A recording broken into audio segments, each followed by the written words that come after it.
No sentimentality. Instead, smash the enemy and his accomplices, sick or healthy, in the teeth. War is inexorable, and those who show weakness and permit wavering are the first to suffer defeat. A Gefreiter with the 269th Infantry Division wrote on the 21st of September, "Crowds of civilians are escaping from the siege, and one has to shut one's eyes to avoid seeing the misery. Even at the front, where at the moment there are some sharp exchanges of fire, there are many children and women. As soon as a shell screams ominously near, they run for cover. It seems so comical, and we laugh at it, but it is in fact sad." As the last wounded and defeated stragglers limped back into the city, the authorities tried to exert an iron rule enforced by NKVD troops ready to shoot any deserter or defeatist on the spot. Stalinist paranoia surged, with orders to the NKVD to arrest 29 categories of potential enemy. Spy mania in the city became feverish, spurred on by fantastical rumors, largely because the Soviet authorities revealed so little information. But while a minority of Leningraders secretly hoped that the Stalinist regime might fall, there is no evidence of organized German or Finnish intelligence agents at work.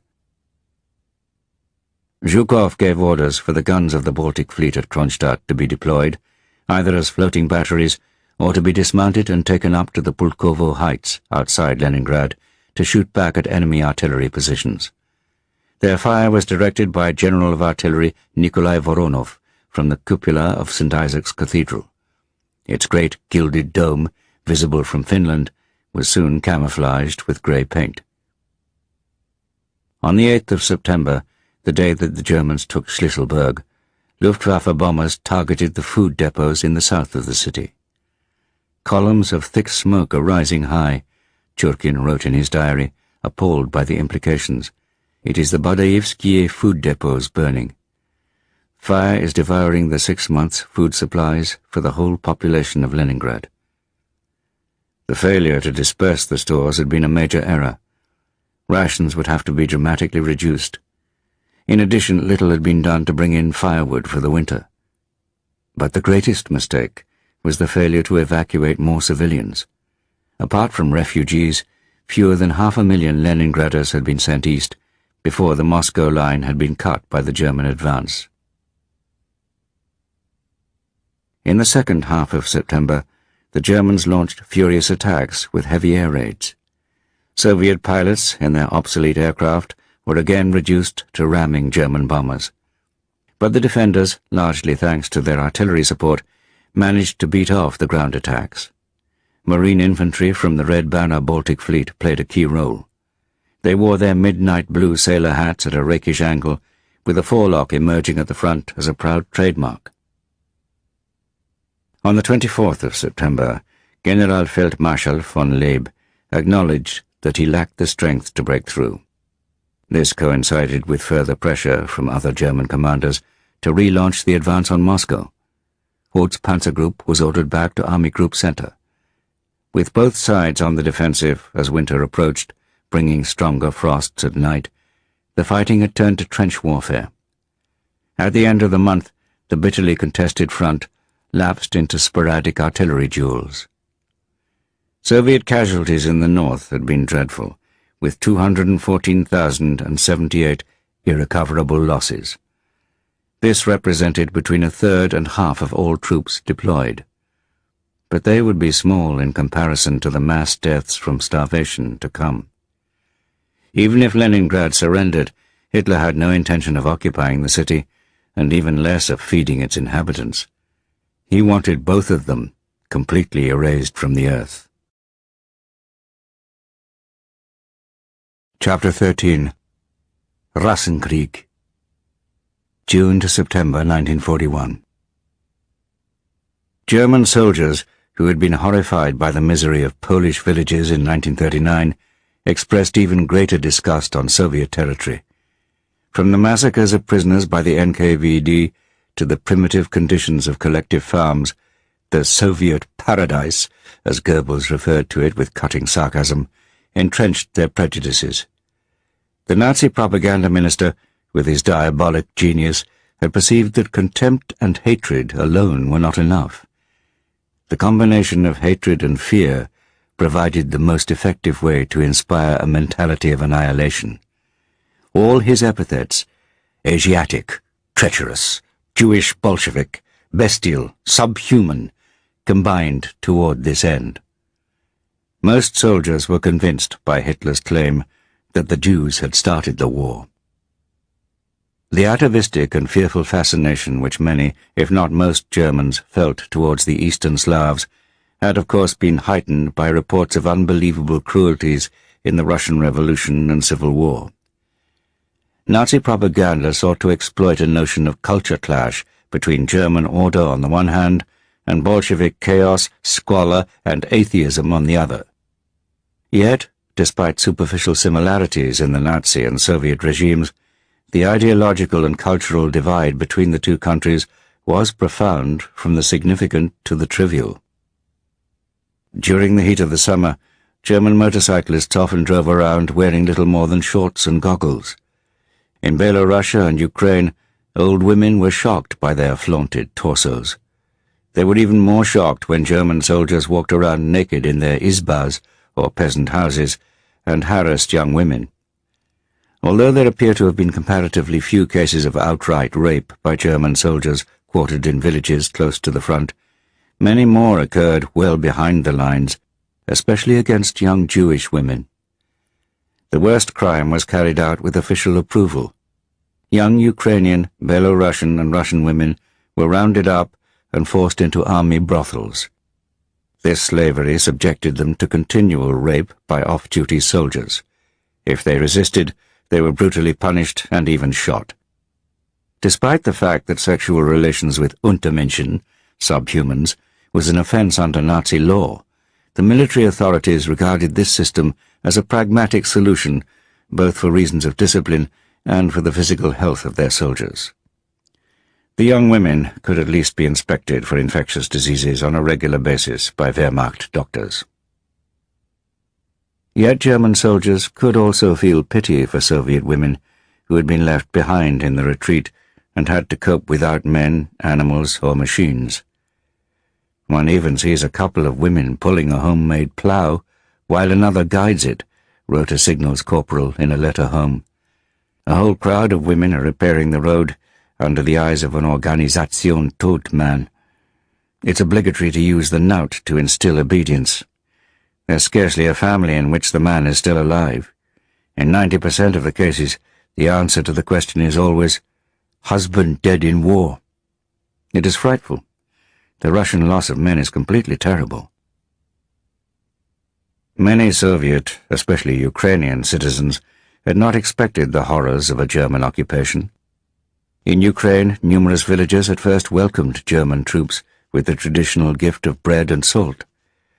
After Stalin's enforced collectivization of farms and the terrible famine of 1932-3, which had killed an estimated 3.3 million people, hatred for the communist was widespread. Older, more religious Ukrainians had been encouraged by the black crosses on the German armored vehicles, thinking that they represented a crusade against godless Bolshevism. Officers from the Abwehr sensed that, with the vast areas to be conquered, the Wehrmacht's best strategy would be to recruit a Ukrainian army of 1 million men. Their suggestion was rejected by Hitler, who did not want weapons given to Slav Untermenschen, but his wishes were soon quietly ignored, both by the army and by the SS, both of whom began to recruit. The organization of Ukrainian nationalists, on the other hand, whose members had been helping the Germans just before the invasion, were suppressed. Berlin wanted to crush their hopes for an independent Ukraine. After all the Soviet propaganda claims about its industrial triumphs, Ukrainians and others were bewildered by the quality and variety of German equipment. Vasily Grossman described villagers crowding round a captured Austrian motorcyclist. Everyone admires his long, soft, steel-colored leather coat. Everyone is touching it, shaking their heads. This means, how on earth can we fight people who wear such a coat? Their aircraft must be as good as their leather coats. In letters home, German soldiers complained that there was little worth looting in the Soviet Union, except for food. Ignoring the early gifts, they seized geese and chickens and livestock. They smashed hives to get the honey and paid no heed to the pleas of their victims that they would have nothing left to survive the winter. The Lancer thought wistfully of the campaign in France with its rich pickings. And unlike the French, Red Army soldiers fought on, refusing to acknowledge that they had been defeated. Any German soldier who showed compassion for the suffering of Soviet prisoners was jeered at by his comrades. The vast majority regarded the hundreds of thousands of prisoners as little more than human vermin. Their pitiful condition, filthy as a result of the treatment they received, served only to reinforce the prejudices influenced by the propaganda of the previous 8 years. Victims were thus dehumanized in a form of self-fulfilling prophecy. A soldier guarding a column of Soviet prisoners wrote home that they were eating grass like cattle, and when they passed a field of potatoes, they fell on the ground, digging with their fingers and eating them raw.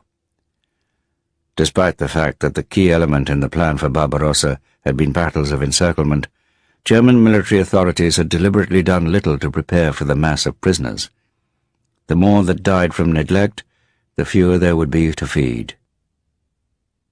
A French prisoner of war described the arrival of a group of Soviet prisoners at a Wehrmacht camp in the Generalgouvernement. The Russians arrived in rows, 5 by 5, holding each other by the arms, as none of them could walk by themselves. Walking skeletons was really the only fitting description.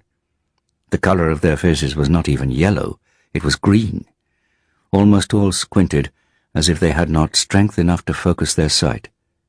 They fell by rows, 5 men at a time. The Germans rushed on them and beat them with rifle butts and whips. German officers subsequently tried to attribute the treatment of the 3 million prisoners of war they captured by October to the lack of troops to guard them and the shortage of transport to feed them.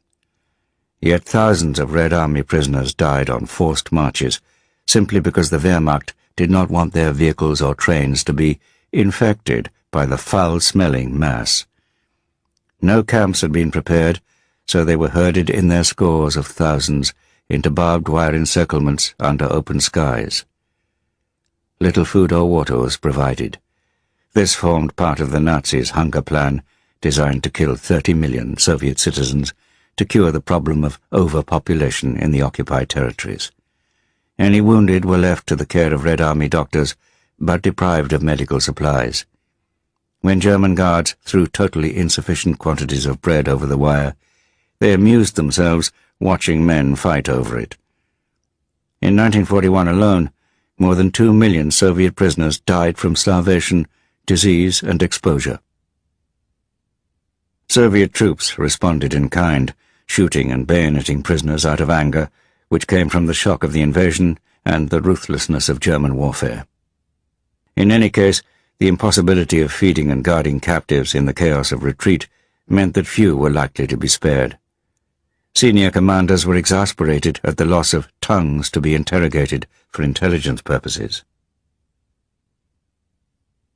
The combination of fear and hatred also played a large part in the cruelty of the war against partisans. Traditional German military doctrine had long fostered a sense of outrage against guerrilla warfare in any form, well before the OKW's instructions to shoot commissars and partisans. Even before Stalin called for insurrection behind German lines in his speech on the 3rd of July 1941, Soviet resistance had begun spontaneously with bypassed groups of Red Army soldiers. Bands began to form in forests and marshes, swelled by civilians fleeing persecution and the destruction of their villages. Using the fieldcraft and camouflage, which came naturally to those who had lived their lives in the countryside and forests, Soviet partisans soon became a far greater threat than the planners of Barbarossa had ever imagined. By the beginning of September 1941, 63 partisan detachments, with a total of nearly 5,000 men and women, were operating behind German lines in Ukraine alone. The NKVD was also planning to insert another 80 groups, while a further 434 detachments were being trained as stay-behind groups. Altogether, over 20,000 partisans were already in place or being prepared. A number included specially trained assassins who could pass themselves off as German officers. Railway lines, rolling stock and locomotives, troop trains, supply trucks, motorcycle couriers, bridges, fuel, ammunition and food depots, landlines, telegraph and airfields, all were targeted. Using parachuted radios, partisan detachments, led by officers mainly from NKVD frontier forces, transmitted intelligence back to Moscow and received instructions. Not surprisingly, the partisan campaign made the idea of colonizing Hitler's Garden of Eden rather less appealing to potential Germans and Volksdeutsch settlers who had been promised farms there. The whole Lebensraum plan in the East required cleansed areas and a completely subservient peasantry. Predictably, Nazi reprisals became increasingly savage. Villages near partisan attacks were burned to the ground. Hostages were executed. Conspicuous punishments included the public hanging of young women and girls accused of aiding the partisans. But the harsher the reaction, the greater the determination to resist. In many cases, Soviet partisan leaders deliberately provoked German reprisals to increase hatred for the invader. It was indeed a time of iron. The life of an individual seemed to have lost all value on both sides, especially in German eyes if the individual was Jewish. There were essentially two parts to the Holocaust, what Wassily Grossman later called the Shoah by bullets and the Shoah by gas, and the process which eventually led to the industrialized murder of the death camps was uneven, to say the least. Until September 1939, the Nazis had hoped to force German, Austrian and Czech Jews to emigrate through maltreatment, humiliation and the expropriation of their property. Once war began, that became increasingly difficult, and the conquest of Poland brought a further 1.7 million Jews under their jurisdiction. In May 1940, during the invasion of France, Himmler had written a paper for Hitler entitled Some Thoughts on the Treatment of Alien Populations in the East. He suggested screening the Polish population so that the racially valuable could be Germanized, while the rest were turned into slave labor. As for the Jews, he wrote, I hope completely to erase the concept of Jews through the possibility of a great emigration to a colony in Africa or elsewhere. At that stage, Himmler considered genocide, the Bolshevik method of physical extermination, to be un-German and impossible. Himmler's idea of shipping European Jews abroad focused on the French island of Madagascar. Adolf Eichmann, still a junior functionary, was thinking of Palestine, a British mandate. Reinhard Heydrich, Himmler's deputy, also argued that the problem of 3.75 million Jews then on German-occupied territory could not be resolved through emigration, so a territorial solution was needed. The problem was that, even if Vichy France agreed, the Madagascar project could not work in the face of British naval superiority. Yet the idea of deporting Jews to a reservation somewhere still remained the preferred option. In March 1941, with the ghettos in Poland overflowing, mass sterilization was considered. Then, with Hitler's plans for Operation Barbarossa, senior Nazis embraced the idea of removing Europe's Jews, as well as 31 million Slavs, to some area deep in the Soviet Union once victory was achieved. This would be when German armies reached the Arkhangelsk-Astrakhan line, and the Luftwaffe could switch to the long-range bombing of any remaining Soviet arms factories and communications centers in the Urals and beyond. For Hans Frank, the regent of the Generalgouvernement, the invasion promised the opportunity to deport all Jews who had been dumped in his territory. Others, including Heydrich, concentrated on more immediate concerns, particularly the pacification of the conquered territories. Hitler's notion of pacification was quite clear. This will happen best, he told Alfred Rosenberg, the Minister for the Eastern Territories, by shooting dead anyone who even looks sideways at us. Soldiers should not be prosecuted for crimes against civilians, unless the needs of discipline absolutely required it. Army commanders, now in Hitler's thrall after the triumph over France, which they had openly doubted, failed to raise any objections. Some of them embraced with enthusiasm the idea of a war of annihilation, Vernichtungskrieg. Any lingering outrage about the murderous actions of the SS in Poland had dissipated. Generalfeldmarschall von Brauchitsch, the commander-in-chief, worked closely with Heydrich on liaison between the army and the SS during Barbarossa. The German army would provision the Einsatzgruppen and would liaise with them through the senior intelligence officer at each army headquarters. Thus, at army command and senior staff level, nobody could plead ignorance about their activities. The Shoah by bullets is usually remembered by the activities of the 3,000 men in the SS Einsatzgruppen.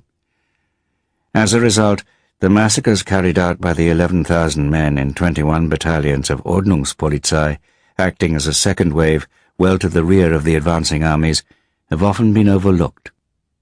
Himmler also assembled an SS cavalry brigade and 2 other Waffen-SS brigades to be ready to assist. The commander of the 1st SS Cavalry Regiment was Hermann Fegelein, who in 1944 married Eva Braun's sister, and thus became part of the Führer's entourage. Himmler ordered his SS cavalry to execute all male Jews and drive their women into the swamps of the Pripyat marshes. By mid-August 1941, the cavalry brigade claimed to have killed 200 Russians in combat and to have shot 13,788 civilians, most of whom were Jews described as plunderers. Each of the 3 army groups in the invasion was to be closely followed by an Einsatzgruppe. A 4th would be added later, down in the south on the Black Sea coast, following the Romanians and the 11th Army.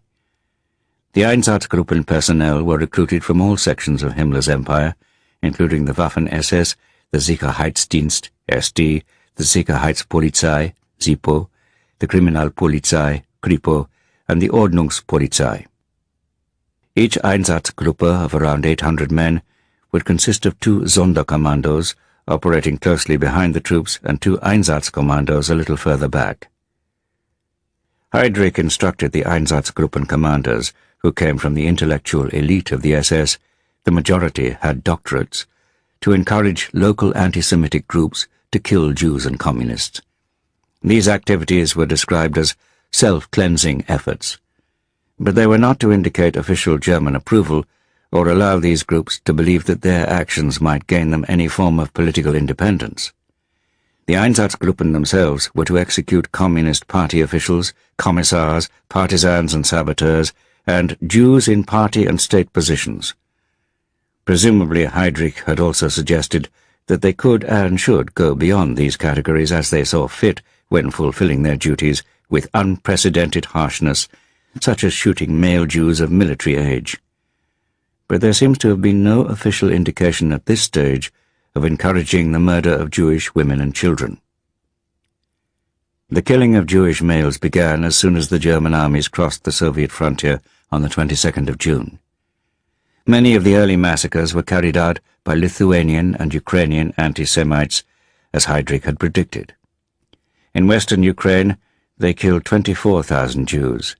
In Kaunas, 3,800 were slaughtered.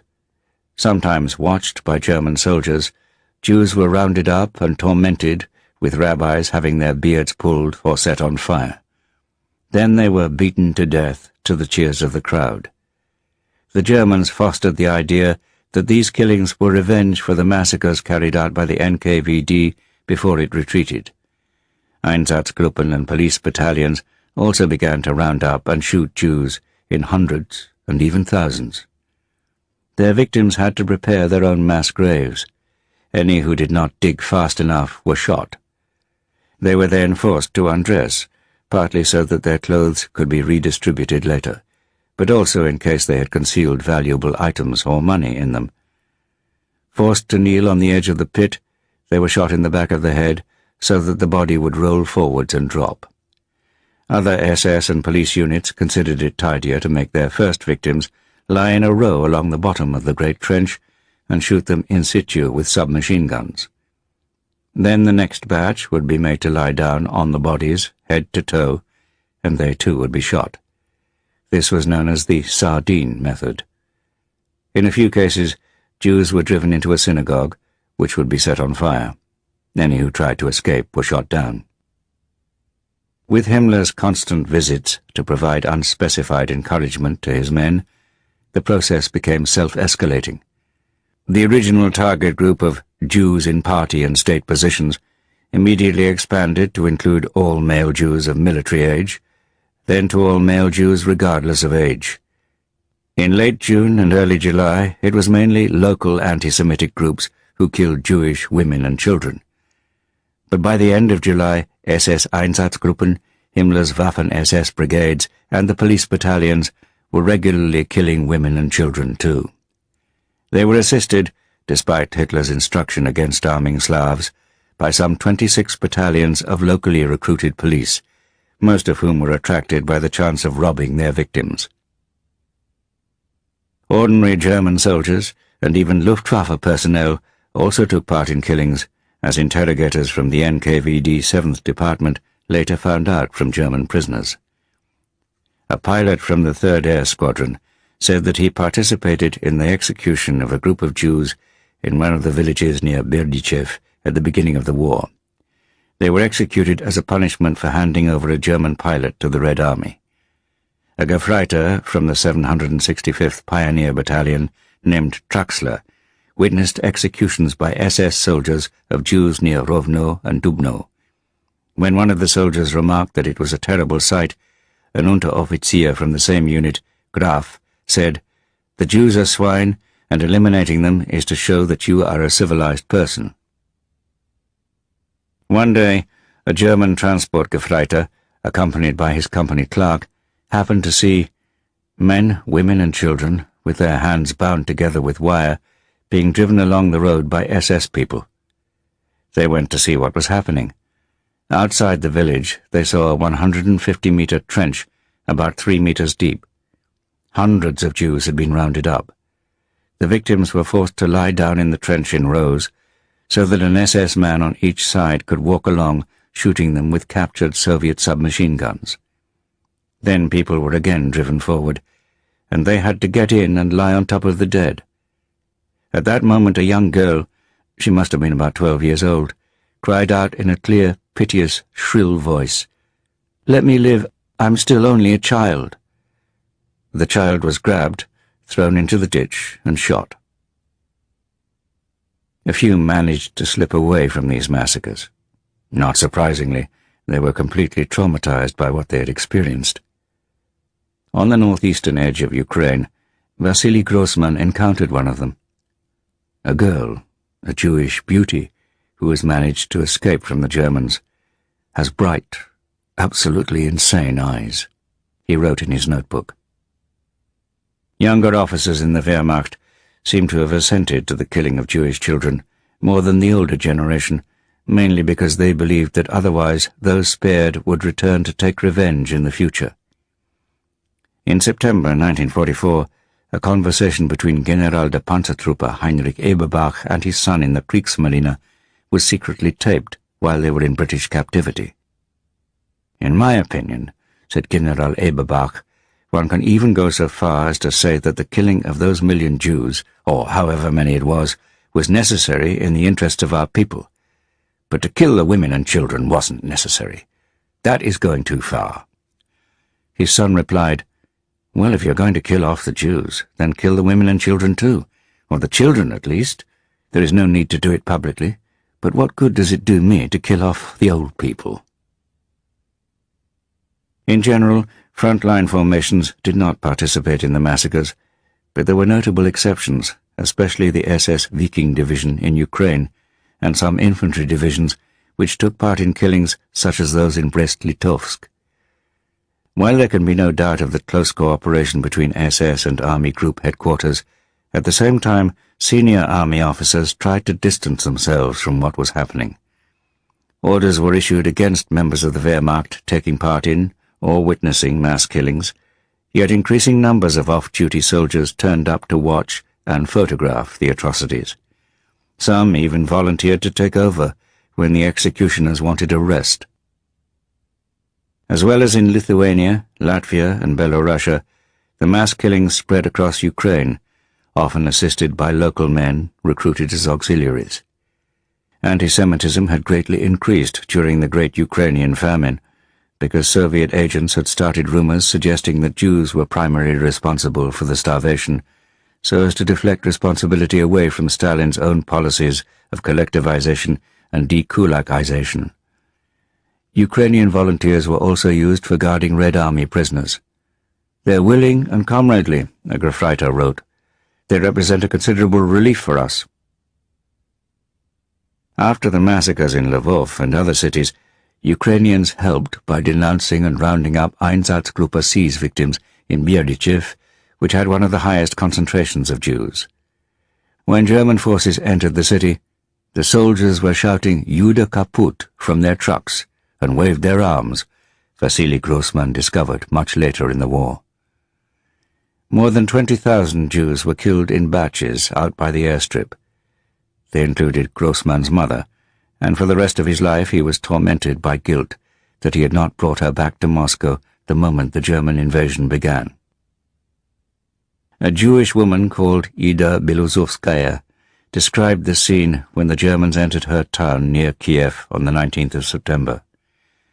People with fawning, happy, servile faces were standing along both sides of the road, greeting their liberators.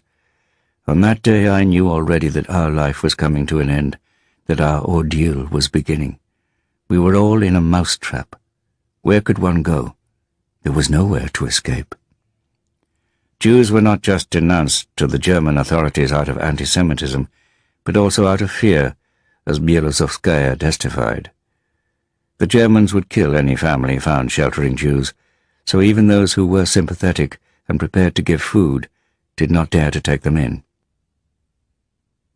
Although the Hungarian army attached to Rundstedt's Army Group South did not take part in mass killings, the Romanians attacking Odessa, a city with a large Jewish population, committed appalling atrocities.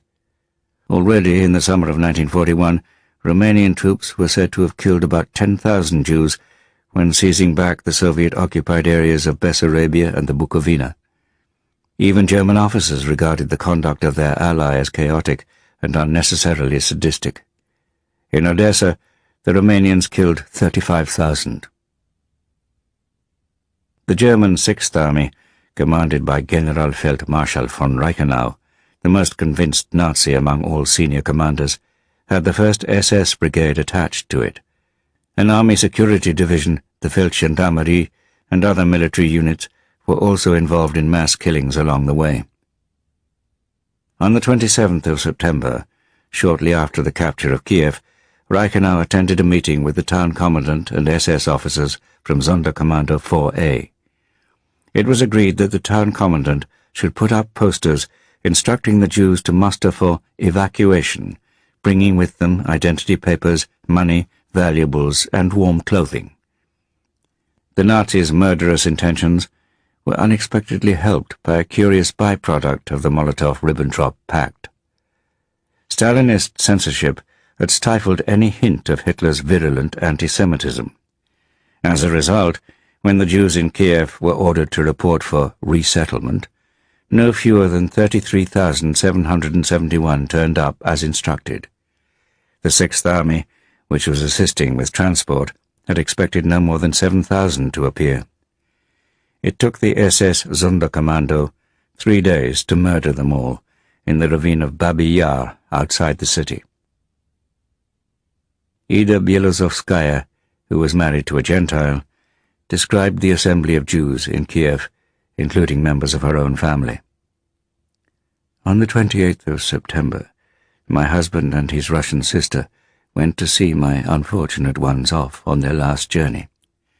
It seemed to them, and we all wanted to believe this, that the German barbarians would just send them away somewhere, and for several days people kept moving in big groups to their salvation. There was no time to receive everyone. People were ordered to come back on the following day. The Germans didn't overload themselves with work. And the people kept turning up day after day, until their turn to leave this world finally came. Her Russian husband followed one of the transports to Babi Yar to find out what was happening. That's what he saw through a little crack in the high fence. The people were being separated. Men were told to go to one side, and women and children to the other side. They were naked. They had to leave their things in another place. And then they were mowed down by submachine guns and machine guns. The sound of firing drowned their screams and howling. It has been estimated that more than 1.5 million Soviet Jews escaped the killing squads. But the concentration of most of the Soviet Union's Jews in the western parts, especially in cities and large towns, made the work of the Einsatzgruppen much easier. The Einsatzgruppen commanders were also pleasantly surprised by how cooperative and often eager to help their army counterparts proved to be. By the end of 1942, the total number of Jews killed by SS Einsatzgruppen, Ordnungspolizei, anti-partisan units, and the German army itself is estimated to have exceeded 1.35 million people.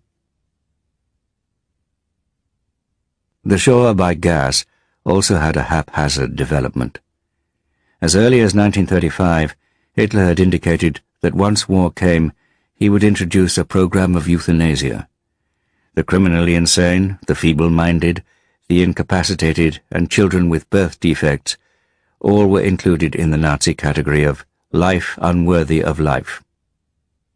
The first case of euthanasia was carried out on the 25th of July, 1939, by Hitler's personal physician, Dr. Karl Brandt, whom the Führer had asked to set up an advisory committee.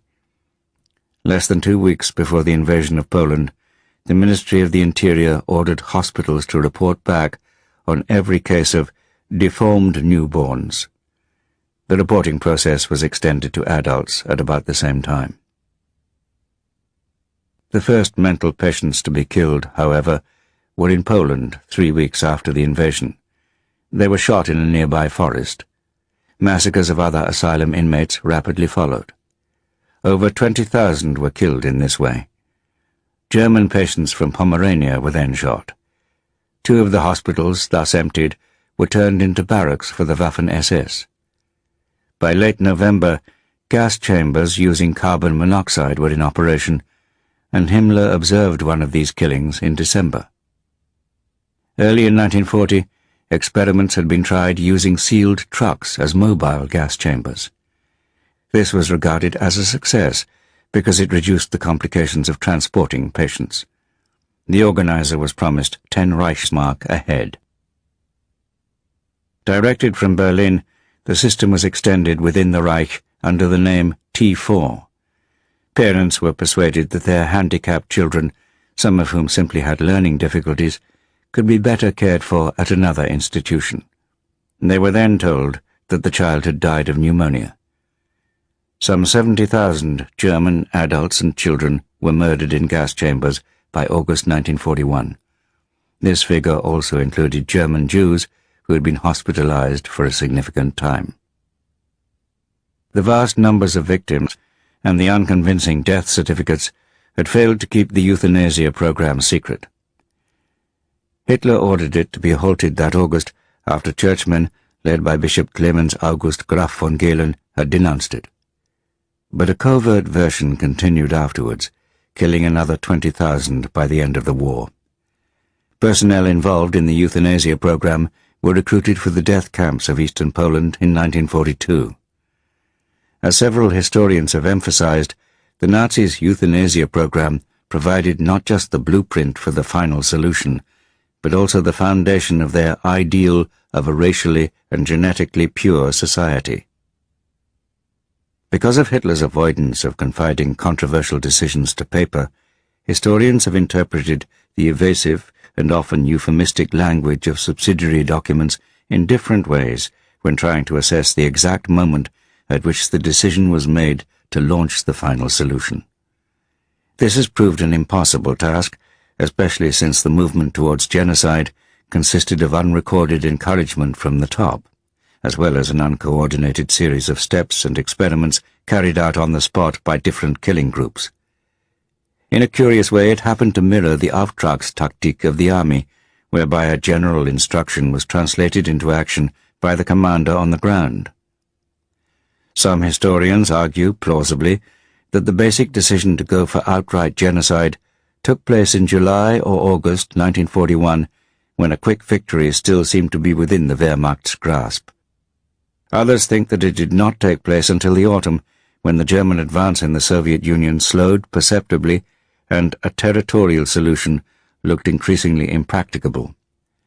Some put it even later, suggesting the second week of December, when the German army was halted outside Moscow and Hitler declared war on the United States. The fact that each different Einsatzgruppe interpreted its mission slightly differently suggests that there was no centrally issued instruction. Only from the month of August did total genocide become standard, with Jewish women and children also killed en masse. Also on the 15th of August, Himmler witnessed for the first time an execution of 100 Jews near Minsk, a spectacle organized at his request by Einsatzgruppe B. Himmler could not bear to look. Afterwards, Obergruppenführer Erich von dem Bach-Zelewski underlined the point that on that occasion only 100 had been shot. "Look at the eyes of the men in this commando," Bach-Zelewski said to him. "How deeply shaken they are. These men are finished for the rest of their lives. What kind of followers are we training here? Either neurotics or savages." Bach-Zelewski himself, suffering from nightmares and stomach pains, was later taken to hospital to be treated on Himmler's orders by the head physician of the SS. Himmler made a speech afterwards to the men, justifying their action, and indicated that Hitler had issued an order for the liquidation of all Jews in the Eastern Territories. He compared their work to the elimination of bedbugs and rats. That afternoon he discussed with Arthur Neber, the Einsatzgruppe commander, and Bach-Zelewski alternatives to shooting. Neber suggested an experiment with explosives, which Himmler approved. This proved a crude, messy, and embarrassing failure. The next stage was the gas fan, using carbon monoxide from the exhaust. Himmler wanted to find a method which was more humane for the executioners. Concerned for their spiritual welfare, he urged commanders to organize social events in the evenings with sing-songs. Most of the killers, however, preferred to seek oblivion in the bottle. An intensification of the slaughter of Jews also coincided with the Wehrmacht's increasingly brutal treatment and outright killing of Soviet prisoners of war. On the 3rd of September, the insecticide Zyklon B, developed by the chemical conglomerate IG Farben, was used at Auschwitz-Birkenau for the first time in a test on Soviet and Polish prisoners. At the same time, Jews from Germany and Western Europe, transported to the Eastern Territories, were being murdered on arrival by police officials who claimed that this was the only way to cope with the numbers foisted on them. Senior officials in the German-occupied Eastern Territories, the Reichskommissariat Ostland, the Baltic states and part of Belorussia, and the Reichskommissariat Ukraine, had no idea what the policy was. This would only be made clear after the Wannsee Conference the following January. Chapter 14. The Grand Alliance. June to December 1941. Churchill was notorious for his incontinent rush of ideas on prosecuting the war. One of his colleagues remarked that the trouble was that he did not know which of them were any good. Yet Churchill was not just a fox, in Isaiah Berlin's definition. He was also a hedgehog, with one big idea right from the start. Britain alone did not stand a chance against Nazi Germany. He knew that he needed to bring the Americans into the war, just as he had predicted to his son Randolph in May 1940. While never wavering over this objective, Churchill wasted no time in forming an alliance with the Bolshevik regime he had always loathed. "I will unsay no word that I have spoken about it," he declared in a broadcast on the 22nd of June 1941, following news of the German invasion of the Soviet Union. "But all this fades away before the spectacle which is now unfolding." And he remarked later to his private secretary, John Colville, that if Hitler invaded hell, I would at least make a favourable reference to the devil in the House of Commons. His speech that evening, prepared with the American ambassador John G. Winant, promised the Soviet Union any technical or economic assistance in our power. It made a fine impression in Britain, in the United States, and in Moscow, even though Stalin and Molotov remained convinced that the British were still hiding the true nature of Rudolf Hess's mission. 2 days later, Churchill instructed Stuart Minges, the head of the Secret Intelligence Service, to send ultra-decrypts to the Kremlin. Minges warned that it would be fatal. The Red Army did not possess effective ciphers, and the Germans would trace the source of the intelligence very quickly. Churchill agreed, but ultra-sourced intelligence was passed on later, suitably disguised. An agreement on military cooperation between the two countries was negotiated soon afterwards, although at this stage the British government did not expect the Red Army to survive the Nazi onslaught. Churchill was encouraged by developments across the Atlantic. On the 7th of July, Roosevelt informed Congress that U.S. forces had landed in Iceland to replace British and Canadian troops. On the 26th of July, the United States and Britain acted together to freeze Japanese assets in retaliation for their occupation of French Indochina. The Japanese wanted air bases from which to attack the Burma Road, along which arms and supplies reached the nationalists' Chinese forces. Roosevelt was keen to support Chiang Kai-shek's nationalists, and a force of mercenary American pilots, known as the Flying Tigers, was recruited in the United States to defend the Burma Road from Mandalay, along which their supplies came. But when the United States and Britain placed an embargo on the sale of oil and other materials to Japan, the stakes were raised much further. The Japanese were now within easy striking distance of Malaya, Thailand, and the oil fields of the Dutch East Indies, which looked increasingly like their next objective. Not surprisingly, Australia also saw itself at risk. No suitor prepared as carefully as Churchill for his first wartime meeting with the American president in early August. Secrecy on both sides was effectively maintained. Churchill and his party, many of whom had no idea where they were headed, embarked on the battleship HMS Prince of Wales. The Prime Minister took with him some grouse, shot before the season opened, to entertain the President, as well as some golden eggs of ultra-decrypts to impress him. He grilled Harry Hopkins, Roosevelt's close friend and adviser, who accompanied them, on everything he could tell him about the American leader. Churchill had no recollection of his first meeting with Roosevelt in 1918, when he had failed to make a good impression on the future president. Roosevelt, with his chiefs of staff, had also gone to some trouble for this meeting. Outwitting the press, he had transferred from the presidential yacht Potomac to the heavy cruiser USS Augusta.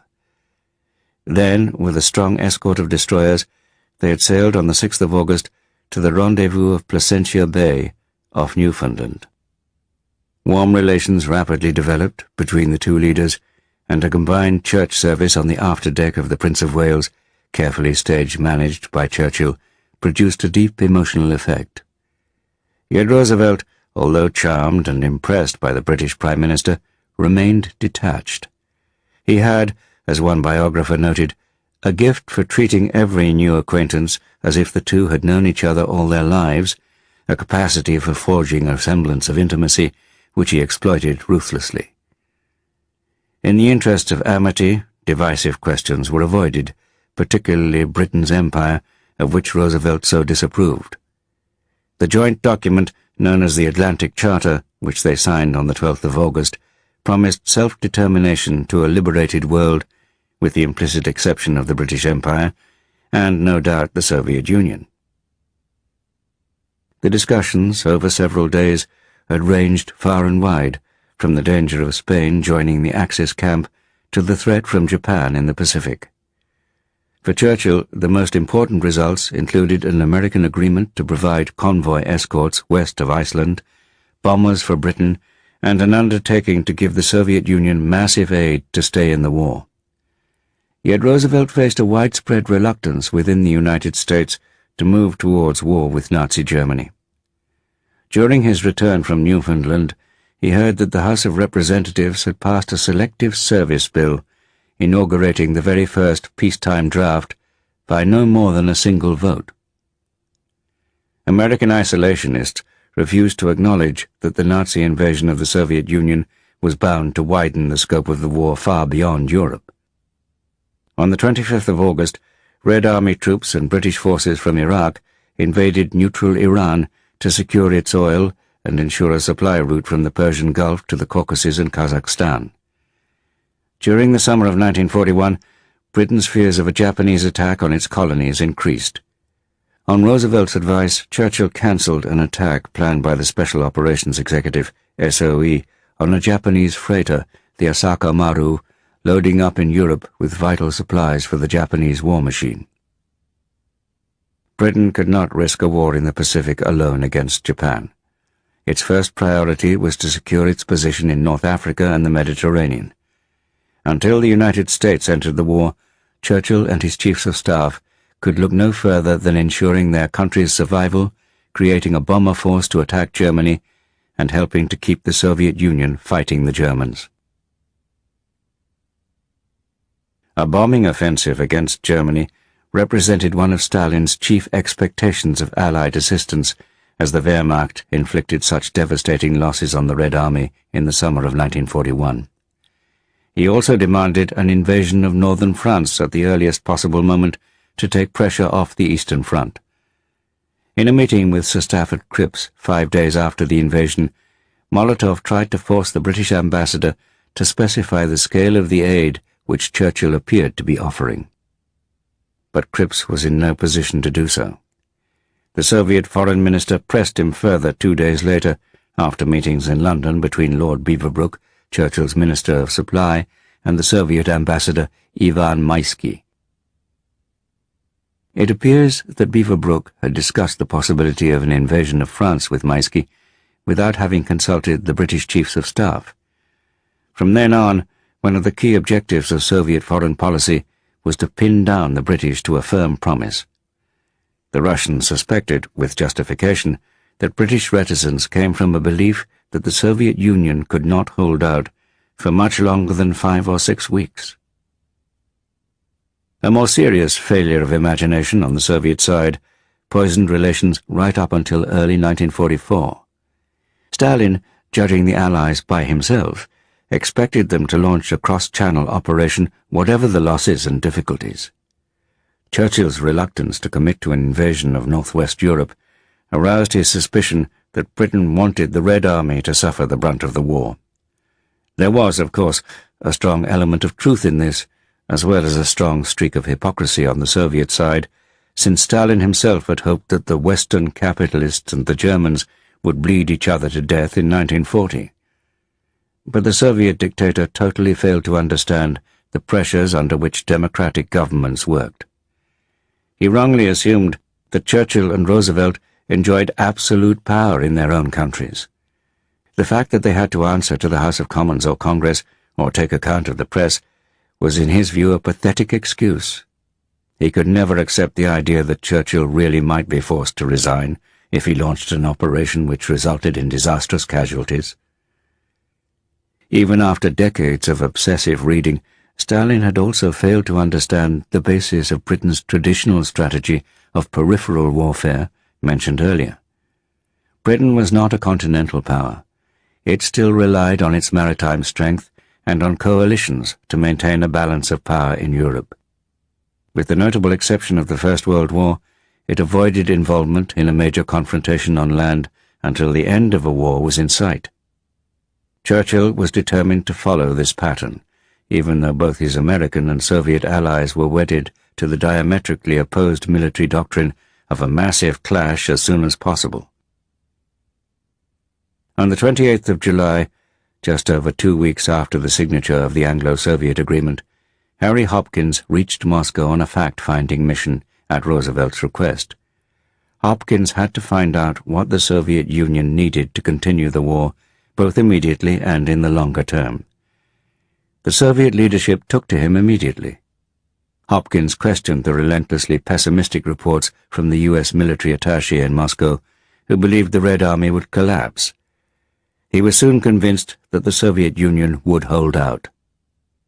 Roosevelt's decision to aid the Soviet Union was genuinely altruistic as well as munificent. Soviet Lend-Lease took time to get underway, much to the president's exasperation, but its scale and scope would play a major part in the eventual Soviet victory, a fact which most Russian historians are still loath to acknowledge.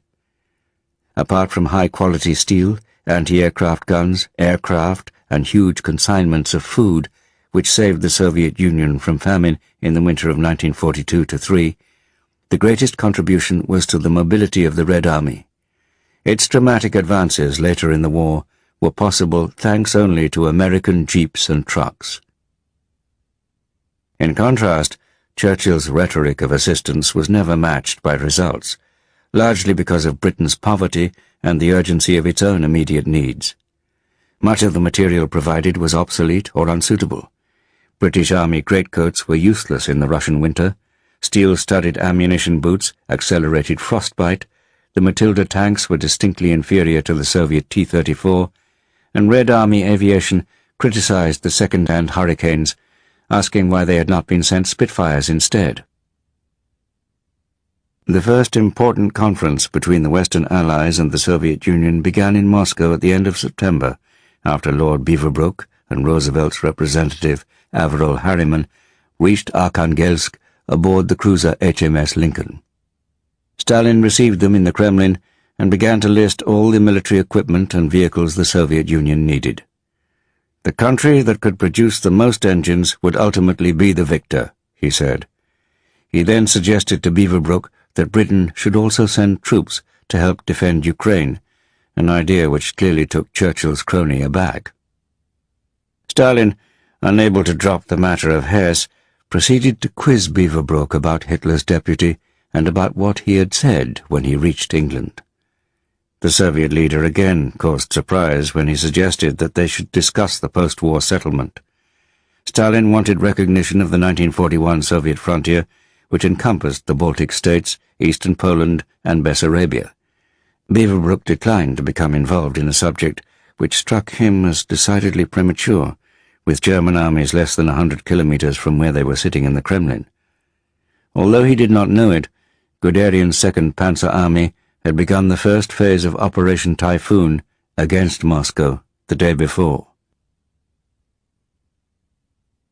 British diplomats were irritated by Stalin's jibes that their country refused to undertake active military operations against Hitlerite Germany, while British and Commonwealth troops were fighting in North Africa. But in the Soviets' eyes, when faced with 3 German army groups deep in their country, the fighting around Tobruk and the Libyan frontier hardly even qualified as a sideshow. Soon after the German invasion of the Soviet Union, Rommel had begun to plan a new attack on the besieged port of Tobruk, which had become the key to the war in North Africa. He needed it to supply his troops and to eliminate the threat to his rear. Tobruk was now held by the British 70th Division, reinforced with a Polish brigade and a Czech battalion. During the desert summer, with its mirage shimmer of the desert under a blazing sky, a sort of phony war had developed, with little more than the odd skirmish along the wire of the Libyan frontier. British and German reconnaissance patrols chatted to each other by radio, on one occasion complaining when a newly arrived German officer forced his men to open fire after a tacit ceasefire had been arranged. For the infantry on both sides, life was less amusing under such conditions, with just a litre of water a day for drinking and washing. In their trenches they had to cope with scorpions, sand fleas, and the aggressive desert flies, which swarmed over every piece of food and every inch of exposed flesh. Dysentery became a major problem, especially for the Germans. Even the defenders of Tobruk were short of water, as a Stuka attack had wrecked the desalination plant. The town itself was badly battered by shell fire and bombing, and the harbour half full of sunken ships. Only the determination of the Royal Navy kept them supplied. Members of the remaining Australian Brigade began bartering war loot for beer as soon as the ship arrived. Rommel had a much greater problem of resupply across the Mediterranean. Between January and late August 1941, the British had managed to sink 52 Axis ships and damage another 38. In September, the submarine HMS Upholder sank 2 large passenger ships carrying reinforcements. Afrika Korps veterans began to call the Mediterranean the German swimming pool. The Axis failure to invade Malta in 1940 was now shown to have been a major mistake. The Kriegsmarine especially had been dismayed earlier in the year when Hitler insisted that the airborne forces should be used against Crete rather than Malta because he feared Allied raids against the Ploiești oil fields. Since then, the constant bombing of airfields on Malta and the Grand Harbour of Valletta had not proved an effective substitute for outright capture. British intercepts of Italian naval codes provided rich rewards. On the 9th of November, K-Force, sailing from Malta with the light cruisers HMS Aurora and Penelope and 2 destroyers, struck a Tripoli-bound convoy. Although the convoy was escorted by 2 heavy cruisers and 10 destroyers, the British force dashed in at night using radar. In less than 30 minutes, the 3 Royal Navy warships sank all 7 freighters and a destroyer without suffering any damage. The German Kriegsmarine was livid and threatened to take over control of Italian naval operations. The Afrika Korps adopted a similarly patronizing view of its allies. "One has to treat the Italians like children," a lieutenant in the 15th Panzer Division wrote home. "They are no good as soldiers, but they are the best of comrades. You can get anything from them." After all the delays and waiting for supplies which never came, Rommel planned his strike against Tobruk for the 21st of November. He disbelieved Italian warnings that the British were about to launch a major offensive, yet he felt compelled to leave the 21st Panzer Division between Tobruk and Bardia just in case.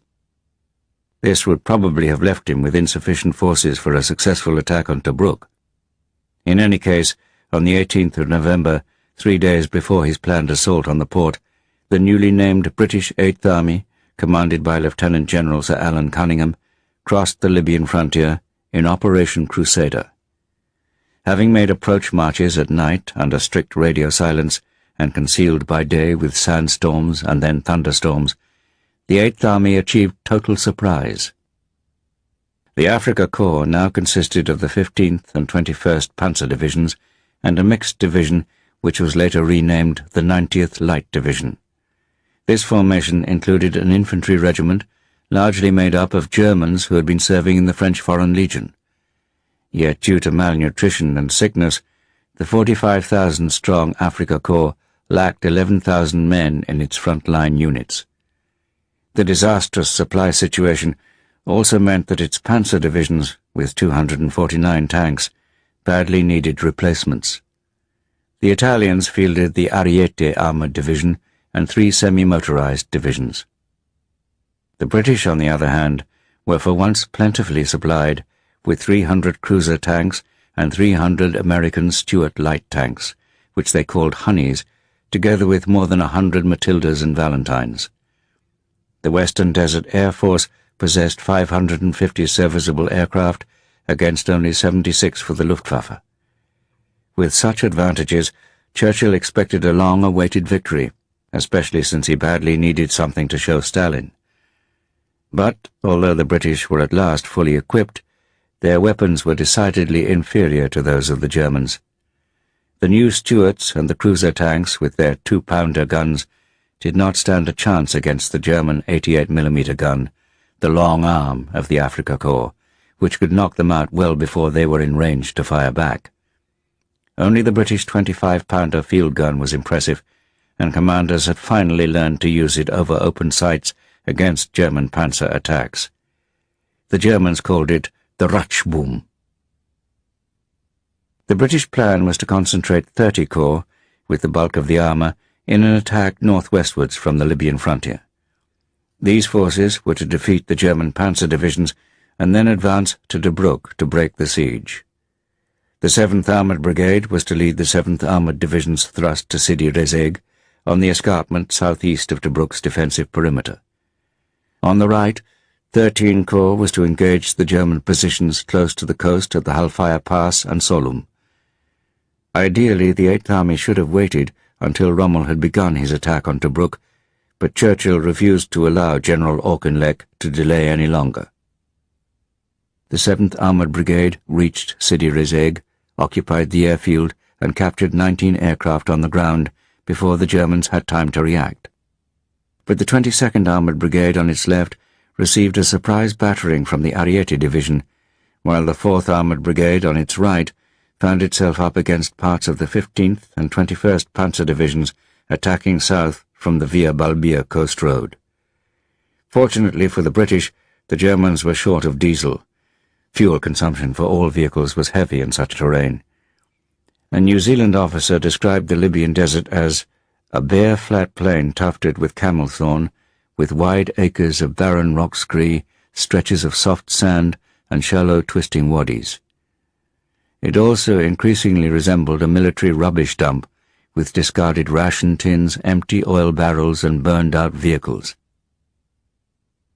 On the 21st of November, General Cunningham, with excessive optimism, decided to order the breakout to begin from Tobruk, even though the destruction of the German panzer force had not begun. This led to heavy losses, both among the besieged and within 7th Armoured Brigade, one of whose regiments lost 3/4 of its tanks to 88mm guns attached to a German reconnaissance battalion. 7th Armoured soon found its rear threatened by 2 panzer divisions and was reduced to 28 tanks by nightfall. Unaware of the losses, Cunningham launched the next phase of the operation with the advance of 13 Corps northwards behind the Italian positions along the frontier. It was led in determined style by General Freiberg's New Zealand Division, supported by a tank brigade with Matildas. Cunningham also ordered the breakout from Tobruk to recommence, but 7th Armoured Brigade, attacked on 2 sides at Sidi Rezegh, was by now down to just 10 tanks. The 22nd Armoured Brigade, which had come to its support, had only 34. They were forced back towards the south to join the 5th South African Brigade's defensive position. Rommel wanted to crush them between his panzer divisions on one side and the Ariete on the other. On the 23rd of November, which happened to be Totensonntag, the German Sunday for remembering the dead, an encirclement battle began south of Sidi Rezegh against 5th South African Brigade and the remnants of the 2 British Armoured Brigades. It represented a Pyrrhic victory for the Germans. The South African Brigade was virtually wiped out, but it and the 7th Armoured Support Group exacted a heavy price on their attackers. The Germans lost 72 tanks, which were hard to replace, and an extraordinarily high percentage of officers and NCOs. The 7th Indian Division and the New Zealanders to the east also fought some effective engagements, with Freiberg's New Zealanders capturing part of the Afrika Korps staff. After the terrible British tank losses, Cunningham wanted to withdraw, but Auchinleck overruled him. He told Cunningham to continue the operation whatever the cost. It was a brave decision, and the right one as events turned out. The next morning Rommel, eager to complete the destruction of the 7th Armoured Division and force a general retreat, became carried away by the scent of victory. In person, he led the 21st Panzer Division on a race to the frontier, thinking he could encircle most of the 8th Army. But this led to chaos, with contradictory orders and bad communications. At one point, Rommel's command vehicle broke down, and he found himself out of radio contact and trapped on the Egyptian side of the thick wire fence along the frontier. His insistence on leading from the front once again created major problems in a complex battle. On the 26th of November, he heard from the headquarters of the Afrika Korps that the New Zealand Division, supported by another armoured brigade with Valentine tanks, had retaken the airfield at Sidi Rezegh on its route to Tobruk. The 4th New Zealand Brigade had also seized the airfield at Kambut, which meant that the Luftwaffe was left without any forward bases. Later in the day, the Tobruk garrison joined up with Freiberg's forces. Rommel's dash to the frontier had proved a disastrous mistake. The 7th Armoured Division was rearming with most of the 200 reserve tanks, while his own men were exhausted. and when they turned back from his futile thrust on the 27th of November, they were harried on their return by the hurricanes of the Western Desert Air Force, which now enjoyed air supremacy. Auchinleck decided to relieve Cunningham, whom he regarded as insufficiently aggressive and who was anyway on the point of a nervous breakdown. He replaced him with Major General Neil Ritchie. Ritchie renewed the attack westward, taking advantage of Rommel's supply crisis. The Italians had warned Rommel yet again that he could expect no more than the most basic levels of ammunition, fuel, and rations. And yet the self-confidence of the Italian Navy returned as its ships managed to transport more supplies through to Benghazi. Italian submarines were used to bring urgently needed ammunition to Darna, and the light cruiser Cardona was turned into a tanker. The Kriegsmarine was suddenly impressed by the efforts of its ally. On the 2nd of December, Hitler transformed 2 Flieger Corps from the Eastern Front to Sicily and North Africa. Determined to support Rommel, he was horrified to hear of the supply situation due to British attacks on Axis convoys. He ordered Admiral Raeder to transfer 24 U-boats to the Mediterranean. Raeder complained that the Führer is prepared practically to abandon the U-boat war in the Atlantic to deal with our problems in the Mediterranean. Hitler ignored Raeder's arguments that most of the Axis transport ships were being sunk by Allied aircraft and submarines, so U-boats were not the right countermeasure to protect Rommel's convoys. But in the event, the German submarines inflicted serious losses on the Royal Navy. In November, U-boats in the Mediterranean sank both the aircraft carrier HMS Ark Royal and then the battleship HMS Barham. Further losses followed, and on the night of the 18th of December, an Italian human torpedo group, led by Prince Borghese, penetrated Alexandria harbour to sink the battleships HMS Queen Elizabeth and Valiant, as well as a Norwegian tanker. Admiral Cunningham was left without any capital ships in the Mediterranean. The timing could hardly have been worse, coming just 8 days after Japanese aircraft sank both the battleship HMS Prince of Wales and the battlecruiser Repulse off the coast of Malaya. Despite the improvement for the Axis in the Mediterranean, Rommel's appeal on the 6th of December to the OKW and OKH for replacement vehicles and weapons as well as reinforcements was bound to be rejected at this critical moment for the Eastern Front. On the 8th of December, Rommel lifted the siege of Tobruk and began to withdraw to the Gazala line, over 60 kilometers to the west. Then, during the rest of December and early January 1942, he abandoned the whole of Cyrenaica and drew back to the line where he had started the year before. The British celebrated the victory of Operation Crusader, but it was a temporary success, achieved mainly through superior force and certainly not by better tactics. The failure to keep the armoured brigades together had been the greatest mistake. Over 800 tanks and 300 aircraft had been lost, and by the time the 8th Army reached the frontier of Tripolitania, the year after its victory over the Italians, it found itself severely weakened, with excessively long supply lines. In the seesaw of the North African campaign, and now with urgent demands from the Far East, the British and Dominion forces were vulnerable to yet another defeat in 1942. Even before the war in the Far East began, the British government felt that it had more than enough to cope with. Then, on the 9th of December, Stalin put pressure on Britain to declare war on Finland, Hungary and Romania, as they were Germany's allies on the Eastern Front. Yet Stalin's desire to get his new Western allies to agree to post-war frontiers, even before the battle for Moscow had begun, was partly an attempt to overcome an embarrassing contradiction.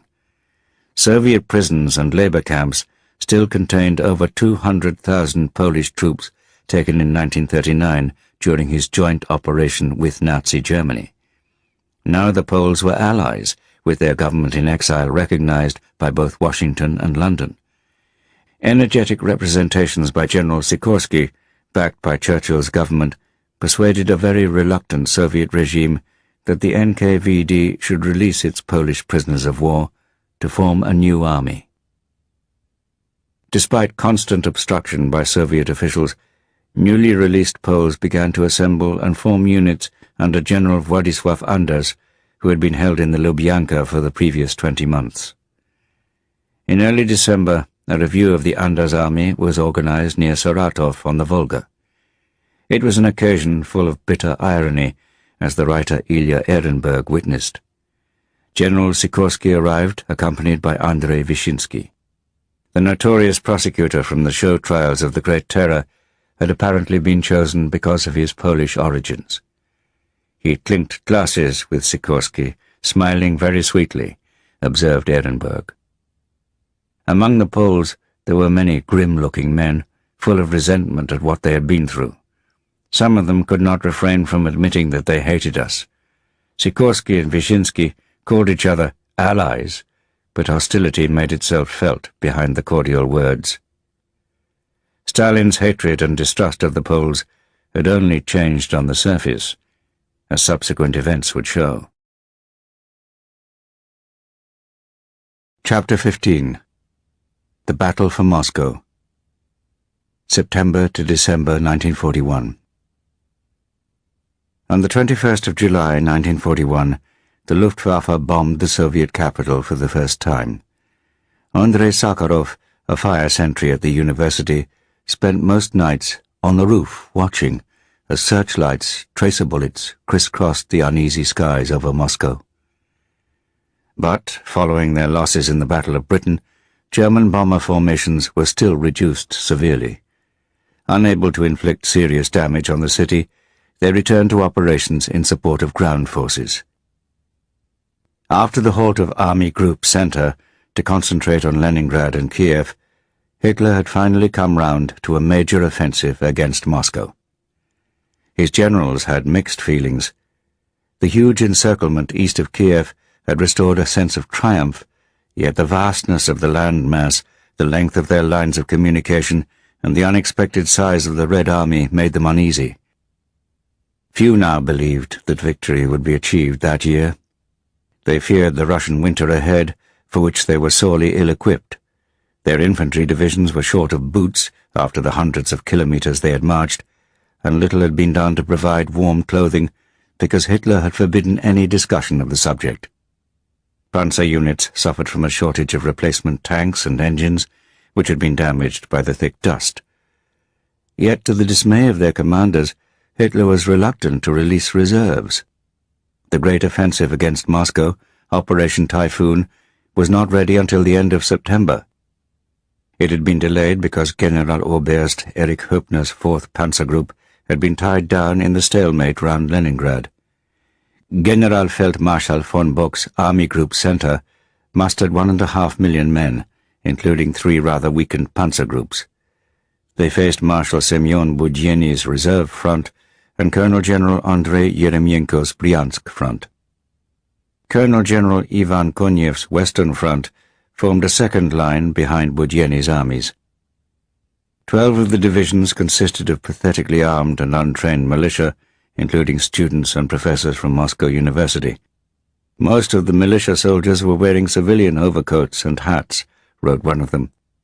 As they were marched through the streets, onlookers thought they were partisans to be sent against the German rear.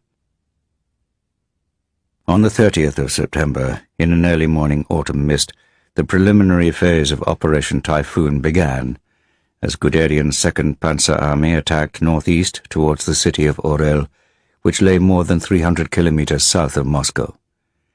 The sky soon cleared, allowing the Luftwaffe to fly in close support to the panzer spearheads. The sudden attack created panic in the countryside. "I thought I'd seen retreat," Vasily Grossman wrote in his notebook, "but I've never seen anything like what I'm seeing now.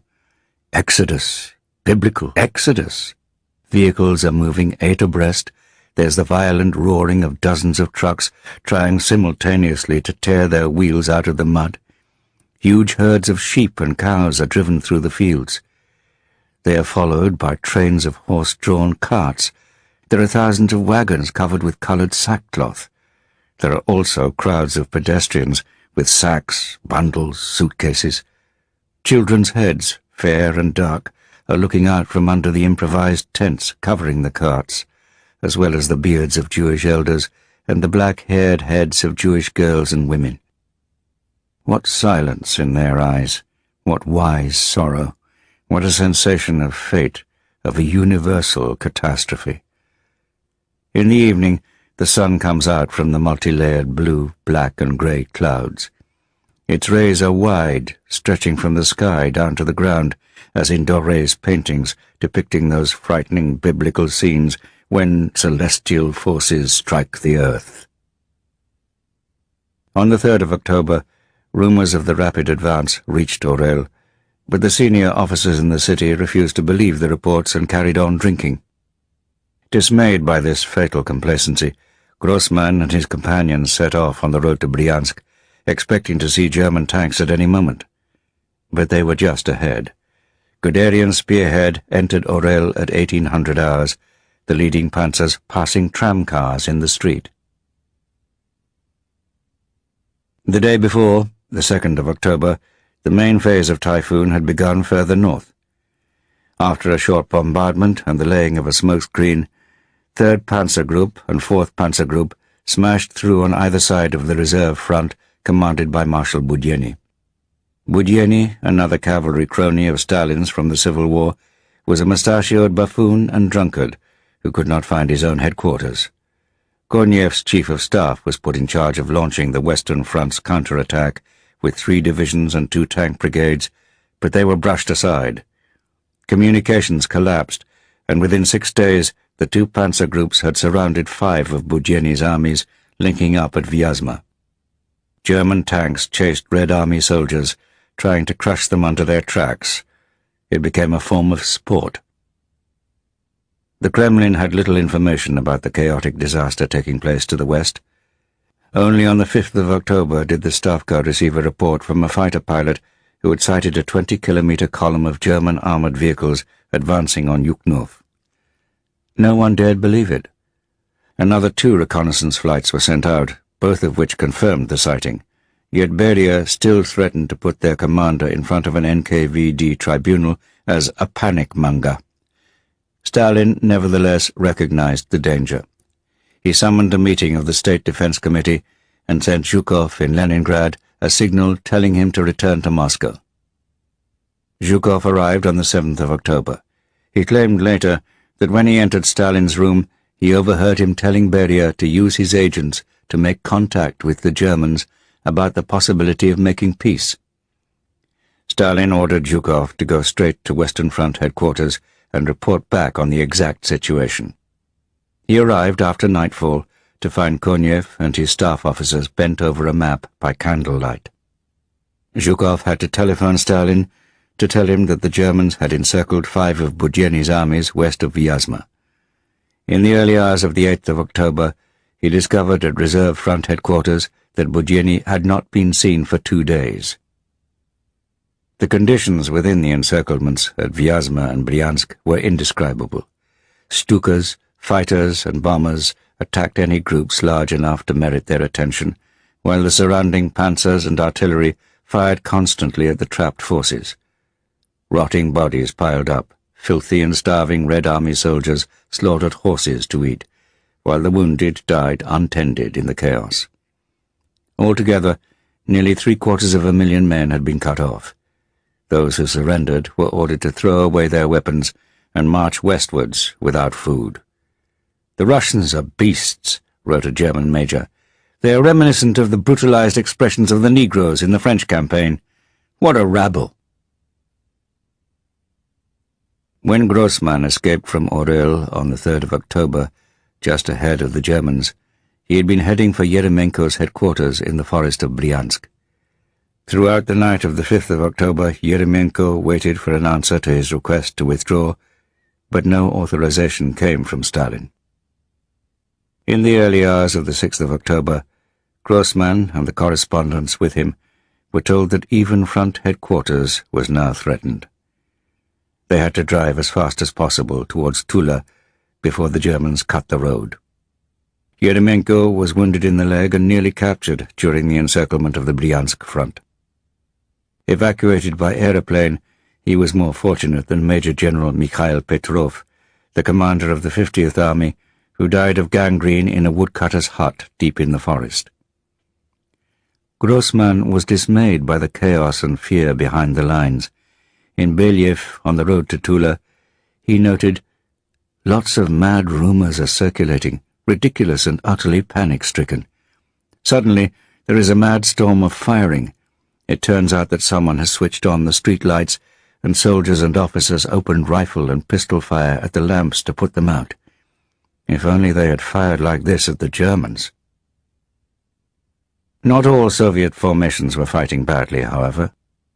On the 6th of October, the 1st Guards Rifle Corps, commanded by Major General D.D. Levyushenko, supported by 2 airborne brigades and Colonel M.I. Katukov's 4th Tank Brigade, counterattacked Guderian's 4th Panzer Division near Umtsinsk in a clever ambush. Katukov concealed his T-34s in the forest, allowing the leading Panzer Regiment to pass by. Then, when they were halted by Levyushenko's infantry, his tanks emerged from the trees and attacked. Handled well, the T-34 was superior to the Mark IV Panzer, and the 4th Panzer Division suffered heavy losses. Guderian was clearly shaken to discover that the Red Army was starting to learn from its mistakes and from German tactics. That night it snowed, then thawed rapidly. The Rasputitsa, the season of rain and mud, had arrived just in time to slow the German advance. "I don't think anyone has seen such terrible mud," Grossman noted. "There's rain, snow, hailstones, a liquid, bottomless swamp, black pastry mixed by thousands and thousands of boots, wheels, and caterpillar tracks. And everyone is happy once again. The Germans must get stuck in our hellish autumn." But the advance, although slowed, carried on towards Moscow. On the Orel-Tula road, Grossman could not resist visiting the Tolstoy estate at Yasnaya Polyana. There he found Tolstoy's granddaughter packing up the house and museum to evacuate it before the Germans arrived. He immediately thought of the passage in War and Peace when old Prince Bolkonsky had to leave his house in Lysye Gori as Napoleon's army approached. "Tolstoy's grave," he jotted in his notebook, roar of fighters over it, humming of explosions, and the majestic autumn calm. It is so hard. I have seldom felt such pain.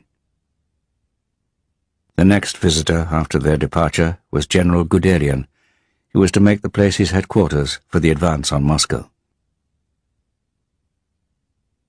Only a few Soviet divisions escaped from the Vyazma encirclement to the north.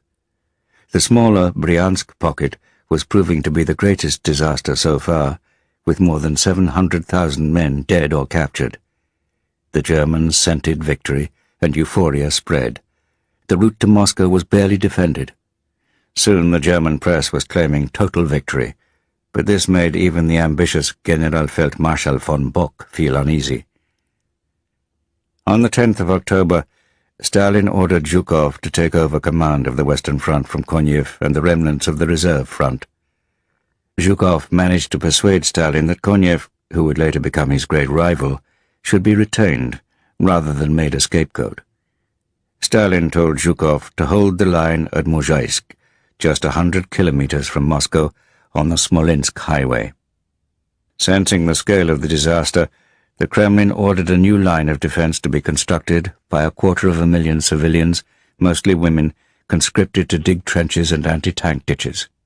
Numbers of them were killed by strafing German fighters as they worked. Discipline became even more ferocious, with NKVD blocking groups ready to shoot anyone who retreated without orders. They used fear to conquer fear, an NKVD officer explained. The NKVD special detachments, which in 1943 became Smersh, were already interrogating officers and soldiers who had escaped from encirclements. Any classed as cowards or suspected of having had contact with the enemy were shot or sent to Strafroti, punishment companies. There the most deadly tasks awaited them, such as leading attacks through minefields. Criminals from the Gulag were also conscripted as Strafniks, and criminals they remained. Even the execution of a gang boss by an NKVD man shooting him in the temple had only a temporary effect on his followers. Other NKVD squads were sent to field hospitals to investigate possible cases of self-inflicted injuries. They immediately executed so-called self-shooters or left-handers, those who shot themselves through the left hand in a naive attempt to escape fighting. A Polish surgeon with the Red Army later admitted to amputating the hands of boys who tried this, just to save them from a firing squad. Prisoners of the NKVD, of course, fared even worse. Beria had 157 prominent captives executed, including Trotsky's sister. Others were dealt with by guards throwing hand grenades into their cells. Only at the end of the month, when Stalin told Beria that his conspiracy theories were rubbish, did the mincing machine slacken. The deportation of 375,000 Volga Germans to Siberia and Kazakhstan, which had begun in September, was accelerated to include all those of German origin in Moscow. Preparations to blow up the metro and key buildings in the capital began. Even Stalin's dacha was mined. NKVD assassination and sabotage squads moved to safe houses in the city, ready to carry out guerrilla warfare against a German occupation. The diplomatic corps received instructions to depart for Kuibyshev on the Volga, a city which had already been earmarked as a reserve capital for the government. The main theater companies in Moscow, symbols of Soviet culture, were also told to evacuate the capital. Stalin himself could not make up his mind whether to stay or leave the Kremlin. On the 14th of October, while part of Guderian's 2nd Panzer Army in the south circumvented the fiercely defended city of Tula, the 1st Panzer Division captured Kalinin north of Moscow, seizing the bridge over the upper Volga and severing the Moscow-Leningrad railway line. In the center, the SS Das Reich Division and the 10th Panzer Division arrived at the Napoleonic battlefield of Borodino, just 110 kilometers from the capital. Here they faced a hard fight against a force strengthened by the new Katyusha rocket launchers and 2 Siberian rifle regiments, forerunners of many divisions whose deployment round Moscow would take the Germans by surprise. Richard Sorge, the key Soviet agent in Tokyo, had discovered that the Japanese were planning to strike south into the Pacific against the Americans. Stalin did not trust Sorge entirely, even though he had been right about Barbarossa, but the information was confirmed by signals intercepts. The reduced threat to the far east of the Soviet Union allowed Stalin to start bringing up even more divisions westwards along the Trans-Siberian Railway. Zhukov's victory at Khalkhin Gol had played an important part in this major strategic shift by the Japanese. The Germans had underestimated the effect on their advance of the rain and snow, turning routes into quagmires of thick black mud. Supplies of fuel, ammunition, and rations could not get through, and the advance slowed. It was also delayed by the resistance of soldiers still trapped in the encirclement, preventing the invaders from releasing troops to continue the advance on Moscow. General der Flieger Wolfram von Richthofen flew at low altitude over the remains of the Vyazma pocket and noted the piles of corpses and destroyed vehicles and guns. The Red Army was also helped by interference from Hitler. The 1st Panzer Division at Kalinin, poised to attack south towards Moscow, was suddenly told to move in the opposite direction with the 9th Army to attempt another encirclement with Army Group North. Hitler and the OKW had no idea of the conditions in which their troops were fighting, but Siegeseuphorie, or victory euphoria in Führer headquarters, was dissipating the concentration of forces against Moscow. Stalin and the State Defense Committee decided on the 15th of October to evacuate the government to Kuibyshev. Officials were told to leave their desks and climb into lines of trucks outside, which would take them to the Kazan railway station. Others had the same idea. Bosses from many factories put their families in trucks and got out of the capital, and that is when it started. Civilians started looting the shops. Walking along the street, one saw everywhere the red, contented, drunken faces of people carrying rings of sausage and rolls of fabric under their arm. Things were happening which would be unthinkable even 2 days ago. One heard in the street that Stalin and the government had fled Moscow. The panic and looting were spurred on by wild rumors that the Germans were already at the gates. Frightened functionaries destroyed their Communist Party cards, an act many of them were to regret later once the NKVD restored order, because they would be accused of criminal defeatism. On the morning of the 16th of October, Alexei Kosygin entered the building of Sovnarkom, the Council of People's Commissars, of which he was deputy chairman. He found the place unlocked and abandoned, with secret papers on the floor. Telephones rang in empty offices. Guessing that they were calls from people trying to discover whether the government had left, he answered one. An official asked whether Moscow would be surrendered. Out in the streets, the police had vanished. As in Western Europe the year before, Moscow suffered from enemy paratrooper psychosis. Natalia Gesser, hobbling on crutches after an operation, found herself surrounded by mobs suspicious that I had broken my legs parachuting in from a plane. Many of the looters were drunk, justifying their actions on the grounds that they had best take what they could before the Germans seized it. Panic-stricken crowds at stations trying to storm departing trains were described as human whirlpools in which children were torn from their mothers' arms. What went on at Kazan station defies description, wrote Ilya Ehrenberg. Things were little better at the western train stations of Moscow, where hundreds of wounded soldiers had been dumped, uncared for, on stretchers along the platforms. Women searching desperately for a son, a husband, or a boyfriend moved among them. Stalin, emerging from the Kremlin fortress, was shocked by the sights he saw. A state of siege was declared, and NKVD rifle regiments marched in to clear the streets, shooting looters and deserters on sight. Order was brutally restored. Stalin then decided that he would stay, and this was announced on the radio. It was a critical moment, and the effect was considerable. The mood turned from mass panic to a mass determination to defend the city at all costs. It was a phenomenon similar to the change of heart during the defense of Madrid 5 years before. Stressing the need for secrecy, Stalin told the State Defense Committee that the celebrations for the anniversary of the Bolshevik Revolution would still go ahead. Several members were aghast, but they recognized that it was probably worth the risk as a demonstration to the country and the world at large that Moscow would never yield. On the eve of revolution, Stalin gave a speech which was broadcast from the vast ornate hall of the Mayakovsky metro station.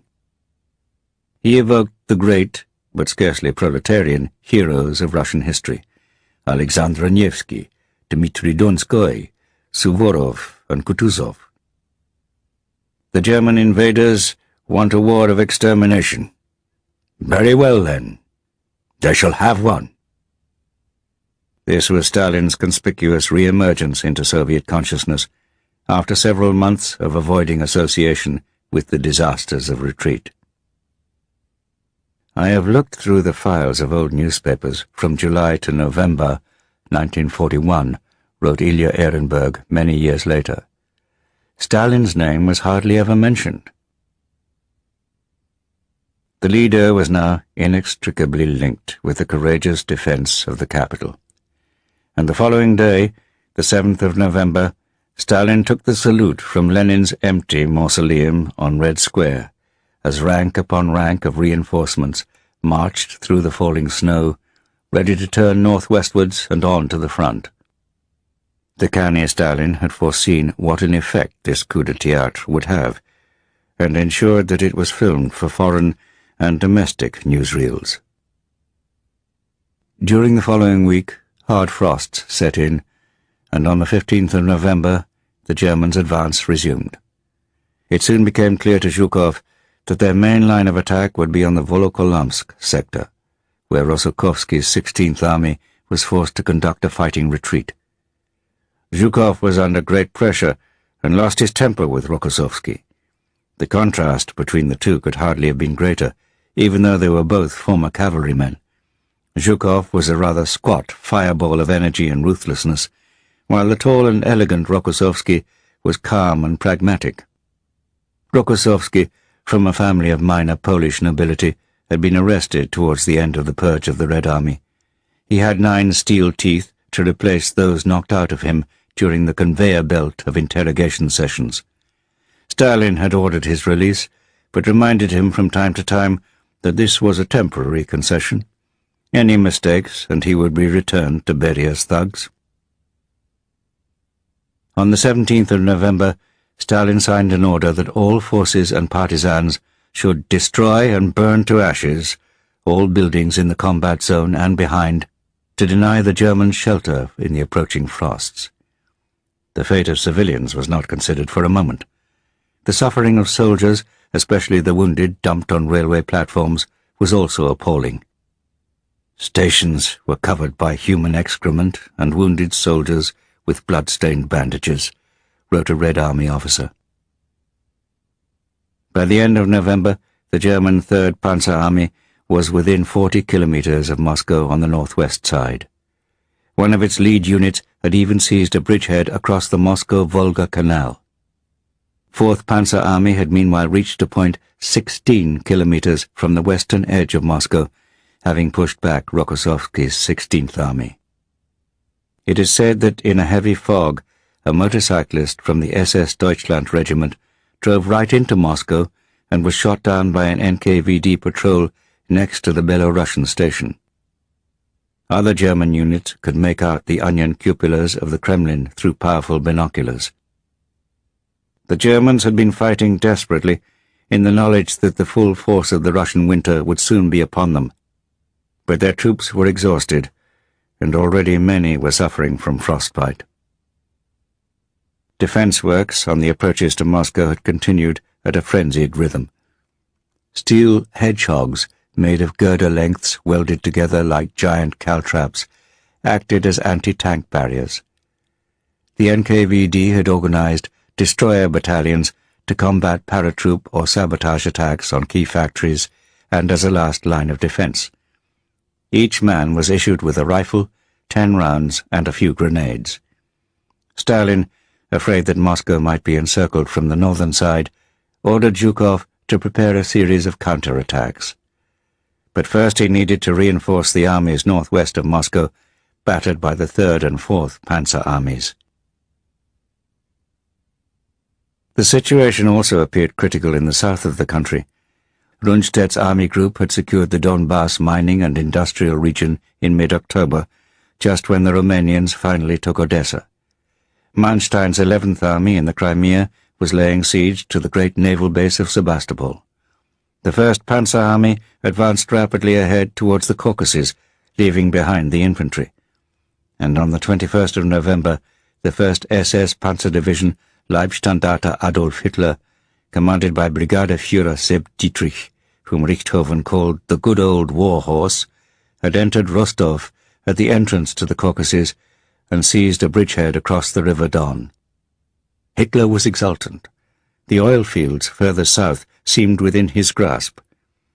But Kleist's panzer spearhead was overextended, its left flank guarded only by weakly armed Hungarian troops. Marshal Timoshenko seized the opportunity and counterattacked across the frozen Don. Rundstedt, realizing that a full advance into the Caucasus was impossible before the next spring, pulled his forces back to the line of the river Mius, which flowed into the Sea of Azov west of Taganrog. Hitler reacted to this first withdrawal by the German army in the war with angry disbelief. He ordered that the retreat be cancelled at once. Rundstedt offered his resignation, which was immediately accepted. On the 3rd of December, Hitler flew down to Army Group South's headquarters at Poltava, where that earlier invader, Charles XII of Sweden, had been decisively defeated. The next day, Hitler appointed Generalfeldmarschall von Reichenau, a convinced Nazi, whom Rundstedt disparagingly described as a roughneck who ran around half-naked when taking physical exercise.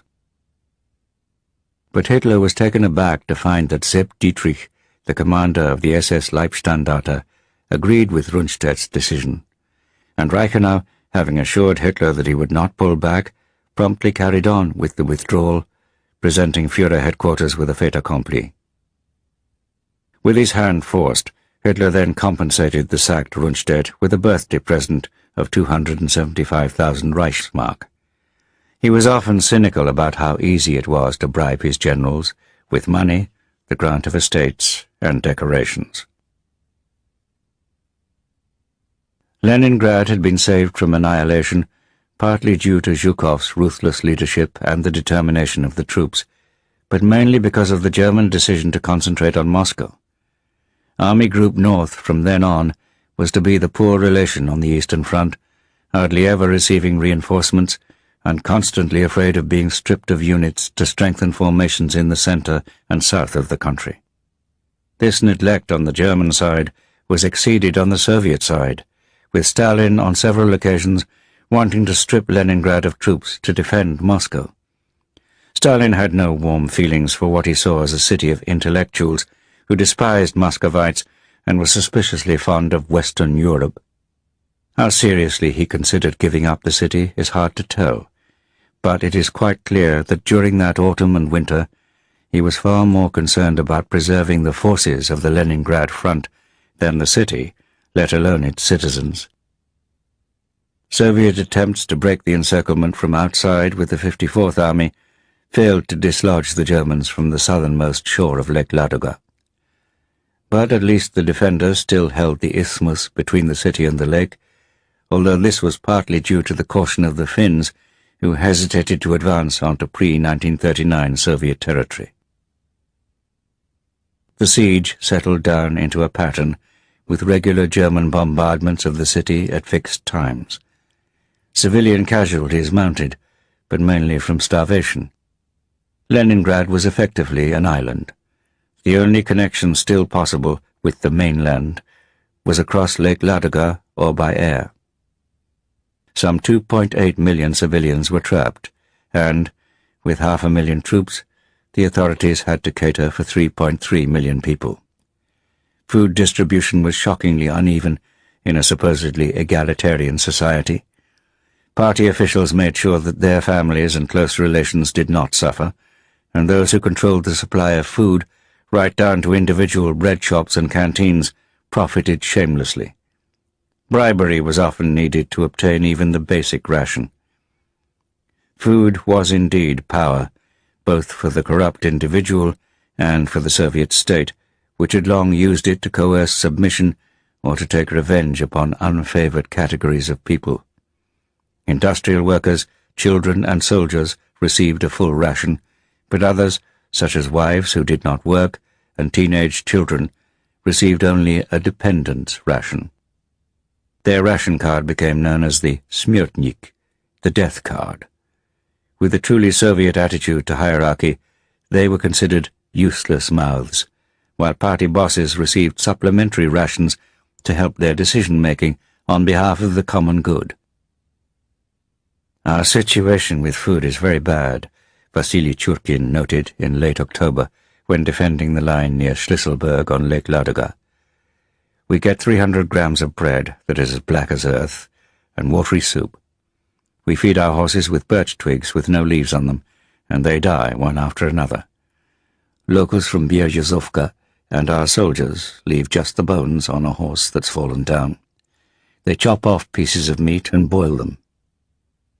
Soldiers were far better off than civilians, and those who had families in the city waited for winter with mounting anxiety. Frightful stories of cannibalism began to circulate. Churkin recorded how our corporal Andronov, a tall, broad-shouldered fellow full of energy, made a mistake for which he paid with his life. The chief of supplies sent him in a vehicle to Leningrad under some pretext. At that time in Leningrad they were more starved than we were, and most of us had families there. The vehicle with Andronov was stopped on the way. In the vehicle they found canned food, meat, and cereal, which we had taken from our own meager rations to send to our families. The tribunal sentenced Andronov and his chief to death. His wife, with a small child, were in Leningrad. People say that their neighbor ate the child, and the wife lost her sanity. The starving city needed hard frosts, so that the ice on Lake Ladoga was strong enough to support trucks bringing in food supplies across the ice road. Great risks were taken in the first week of December. "I saw a Polutorka truck," Churkin wrote. Its hind wheels had fallen through the ice. In it were sacks with flour. They were dry. Its cabin pointed up. Its front wheels stood on the ice. I passed about a dozen Polutorka trucks loaded with flour that froze into the ice. They were the pioneers of the road of life. There was no one by the trucks. The inhabitants of Leningrad would have to wait a little longer for the stockpiles already assembled. At the lakeside settlement of Kabona, Churkin saw that all along the bank, stretching for so many kilometers that one couldn't even see the end, lay an enormous amount of sacks with flour and boxes with foodstuffs prepared to be sent across the ice to starving Leningrad. By the beginning of December, many German commanders in Army Group Center realized that their exhausted and frozen troops could not now take Moscow. They wanted to withdraw their depleted forces to a defensible line until the spring, but such arguments had already been overruled by General Halder on the instructions of Führer headquarters. Some began to think of 1812 and the terrible retreat of Napoleon's army. Even with the mud now frozen hard, the supply situation had failed to improve. With temperatures dropping to below -20 degrees centigrade, and often with zero visibility, the Luftwaffe was grounded most of the time. Like airfield ground crews, motorized troops had to light fires under the engines of their vehicles before they could hope to start them. Machine guns and rifles froze solid because the Wehrmacht did not have the right oil for winter warfare, and radios failed to work in the extreme temperatures. Artillery and transport draft horses brought from Western Europe were unused to the cold and lacked forage. Bread arrived frozen solid. Soldiers had to cut it up with hacksaws and thaw it out in their trouser pockets before they could eat it.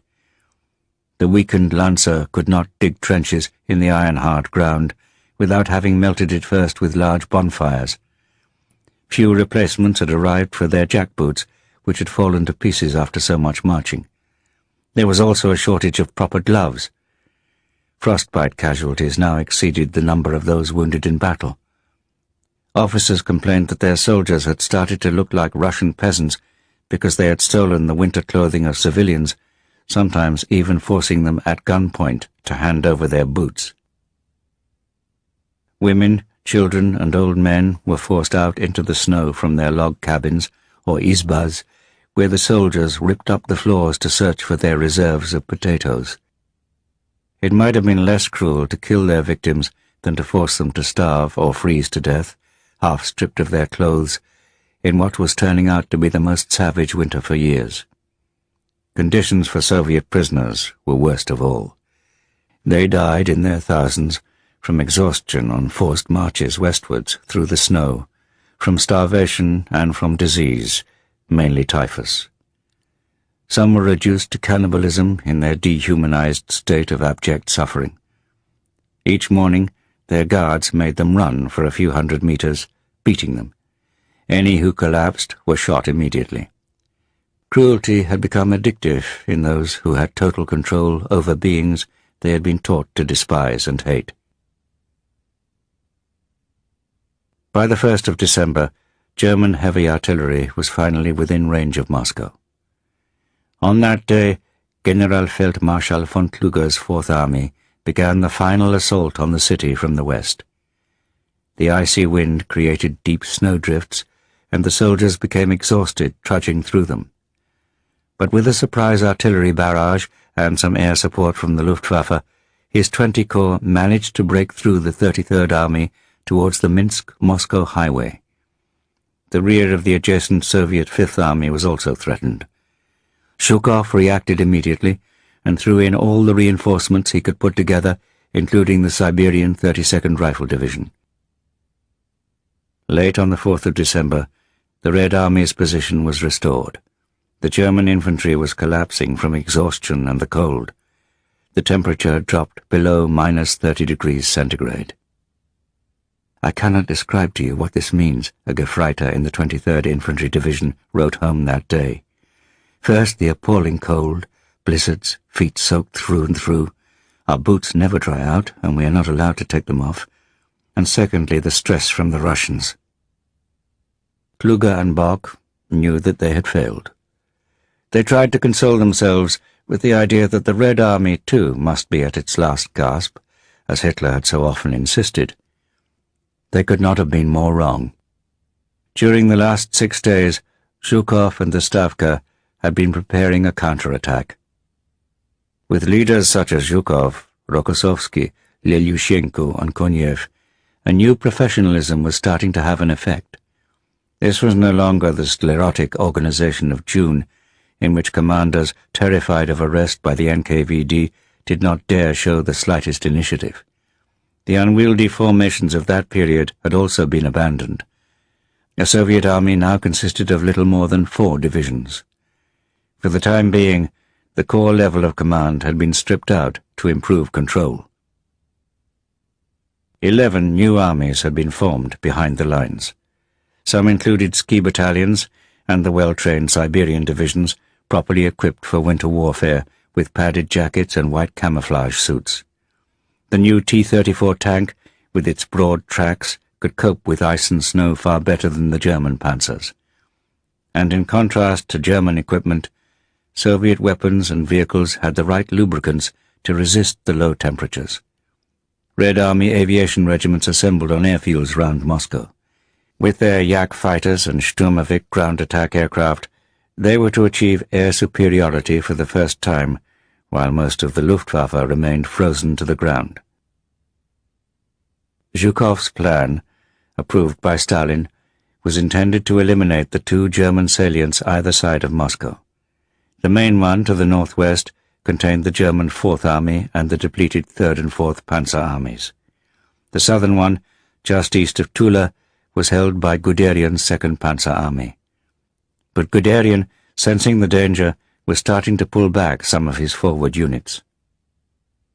At 0300 hours on Friday the 5th of December, Konev's newly formed Kalinin front moved against the north side of the main bulge, with the 29th and 31st Armies attacking across the frozen Volga. Next morning, the 1st Shock Army and the 30th Army advanced due west. Then Zhukov sent another 3 armies, including Rokossovsky's reinforced 16th Army and Vlasov's 20th Army, in against the southern side. He intended to cut off the 3rd and 4th Panzer Armies. As soon as a gap opened, Major General Lev Dovator's 2nd Guards Cavalry Corps charged in to create mayhem in the German rear. The hardy Cossack ponies could cope with the snow a metre deep, and soon caught up with the German infantry struggling to retreat through it. To the south, the 50th Army attacked the northern flank of Guderian's 2nd Panzer Army from Tula, while the 10th Army advanced from the northeast. Pavel Bielov's 1st Guards Cavalry Corps, supported by tanks, struck into the German rear. Guderian moved fast and managed to extricate the majority of his forces. But he was not able to restore the line as he had hoped, because the southwestern front then sent the 13th Army and an operational group against the 2nd Army on his southern flank. Guderian had to pull back another 80 kilometers. This left a large gap between him and the 4th Army on his left. The Red Army was still short of tanks and artillery, but with the new armies, it was now close to German manpower strengths on the Moscow front. Its main advantage was the element of surprise. The Germans had completely discounted reports from Luftwaffe pilots of major military formations moving behind the lines. They also had no reserves, and with heavy fighting southeast of Leningrad and the withdrawal of Army Group South to the Mius, Bock could not obtain reinforcements from the flanks. The sense of precariousness even reached down to a supply Obergefreiter in the 31st Infantry Division. "I don't know what's wrong," he wrote home. "One simply has a bad feeling that this vast Russia is just too much for our strength." By the 7th of December, the battle for the main salient was going well. It looked as if the Soviet objective of trapping the 3rd Panzer Army and part of the 4th might succeed. But the advance was slow, to Zhukov's intense frustration. The armies involved were held up, trying to eliminate every enemy strongpoint, defended by improvised German Kampfgruppen, or combat groups. 2 days later, Zhukov ordered his commanders to stop frontal attacks and to bypass centers of resistance so as to get well into the German rear. On the 8th of December, a German soldier wrote in his diary, "Are we going to have to pull out? Then God have pity on us." They knew what that would mean in the open snowfields. The retreat all along the front was marked by burning villages set on fire as they struggled to withdraw through deep snow. Their route became littered with vehicles abandoned from lack of fuel, horses dead from exhaustion, and even wounded men left behind in the snow. Hungry troops hacked lumps of frozen flesh from the flanks of the horses. Siberian ski battalions swooped out of the freezing mist to harry and attack. With grim satisfaction, they noted the totally inadequate equipment of the Germans, reduced to wrapping themselves in the mittens and shawls of old women looted from the villages or straight off their backs. "The frosts were exceptionally severe," wrote Ehrenberg, "but the Red Army Siberians grumbled. Now, if a real frost set in, that'd kill them off at once." Their revenge was fierce after what they had heard of German treatment of prisoners and civilians. Virtually unhindered by the Luftwaffe, Red Army aviation fighters and Sturmovik regiments harried the long columns of retreating troops, black against the snow. Raiding groups from Bielov's and Dovator's Guards Cavalry Corps struck deep in the rear, attacking depots and artillery batteries with drawn sabres. Partisans raided supply lines, sometimes linking up with the cavalry, and Zhukov decided to drop the 4th Airborne Corps by parachute behind the German front lines. Soviet troops felt no pity for the frost-bitten and lice-infested German infantry.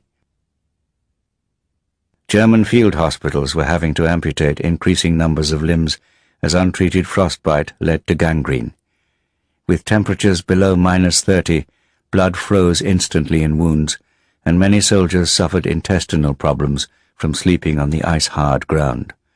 Almost all suffered from diarrhea, an even worse affliction in such conditions.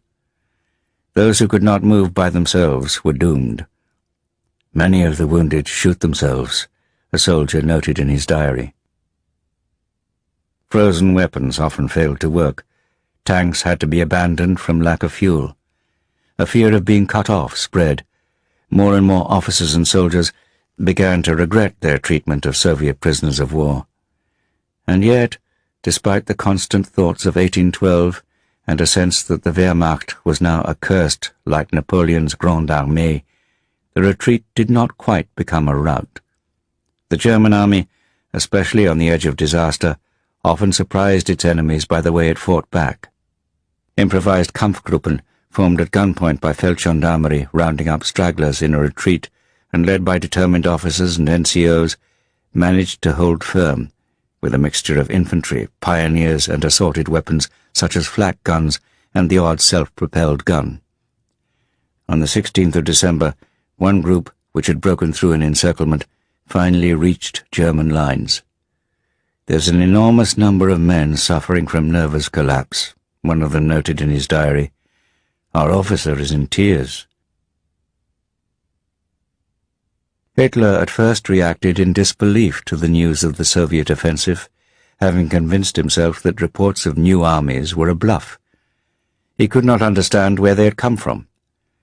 Humiliated by this totally unexpected turn in the fortunes of war, after all the recent claims of victory over the Slav Untermensch, he was angry and baffled. Instinctively he fell back on his visceral creed that the will would triumph. The fact that his men lacked proper clothing, ammunition, rations, and fuel for their armored vehicles was almost irrelevant to him.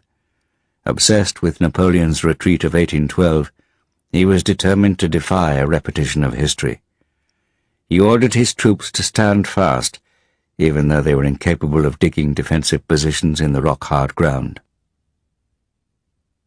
With all attention in Moscow fixed on the great struggle to the west of the capital, news of the Japanese attack on Pearl Harbor did not make much impact. But the effect was considerable in the city of Kuibyshev, where all the foreign correspondents were held, still under firm instructions from Soviet censors to put a Moscow dateline on all their articles. Ilya Ehrenberg observed with amusement how the Americans in the Grand Hotel came to blows with Japanese journalists. For the Americans and Japanese, that would truly be the least of it. Chapter 16. Pearl Harbor. September 1941 to April 1942.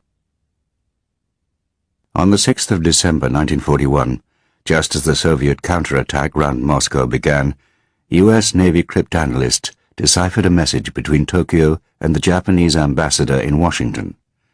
Although the final section was missing, the import was abundantly clear. "This means war," Roosevelt said to Harry Hopkins, who was in the Oval Office that evening when the signal was brought in. The President had only just sent a personal message to Emperor Hirohito, urging his country to draw back from the conflict. Over at the War Department, the head of intelligence passed the intercepts to Brigadier General Leonard Garreau of the War Plans Division, with instructions to warn bases in the Pacific. But Garreau decided to do nothing. "I think they have had plenty of notification," he is recorded as saying.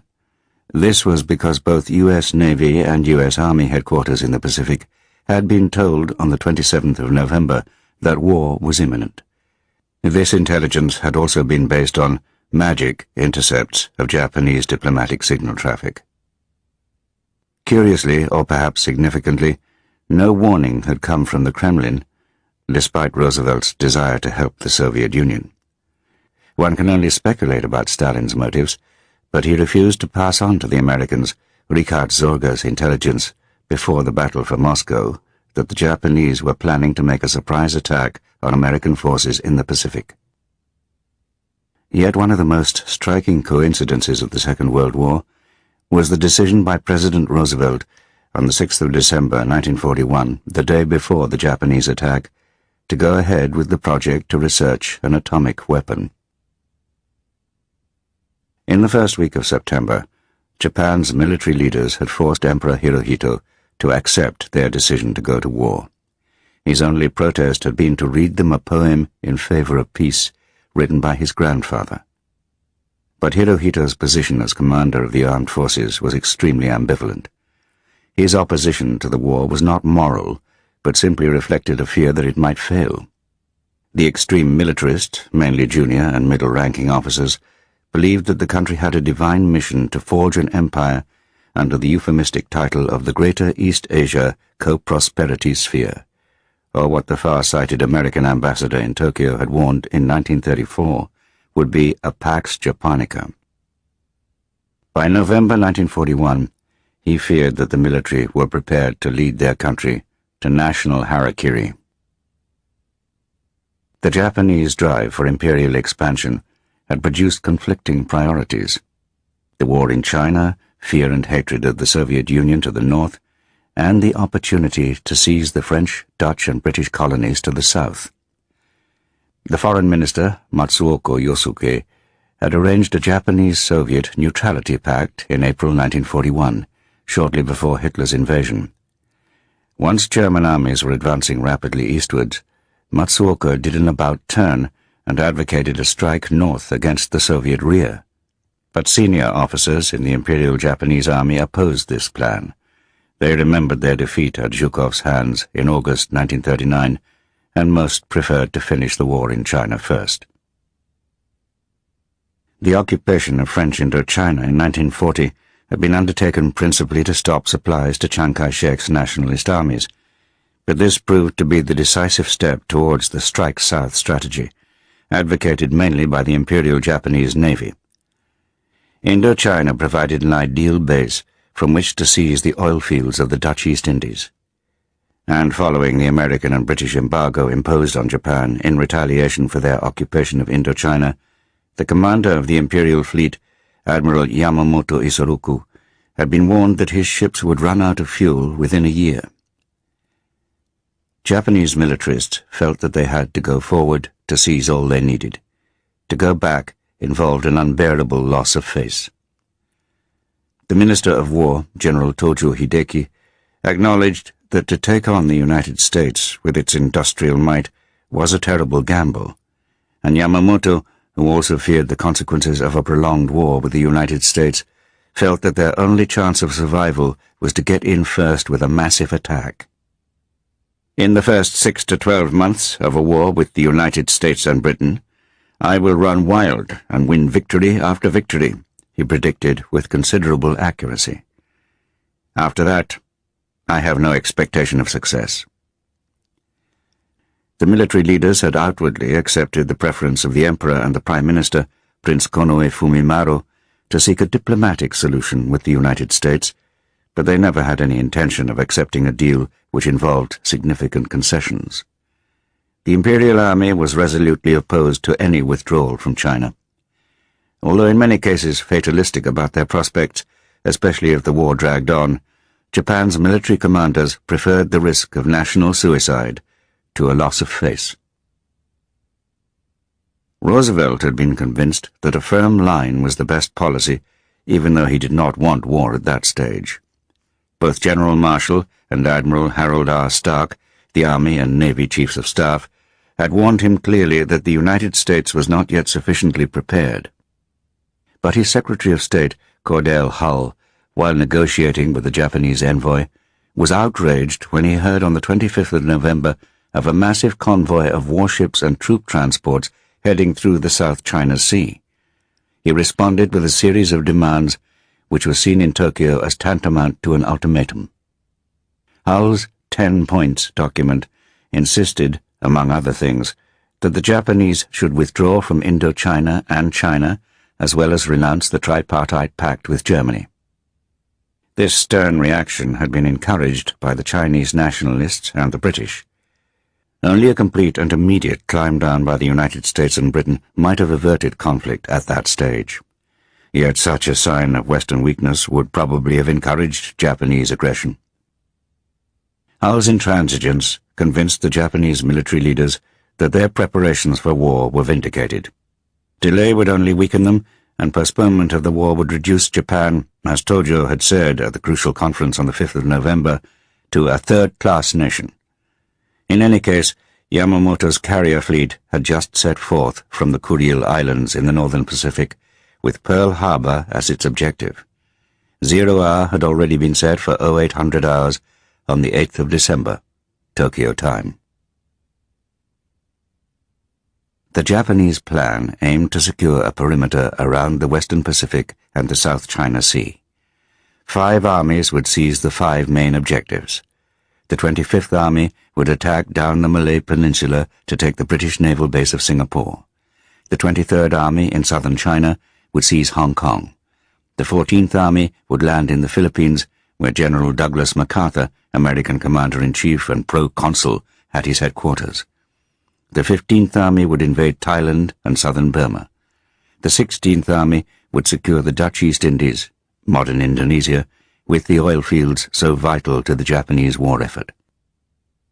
Against the severe doubts of his colleagues in the Imperial Japanese Navy, Admiral Yamamoto had insisted that some of these operations, especially the attack on the Philippines, would be at risk unless he first sent his carrier force to destroy the U.S. fleet.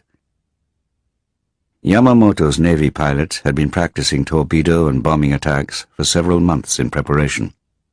Intelligence on their targets was provided by the Japanese Consul General in Honolulu, who had been watching the movements of the U.S. warships. They were always in harbor at the weekend. The preemptive strike was fixed for just after dawn on Sunday, the 8th of December, which would still be the 7th of December, Washington time. At dawn on the 26th of November, the carrier force, led by the flagship Akagi, sailed under strict radio silence from the Kuril Islands in the northern Pacific. In Hawaii, Admiral Husband E. Kimmel, the Commander-in-Chief of the Pacific Fleet, had been deeply concerned that his intelligence staff had no knowledge of the position of the carriers from the Japanese 1st and 2nd Fleets.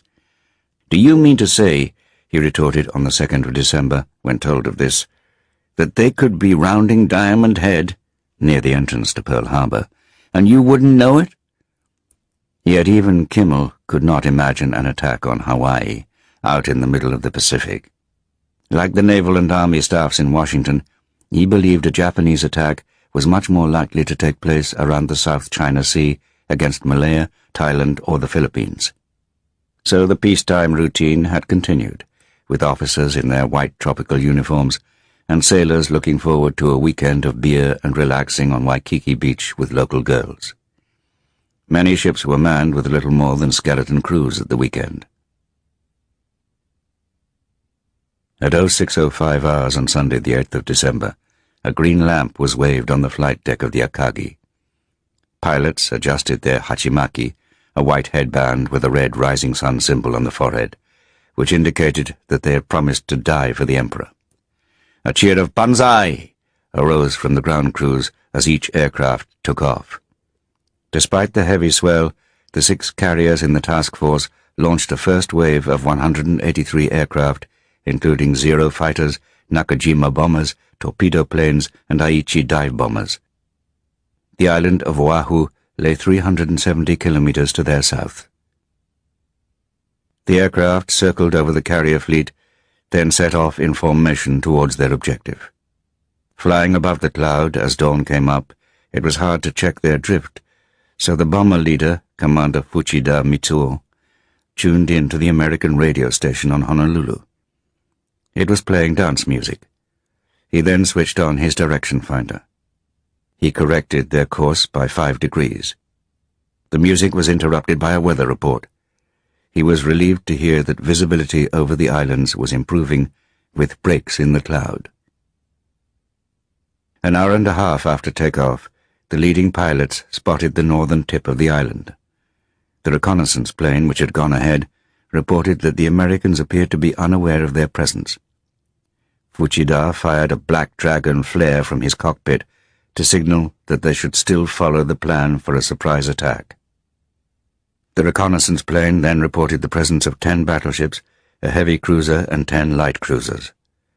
As they came in sight of Pearl Harbor, Fuchida studied the anchorage through binoculars. At 07:49 hours, he gave the order to proceed, then passed back to the Japanese carrier fleet the signal "Tora, Tora, Tora."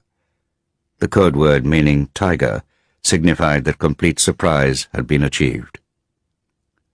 2 dive bomber groups with 53 aircraft sheered off to attack the 3 nearby airfields. The torpedo planes went straight into low-level runs against the 7 capital ships in Battleship Row. Honolulu radio was still playing music. Fuchida could already see waterspouts exploding alongside the battleships. He ordered his pilot to bank as the signal for his 10 squadrons to make their bomb run in line ahead. "A gorgeous formation," he noted. But as they went in, American anti-aircraft guns opened fire. Dark grey bursts exploded all around them, making the aircraft shudder. The first torpedoes struck the battleship USS Oklahoma, which slowly rolled over. More than 400 men died, trapped beneath the hull. Fuchida was taken aback by the speed of the American response as his aircraft headed for the USS Nevada at 3,000 meters. He now regretted having decided to attack in line ahead. They were buffeted as the USS Arizona blew up in a massive explosion, killing more than 1,000 men on board. The black smoke from blazing oil was so thick that many aircraft overshot their bombing point and had to return for a second run. Part of Fuchida's force of dive bombers and fighters had peeled off to attack the U.S. Army Air Corps bases at Wheeler Field and Hickam Field and the Naval Air Station on Ford Island. Ground crews and pilots were at breakfast when the strike came in. The first man to fight back at Hickam Field was an Army chaplain who had been outside preparing his altar for an open-air mass. He seized a nearby machine gun and, resting it on his altar, began firing at the swooping enemy planes. But at both fields, the aircraft, lined up neatly beside the runway, made an easy target for the Japanese pilots. Almost exactly an hour after the first aircraft had sighted their targets, a second wave of Japanese attackers arrived, but their task was more difficult, with the thick smoke and the volume of fire coming up at them. Even 5-inch naval guns were firing at the aircraft. Some of their shells are said to have landed in the town of Honolulu, killing civilians. Suddenly, the sky was empty. The Japanese pilots had turned back to the north to catch up with their carriers, already steaming for home. As well as the battleships, Arizona and Oklahoma, the U.S. Navy at Pearl Harbor had lost 2 destroyers. Another 3 battleships were sunk or beached, but later refloated and repaired, and 3 more were damaged. The Army Air Corps and Navy lost 188 aircraft destroyed and 159 damaged. Altogether, 2,335 American servicemen were killed and 1,143 wounded. Only 29 Japanese aircraft had been destroyed. But the Imperial Navy also lost an ocean-going submarine and 5 midget submarines, all of which were supposed to have provided a diversion. Despite the shock of the attack, many sailors and Hawaiian shipyard workers promptly dived into the water to save those blown off the ships. Most of those struggling in the harbor were covered in oil and had to have their skin cleaned with cotton waste. Small parties with oxyacetylene cutters started to cut through bulkheads and even hulls to rescue trapped comrades. All around were damaged warships wreathed in black smoke, twisted and tangled dockside cranes, and port buildings riddled with holes. It would take 2 weeks to put the last of the fires out. Anger drove everyone in their task to restore the fighting power of the U.S. Pacific Fleet. They had at least one important consolation. None of the aircraft carriers had been in port, for they were to provide the only means to hit back in a naval war which had changed forever. Pearl Harbor was far from the only target. Bombers of the Imperial Air Fleet had been waiting to take off from the island of Formosa, Taiwan, to attack American airfields on the Philippines, but a thick fog had kept them grounded. General MacArthur had been woken in his suite at a Manila hotel with news of the attack on Pearl Harbor. He immediately called a staff conference at his headquarters. Major General Louis Brereton, Chief of the Far East Air Force, asked for permission to send his B-17 Flying Fortresses against the airfields on Formosa. But MacArthur hesitated. He had been told that the Japanese bombers based there did not have the range to attack the Philippines. Brereton was unconvinced. He sent his B-17s up with fighter escorts so that they would not be caught on the ground. MacArthur finally gave permission for a reconnaissance flight over Formosa to be followed by a bombing raid the next day. Brereton ordered his bombers to return to Clark Field to refuel, some 90 kilometers from Manila, and the fighters to land at their base near Iba to the northwest. At 12:20 hours local time, while the crews were having lunch, the Japanese raiders arrived overhead. They could not believe their luck in finding that their targets were all lined up for them. Altogether, 18 B-17 bombers and 53 P-40 fighters were destroyed. Half of the Far East Air Force had been destroyed on the first day. The Americans had received no warning because their radar set had not yet been installed. Other Japanese bombers attacked the capital, Manila. Philippine civilians had no idea what to do. An American Marine saw women clustered under the acacia trees in the park. A few of them had opened their umbrellas for additional protection. Wake Island, halfway between Hawaii and the Mariana Islands, was also attacked by Japanese aircraft on the 8th of December, but the Americans were ready. Major James Devereaux, the commander of the 427 U.S. Marines there, had ordered his bugler to sound "Call to Arms" as soon as he heard of the attack on Pearl Harbor. 4 Marine pilots in Grumman Wildcats managed to shoot down 6 Zero fighters after the other 8 Wildcats had been destroyed or damaged on the ground. On the 11th of December, Japanese warships arrived offshore to land troops, but the Marines' 5-inch guns sank 2 destroyers and damaged the cruiser Yubari. The Japanese force withdrew without even attempting to land its Marines. Although elated by their extraordinary achievement, the U.S. Marines on Wake knew that the Japanese would be back in even greater numbers. On the 23rd of December, a much larger task force appeared, this time with 2 aircraft carriers and 6 cruisers.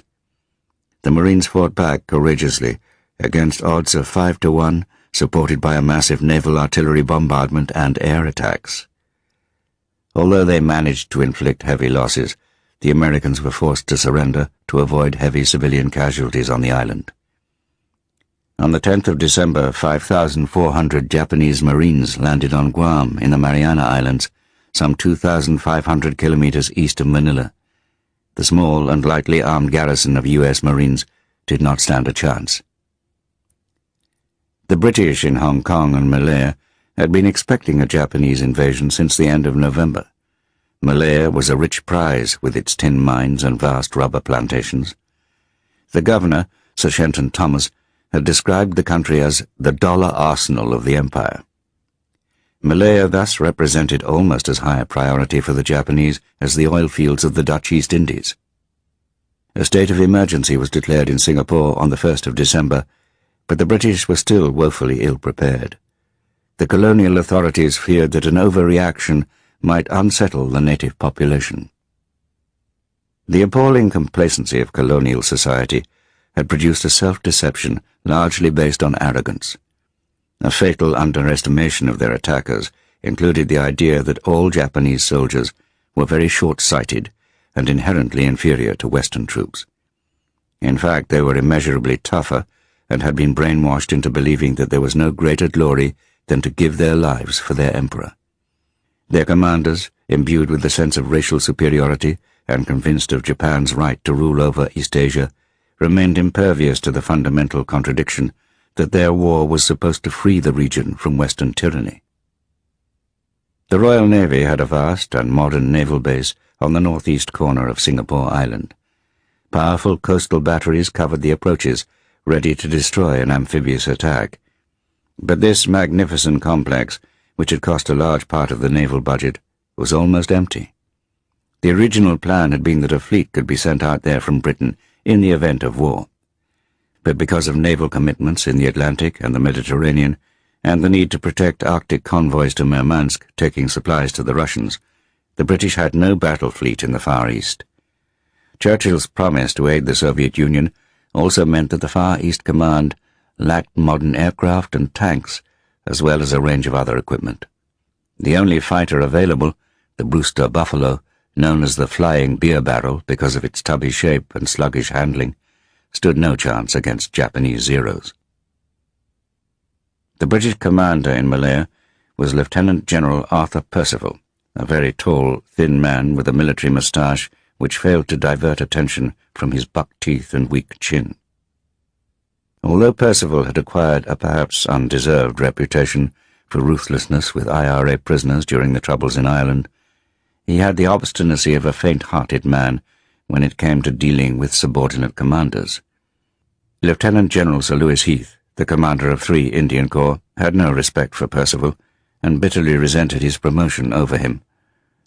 And relations between the various Army and RAF commanders, as well as between them and the tempestuous and paranoid Australian commander, Major General Henry Gordon Bennett, were far from amicable. In theory, Percival commanded nearly 90,000 men, but fewer than 60,000 were front-line troops. Hardly any had experience of the jungle, and the Indian battalions and local volunteers were virtually untrained. The sorry state of British defences was well known in Tokyo. The 3,000 Japanese civilians then resident in Malaya had been passing back detailed intelligence through their consulate general in Singapore. On the 2nd of December, a Royal Navy squadron commanded by the diminutive Admiral Sir Thomas Phillips reached Singapore. It consisted of the modern battleship HMS Prince of Wales, the old battlecruiser HMS Repulse, and 4 destroyers.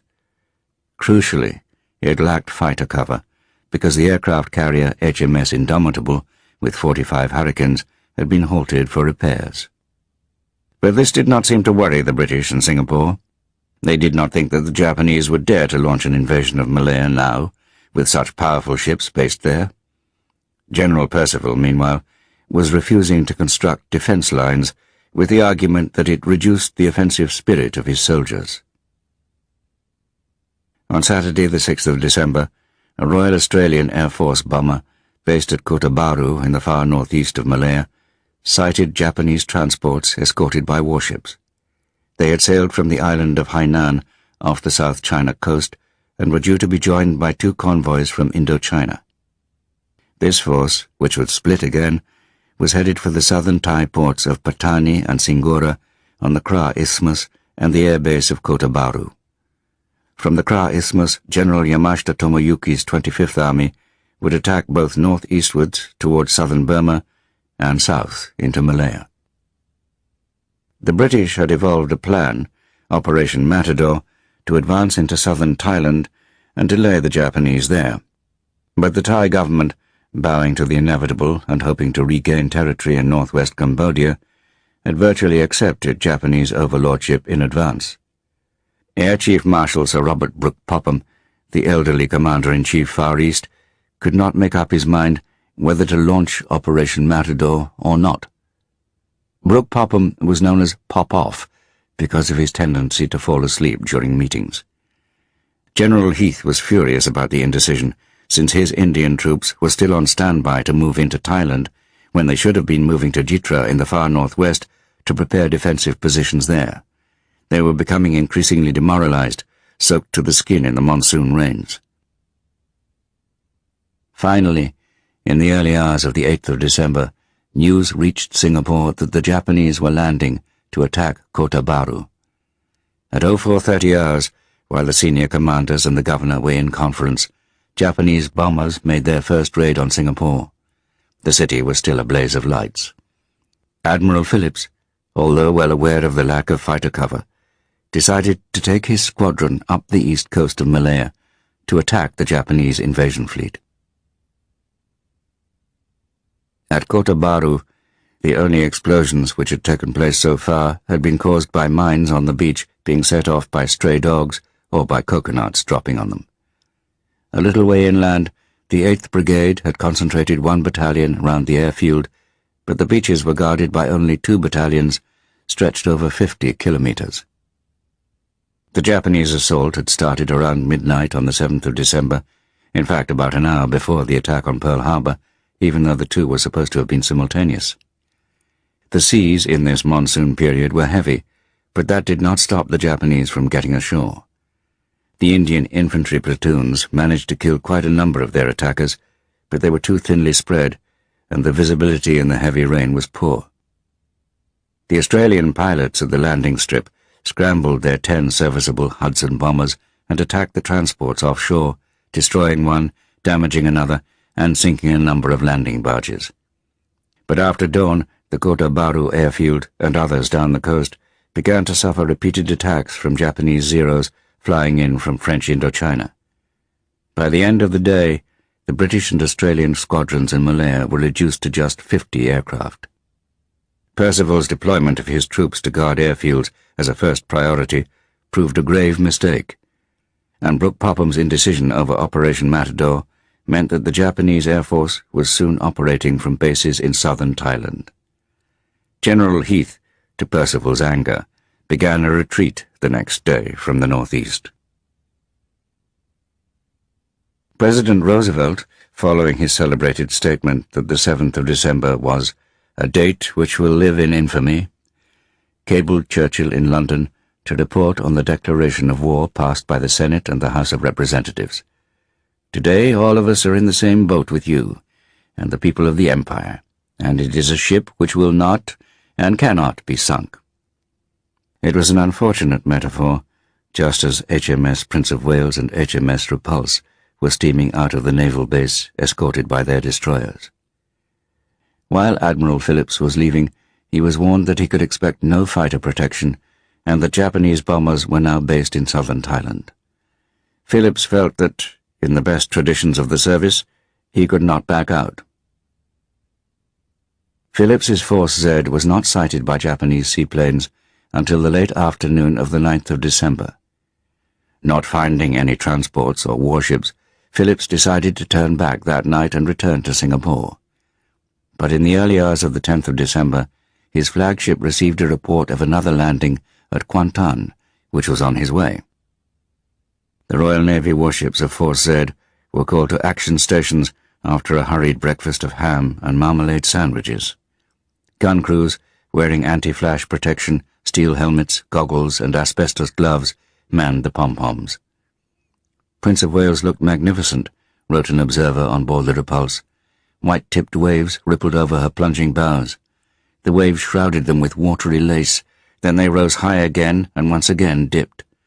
She rose and fell so methodically that the effect of staring at her was hypnotic.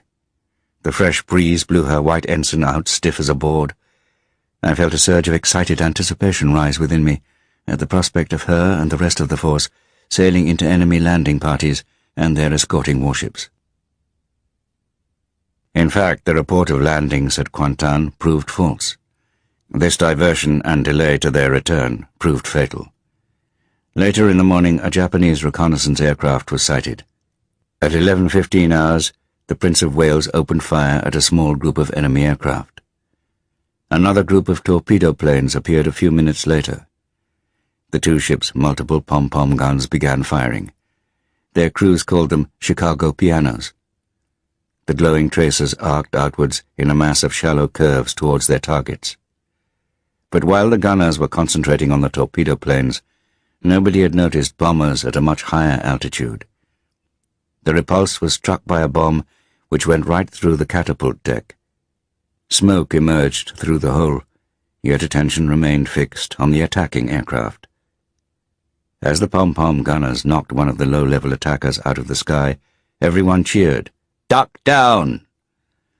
But then, reminding them of the more immediate danger, a Marine bugler sounded the dreaded warning, "Ship on fire." Fire hoses played on the whole billowing black smoke, but proved of little use. The next wave of attacking aircraft concentrated on the Prince of Wales. A torpedo struck her stern, sending up a tree-like column of water and smoke. The great ship began to list to port. "It doesn't seem possible that those slight-looking planes could do that to her," the same observer on Repulse noted, still barely able to believe that the age of the battleship was truly over. Even if the carrier HMS Indomitable had been with them, it is far from certain that her aircraft would have been sufficient to ward off the determined Japanese attacks. With her steering gear and engines out of action, HMS Prince of Wales was doomed as another wave of torpedo aircraft appeared. Repulse's gun crews did what they could to break up the attack, but 3 more torpedoes struck home. The battleship's list increased dramatically. It was obvious that she was about to go down. Then the Repulse herself was hit by 2 torpedoes, one after the other. The order came to abandon ship. There was little panic. Some sailors even had time to light a last cigarette as they formed lines. When it was their turn, they took a deep breath and leaped into the black, oil-covered sea below. Churchill, who had exulted in the great ships of the Royal Navy from his times as First Lord of the Admiralty, was stunned by the disaster. The tragedy felt even more personal to him after his voyage in the Prince of Wales to Newfoundland in August. The Imperial Japanese Navy was now unchallenged in the Pacific. Hitler rejoiced at the news. It augured well for his declaration of war on the United States, announced on the 11th of December. Hitler had always assumed that he would have to fight America at some point, and he now calculated that, with its small army and a crisis in the Pacific, it would not be able to play a decisive part in Europe for nearly 2 years. He was above all encouraged in this decision by Admiral Dönitz, who wanted to send his U-boat wolf packs against American shipping. All-out submarine warfare might still bring Britain to its knees. Hitler's announcement to the Reichstag prompted its Nazi representatives to rise cheering to their feet. They saw the United States as the great Jewish power in the West. But German officers, still fighting in the desperate retreat on the Eastern Front, did not know what to think when they heard the news. The more far-sighted sensed that this world war, with the United States, the British Empire, and the Soviet Union aligned against them, would be unwinnable.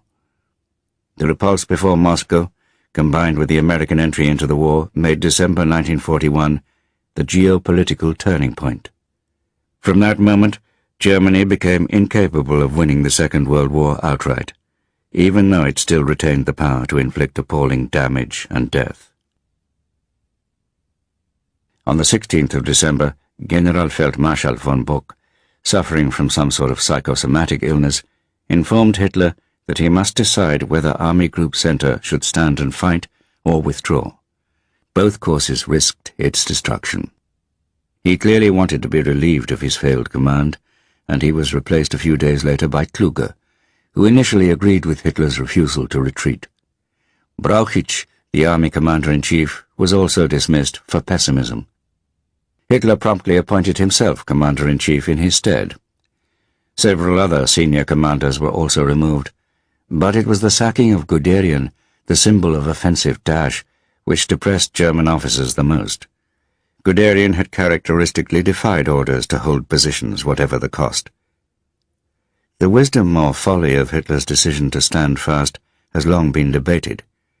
Did it prevent an 1812-style debacle, or did it cause huge and unnecessary losses? On the 24th of December, German soldiers, so far from home, felt an urge to celebrate Christmas, even in the most abject circumstances. A Christmas tree was easy to come by, which they decorated with stars made from the silver paper from cigarette packets. In some cases, they were even given candles by Russian peasants. Huddled together for warmth in villages which had not yet been burned, they exchanged pathetic little presents and sang Stille Nacht, Heilige Nacht. Although they felt lucky to be alive after so many of their comrades had died, they felt an overwhelming loneliness as they thought of their families at home. Only a few recognized the paradox of German sentimentality amid the vicious war which they had unleashed. On Christmas Day, the prisoner of war camp outside Kaluga was evacuated in temperatures below -30 degrees. Many of the Soviet prisoners, of whom some had been reduced to cannibalism, collapsed in the snow and were shot. It was perhaps hardly surprising that Soviet soldiers exacted revenge by killing German wounded abandoned in the retreat, in at least one case by pouring captured fuel stocks over them and setting them on fire. Nobody was more conscious of the dramatic shift in world affairs than Stalin, but his impatience to exact revenge on the Germans and seize the opportunities offered by their retreat led him into demanding a general offensive along the whole front, a series of operations for which the Red Army lacked the necessary vehicles, artillery, supplies, and above all training. Zhukov was horrified, even though operations so far had gone better than he had expected. The vastly overambitious Stavka plans aimed for the destruction of both Army Group Center and Army Group North, and a massive strike back into Ukraine. After so many months of suffering, the mood of the Soviet people also swung wildly towards excessive optimism. "We'll get it over by spring," many were saying. But they, like their leader, still had many shocks ahead. The British colony of Hong Kong, which had maintained a form of neutrality during the last 4 years of the Sino-Japanese War to the north, represented an obvious target. Apart from its wealth, Hong Kong had been one of the main supply routes to nationalist forces. As in Singapore, the Japanese community had provided detailed information on its defenses and weaknesses to Tokyo. Plans for its capture had been considered for the previous 2 years. A fifth column, largely based on heavily bribed triad gangs, had also been prepared. The British community, after so many years of asphyxiating supremacy, had no idea whether the Hong Kong Chinese, the refugees from Kwangtung province to the north, the Indians, or even the Eurasians were likely to stay loyal. As a result, they did little to inform them of the situation and shrank from arming them to resist the Japanese. Instead, they decided to rely on the 12,000 British and Dominion troops and the Hong Kong Volunteer Defence Corps, which was almost entirely European. Chiang Kai-shek's nationalists offered help in defending Hong Kong, but the British were extremely reluctant to accept it. They knew that Chiang wanted to regain the colony for China. Paradoxically, British officers were to enjoy much closer relations with Chinese communist partisans, and later provided arms and explosives to them, a move which appalled the nationalists. Both the communists and the nationalists suspected that the British would prefer to lose Hong Kong to the Japanese than to the Chinese. Churchill had no illusions from a purely military point of view. If the Japanese invaded, he believed there was not the slightest chance of holding Hong Kong or relieving it. But pressure from the Americans persuaded him to reinforce the colony in a show of solidarity with the equally threatened Philippines. On the 15th of November, 2,000 Canadian soldiers had arrived to augment the garrison. Although inexperienced, they could foresee the fate in store for them should the Japanese army attack. They were not convinced by the Allied plan that the colony should be defended for up to 90 days to provide time for the U.S. Navy at Pearl Harbor to come to their aid. On the 8th of December, just as Japanese forces moved in to occupy Shanghai, Japanese aircraft in a strike on Kai Tak airfield wiped out the colony's 5 aircraft. A division of Lieutenant General Sakai Takashi's 23rd Army crossed the Shamchun River, which marked the border of the new territories. The British commander, Major General C.M. Maltby, and his men were caught off balance. Apart from blowing up a few bridges, his forces withdrew rapidly to what was called the Gin Drinkers' line of defence across the isthmus of the new territories. The lightly equipped and camouflaged Japanese moved silently and rapidly across country on their rubber-soled shoes, while the defenders clumped around in the rocky hills in metal-studded ammunition boots and full battle order. Triad members and supporters of the Chinese puppet leader on the mainland, Wang Jingwei, guided Japanese troops round behind the defensive line. Maltby had deployed only a quarter of his force in the new territories. The majority were held back on Hong Kong Island, ready to face an attack from the sea, which never came. The Chinese population in Hong Kong felt that this was not their war. The food rationing and air raid shelters organized by the colonial authorities proved totally insufficient for them. Those employed as auxiliary drivers slipped away, abandoning their vehicles. Chinese police and air raid precaution personnel simply discarded their uniforms and went home. Staff in hotels and servants in private houses also disappeared. Fifth columnists stirred up trouble in the refugee camps filled with those fleeing the war in China by stealing all the rice. Soon riots and looting began, led by Triad gangs. Somebody raised a large Japanese flag over the tall Peninsula Hotel near the Kowloon waterfront. This caused panic among some Canadian soldiers who thought they had been outflanked. At midday on the 11th of December, General Maltby felt that he had no choice but to pull all his troops back across the harbour to Hong Kong Island. This produced chaos as crowds tried to storm the departing boats.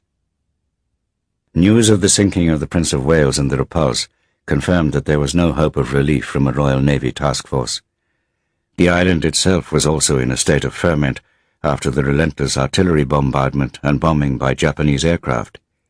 Sabotage by fifth columnists increased the hysteria. The British police rounded up Japanese on the island and arrested saboteurs, of whom a number were shot out of hand. The crisis forced the British to approach Chiang Kai-shek's representative in Hong Kong, the one-legged Admiral Chan Chak. His nationalist network of paid vigilantes was called upon to help restore some sort of order and combat the triads who were plotting to massacre the Europeans.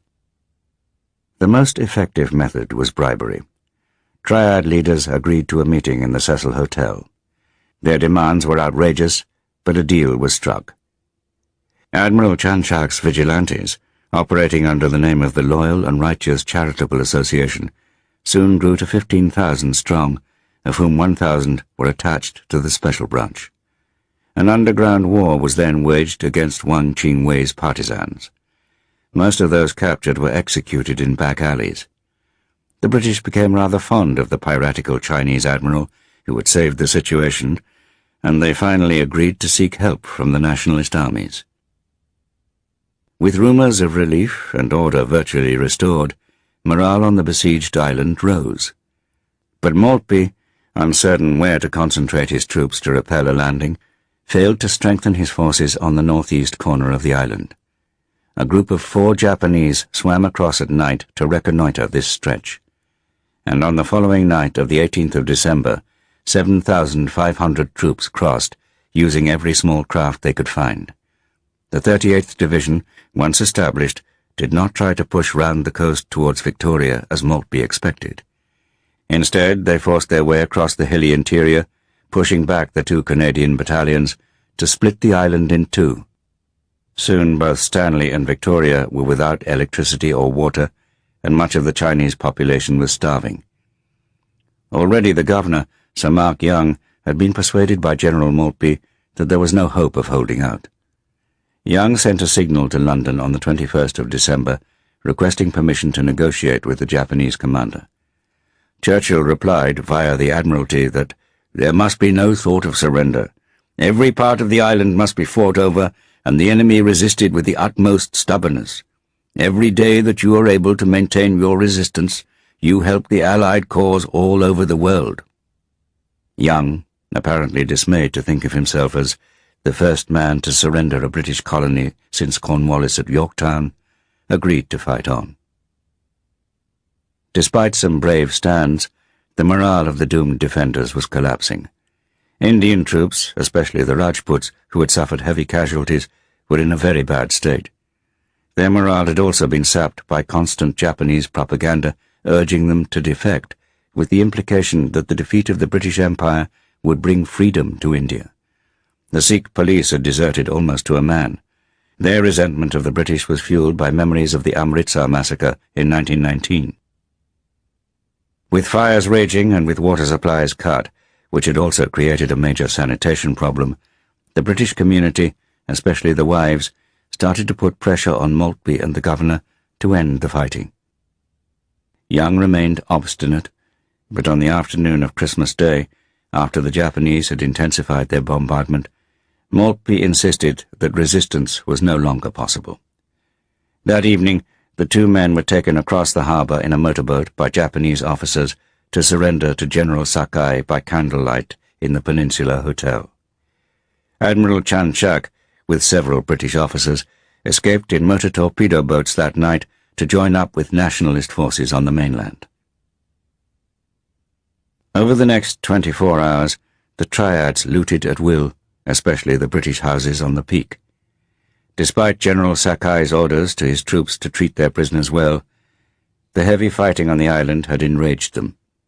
In a number of cases, medical staff and wounded were bayoneted, hanged, or decapitated.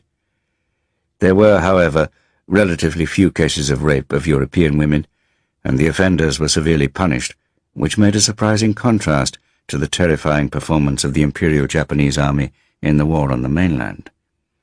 In fact, Europeans were generally treated with some respect, as if to prove that the Japanese were just as civilized.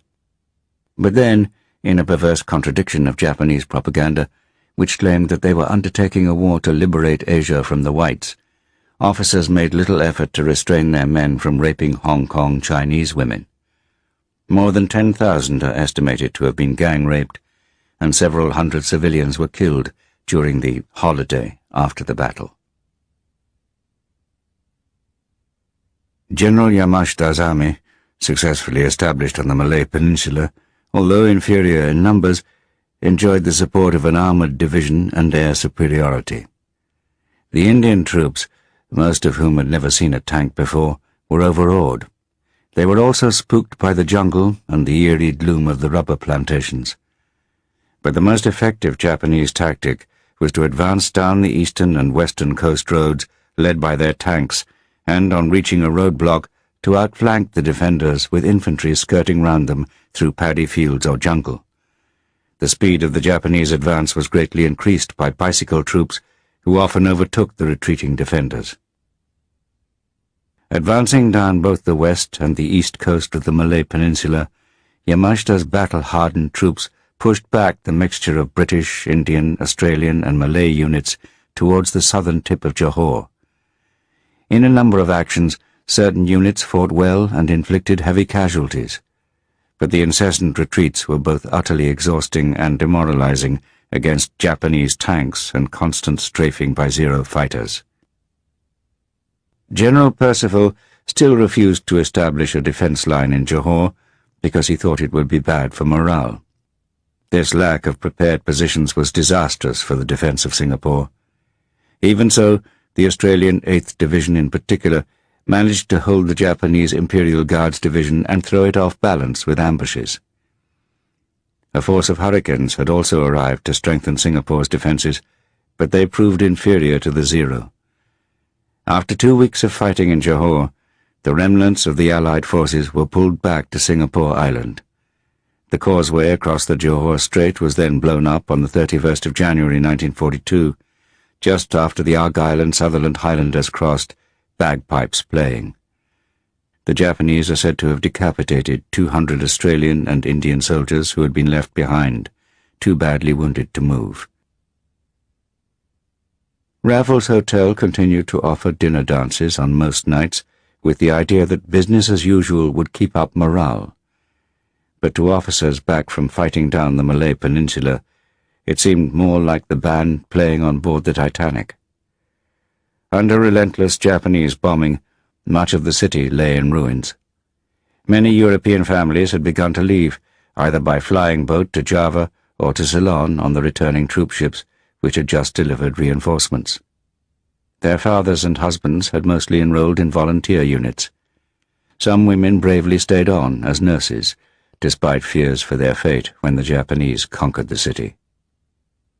The inherent weakness of Singapore Island along the Johor Strait was made worse by Percival's conviction that the Japanese would attack the northeast of the island. This derived from his strange belief that the naval base, which had already been destroyed, was the key element to be defended. He ignored instructions from General Wavell, now the Allied commander-in-chief in the region, to strengthen the northwest part of the island, which, with its mangrove swamps and creeks, was the most difficult sector to defend. The Australian 8th Division, which was given this sector, immediately saw the danger. It lacked clear fields of fire, as well as mines and barbed wire, because the bulk had been allocated for the northeastern side. Its battalions had been reinforced with fresh troops who had just arrived, but most of them hardly knew how to handle a rifle. General Gordon Bennett, although aware of Percival's fundamental mistake, said little and simply retired to his headquarters. On the 7th of February, Japanese artillery opened fire for the first time on Singapore, which lay under a huge pall of black smoke from the naval base's oil dump bombed the night before. The next day, the bombardment intensified dramatically on the northeast flank as a diversion. This convinced Percival even more that this was where the attack would come. Yamashita observed events from a tower of the palace belonging to the Sultan of Johor, overlooking the narrow strait. He had decided to use up the last of his artillery ammunition just before his troops crossed in boats and barges that night to the mangrove swamps on Singapore's northwest shore. Vickers machine guns inflicted heavy casualties on the attackers, but the 3,000 Australians holding the sector were rapidly overrun by Yamashita's 16 battalions, who surged on inland. The massive Japanese bombardment had cut all the field telephone lines, so the artillery and support took some time to react, and 8th Division headquarters had little idea what was going on. Even the Very lights shot into the sky by the Australian front line remained unseen. By dawn on the 9th of February, nearly 20,000 Japanese troops had landed. Yet Percival still did not make any major changes to his deployment, apart from sending 2 under-strength battalions to form a blocking line. He also allowed the last Hurricane Squadron to be withdrawn to Sumatra. Confusion rapidly led to the collapse of his hopes of forming a last-ditch defense line northwest of Singapore City. The Japanese had landed tanks, and they soon smashed through any remaining roadblocks. On the governor's orders, the Treasury began to burn all the banknotes in its possession. Motor cars were pushed into the harbour to prevent them falling into the hands of the Japanese, but most were burned out wrecks on the streets. The bombed and burning city stank from rotting bodies, and the hospitals were submerged in wounded and dead. The evacuation of women, including nurses, had accelerated as the last ships set sail, but a number of these vessels were bombed. Some of the survivors who managed to get ashore were bayoneted or shot down by Japanese patrols. The naval craft trying to escape ran straight into a Japanese flotilla of warships.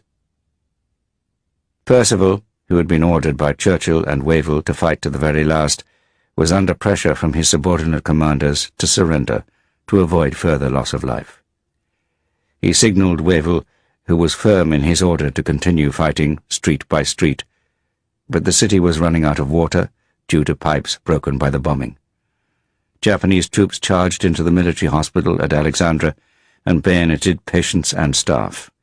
One man, under anaesthetic, was stabbed to death on the operating table. Finally, on Sunday the 15th of February, General Percival surrendered to General Yamashita.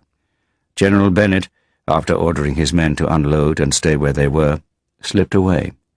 With a group of other men, he swam out to a sampan and then, after bribing the captain of a Chinese junk, made it to Sumatra. He claimed, on reaching Australia, that he had escaped to pass on his experience of fighting the Japanese, but the soldiers he had left behind were understandably bitter. The recriminations against Percival, the governor, Shenton Thomas, Bennett, Brooke Popham, Wavell, and several others were overwhelming in the aftermath of the humiliating disaster. "We are paying very heavily now," General Sir Alan Brooke, who had succeeded Sir John Dill as Chief of the Imperial General Staff, wrote in his diary, "for failing to pay the insurance premiums essential for security of an empire." But even though the preparation and the conduct of the Malayan campaign had been deplorable, Singapore could never have been an impregnable fortress with Japanese control of the surrounding air and seas. As well as the troops, there were over 1 million civilians on the island, so they would soon have been starved out in any case. On the 19th of February, Japanese aircraft attacked the port of Darwin in the north of Australia, sinking 8 ships and killing 240 civilians. The Australian government was both angry and alarmed. The country was exposed since its best divisions were still in the Middle East. Australians had only started to wake up to their vulnerability the previous November, when the cruiser HMAS Sydney was sunk off their coast while intercepting the German armed raider Cormoran, flying a Dutch flag. During the long and heated debate that ensued, with 2 government inquiries carried out since 1998, many suspected that the German raider was not alone.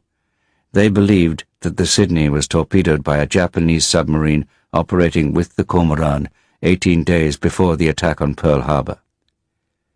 Australian anger at the British failure to defend Malaya was justified, but the fact remained that the country had spent little on defence. And, ironically, it was mainly the ferocity of Australian criticism which had pushed Churchill into sending more reinforcements to Singapore, almost all of whom fell into Japanese hands. Sumatra, in the Dutch East Indies, lay just across the Malacca Straits from Singapore, and the Japanese wasted no time in continuing their conquests. On the 14th of February 1942, the day before Percival's surrender, Japanese paratroops dropped on Palembang to secure the oil fields and Dutch shell refineries. A Japanese task force with a carrier, 6 cruisers, and 11 destroyers to escort the troop transports arrived offshore. The island of Java was the next objective. The Battle of the Java Sea on the 27th of February rapidly decided the matter. An Allied force of Dutch, American, Australian, and British cruisers and 6 destroyers attacked 2 Japanese convoys escorted by 3 heavy cruisers and 14 destroyers. During the next 36 hours, the Allied ships were outgunned and out-torpedoed. It was a gallant but doomed engagement. By the 9th of March, Batavia, now Jakarta, and the rest of the Dutch East Indies had surrendered. Japanese army commanders in China saw Burma as the most important objective for them. This offered the best way of cutting off supplies to Chiang Kai-shek's nationalist armies, as well as defending the whole western flank in Southeast Asia. Imperial General Headquarters had originally planned to occupy only southern Burma, but this soon changed with the momentum of their advance. The battle for Burma had begun on the 23rd of December 1941, when Japanese bombers attacked Rangoon. Further raids caused a stampede of refugees out of the city. The Allies had only an RAF squadron of Brewster Buffaloes and a squadron of American volunteer pilots known as the Flying Tigers with P-40 Curtiss Warhawks. 3 Hurricane squadrons, diverted from Malaya, arrived soon afterwards. On the 18th of January 1942, General Ieyasu Shojiro's 15th Army attacked over the border from Thailand. Major General John Smith, V.C., who commanded the 17th Indian Division, wanted to form a line along the Sitang River, which provided a strong barrier. But Wavell ordered him to advance to the southeast towards the Thai frontier to slow the Japanese advance as far forward as possible, because he needed more time to reinforce Rangoon. This proved to be disastrous, with just one understrength division trying to defend the whole of southern Burma. On the 9th of January, Japanese policy suddenly changed. Victory fever convinced Imperial General Headquarters that they could take most of Burma as well, in order to cut off the Chinese supply route at source. Smith was later forced, as he had foreseen, to retreat back to the Sitang, but this now meant pulling his division back across a single-file, planked bridge during the night of the 21st of February. A truck jammed, and the whole column was halted for 3 hours. When dawn rose, most of the division was caught in a totally exposed position east of the fast-flowing river. Attempting to cut them off, a Japanese force threatened to capture the bridge. Smith's second-in-command felt obliged to blow it up. Less than half the division got away. A chaotic retreat to Rangoon ensued. The Burmese capital had been protected by the Flying Tigers and the RAF, who had forced the Japanese to switch to night bombing. As a result, reinforcements were landed in the port, including the 7th Armoured Brigade with light Stuart tanks. But Rangoon was doomed, and stores were shifted north before the place was finally abandoned. A zookeeper let out all the animals, including the dangerous ones, which caused some panic. In the half-deserted city, the governor, Sir Reginald Dorman Smith, and his aide had a final game of billiards after finishing the last few bottles in the wine cellar. Then, to deny the Japanese the stern portraits of former governors, they threw their billiard balls through the canvases. General Sir Harold Alexander, appointed Commander-in-Chief Burma, flew into Rangoon as the Japanese approached. On the 7th of March, he ordered the destruction of Burma Oil's storage tanks outside the city and instructed the remaining British forces to withdraw north. Fortunately for the British, the Japanese failed to carry out a major ambush effectively the following day, and they escaped.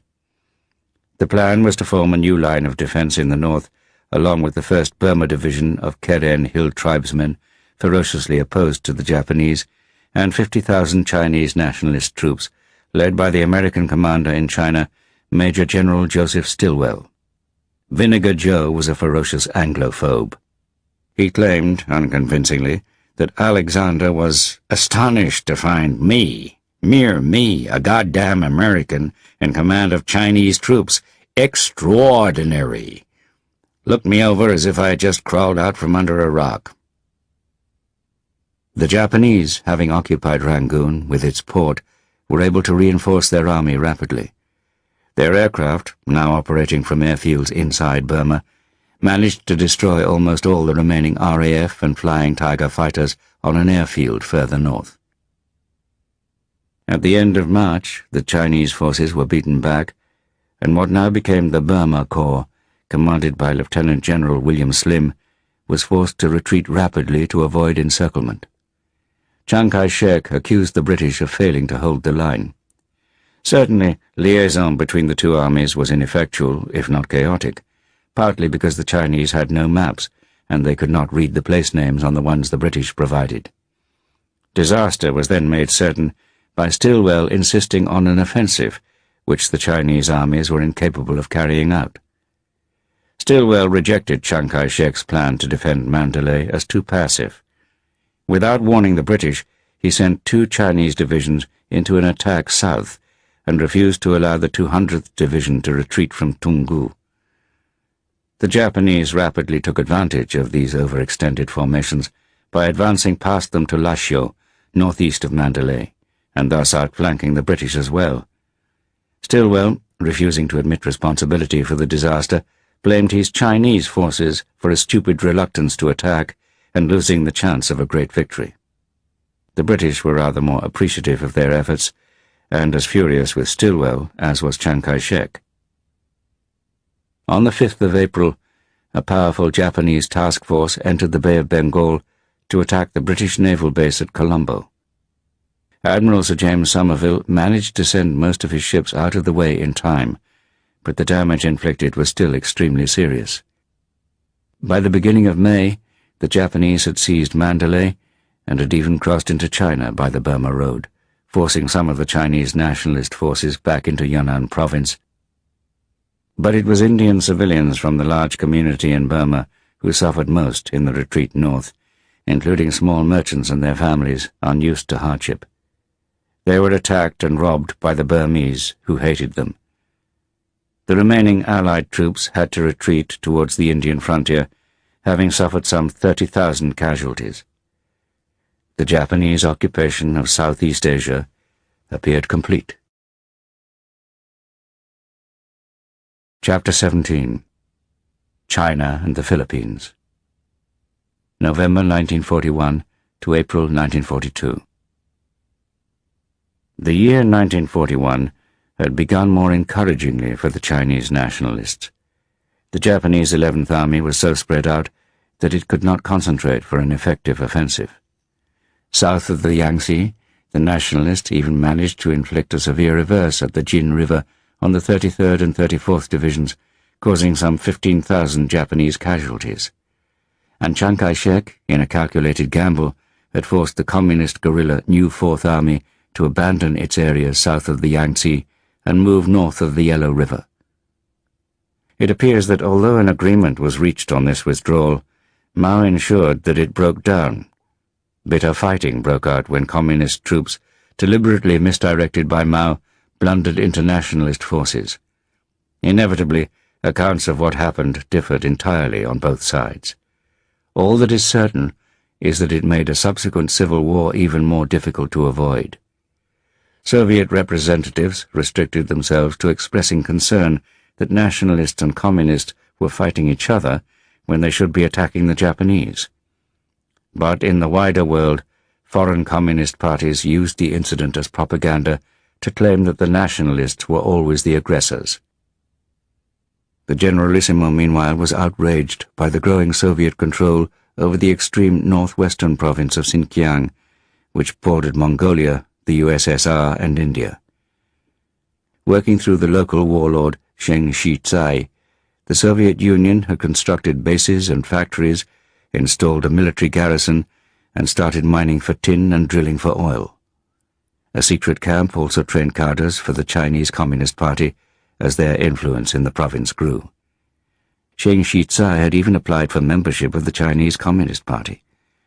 This move was vetoed by Stalin, but he was then accepted into the Communist Party of the Soviet Union instead. As Xinjiang was an essential staging post for supplies and trade with the USSR, the nationalists' hands were tied. Chiang Kai-shek could only bide his time until a more favorable moment arose to reassert control over what had become a Soviet fiefdom. In spite of these tensions, Soviet supplies had resumed for the moment at least, mainly because Stalin feared a revived Japanese threat in the Far East. In a battle for southern Hunan province, the nationalists again used their tactics of withdrawal, followed by a counterattack. Only in southern Shenxi did the Japanese achieve a significant advance and seize valuable agricultural areas on which the nationalists depended for food and recruits. This came about with their crushing victory in the Battle of Zhongyuan, which Chiang Kai-shek described as the greatest shame in the history of the anti-Japanese war. Ernest Hemingway and his new wife, Martha Gellhorn, were traveling in China at this time, and the misery and squalor around them ground down even the intrepid Gellhorn. "China has cured me. I never want to travel again," she wrote to her mother. "The real life of the East is agony to watch and horror to share." The dirt, the smells, the rats, and the bedbugs had their effect. In the nationalist capital of Chongqing, which Hemingway described as grey, shapeless, muddy, a collection of drab cement buildings and poverty shacks, they lunched with Madame Chiang Kai-shek and the Generalissimo, and were told afterwards that it was a great honor to be received by him without his dentures. The Generalissimo would not have been pleased to learn that Gellhorn had been bowled over by the communist representative in Chongqing, Zhou Enlai. Hemingway, on the other hand, showed that he was not as uncritical of the communists as he had been in Spain.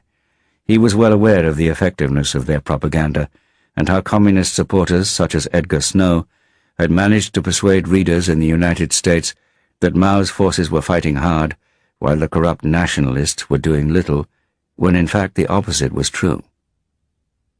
Corruption there certainly was in nationalist China, but it varied from army to army and officer to officer. Old-style staff officers in the 15th Army used military trucks to bring opium from Sichuan to sell in the Yangtze Valley, but not all nationalist officers followed traditional warlord behavior. While some profited shamelessly from the theft and sale of their own soldiers' rations, others, more modern and liberal, dug into their own pockets to buy medical supplies for their men. The communists soon proved no better. Their production and sale of opium was designed to create a war chest to fight the nationalists later. In 1943, the Soviet ambassador estimated communist opium sales at 44,760 kilos, worth $60 million at the time. Hitler's invasion of the Soviet Union in June 1941 was a double-edged development from the nationalist point of view. On the positive side, it meant that Stalin could not afford to be so assertive in his bid to take over the province of Xinjiang. And above all, it clarified the battle lines of the Second World War, putting Britain, the United States, and the Soviet Union on the same side against Germany and Japan. On the other hand, it made Stalin even more determined to avoid a clash with Japan. Stalin feared a build-up of Japanese forces in the north and asked the Chinese Communists to launch major guerrilla attacks, but Mao, while signaling assent, did nothing. The only communist offensive, Operation 100 Regiments, had taken place the summer before. Mao had been furious since it had helped the nationalists when they were hard-pressed, and although it caused severe damage to railways and mines, communist casualties had been heavy. Despite the return of communist forces to virtual neutrality in the course of 1941, the Japanese commander, General Okamura Yasuji, launched his savage 3-all anti-partisan drives, kill all, burn all, destroy all, against communist base areas. Younger men, if they were not slaughtered, were seized for forced labor. Starvation was also used as a weapon. The Japanese burned all the harvest which they could not take for themselves. It has been estimated that the population of communist base areas fell from 44 million to 25 million during this period. To Moscow's fury, Mao withdrew many of his forces and split up those still behind Japanese lines. In Soviet eyes, this was a betrayal of proletarian internationalism, which obliged communists everywhere to make every sacrifice for the motherland of the oppressed. Stalin now knew for certain that Mao was more interested in seizing territory from the nationalists than in fighting the Japanese. Mao was also doing everything he could to reduce Soviet influence within the Chinese Communist Party. Although Stalin had signed a non-aggression pact with Japan in April and subsequently ceased delivering military supplies to the nationalists, he still continued to provide them with military advisers. The chief adviser at this time was General Vasily Chuikov, who would later command the 62nd Army in the defense of Stalingrad. Altogether, some 1,500 Red Army officers had served in China, obtaining experience and assessing weapons systems there as they had in the Spanish Civil War. The British also offered arms and training for Chinese guerrilla detachments. This had been organized by the Special Operations Executive Office in Hong Kong, but because its officers began to arm communist groups in the East River area, Chiang demanded that the program be stopped. The Americans, meanwhile, had begun to provide assistance.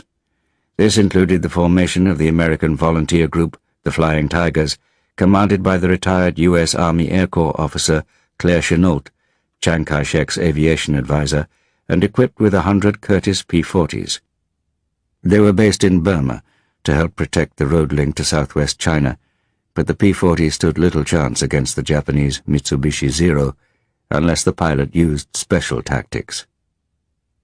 Over China itself, and especially the capital of Chongqing, pilots in the tiny nationalist air force did what they could to break up formations of Japanese bombers.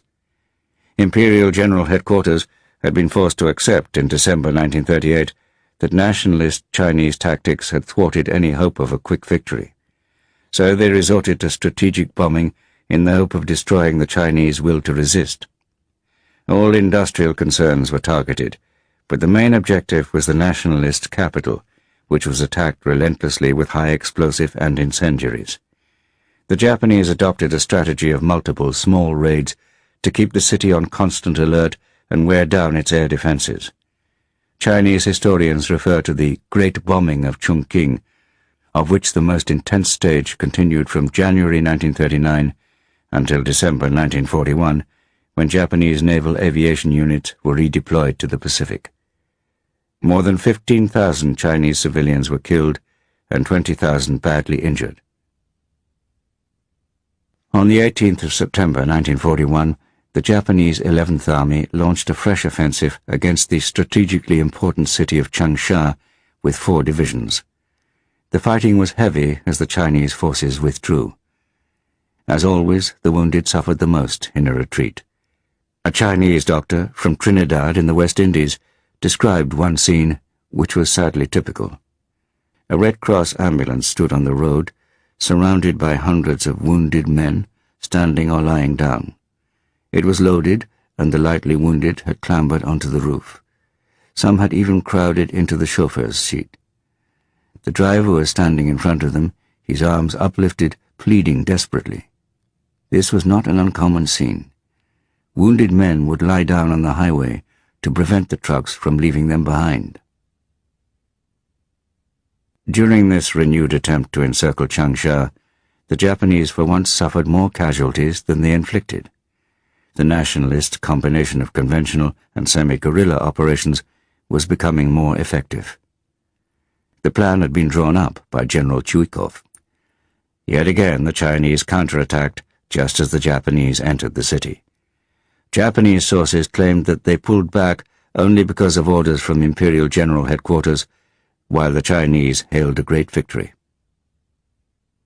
The Chinese, meanwhile, had sent a large force against the important Yangtze River port of Yichang in an attempt to retake it. On the 10th of October they nearly succeeded in crushing the Japanese 13th Division defending the place. The division's situation was so desperate that the staff prepared to burn regimental flags, destroy secret papers, and commit suicide. But they were saved just in time by the 39th Division coming to their rescue.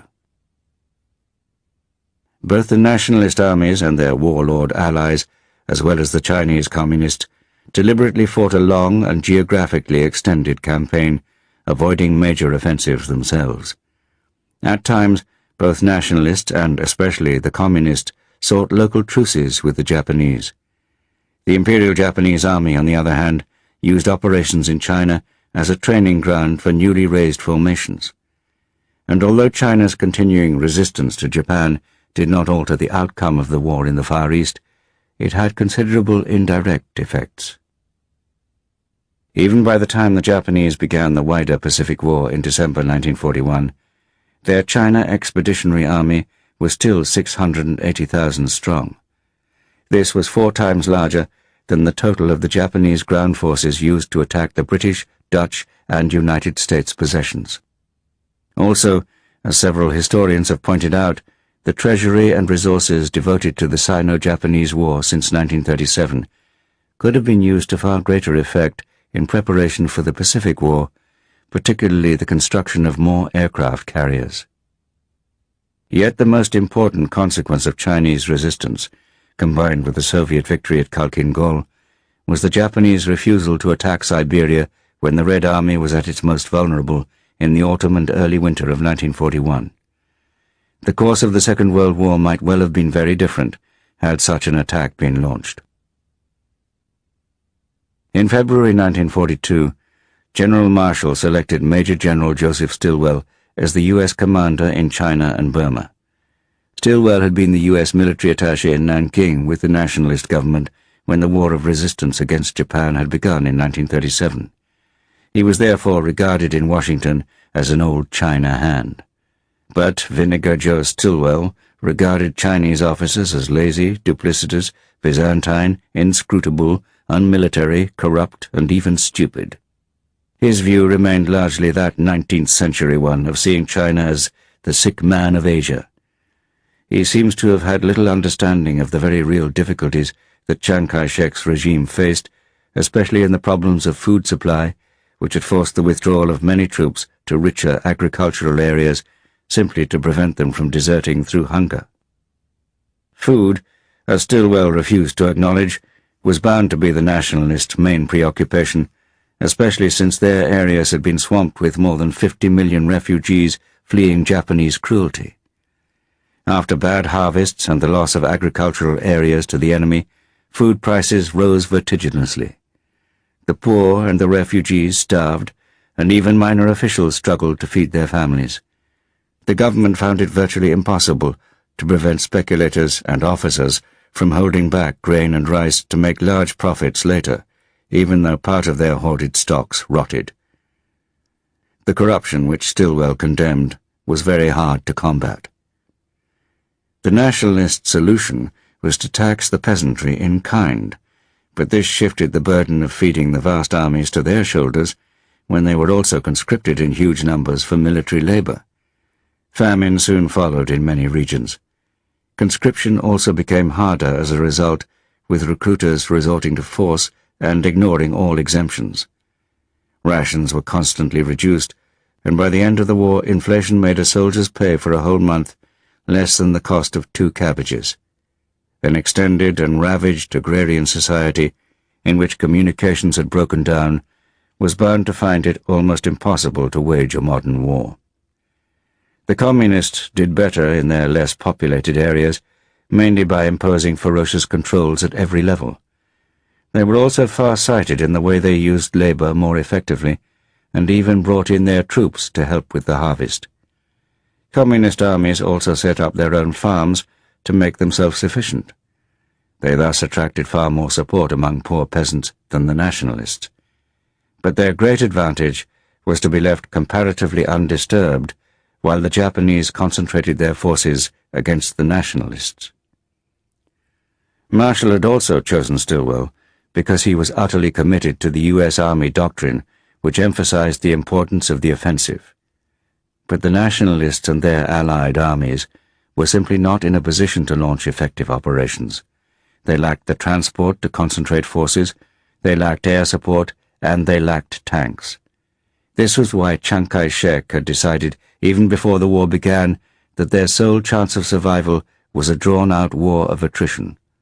Chiang, a realist who knew his country and the limitations of his armies far better than Stilwell, had to put up with constant harangues about his lack of offensive spirit.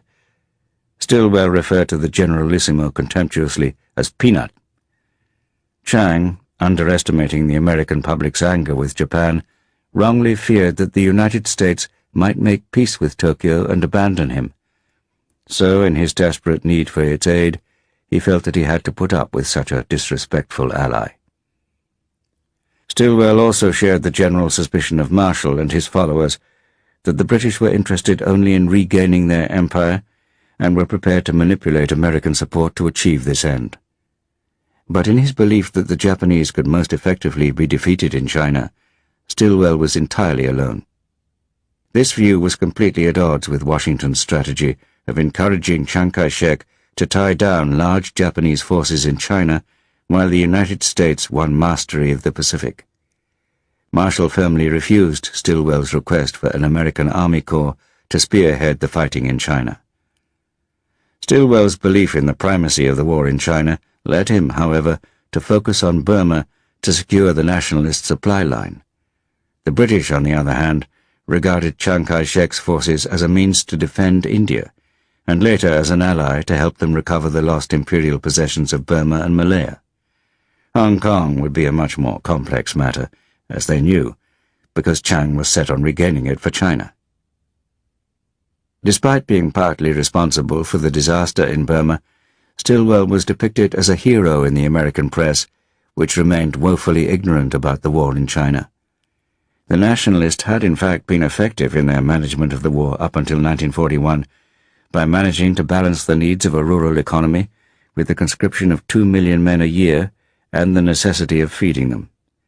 But the Japanese offensive from southern Shenxi, capturing the communications center of Yichang on the Yangtze, cut most nationalist armies off from their food supplies in Sichuan.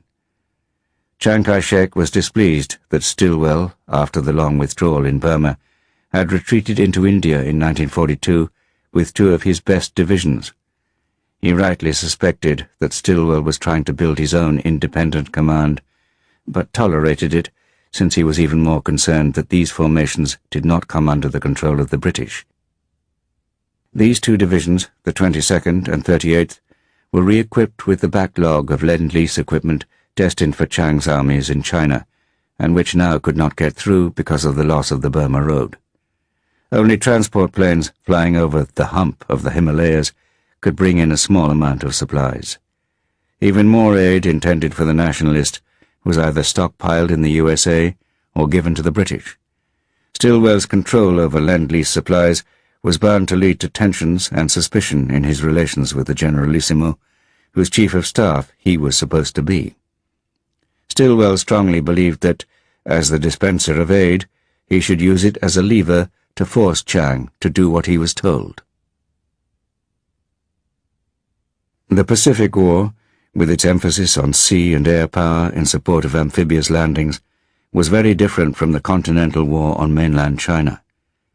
In the Philippines, General MacArthur had held back the bulk of his troops when the Japanese, on the 10th of December 1941, made small landings on the northern end of the main island of Luzon. He rightly guessed that these were diversionary attacks to split his forces. 2 days later, another Japanese landing was made on the southeastern peninsula of Luzon. The main assault did not come until the 22nd of December, when 43,000 men of the 14th Army landed on beaches 200 kilometers north of Manila. The 2 principal landings indicated the Imperial Japanese Army's intention to mount a pincer attack on the Philippine capital. In theory, MacArthur commanded a force of 130,000 men, but the vast majority were Philippine reserve units. He had only 31,000 American and Philippine troops on whom he felt able to count. The battle-hardened Japanese troops, with armored spearheads, were soon pushing his forces back towards Manila Bay. MacArthur put into effect the established contingency plan Orange. This was to withdraw his troops into the Bataan Peninsula on the west side of Manila Bay and hold out there. The island of Corregidor at the mouth of the Great Inlet could control the entrance with its coastal artillery batteries and defend the southeastern end of the 50-kilometer-long peninsula. Lacking sufficient military transport to withdraw his southern forces, MacArthur commandeered Manila's gaudily painted buses. On the evening of the 24th of December, accompanied by President Manuel Quezon and his government, MacArthur left the capital by steamer to set up his headquarters on the island fortress of Corregidor, known as the Rock. Huge oil depots and stores around Manila and in the Navy Yard were set on fire, sending billowing pillars of black smoke into the sky. The withdrawal of the 15,000 American and 65,000 Philippine soldiers to Bataan and its first defense line along the Pampanga River was carried out with difficulty. Many of the Filipino reservists had slipped away to return home, but others took to the hills to continue a guerrilla war against the invaders. Across the bay from Bataan, the Japanese entered Manila on the 2nd of January 1942. MacArthur's biggest problem was to feed 80,000 soldiers and 26,000 civilian refugees on the peninsula, now that the Japanese Navy had set up an effective blockade and enjoyed air supremacy. The Japanese attacks began on the 9th of January. MacArthur's forces, holding the neck of the Bataan Peninsula, were divided by Mount Natib in the middle. The terrain of thick jungle and ravines on the western side and the swamps on the eastern side along Manila Bay both provided a hellish terrain in their different ways. Malaria and dengue fever ravaged MacArthur's troops, who were short of quinine as well as other medical supplies. Most were already weakened by dysentery, which the U.S. Marine Corps called the Yangtze Rapids. MacArthur's main mistake was to have dispersed his supplies rather than concentrate them on Bataan and Corregidor. After 2 weeks of bitter fighting, the Japanese broke through in the mountainous center on the 22nd of January and forced MacArthur's troops to pull back to another line halfway down the peninsula. His sick soldiers, their uniforms in tatters and their skins starting to rot from the jungle and swamps, were already exhausted and severely weakened. A new threat appeared with 4 Japanese amphibious landings around the southwest tip of the peninsula. These were contained and fought off with the greatest difficulty, causing heavy casualties on both sides. The resistance of the American and Filipino troops had been so effective, inflicting such heavy losses on the Japanese, that in mid-February Lieutenant General Homo Masaharu pulled back his troops a little way to rest them and await reinforcements. Although the defenders' morale was boosted and they took the opportunity to improve their defenses, the toll of sickness and the realization that no outside help could be expected soon had its effect. Many of the battling bastards of Bataan, as they called themselves, became embittered by the idea of MacArthur exhorting them to further effort from the safety of the concrete tunnels on Corregidor. He became known as Dugout Doug. MacArthur had wanted to stay in the Philippines, but he received a direct order from Roosevelt to leave for Australia to prepare the fight back. On the 12th of March, MacArthur, with his family and staff, left on a flotilla of 4 fast patrol torpedo, or PT boats. Those remaining behind under the command of Major General Jonathan Wainwright knew that the situation was hopeless. Through starvation and sickness, less than a quarter were able to fight. General Homa's forces, on the other hand, had been reinforced with another 21,000 men, bombers and artillery. On the 3rd of April, the Japanese attacked again with overwhelming force. The defense collapsed, and on the 9th of April, the troops on Bataan, under Major General Edward King, Jr., surrendered. Wainwright, on Corregidor, still held out, but the rock was pulverized by continual bombing, naval gunfire from the sea, and artillery from the land. On the night of the 5th of May, Japanese troops landed on the island, and the following day a devastated Wainwright was forced to surrender his remaining 13,000 men. Yet the agony for the defenders of both Bataan and Corregidor was far from over.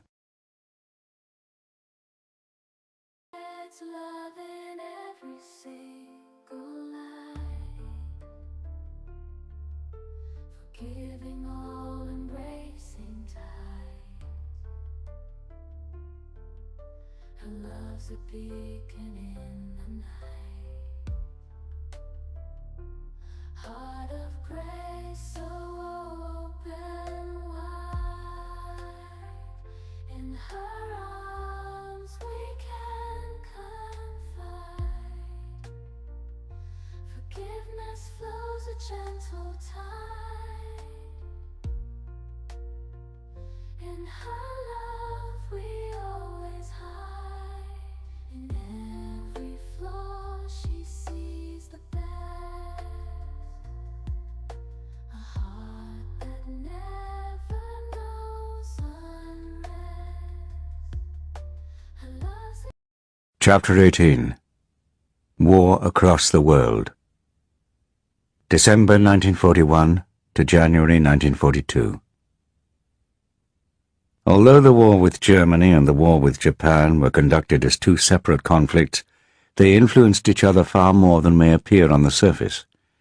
The Soviet victory at Khalkhin Gol in August 1939 had not only contributed to the Japanese decision to attack south and bring the United States into the war, it also meant that Stalin could move his Siberian divisions west to defeat Hitler's attempt to take Moscow. The Nazi-Soviet pact, which had come as a great shock to Japan, had also affected its strategic thinking. This was not helped by the astonishing lack of liaison between Germany and Japan, which concluded its neutrality pact with Stalin just 2 months before Hitler launched his invasion of the Soviet Union. The Strike South faction in Tokyo prevailed, not just over those who wanted war with the Soviet Union, but also against those in the Imperial Japanese Army who wanted to finish the war in China first. In any case, the Soviet-Japanese Neutrality Pact meant that the United States now became the chief supplier of the Chinese nationalists. Chiang Kai-shek still tried to persuade President Roosevelt to exert pressure on Stalin to join the war against Japan, but he refused to bargain over Lend-Lease. Stalin was adamant that the Red Army could deal with only one front at a time. Roosevelt's greatly increased support in 1941 for Chiang Kai-shek infuriated Tokyo, but it was Washington's decision to impose the oil embargo that the Japanese saw as tantamount to a declaration of war. The fact that it was in response to their occupation of Indochina and a warning not to invade other countries did not penetrate their own version of logic, which was based on national pride. Because of their supremacist beliefs, Japanese militarists, like the Nazis, were compelled to confuse cause and effect. Perhaps predictably, they were enraged by Roosevelt's and Churchill's Atlantic Charter, which they saw as an attempt to impose the Anglo-American version of democracy upon the world. They could well have pointed to the paradox of the British Empire promoting self-determination, and yet their own notion of imperial liberation, with the greater East Asia co-prosperity sphere, was far more oppressive. In fact, their Asian New Order was strikingly similar to the German version, and their treatment of the Chinese ran parallel to the Nazi attitude towards Slav Untermenschen. Japan would never have dared to attack the United States if Hitler had not started the war in Europe and the Atlantic. A two-ocean war offered its only chance against the naval power of the United States and the British Empire. It was for this reason that the Japanese sought assurances from Nazi Germany in November 1941 that it would declare war on the United States as soon as they attacked Pearl Harbor. Ribbentrop, no doubt still piqued that Japan had refused the German request in July to move against Vladivostok and Siberia, was evasive at first. "Roosevelt is a fanatic," he said, "so it is impossible to foresee what he would do." General Oshima Hiroshi, the Japanese ambassador, asked bluntly what Germany would do. "Should Japan become engaged in a war against the United States," Ribbentrop was forced to reply, "Germany, of course, would join the war immediately. There is absolutely no possibility of Germany's entering into a separate peace with the United States under such circumstances. The Führer is determined on that point." The Japanese had not told Berlin of their plans, so the report of the attack on Pearl Harbor came, according to Goebbels, like a bolt from the blue.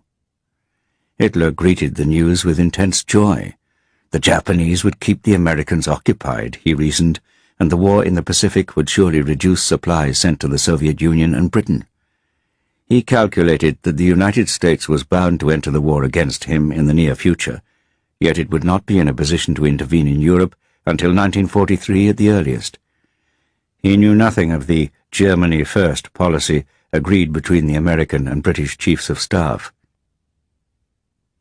On the 11th of December 1941, the American chargé d'affaires in Berlin was summoned to the Wilhelmstrasse, where Ribbentrop read out the text of Nazi Germany's declaration of war on the United States. Later in the afternoon, to acclamations of Sieg Heil from party members in the Reichstag, Hitler himself declared that Germany and Italy were at war with America, alongside Japan, in accordance with the Tripartite Pact. In fact, the Tripartite Pact was an alliance of mutual defense. Germany was not in any way obliged to aid Japan if it were the aggressor. At a time when German troops were in retreat before Moscow, Hitler's declaration of war on the United States appears rash, to say the least. The decision reeked of hubristic pride, especially when Ribbentrop, probably echoing Hitler's own words, stated in grandiose manner, "A great power doesn't let itself have war declared on it, it declares war itself." Yet Hitler had not even consulted the OKW and key military officers at Führer headquarters, such as General Alfred Jodl and General Walter Wallemont. They were alarmed by the lack of calculation in the decision, especially since Hitler had maintained the previous summer that he did not want war with America until he had smashed the Red Army. At a stroke, Hitler's self-justifying strategy that a victory over the Soviet Union would eventually force Britain out of the war was turned on its head. Now Germany really would face a war on two fronts. The generals were dismayed by his apparent ignorance of America's industrial might, and most ordinary Germans started to fear that the conflict would stretch on for years. It was later striking how many Germans convinced themselves by the end of the war that it had been the United States which declared war on Germany, not the other way round. Soldiers on the Eastern Front listened to the announcement, determined to see it in the best light. On the 11th of December itself, we were able to listen to the Führer's speech, an exceptional event, wrote a Gefreiter in the 2nd Panzer Division, boasting that they had been within 12 kilometers of the Kremlin. Now the right world war has begun. It had to come. The key element in Hitler's thinking lay in the war at sea. Roosevelt's increasingly aggressive shoot-on-sight policy, ordering U.S. warships to attack German U-boats wherever they found them, and the decision to provide escorts to convoys west of Iceland, had begun to tilt the Battle of the Atlantic in the Allies' favour. Großadmiral Raeder had been pressing Hitler to allow his wolf packs to hit back. Hitler had shared his frustration, but until the Japanese tied down the U.S. Navy in the Pacific and agreed formally not to seek a separate peace with the United States, he had not dared make a move. Now the Western Atlantic and the whole North American coastline could become a free fire zone in the torpedo war. This, in Hitler's view, could finally offer another way of bringing Britain to its knees, even before the conquest of the Soviet Union. Konteradmiral Karl Dönitz, the commander of the U-boat fleet, had asked Hitler in September 1941 to give him as much warning as possible of a declaration of war on the United States. He wanted time to prepare his wolf packs so that they could be in position to strike mercilessly at American shipping along the East Coast while the United States was still unready. But, as things turned out, Hitler's sudden decision came at a time when there were no U-boats available in the area. Hitler's anti-Semitic obsessions had convinced him that the United States was basically a Nordic country dominated by Jewish warmongers, and this was another reason why a showdown between his new order in Europe and America was inevitable. Yet he failed to appreciate that the attack on Pearl Harbor had united America far more powerfully than Roosevelt could ever have hoped to do on his own. The isolationist lobby, led by the slogan, "America First," was utterly silenced, and now Hitler's declaration of war played straight into Roosevelt's hands. The president could not have counted on Congress to take his undeclared war in the Atlantic any further without it. That second week of December 1941 was without doubt the turning point of the war. Churchill, in spite of the horrific news from Hong Kong and Malaya, now knew that Britain could never be defeated. After hearing of the news of Pearl Harbor, Churchill said that he went to bed and slept the sleep of the saved and thankful. The repulse of the German armies before Moscow also demonstrated that Hitler was unlikely to achieve victory there over his most formidable adversary on land. There was, in addition, a temporary easing in the Battle of the Atlantic, and even in North Africa the news was for once encouraging, with Auchinleck's Crusader offensive pushing Rommel back out of Cyrenaica. It was therefore with great optimism that Churchill sailed again for the New World, this time in the battleship HMS Duke of York, the sister ship of the Prince of Wales. His series of meetings with Roosevelt and the American Chiefs of Staff was codenamed Arcadia. As he crossed the Atlantic, Churchill prepared his views on the future conduct of the war in a ferment of ideas. These, debated with his own Chiefs of Staff, were honed to form British strategic planning. No attempt to land in Northern Europe should be made until German industry, especially aircraft production, had been reduced by heavy bombers, a campaign which they wanted the U.S. Air Force to join. American and British forces should land in North Africa in 1942 to help defeat Rommel and to secure the Mediterranean. Then landings could be made in 1943 in Sicily and Italy, or at places on the northern European coastline. Churchill also recognized that the Americans should fight back against the Japanese with aircraft carriers. After a rough crossing in heavy seas, the Duke of York finally reached the United States on the 22nd of December.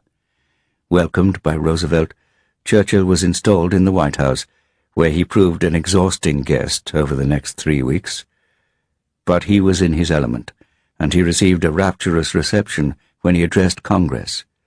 The two leaders could hardly have been more different. Roosevelt was undoubtedly a great man, but while deploying charm and a contrived impression of intimacy to great effect, he was essentially rather vain, cold, and calculating. Churchill, on the other hand, was passionate, expansive, sentimental, and mercurial. His well-known black dog depressions almost suggest a form of bipolar disorder. Their greatest difference lay in their attitudes to empire. Churchill was proud of his descent from the great Duke of Marlborough and remained an old-fashioned imperialist.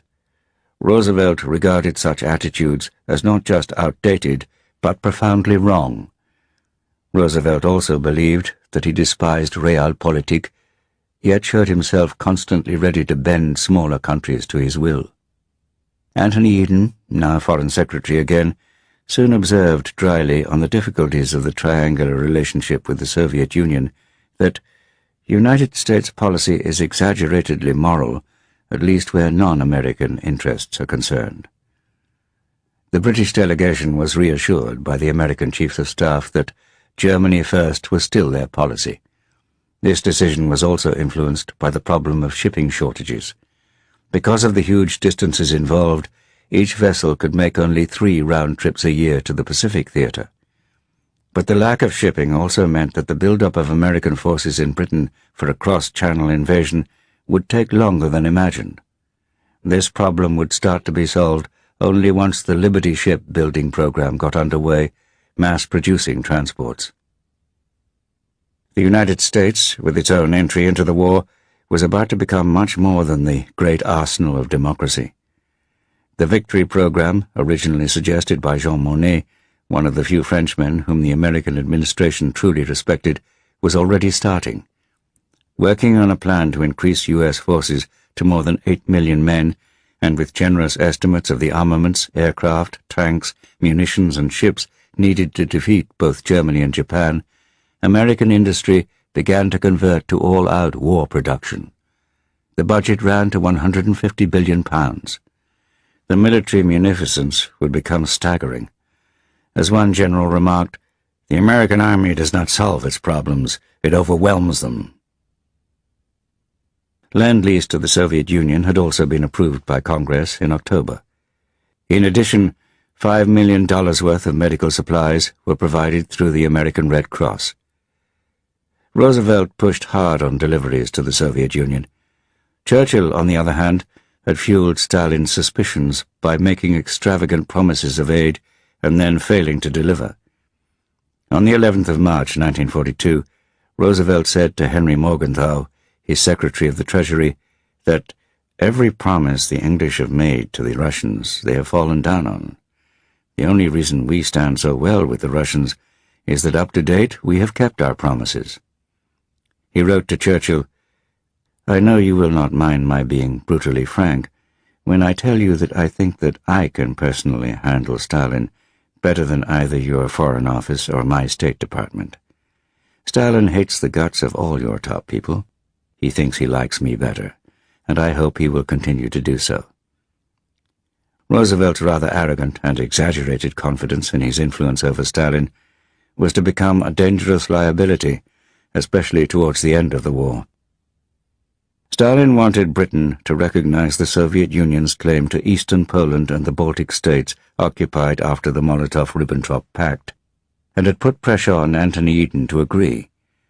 At first, the British had refused to discuss this flagrant contradiction of the Atlantic Charter's insistence on self-determination. But Churchill, afraid that Stalin might still seek a separate peace with Hitler, raised the possibility with Roosevelt that they should perhaps agree to this. Roosevelt rejected the suggestion outright. Then, paradoxically, it was Roosevelt who was to create the greatest distrust with Stalin with an unrealizable promise. In April 1942, without having studied the matter, he offered the Soviet leader a second front later that year. General Marshall was horrified by Churchill's access to the President in the White House, knowing Roosevelt's tendency to formulate policy behind the backs of his own chiefs of staff. He was even more appalled when he subsequently discovered in June 1942, on another of Churchill's visits, that Roosevelt had agreed to his plan for landings in North Africa, Operation Gymnast, which many senior American officers saw as a British scheme to save the empire. Churchill returned triumphant from the United States, yet soon, exhausted and ill, he was weighed down by a fresh series of disasters. On the night of the 11th of February 1942, and during the following day, the German battlecruisers Scharnhorst and Gneisenau, along with the heavy cruiser Prinz Eugen, accomplished their channel dash from Brest back to home waters in bad visibility. Numerous attacks along the way by RAF bombers and Royal Navy motor torpedo boats failed. The country was dismayed and angry. There was even a mood of defeatism in many corners. Then, on the 15th of February, Singapore surrendered. British humiliation appeared complete. Churchill, the revered war leader, now found himself attacked on all sides, by the press, in Parliament, and by the Australian government. To make matters worse, large meetings and demonstrations began to demand a second front now to aid the Soviet Union, the one offensive operation which Churchill could not and did not want to undertake. Yet the greatest threat at that time had nothing to do with British military failures. The Kriegsmarine had just changed its Enigma settings by adding an extra rotor. Bletchley Park was unable to decipher a single transmission. Dönnitz's wolf packs, now fully deployed in the North Atlantic and along the North American seaboard, began to inflict a level of losses which answered Hitler's dreams. Altogether, 1,769 Allied and 90 neutral ships were sunk in 1942. After Churchill's euphoria at America's entry into the war, Britain faced starvation and collapse if the Battle of the Atlantic were lost. Not surprisingly, with all the problems and humiliations heaped upon him, he greatly envied Stalin's success in repelling the Germans from Moscow. The Red Army's great achievement in the battle for Moscow in December was soon undermined by Stalin himself. On the evening of the 5th of January 1942, he summoned a meeting of the Stavka and the State Defense Committee at the Kremlin. The Soviet leader had become intoxicated with revenge and persuaded himself that the moment had come for a general offensive. The Germans were in disarray.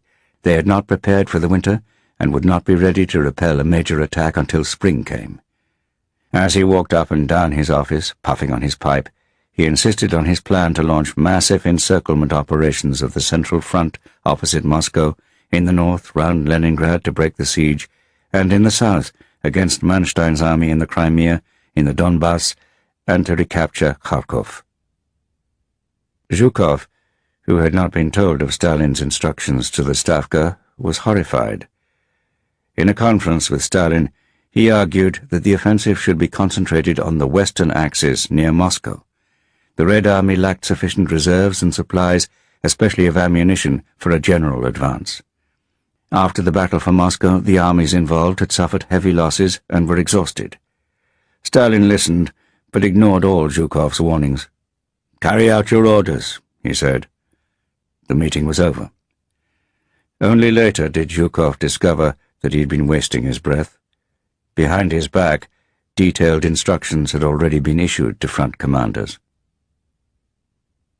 The German army was indeed battered and suffering badly. Wearing clothes looted from peasants, its frost-bitten soldiers, with unkempt beards, noses peeling and cheeks burned by the cold, were unrecognizable from those who had advanced eastwards the previous summer, singing marching songs. German troops followed the local practice of sawing off the legs of the dead to thaw them over a fire in order to pull off the boots. Even wrapping their footwear in cloth could be insufficient to ward off frostbite on sentry duty.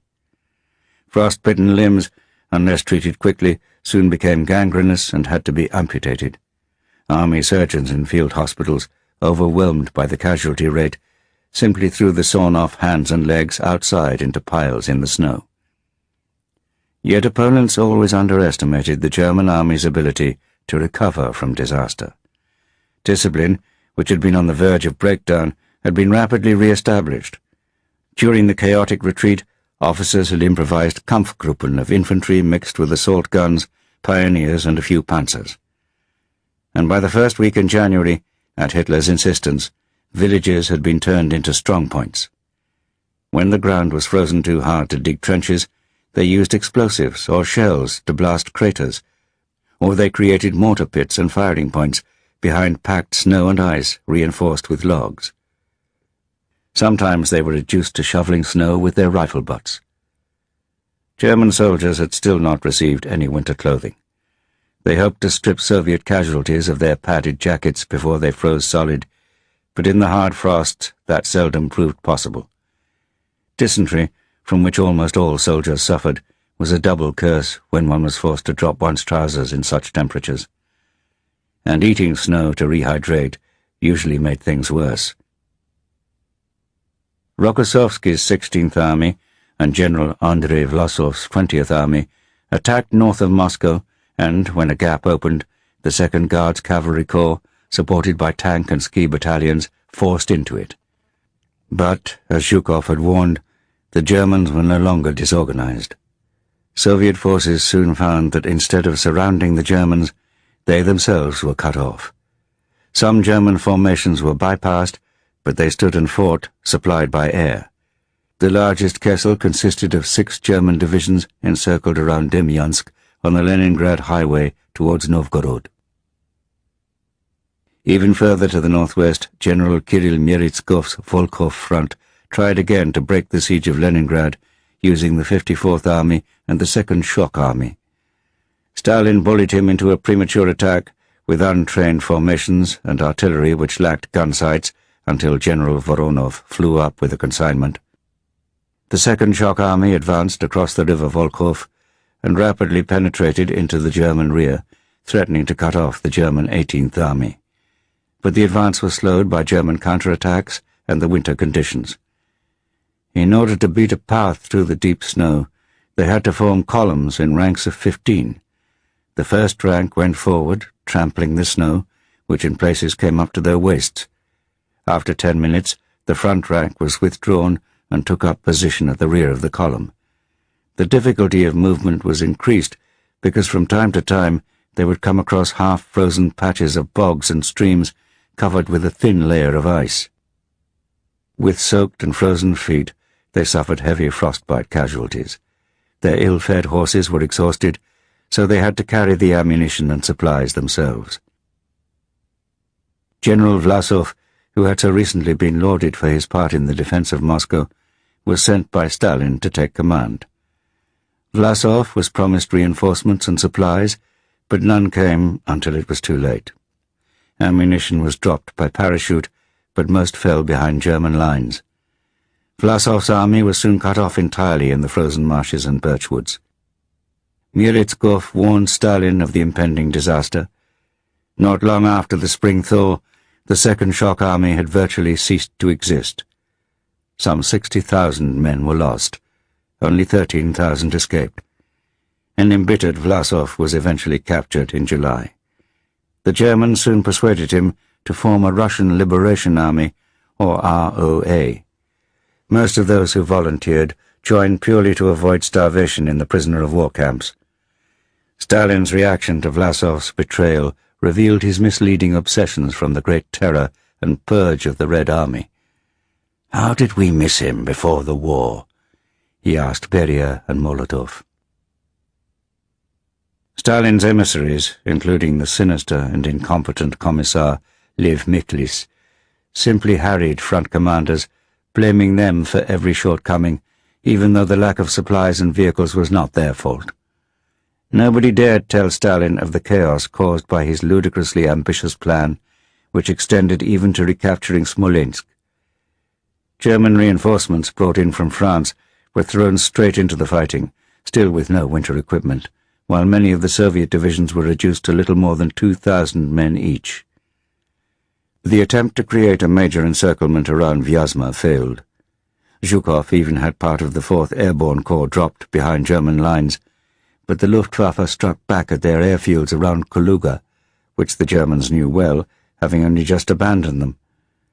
Down the whole of the Eastern Front, from Leningrad to the Black Sea, the German strongpoints succeeded in preventing any major breakthroughs. In the Crimea, Manstein managed to bottle up a Soviet amphibious invasion of the Kerch Peninsula, attempting to break his siege of Sebastopol. The greatest crisis came at Rzhev, where the German 9th Army was in danger of encirclement. General Walter Model, who became one of Hitler's favorites with his pitiless energy, was sent in to take command. Model demonstrated not only great physical courage, but also on other occasions moral courage in the way he stood up to Hitler. He immediately launched a counterattack that caught the Soviet forces on the wrong foot. This succeeded in restoring the front line and in trapping the 29th Army. But the encircled Red Army soldiers, told of the fate awaiting them if taken prisoner by Model's troops, fought to the end. Another favorite of Hitler, Generalfeldmarschall von Reichenau, who had been appointed Commander-in-Chief of Army Group South after Rundstedt's dismissal, had already become a different sort of casualty. On the 12th of January, he had gone for his morning run near his headquarters at Poltava. At lunch he felt unwell and collapsed from a heart attack. Hitler immediately ordered that Reichenau should be flown back to Germany for treatment, but the Field Marshal died on the way. Shortly before his death, Reichenau, whose 6th Army had assisted the SS Sonderkommando in the massacre of Babi Yar, had persuaded Hitler to appoint his Chief of Staff, Generalleutnant Friedrich Paulus, to take over command of the 6th Army. The Germans also managed to resupply their encircled troops at Demyansk, Cholm and Belyi. The large Demyansk pocket was kept going by a daily run of over 100 Junkers 52 transports. This success was to have serious consequences a year later, when Goering assured Hitler that he could maintain Paulus's 6th Army trapped round Stalingrad. But although the German troops around Demyansk received enough food to fight on, the Russian civilians inside the Kessel were left to starve. Around Kursk, Timoshenko's forces managed to drive the Germans back in desperate struggles. The battlefields were left in a frozen tableau mort. A Red Army officer called Leonid Rabichev came across a beautiful girl, a telephone operator who had been hiding in the forest since the Germans came. She wanted to join the army. I told her to get into the cart. A little further on, I saw a horrifying sight. An enormous space stretching to the horizon was filled with our tanks and German tanks. In between them, there were thousands of sitting, standing, or crawling Russians and Germans, frozen solid. Some of them were leaning against each other, others hugging each other, some propping themselves with a rifle, others holding a submachine gun. Many of them had their legs chopped off. This had been done by our infantry, who had been unable to pull off the boots from the Fritz's frozen legs, so they chopped them off in order to be able to warm them up in the bunkers. Grisechkin, his orderly, checked the pockets of the frozen soldiers and found 2 cigarette lighters and several packs of cigarettes. The girl was looking at all this indifferently. She had seen it many times before, but I was horrified. There were tanks which had tried to ram or run over each other and were standing on their hind legs after colliding with each other. It was terrible to think of the wounded, both ours and Germans, freezing to death. The front had advanced, and they had forgotten to bury these men. The suffering of civilians was even greater. They were crushed between the cruelty of the Germans and that of their own Red Army and partisans, ordered by Stalin to destroy any buildings which the Germans might use for shelter. In any newly liberated areas, NKVD troops seized peasants who might have collaborated with the Germans. Nearly 1,400 people were arrested during January, even though the dividing line between survival and collaboration was hard to define. Advancing Soviet troops came across gallows and heard from villagers of other examples of German atrocities, but in some cases German soldiers had been merciful.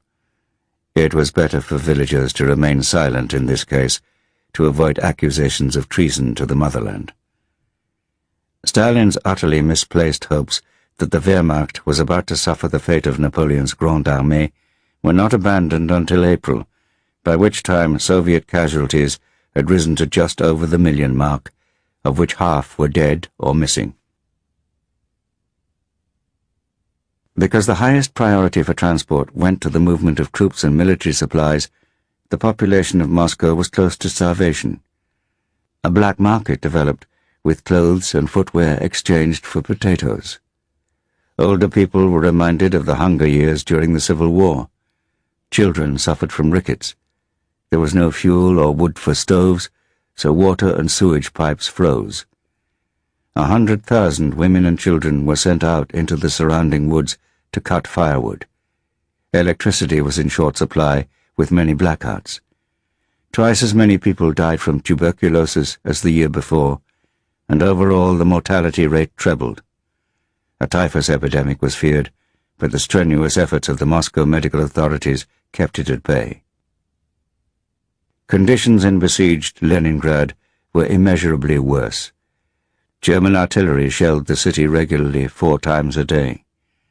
But the defences held, mostly thanks to the naval guns, both dismounted and those still on ships of the Baltic Fleet at the Kronstadt naval base and moored in the Neva. The key to the survival of the city now lay more in its tenuous lifeline. The Soviet authorities made strenuous but often incompetent efforts to keep the city's fragile link to the east open. With the Germans on the southern shore of Lake Ladoga, the only route was by the ice road. The ice had become thick enough to carry motor and horse-drawn transport only after the 3rd week of November, when the city had supplies for just 2 days left. The great danger was a sudden thaw. On the eastern side, the Germans had seized Tikhvin on the 8th of November 1941. This forced the Soviets to build a corduroy road of felled birch trees through the forests to the north. Several thousand of the forced labourers, peasants, gulag prisoners and rear troops, died in the process, and their bodies were thrown into the mud under the wooden track. Such sacrificial efforts were almost entirely wasted because Meretskhov's troops, aided by partisan detachments in the German rear, retook Tikhvin on the 9th of December, 3 days after the corduroy road was finished. This reopened the railhead and greatly reduced the journey to the southeastern point of Lake Ladoga. The two-way traffic across the frozen lake, with factory machinery from the city going east and supplies going west, constituted an extraordinary achievement.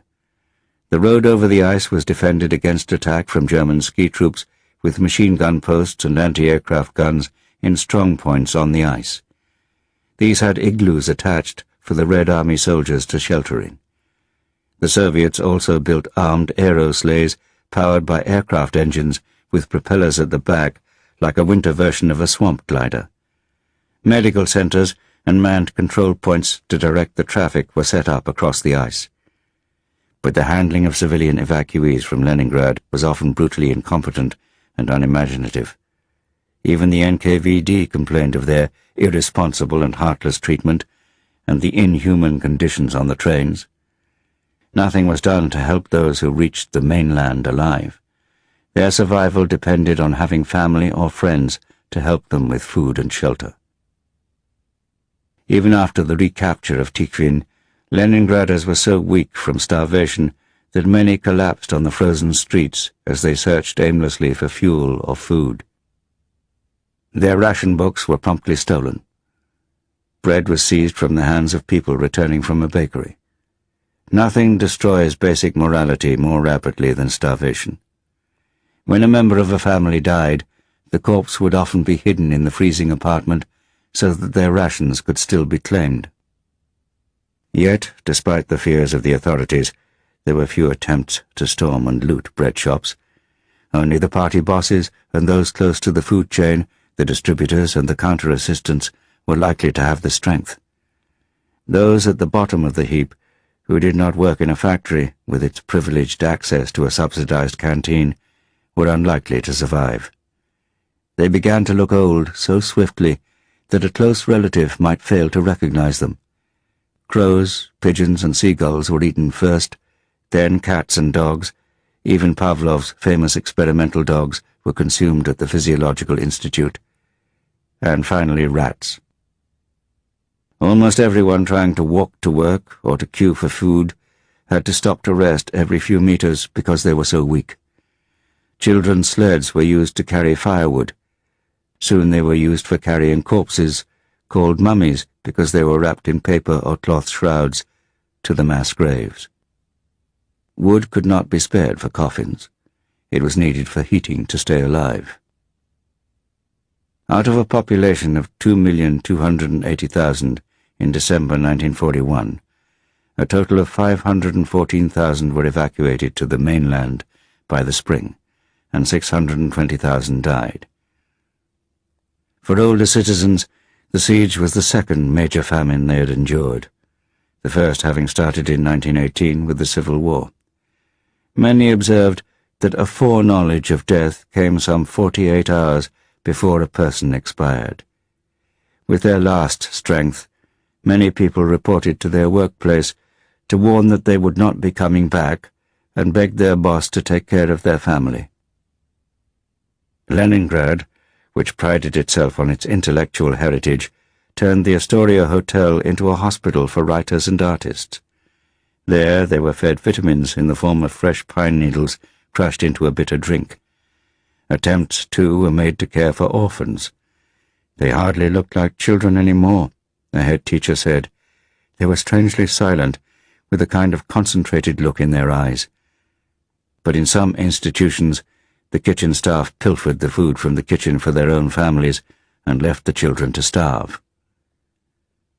The city authorities had failed to stock firewood before the siege began, so most were left trying to keep warm by burning books, as well as smashed-up furniture and doors in their pot-bellied stoves. Old wooden buildings were dismantled to provide fuel for public buildings. In January 1942, the temperature in Leningrad at times fell below -40 degrees. Many people simply retired to bed to keep warm, but then wasted away. Death by starvation came silently and anonymously. A half-life drifted into non-life. "You don't know what it was like," a woman told a British journalist soon afterwards. "You just stepped over corpses in the street and on stairs. You simply stopped taking any notice." Most died from the combination of starvation and cold. Hypothermia and stress, combined with starvation, so upset the metabolism that people could not properly absorb even the few calories they did consume. In theory, soldiers were guaranteed a much better ration than civilians, but in many cases their rations never arrived. Officers stole them for themselves and their families. "People turn into animals before our eyes," wrote a diarist. Some were driven insane by starvation. Soviet history has tried to pretend that there was no cannibalism, but both anecdotal and archive sources indicate otherwise. Some 2,000 people were arrested for the use of human meat as food during the siege, 886 of them during the first winter of 1941-2. Corpse eating was the consumption of meat from somebody already dead. Some people even snatched bodies from the morgue or mass graves. Outside Leningrad, a number of soldiers and officers resorted to eating corpses and even the amputated limbs of field hospitals. Person-eating, which was rarer, came from the deliberate murder of an individual for the purpose of cannibalism. Parents, not surprisingly, kept their children in their apartments for fear of what might befall them. It was said that the flesh of children, followed by that of young women, was the tenderest. Although stories abounded of gangs selling human meat ground into kotleta or rissoles, almost all cannibalism took place within the apartment block, with crazed parents eating their own children, or neighbors preying on those of neighbors.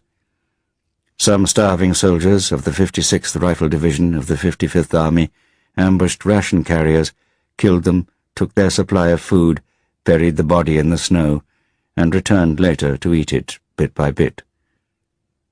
Yet while starvation brought out the worst in people, there were examples of self-sacrificial altruism to neighbours and even complete strangers. Children appear to have had a better rate of survival than their parents, presumably because the adults gave their offspring part of their own rations. Women usually survived longer than men, but often collapsed later. They also faced the terrible dilemma of whether to give in to the pleading of their children or to eat enough themselves to keep up their strength to look after their family. The birth rate plunged, partly from extreme malnutrition since women stopped menstruating and men became infertile, but also because most males were away at the front. Red Army soldiers and the Marine infantry in Leningrad became confident that the Germans would never break through. They were convinced that the main reason why the Germans persisted in the siege was to keep the Finns in the war. Leningraders were angry that the Western Allies were reluctant to regard Finland as an enemy country. They could not accept that Stalin's assault on Finland in 1939 had been entirely unprovoked. Hatred of the enemy was continually fomented by the propaganda services of the Red Army. Posters showed a wild-eyed little boy with a burning village in the background, crying out, "Papa, ubij Niemca!" Daddy, kill a German. Stalin's general offensive was not the only one in the new year of 1942. On the 21st of January, Generaloberst Rommel took the British in North Africa by surprise. Ever since his supply situation had begun to improve a little, the ambitious Rommel had been planning another attack.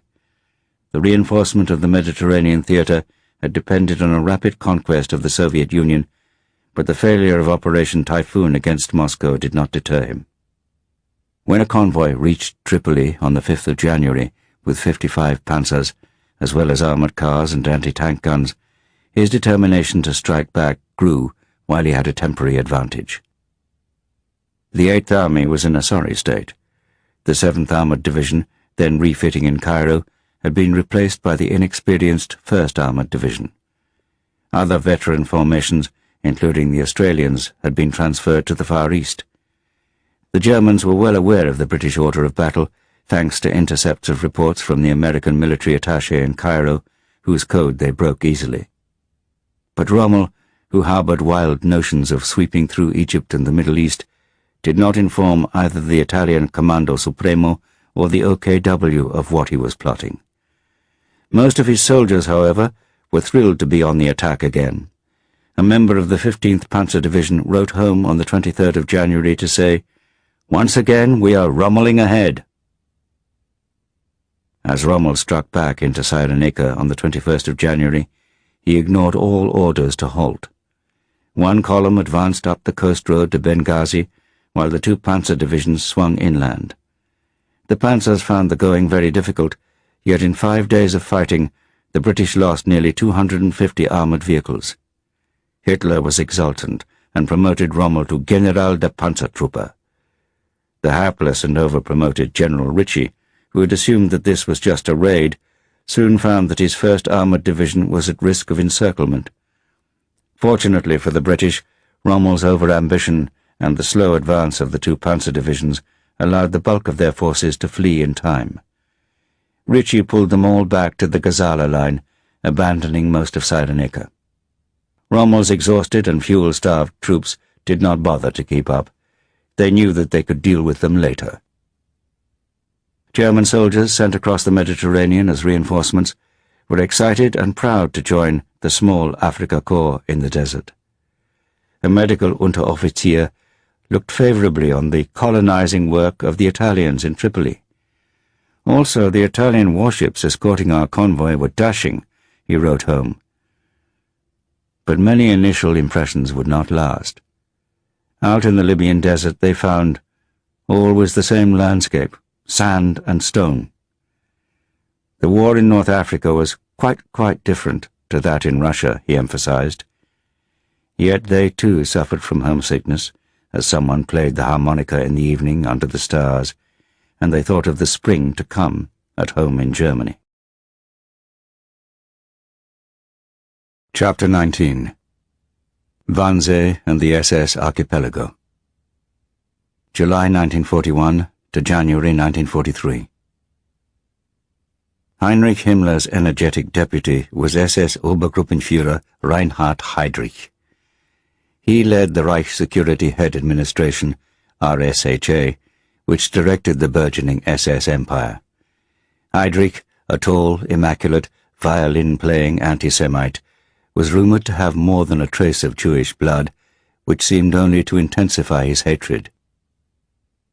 In the summer of 1941, Heydrich became irritated by the messy, ad hoc ways of dealing with the Jewish question and the lack of a central program, as well as the massacres of Jews carried out by local security officials in the Eastern Territories. Some SS satraps began to experiment with more industrial versions of extermination. In the Warthegau, unsatisfactory tests were carried out, pumping exhaust fumes into the interiors of sealed vans.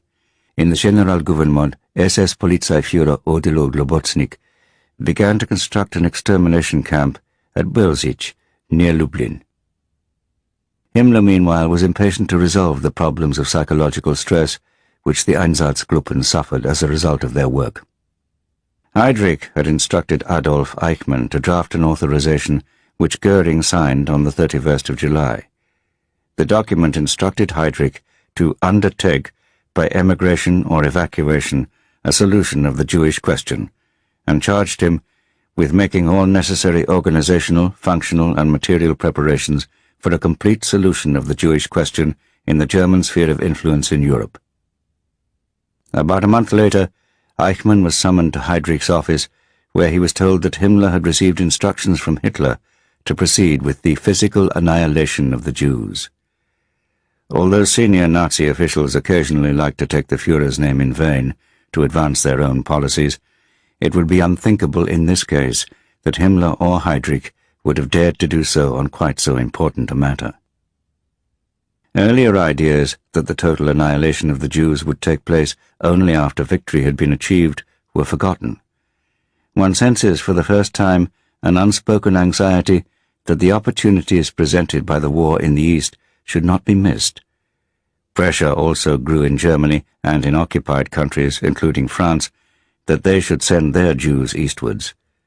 In Paris, the SS ordered the French police to round up French and foreign Jews, an initial operation which on the 10th of May 1941 sent 4,323 people to 2 holding camps. On the 18th of September, an instruction from Himmler revealed that the ghettos were now to be used as storage camps. More than 500,000 Jews had died of starvation and disease in the Polish ghettos, but this was seen as far too slow a process. Further discussion showed that the plan was to put all Jews in concentration camps. But even in a totalitarian state, there were legalistic problems to overcome, such as how to deal with Jews possessing foreign passports, and what to do with those married to Aryans. On the 29th of November 1941, Heydrich issued an invitation to senior officials from the Ostministerium and other ministries and agencies to discuss a common policy with him and representatives of the RSHA. This was due to take place on the 9th of December. At the last moment, the meeting was postponed. Marshal Zhukov's great counterattack had been launched on the 5th of December, and 2 days later the Japanese attacked Pearl Harbor. Time was needed to assess the implications of these momentous events, and then on the 11th of December, Hitler announced to the Reichstag his declaration of war on the United States. The following day, he summoned Nazi party leaders to a meeting in the Reich Chancellery. There he referred to his prophecy of the 30th of January 1939, that if a world war ensued, the instigators of this bloody conflict will thus have to pay for it with their lives. With Hitler's declaration of war and the Japanese attacks in the Far East, the conflict had become truly global. In Hitler's distorted logic, the Jews had to suffer for their guilt.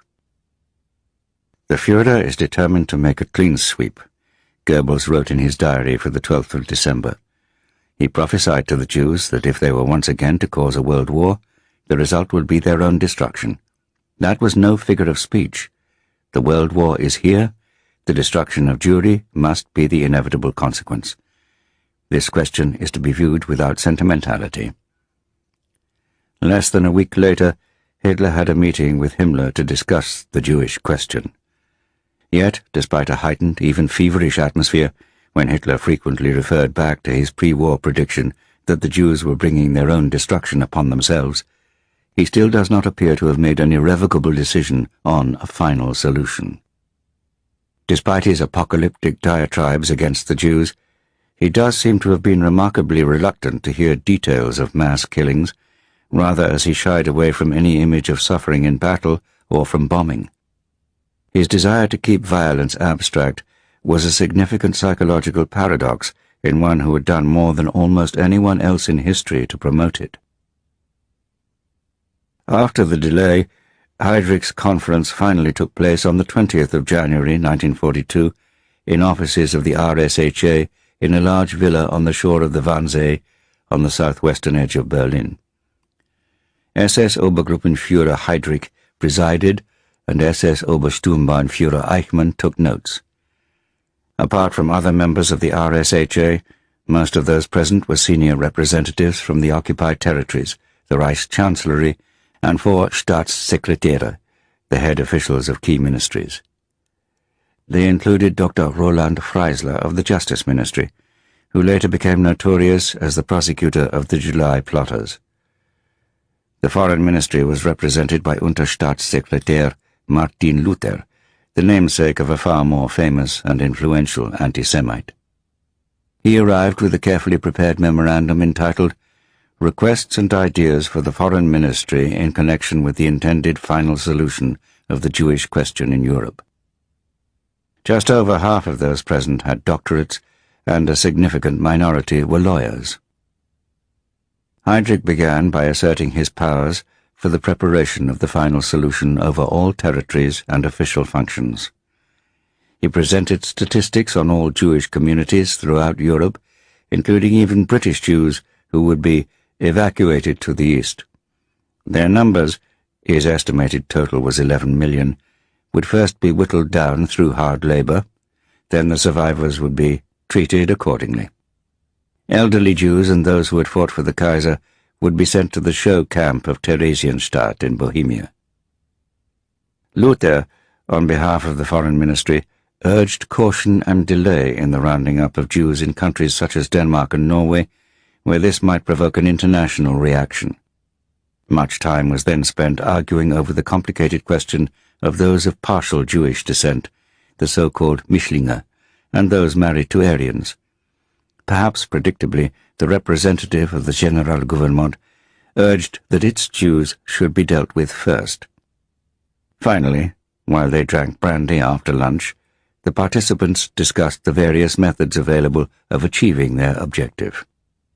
But the minutes of the meeting retained the usual euphemisms, such as evacuation and resettlement. One thing, however, was clear to everyone involved. All ideas of a territorial solution had come to nothing. With Stalin's erratic general offensive following the Battle of Moscow, there was no suitable area of the occupied Soviet territories where the Jews could be dumped to starve.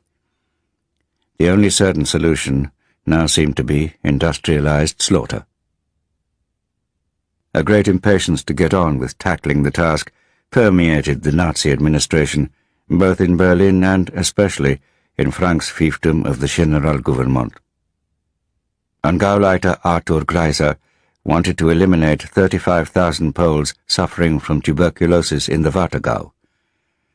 SS lawyers even discussed the possibility of killing German and other prisoners who had the misfortune to look like the miscarriages of hell. During the Shoah by bullets, the killers in the occupied USSR moved to find the victims, but in the Shoah by gas, the victims were brought to the killers. This process began to be put into effect initially in the extermination camps of Chelmno, Kulmhof, where gas vans were used, and continued in Belzec, Treblinka, Sobibor, and then Auschwitz-Birkenau in the summer. A formidable administrative apparatus was set up to cope with the Jews who had not yet died in the ghettos or been shot. Eichmann, who was responsible for rounding up all the Jewish populations outside Poland, worked closely with Gruppenführer Heinrich Müller, the head of the Gestapo. Eichmann, another who loved the violin, played chess with Müller once a week, while they continued to mull over their immense task. The most essential element in the operation was transport. Planning and timetables were of critical importance. The Reichsbahn, with 1.4 million employees, was the largest organization in Germany after the Wehrmacht, and it made a considerable profit. Jews were transported in freight cars and cattle wagons at the same price as fare-paying passengers in coaches on a one-way ticket. Journeys for the guards from the Ordnungspolizei were charged on the basis of return fares. The Gestapo took the money to pay for this from Jewish funds. But the ideological obsession of Hitler, Himmler, and Heydrich often proved totally at odds with the conduct of the war they were trying to win. The Wehrmacht began to complain about the elimination of skilled Jewish labor in the armaments industry and the huge diversion of rail transport when it was so badly needed to resupply the Eastern Front. Jewish community leaders were told to organize their own policing of the relocation, with the threat that if they did not do it, then the SA or the SS would do it instead. They knew what that signified in terms of broken heads. They also had to draw up lists for the transports. Those sent to the Ostland were executed by shooting on arrival, mainly in Minsk, Kaunas, and Riga. The majority, depending on their point of departure, were soon dispatched to the extermination camps. The elderly and privileged Jews sent to Theresienstadt did not know that their death sentence was merely in abeyance. Ordnungspolizei and Gestapo men employed in clearing the ghettos were allocated a ration of brandy. Ukrainian auxiliaries were not. Those Jews who tried to hide or escape were shot on the spot. So too were the old, who could not move to the transports unaided. The vast majority departed in the railway wagons, apparently accepting their fate. But a number managed to escape from the trains into the woods.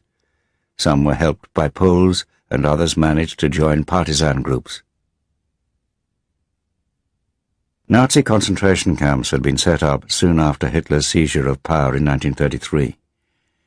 Himmler organized one of the first for political prisoners at Dachau, just north of Munich, and soon he took over the administration of all such camps. The guards came from the Totenkopfverbände, or Death's Head units, and received their name from the skull cap badge they wore. In 1940, when the scale of the camp network expanded dramatically following the conquest of Poland, Obergruppenführer Oswald Pohl created his own sub-empire within the SS, turning labor camps into a means of raising revenue. He also became a key figure in the development of the camp system. Although tests had been carried out with Zyklon B at Auschwitz in September 1941, the first extermination camp with proper gas chambers constructed under Pohl's direction was Belzec. Work began in November 1941, 2 months before the Wannsee Conference. The preparation of others rapidly followed.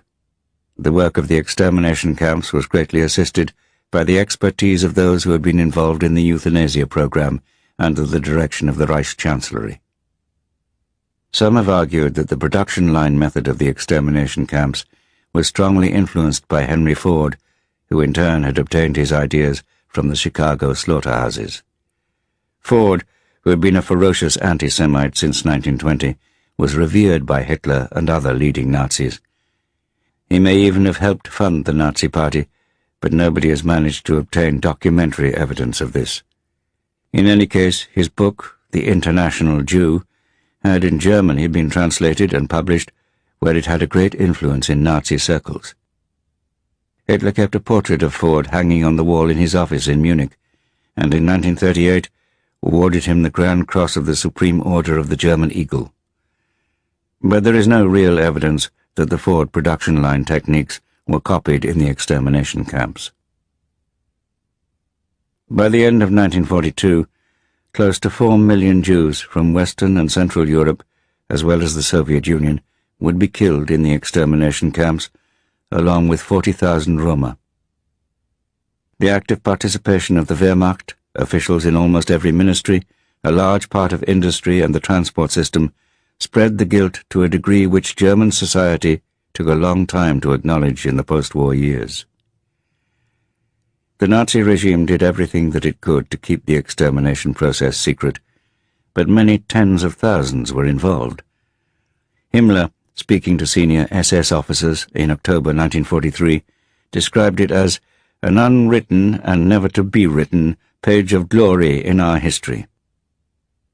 Rumors spread rapidly, especially after the photographs taken by soldiers of mass executions of Jews in the Soviet Union. At first, most civilians could not believe that Jews were being killed by production line gassing.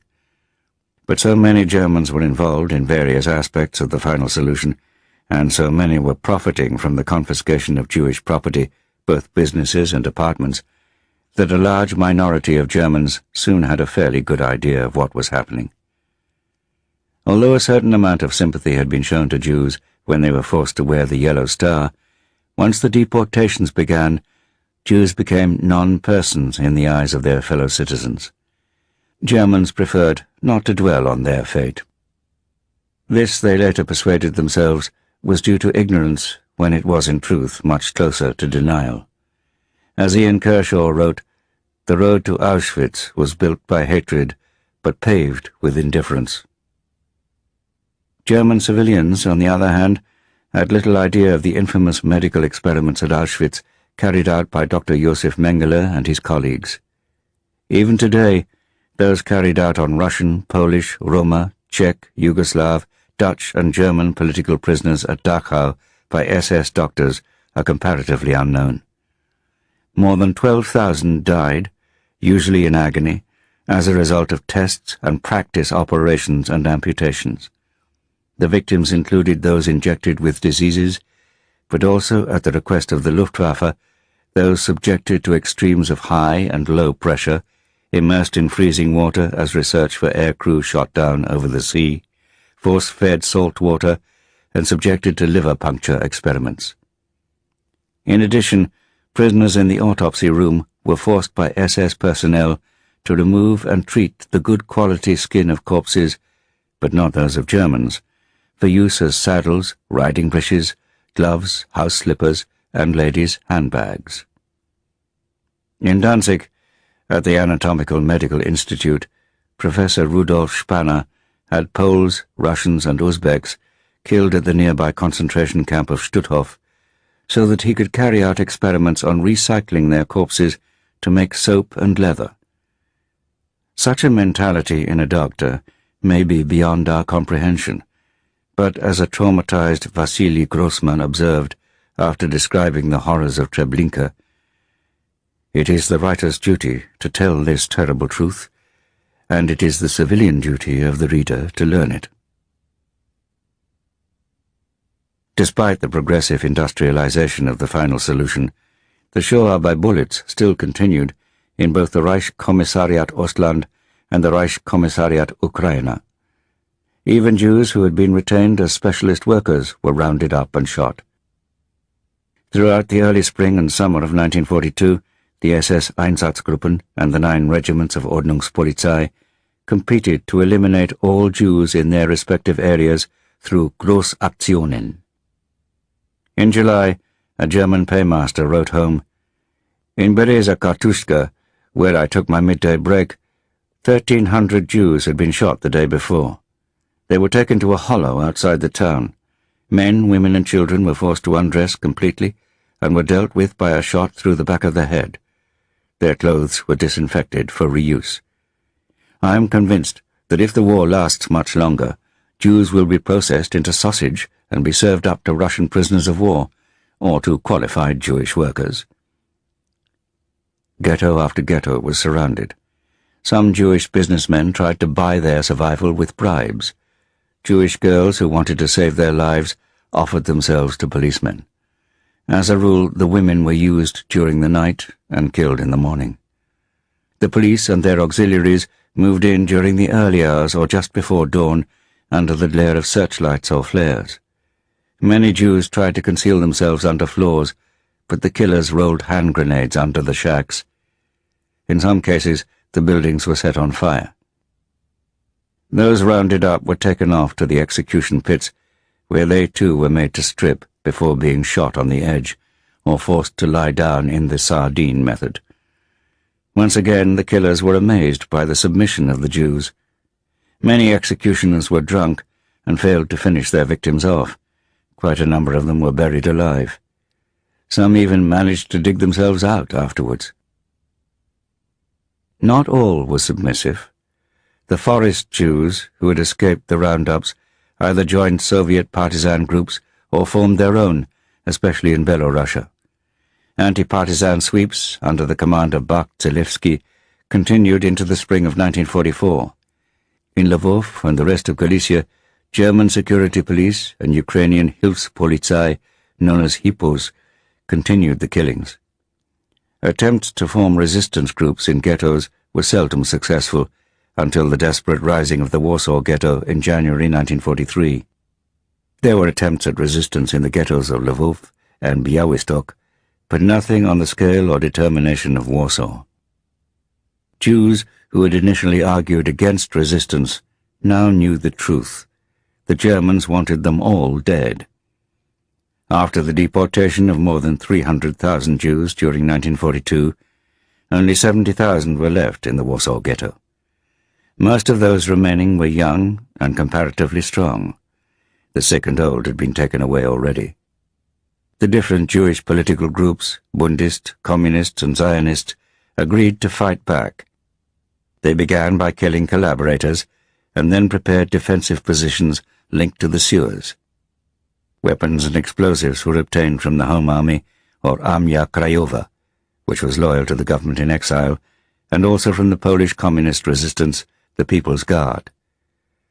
A few hundred pistols and revolvers were bought from citizens in Warsaw who had kept them hidden despite the risk of execution.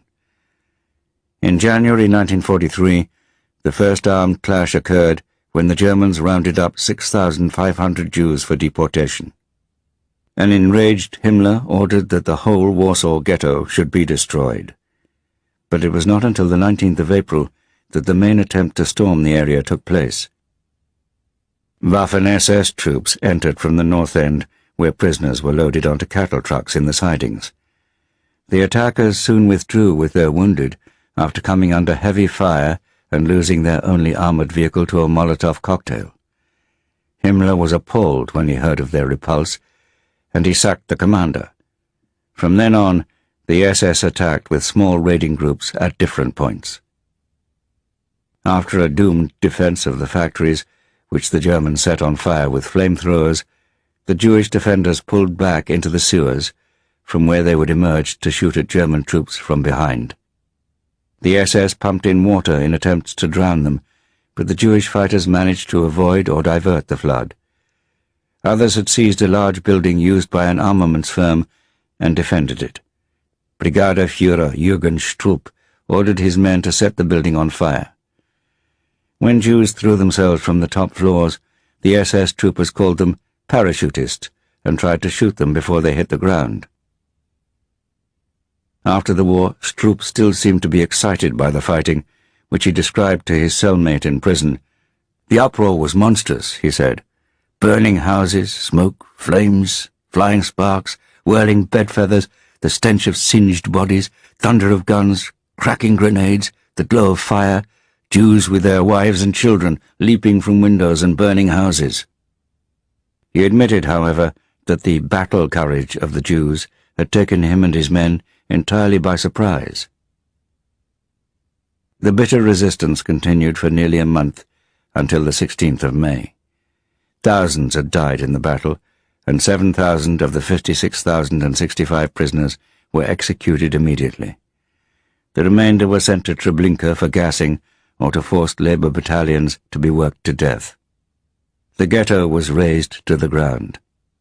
Vasily Grossman, who entered Warsaw with the Red Army in January 1945, described the scene. "Waves of stone, crushed bricks, a sea of brick. There isn't a single wall intact. The beast's anger was terrible. Chapter 20. Japanese Occupation and the Battle of Midway. February to June 1942. The Japanese occupation of Hong Kong had begun with intentions of moderation, but yet rapidly become violent and uncontrolled. While European victims suffered comparatively little, drunken Japanese soldiers continued to rape and kill the local population, underlining the hypocrisy in their slogan, "Asia for the Asians." The Japanese showed a certain respect for their fellow imperialists, the British, but none for other Asian races, especially the Chinese. A senior officer is said to have ordered the execution of the 9 soldiers guilty of the rape of British nurses at the hospital in Happy Valley. Nothing was done to restrict the violent abuse of Chinese women.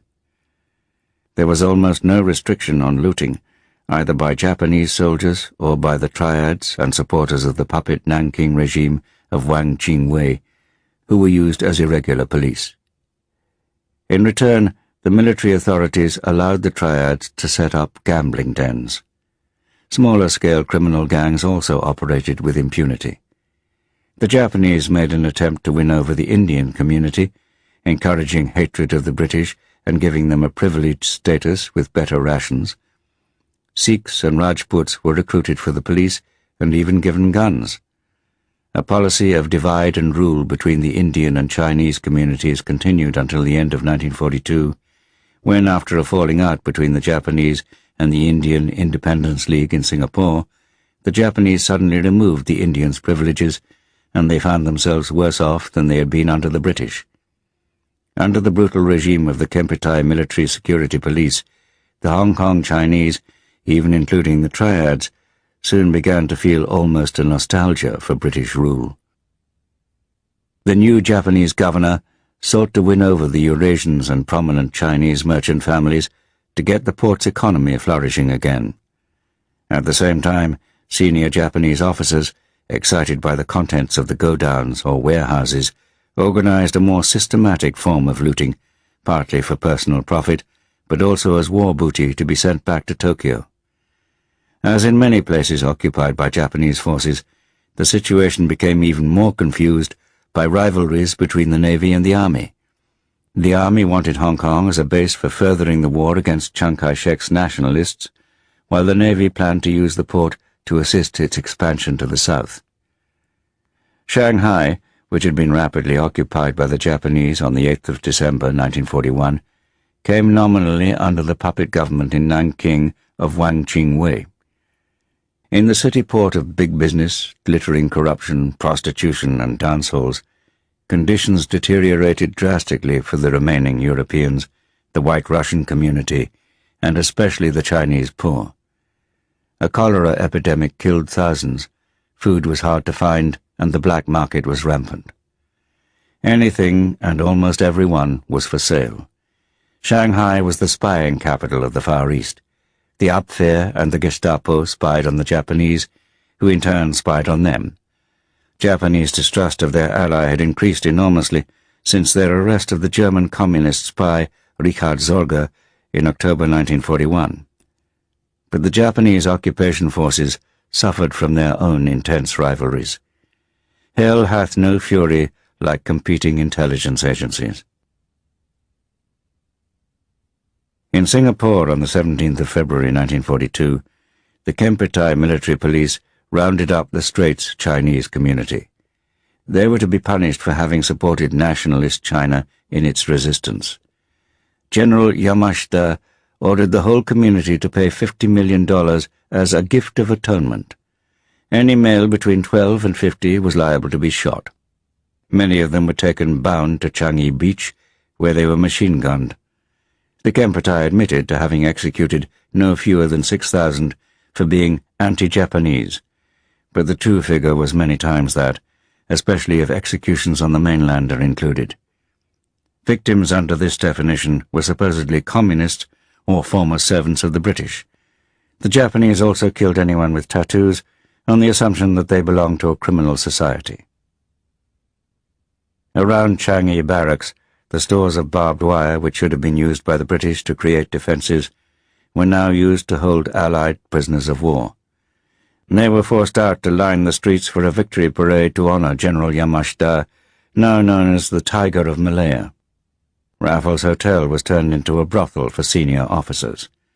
The comfort women there had either been imported forcibly from Korea or were beautiful young Chinese girls seized off the street. Most of the European women and male civilians were interned separately at Changi Jail. 2,000 people were forced into accommodation designed for 600. Bribery was the only way for prisoners to improve rations or purchase medicines. The polished rice they received had little nutritional value, and soon there were many cases of beriberi among the increasingly emaciated British and Australian prisoners of war. Among their guards were Koreans and anti-British Sikhs who had deserted during the fighting and then volunteered to serve the Japanese. With bitter memories of the Amritsar massacre, they now enjoyed humiliating their former overlords. Some followed the Japanese custom of slapping their faces if they did not bow to their guards, and a few even acted as firing squads for the Japanese. In Singapore City, meanwhile, looters and thieves were beheaded and their heads displayed on poles as in medieval times. To be buried with part of your body missing was considered the worst possible fate in the Far East.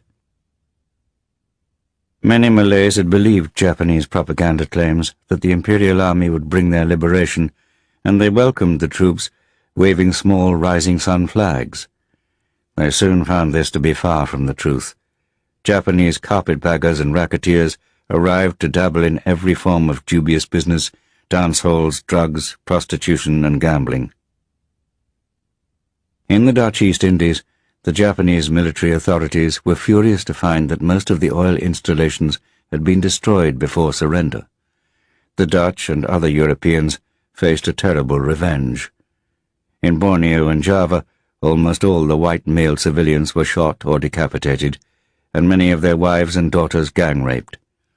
Both Dutch and Javanese women were forced into comfort houses and given a daily quota of 20 enlisted men in the morning, 2 NCOs in the afternoon, and the senior officers at night. If these press-ganged young comfort women managed to run away or were uncooperative, they would be brutally punished, and their parents or family would suffer. Altogether, it is estimated that the Imperial Japanese Army press-ganged up to 100,000 girls and young women into sexual slavery. A large number were Korean and sent overseas to Japanese garrisons in the Pacific and round the South China Sea. But Malay, Straits Chinese, Filipino, and Javanese women, as well as those of other nationalities, were also seized by the Kempeitai. The policy of using the women of conquered nations as a resource for their soldiers was clearly approved at the most senior levels in the Japanese government. A young nationalist called Ahmed Sukarno served as a propagandist and advisor to the Japanese military authorities, hoping that they would grant the former Dutch colony independence. After the war, instead of being accused of collaboration, he became the first president of Indonesia, despite the fact that tens of thousands of his fellow citizens had suffered from starvation. Some 5 million people in Southeast Asia are thought to have died from the Japanese occupation during the war. At least 1 million of them were Vietnamese. Rice paddies were forcibly converted to other crops for the Japanese, and rice and grain were seized to make fuel alcohol. Political parties and a free press were all banned. The Kempeitai, using its cruelly unsophisticated torture techniques, took revenge on any attempt at subversion or even the slightest hint of anti-Japanese attitudes. In a program of Nipponization, the Japanese language and the Japanese calendar were imposed in some places. Occupied countries were looted of food and raw materials, and unemployment rose to such an extent that the Greater East Asia Co-Prosperity Sphere was soon known as the Co-Poverty Sphere. The Japanese occupation currency was regarded as a bad joke when inflation rose uncontrollably. In Burma, many Burmese initially welcomed the Japanese in the hope of independence, although the ethnically different tribes in the north remained loyal to the British. The Japanese raised a force of nearly 30,000 to serve in their Burmese National Army, but they treated them as inferior. Even Burmese officers were expected to salute Japanese privates. The Japanese also recruited some 7,000 Indians from among those captured in Malaya and Singapore for the Indian National Army, which would supposedly be used to liberate their country from British colonial rule. British and Australian prisoners of war in Singapore were sent north to work on the infamous Burma Railway, however sick, weak and emaciated they were. They suffered from black water fever, beriberi, dysentery, diphtheria, dengue fever, malaria and pellagra. No medical supplies were provided, and wound sepsis rapidly set in when flesh was torn by thorns while clearing jungle. Prisoners had to bow not just to officers, but also to private soldiers. Their faces were slapped, or they were beaten with the flat of a sword by an NCO or officer. Insubordination or subversion was punished by a favorite torture. After the prisoner had been force-fed water to bursting point, guards would stake him out, spread-eagled on the ground, then jump on his stomach. Any prisoner recaptured after a failed attempt to escape usually faced a public beheading. Japanese guards yelled, "Speedo! Speedo!" at their exhausted victims, thrashing them to work harder. Starved, thirsty, and bitten by insects, the prisoners of war worked almost naked in the terrible heat. Many collapsed from dehydration. Altogether, a third of the 46,000 Allied prisoners of war died, but conditions were even worse for the 150,000 local forced labourers, of whom around half died. The Japanese occupation of French Indochina did not change greatly after the original agreement with Admiral Darlan, signed at Vichy on the 29th of July, 1941. A further agreement on the defence of Indochina was signed by the Governor-General, Admiral Jean Decoux, in December, and the French administration, which recognized Vichy, continued in place until March 1945. The main difference was that with Indochina effectively cut off from France, the country came into the Japanese economic sphere. Some nationalist groups sided with the Japanese in the hope of obtaining independence from France, but the Japanese commander ensured the continuance of the French colonial regime. Roosevelt, on the other hand, was determined that Indochina should not be handed back to France at the end of the war. On the 9th of April 1942, just before Major General Edward King, Jr. surrendered the American and Filipino forces on the Bataan Peninsula, he asked Colonel Nakayama Moto whether his men would be well treated. Nakayama retorted that they were not barbarians. Yet Japanese officers had not expected to take so many prisoners on Bataan. Indoctrinated from the day they joined the army to believe in the Bushido Code that a soldier never capitulates, they regarded any enemy who surrendered as unworthy of respect. In a flagrant paradox, their anger was even greater towards enemies who would put up a ferocious defense. Of the 76,000 Americans and Filipinos, at least 6,000 were too sick or wounded to walk. Already filthy, emaciated, and exhausted from fighting for so long on starvation rations, some 70,000 men were forced forward on the 100-kilometre march to Camp O'Donnell. The Bataan Death March was a grotesque contradiction of Nakayama's assurance. Beaten and robbed of everything they possessed, tortured by thirst and denied food, forced on by jabs from bayonets, the prisoners were subjected to deliberate cruelty, to exact revenge and inflict humiliation. Over the days which followed, few of their guards allowed them to rest in the shade or lie down. More than 7,000 American and Filipino soldiers from Bataan died. Some 400 Filipino officers and NCOs of the 91st Division were killed with swords in a massacre on the 12th of April at Batangas.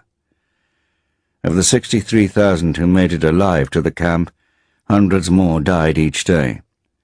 Also 2,000 of the survivors of Corregidor died from hunger or disease in their first 2 months of captivity.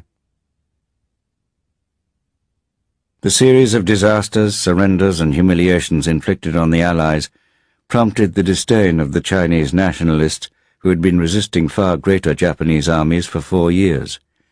The British had refused to ask for their help in defending Hong Kong, and had failed to arm the Chinese and allow them to defend themselves. This gravely undermined their claim to the colony in the event of victory over the Japanese. The Chungking government of Chiang Kai-shek was, in any case, resolutely opposed to a foreign presence in the treaty ports. The administration of President Roosevelt sympathized strongly with such anti-colonial attitudes, and American public opinion supported the idea that the United States should not help to restore the British, French, and Dutch possessions in the Far East. British failure to resist the Japanese was largely blamed on their colonialist behavior. However tempting an explanation at the time, it was far from the whole truth when the major part of the nation's war effort had to be concentrated on the other side of the wall. In the first half of 1942, the British government nearly gave in to pressure from Washington and Chungking to renounce Hong Kong, but later in the year, London would agree only to discuss the handover at the end of the war. The nationalists, convinced that their forces would occupy the city first, did not press the matter.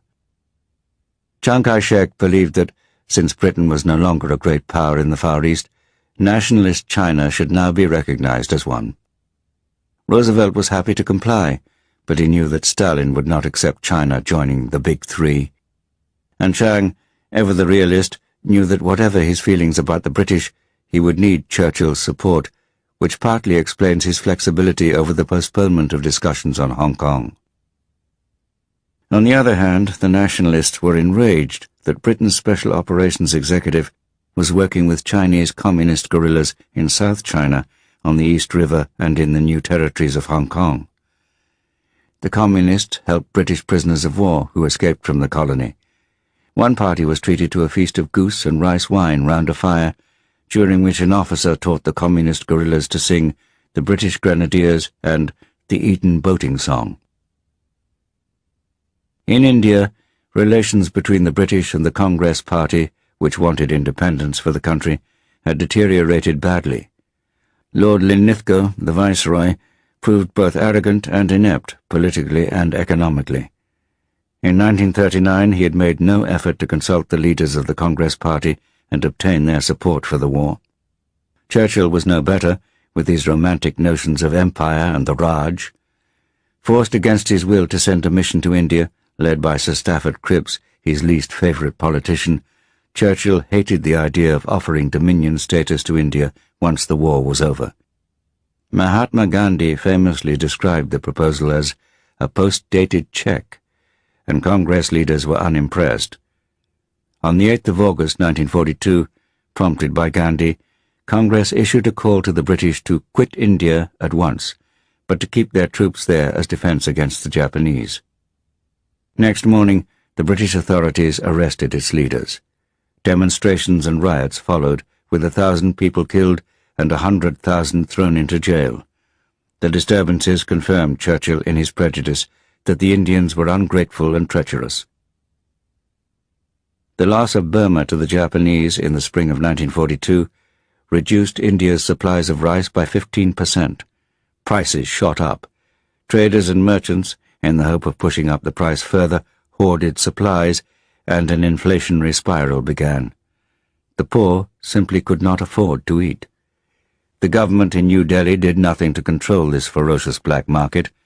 It simply passed the responsibility to regional administrations, which reacted with insane provincial protectionism. Those with surpluses, such as Madras, refused to sell to those with acute shortages of grain. Bengal bore the brunt of the gathering disaster.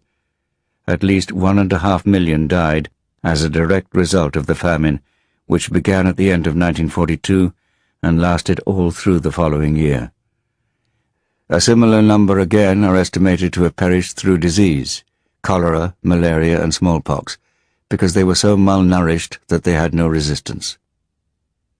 Churchill, already furious with India, refused to interfere with the shipping program to bring relief. Only when Field Marshal Wavell was made Viceroy in September 1943 did the government of India begin to get a firm grip on the problem by using troops to distribute food reserves. Wavell made himself even more unpopular with Churchill by pursuing this policy. The whole episode was probably the most shameful in the history of the British Raj.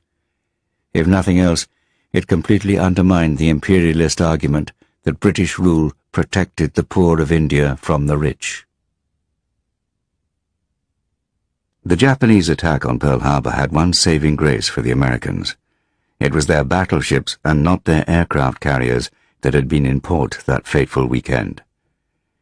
Admiral Yamamoto, the most far-sighted of senior Japanese commanders, had not joined in the jubilation after the attack for this very reason.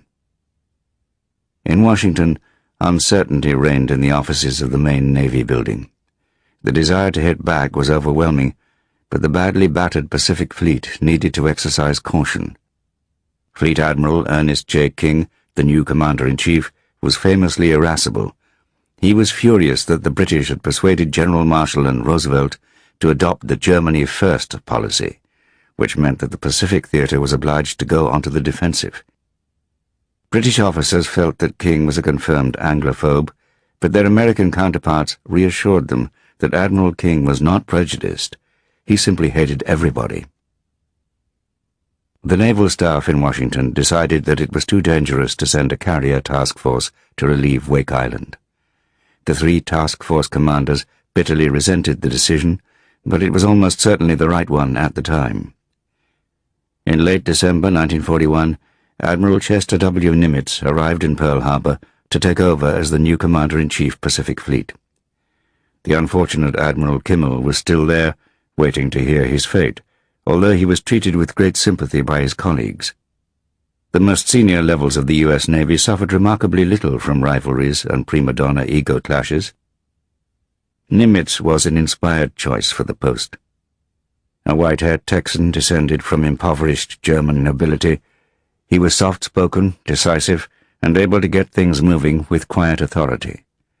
Not surprisingly, he inspired great loyalty and trust. This was particularly useful at a time when Washington had not yet developed a clear approach to the war in the Pacific. Washington did, however, insist on launching a raid on Tokyo to raise morale.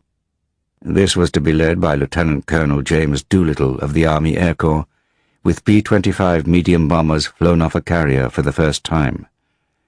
Vice Admiral William F. Halsey set off on the 8th of April 1942 with the carriers Enterprise and Hornet.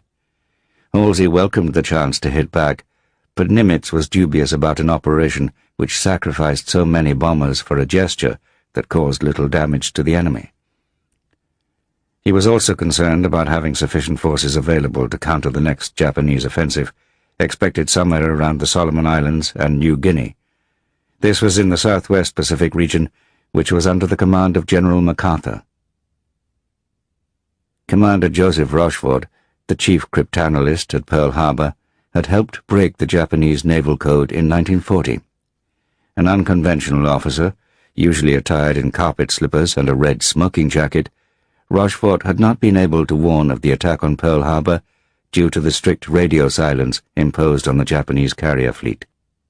Fortunately for the U.S. Navy, Rochefort had now been able to decode a signal which revealed that the Japanese were planning to land on the southeastern edge of New Guinea in May and seize the airfield at Port Moresby. This would give their Air Force control over the Coral Sea and enable them to attack northern Australia at will. With the huge distances involved in the Pacific, refueling at sea presented a critical challenge for both sides. Each U.S. task force of 2 carriers and escort vessels had to sail with at least one tanker, or oiler, which Japanese submarines would target first. But as the war progressed, U.S. Navy submarines proved to be the most cost-efficient way of destroying Japanese freighters and tankers. This effort, in which U.S. submarines accounted for 55% of all Japanese vessels sunk, had a devastating effect on naval and land forces short of fuel and supplies.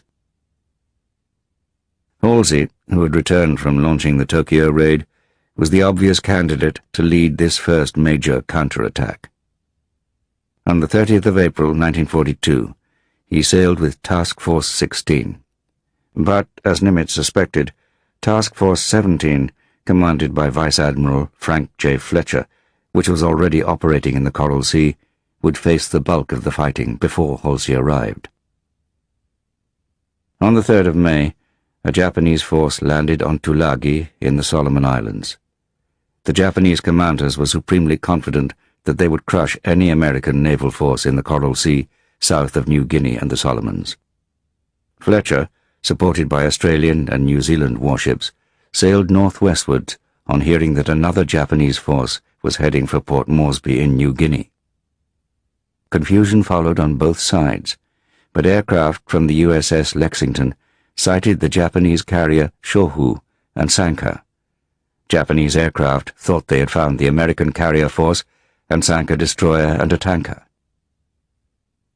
On the 8th of May, the American and Japanese carriers launched strikes against each other. The aircraft from Yorktown managed to damage the Shokaku enough to render her incapable of launching any more planes, while the Japanese hit both the Lexington and the Yorktown.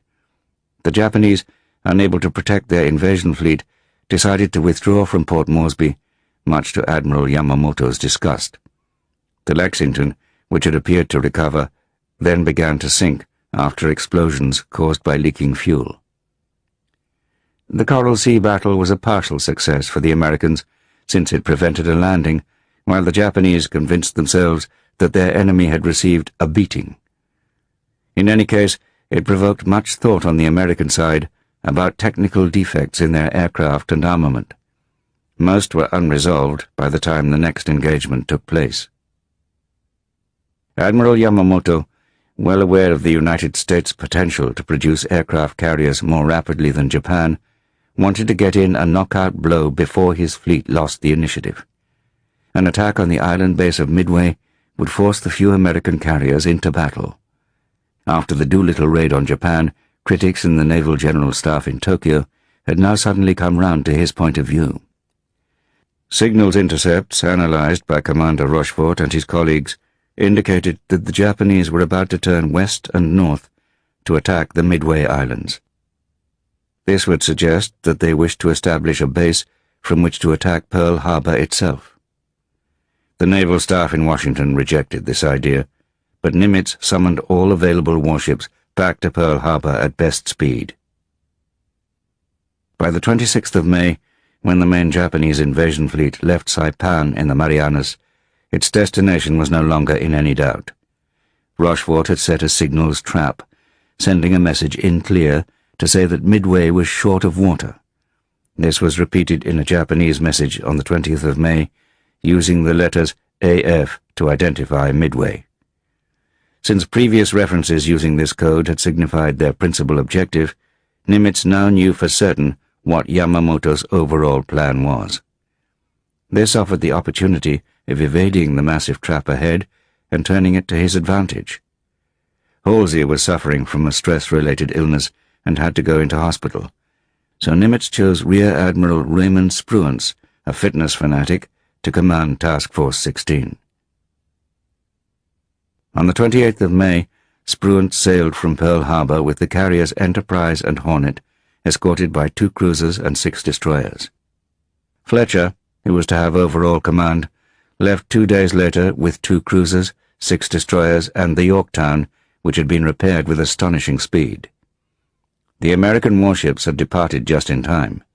A line of Japanese submarines, hoping to ambush them, took up station between Hawaii and Midway, hours after the 2 task forces had passed by. Spruance and Fletcher faced a formidable array. The Imperial Japanese Navy had 4 fleets at sea, with 11 battleships, 8 carriers, 23 cruisers, 65 destroyers, and 20 submarines. 3 task forces were heading for Midway, and 1 for the Aleutian Islands, some 3,200 kilometers to the north, round the bottom edge of the Bering Sea. The Japanese believed that the Americans were not aware of our plans. On the 3rd of June, shore-based aircraft from Midway were the first to sight Japanese ships approaching from the southwest. The next day, the Japanese launched their first air attacks on Midway. U.S. Army Air Force's bombers and Marine dive bombers from Midway responded. They suffered terrible losses and failed to score many hits, which increased Japanese complacency. Admiral Nagumo Chuichi, the commander of the Japanese task force, still had no idea of the presence of American carriers. Yamamoto, on the other hand, now suspected they might be there after a signal from Tokyo warning of increased signals traffic from Pearl Harbor, but he did not want to break radio silence. For the young American flyers operating over the seemingly endless blue of the Pacific, the prospect of such a battle was both exhilarating and terrifying. Many of the pilots were barely out of flying school and lacked the experience of their opponents, but these young, sunburned, and enthusiastic aviators demonstrated an astonishing courage. It was bad enough to be shot down over the sea, but to be picked up by a Japanese warship meant almost certain execution by beheading. The Japanese Zero fighter was superior to the stubby Grumman F-4F Wildcat, but the Wildcat could survive a lot of damage because it had self-sealing petrol tanks when hit. American torpedo bombers and dive bombers stood little chance against the Zeros unless they had a fighter escort. The obsolete Douglas TBD Devastator torpedo bomber was slow, and its torpedo seldom worked, so to attack a Japanese warship was close to a suicide mission for the pilot. The Douglas SPD Dauntless dive bomber, on the other hand, was far more effective, especially in a near-vertical dive, as events were soon to prove. A Catalina flying boat sighted the Japanese carrier force and passed back its position. Fletcher ordered Spruance to join his aircraft in an attack. Spruance's task force went to full speed. Their targets were at maximum range for his torpedo bombers, but the risk was worthwhile if he could catch the Japanese carriers just before they launched their aircraft. Due to confusion, the Devastator torpedo bombers arrived first and without fighter cover. They were massacred by Zero fighters. The Japanese assumed that they had achieved a victory, but their elation was premature. Service crews cheered the returning pilots, patted them on the shoulder, and shouted words of encouragement, wrote the naval air commander Fuchida Mitsuo on the Akagi. Planes were rearmed, and others hoisted from the hangar to the flight deck to be ready for a counter-strike against the U.S. carriers.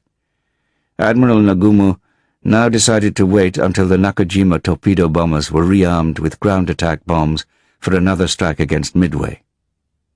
Some historians argue that this caused a critical delay and was unnecessary. Others point out that it was standard practice not to launch until all types of planes were ready to operate together. At 10:20, Admiral Nagumo gave the order to launch when ready, Fuchida continued. On Akagi's flight deck, all planes were in position with engines warming up. The big ship began turning into the wind. Within 5 minutes, all her planes would be launched. At 10:24, the order to start launching came from the bridge by voice tube. The air officer flapped a white flag, and the first Zero fighter gathered speed and whizzed off the deck. At that instant, a lookout screamed, "Hell divers!" I looked up to see 3 black enemy planes plummeting towards our ship. Some of our machine guns managed to fire a few frantic bursts at them, but it was too late. The plump silhouettes of the American Dauntless dive bombers quickly grew larger, and then a number of black objects suddenly floated eerily from their wings. The Dauntless dive bombers from the Enterprise and from Fletcher's Yorktown had managed to conceal themselves in cloud at 3,000 meters, so surprise was complete, and the flight deck of the Akagi presented the perfect target. Fully fueled and armed aircraft exploded one after another. One bomb blew a huge hole in the flight deck, and another blasted the elevator for raising aircraft from the hangar below. Neither this hit nor the other on the rear port side of the flight deck would have been enough to sink the ship, but the exploding planes, with their bombs and the torpedoes stacked nearby, reduced the Akagi to a blazing hulk. The Emperor's portrait on board the Akagi was hastily transferred to a destroyer. The cargo nearby was also mortally wounded, with black clouds billowing into the air. American dive bombers then hit the Soryu. Gasoline spread, creating an inferno. Ammunition and bombs began to explode.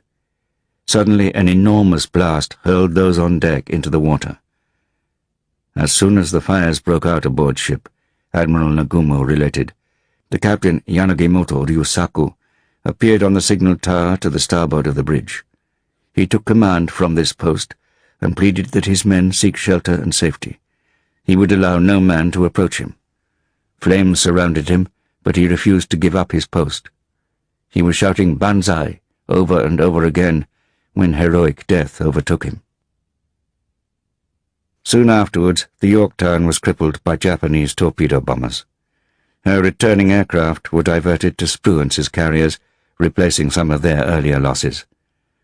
And in a later strike, planes from the Enterprise hit the Hiryu, which also sank. At 23:50, Admiral Nagumo reported, Captain Kaki Tomeo and Squadron Commander Rear Admiral Yamaguchi Tamon delivered messages to the crew.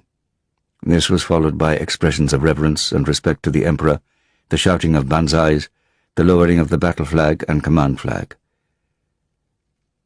At 00:15, all hands were ordered to abandon ship.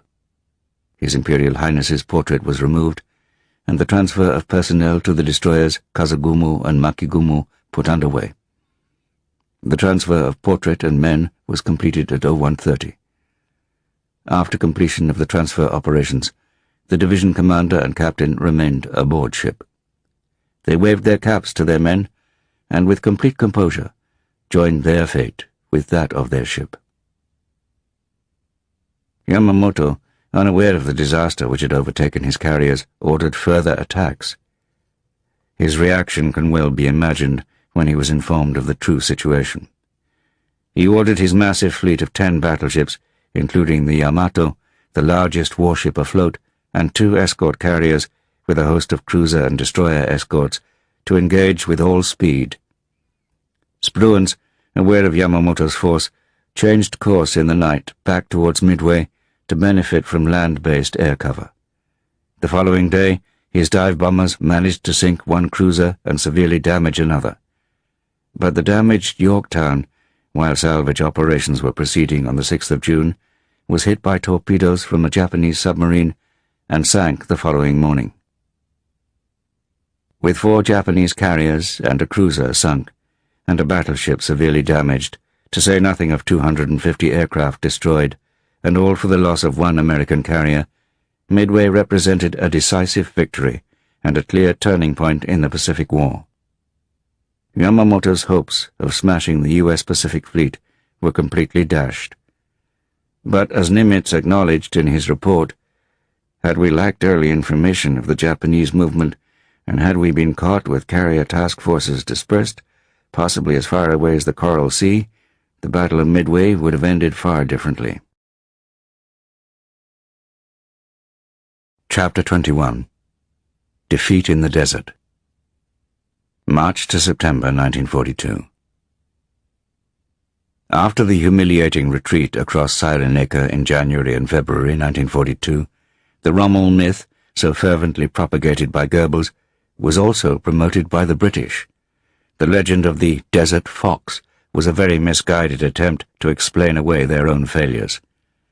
Hitler was amazed and delighted by such hero worship.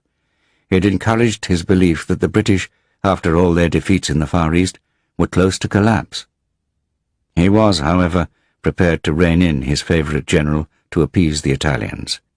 Mussolini's position was threatened by growing opposition within the Comando Supremo, whose members felt that the Duce was too much in Hitler's pocket, and they had been affronted by Rommel's arrogance and peremptory demands, to say nothing of his constant complaints about their failure to provide and protect the supply convoys he needed. In addition, Halder and the OKH were still resolutely opposed to reinforcing Rommel. They argued that the Suez Canal should be taken only after an advance through the Caucasus. The priority of the Eastern Front remained a powerful argument as they prepared their great offensive in southern Russia. Only the Kriegsmarine, which wanted a policy of defeating Britain first, supported Rommel's ambitions. The island of Malta was in a desperate position after a renewed Luftwaffe bombing offensive against the airfields and the main harbour of Valletta. All 5 ships in a convoy in March were sunk, and the troops and civilian population faced starvation. But in May, a reinforcement of 60 Spitfires flown off the aircraft carrier USS Wasp, and the arrival of a mine layer with supplies saved the island. Generalfeldmarschall Albert Kesselring, the German commander-in-chief in the Mediterranean, had made plans for an airborne invasion of Malta, Operation Hercules, but these had to be put aside. Not only was Hitler dubious of success, but 10 Flieger Corps was needed further east. Also, the Italians demanded excessive support before committing themselves. Rommel once again ignored both his orders and his supply problems and began to move the Panzer Army Africa forward towards the Gazala line. The fighting has none of the horror, that indescribable misery of the Russian campaign, an Unteroffizier wrote home in April. No villages and towns destroyed or laid waste. In another letter that evening, he wrote to his mother, "The Tommy out here takes everything in a more sporting way. Onwards to a decisive victory." Although Rommel's soldiers were also afflicted by the mass of flies and the intense heat which baked their bread hard, they soon expected a victory from the great offensive in Russia. Then the Tommies here will be crushed from both sides. They looked forward to visiting Cairo. The OKW then suddenly came round to the idea of Rommel's dream of seizing Egypt and the Suez Canal. Hitler had begun to fear that American military support might arrive earlier than he had originally thought. Even an Allied attack across the Channel could not be ruled out. If Rommel could smash the Eighth Army, he reasoned, British morale would be shattered. Also, the Japanese had indicated that they would advance westwards into the Indian Ocean only if the Germans took the Suez Canal. The first stage of Rommel's invasion of Egypt, codenamed Operation Theseus, was to outflank the British defensive line. This extended in defended boxes from Gazala on the coast, some 80 kilometres west of Tobruk, southwards to Bir Hakeim, an outpost in the desert defended by General Marie-Pierre Koenig's 1st Free French Brigade. There were 7 boxes, each defended by an infantry brigade group, with artillery, barbed wire and minefields, which extended down to the next box. To the rear, Ritchie had placed his armoured divisions, ready to make a counterattack. Rommel then intended to seize Tobruk. The capture of this port was regarded as essential for resupply. Otherwise, it would take his Opel Blitz trucks 14 days for each round trip up from Tripoli and back again. Operation Theseus should not have taken the British unawares, since Bletchley had passed the relevant ultra-decrypt to GHQ Middle East. But the chain of command was reluctant to pass the information down, except to say that an attack was probable in May, and that it might well take the form of a right hook from the south. The attack began on the 26th of May, with Italian infantry divisions advancing against the northern half of the line in a feint. To the south, the Trieste Motorized Division and Ariete Armoured Division, together with the 3 German panzer divisions, moved deep into the desert. A sandstorm concealed their 10,000 vehicles from the eyes of the British. Then, during the night, Rommel's main striking force outflanked the Gazala line from the south. Rommel led his divisions rapidly round in a wide sweep, making use of the bright moon once the Khamsin dropped. They were in position before dawn, ready to attack. Some 30 kilometres northeast of Bir Hakeim, the 15th Panzer Division clashed with the 4th Armoured Brigade, inflicting heavy losses on the 3rd Royal Tank Regiment and the 8th Hussars. Soon afterwards, 80 British tanks counterattacked the 21st Panzer Division. The 8th Army now had 167 American Grant tanks. These were heavy, unusually tall, and not very manoeuvrable when it came to firing, but their 75mm guns were far more effective than the pathetic 2-pounders on the Crusaders. The 3rd Indian Motorized Brigade, to the southeast of Bir Hakeim, had meanwhile been hit at 0630 hours on the 27th of May.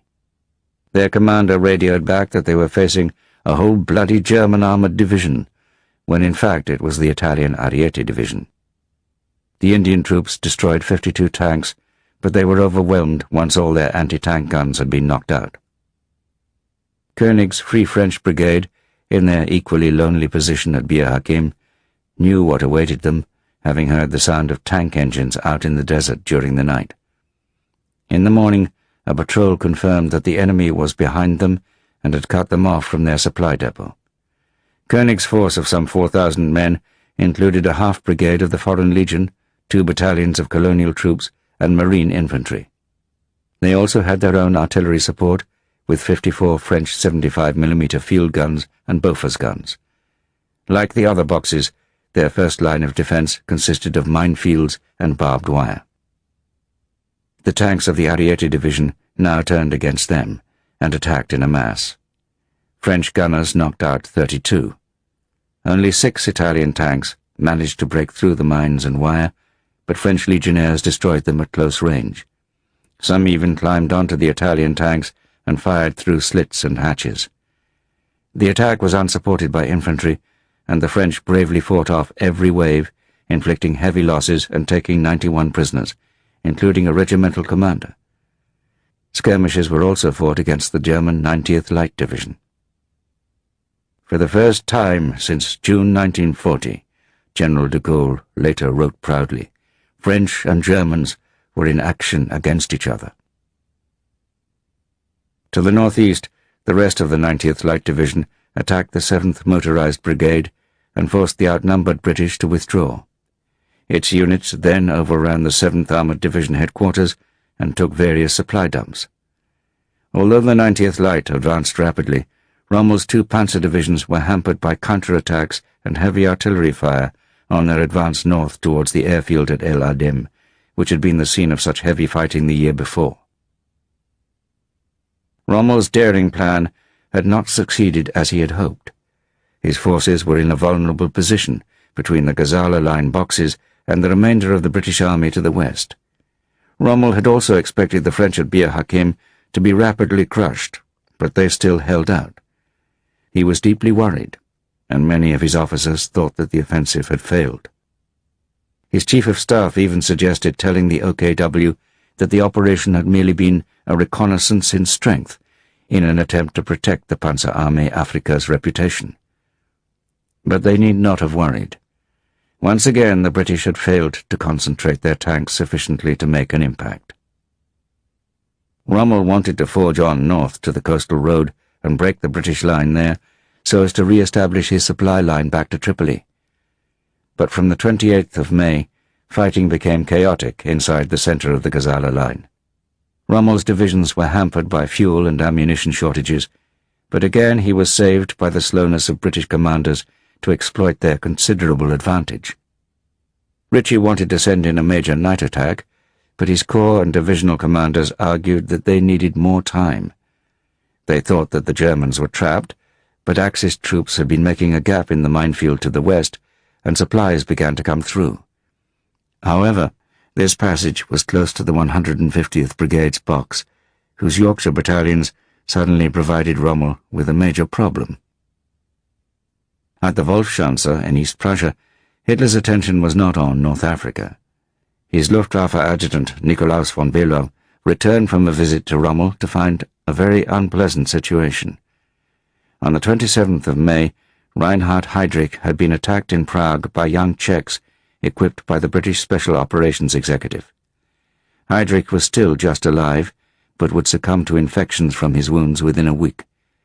And on the night of the 30th of May, the RAF had launched its first 1,000-bomber raid against Cologne. Hitler was beside himself with rage, mainly directed against Goering. From the 31st of May, during the scrappy battle which the British called the Cauldron and the Germans the Sausage Pot, Rommel then threw his forces against 150th Brigade's position. The onslaught, with tanks, artillery and Stukas, was massive. The brigade fought to the end with great courage, winning the admiration of the Germans.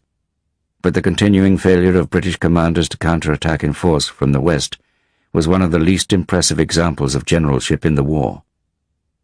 Rommel then ordered the 90th Light Division and the Trieste Division to destroy the French at Bir Hakeim so that he could start to break up the Gazala line from the south. On the 3rd of June, Koenig's men fought off the overwhelming force attacking them. The British sent a relief force, but it ran into the 21st Panzer Division and pulled back. No other attempt was made to relieve the French garrison, partly because the counterattack further north on the 5th of June collapsed, due to the incompetence and timidity of formation commanders reluctant to risk their tanks against the Germans' 88mm guns. Some supplies got through. The RAF provided as much support as possible, helping to break up attacks and fight off the Stukas and Heinkels. French colonial troops made short work of any Stuka pilots who parachuted down. Koenig's men, suffering in the intense heat and dust from thirst and hunger, dug their foxholes deeper, waiting for a greater onslaught. By holding on, they knew that they could greatly aid the withdrawal of the Eighth Army. Exasperated by the tenacity of the French defence, Rommel took command himself. On the 8th of June, German artillery and Stukas began to pound the position again. One bomb killed 17 wounded in the dressing station. The determination of the defenders never slackened. One officer saw the sole survivor of a gun crew, a legionnaire with a hand blown off, reload the 75mm by ramming home the shell with his bloody stump. On the 10th of June, the French defences were breached. The defenders of Bir Hakeim had no more ammunition. That night, the British 7th Armoured Division, the only formation which might have saved them, withdrew. Koenig was ordered to pull back. He led most of his remaining men out through the German encirclement in the dark, at first undetected and then under heavy fire. He was accompanied by his courageous English driver and mistress, Susan Travers, who was later made a warrant officer in the French Foreign Legion. Rommel received an order from Hitler to execute any captured legionnaires, whether Frenchmen, who should be treated as insurgents, or anti-fascist Germans, or citizens of other Nazi-occupied countries. To his credit, he ensured that they were treated as ordinary prisoners of war.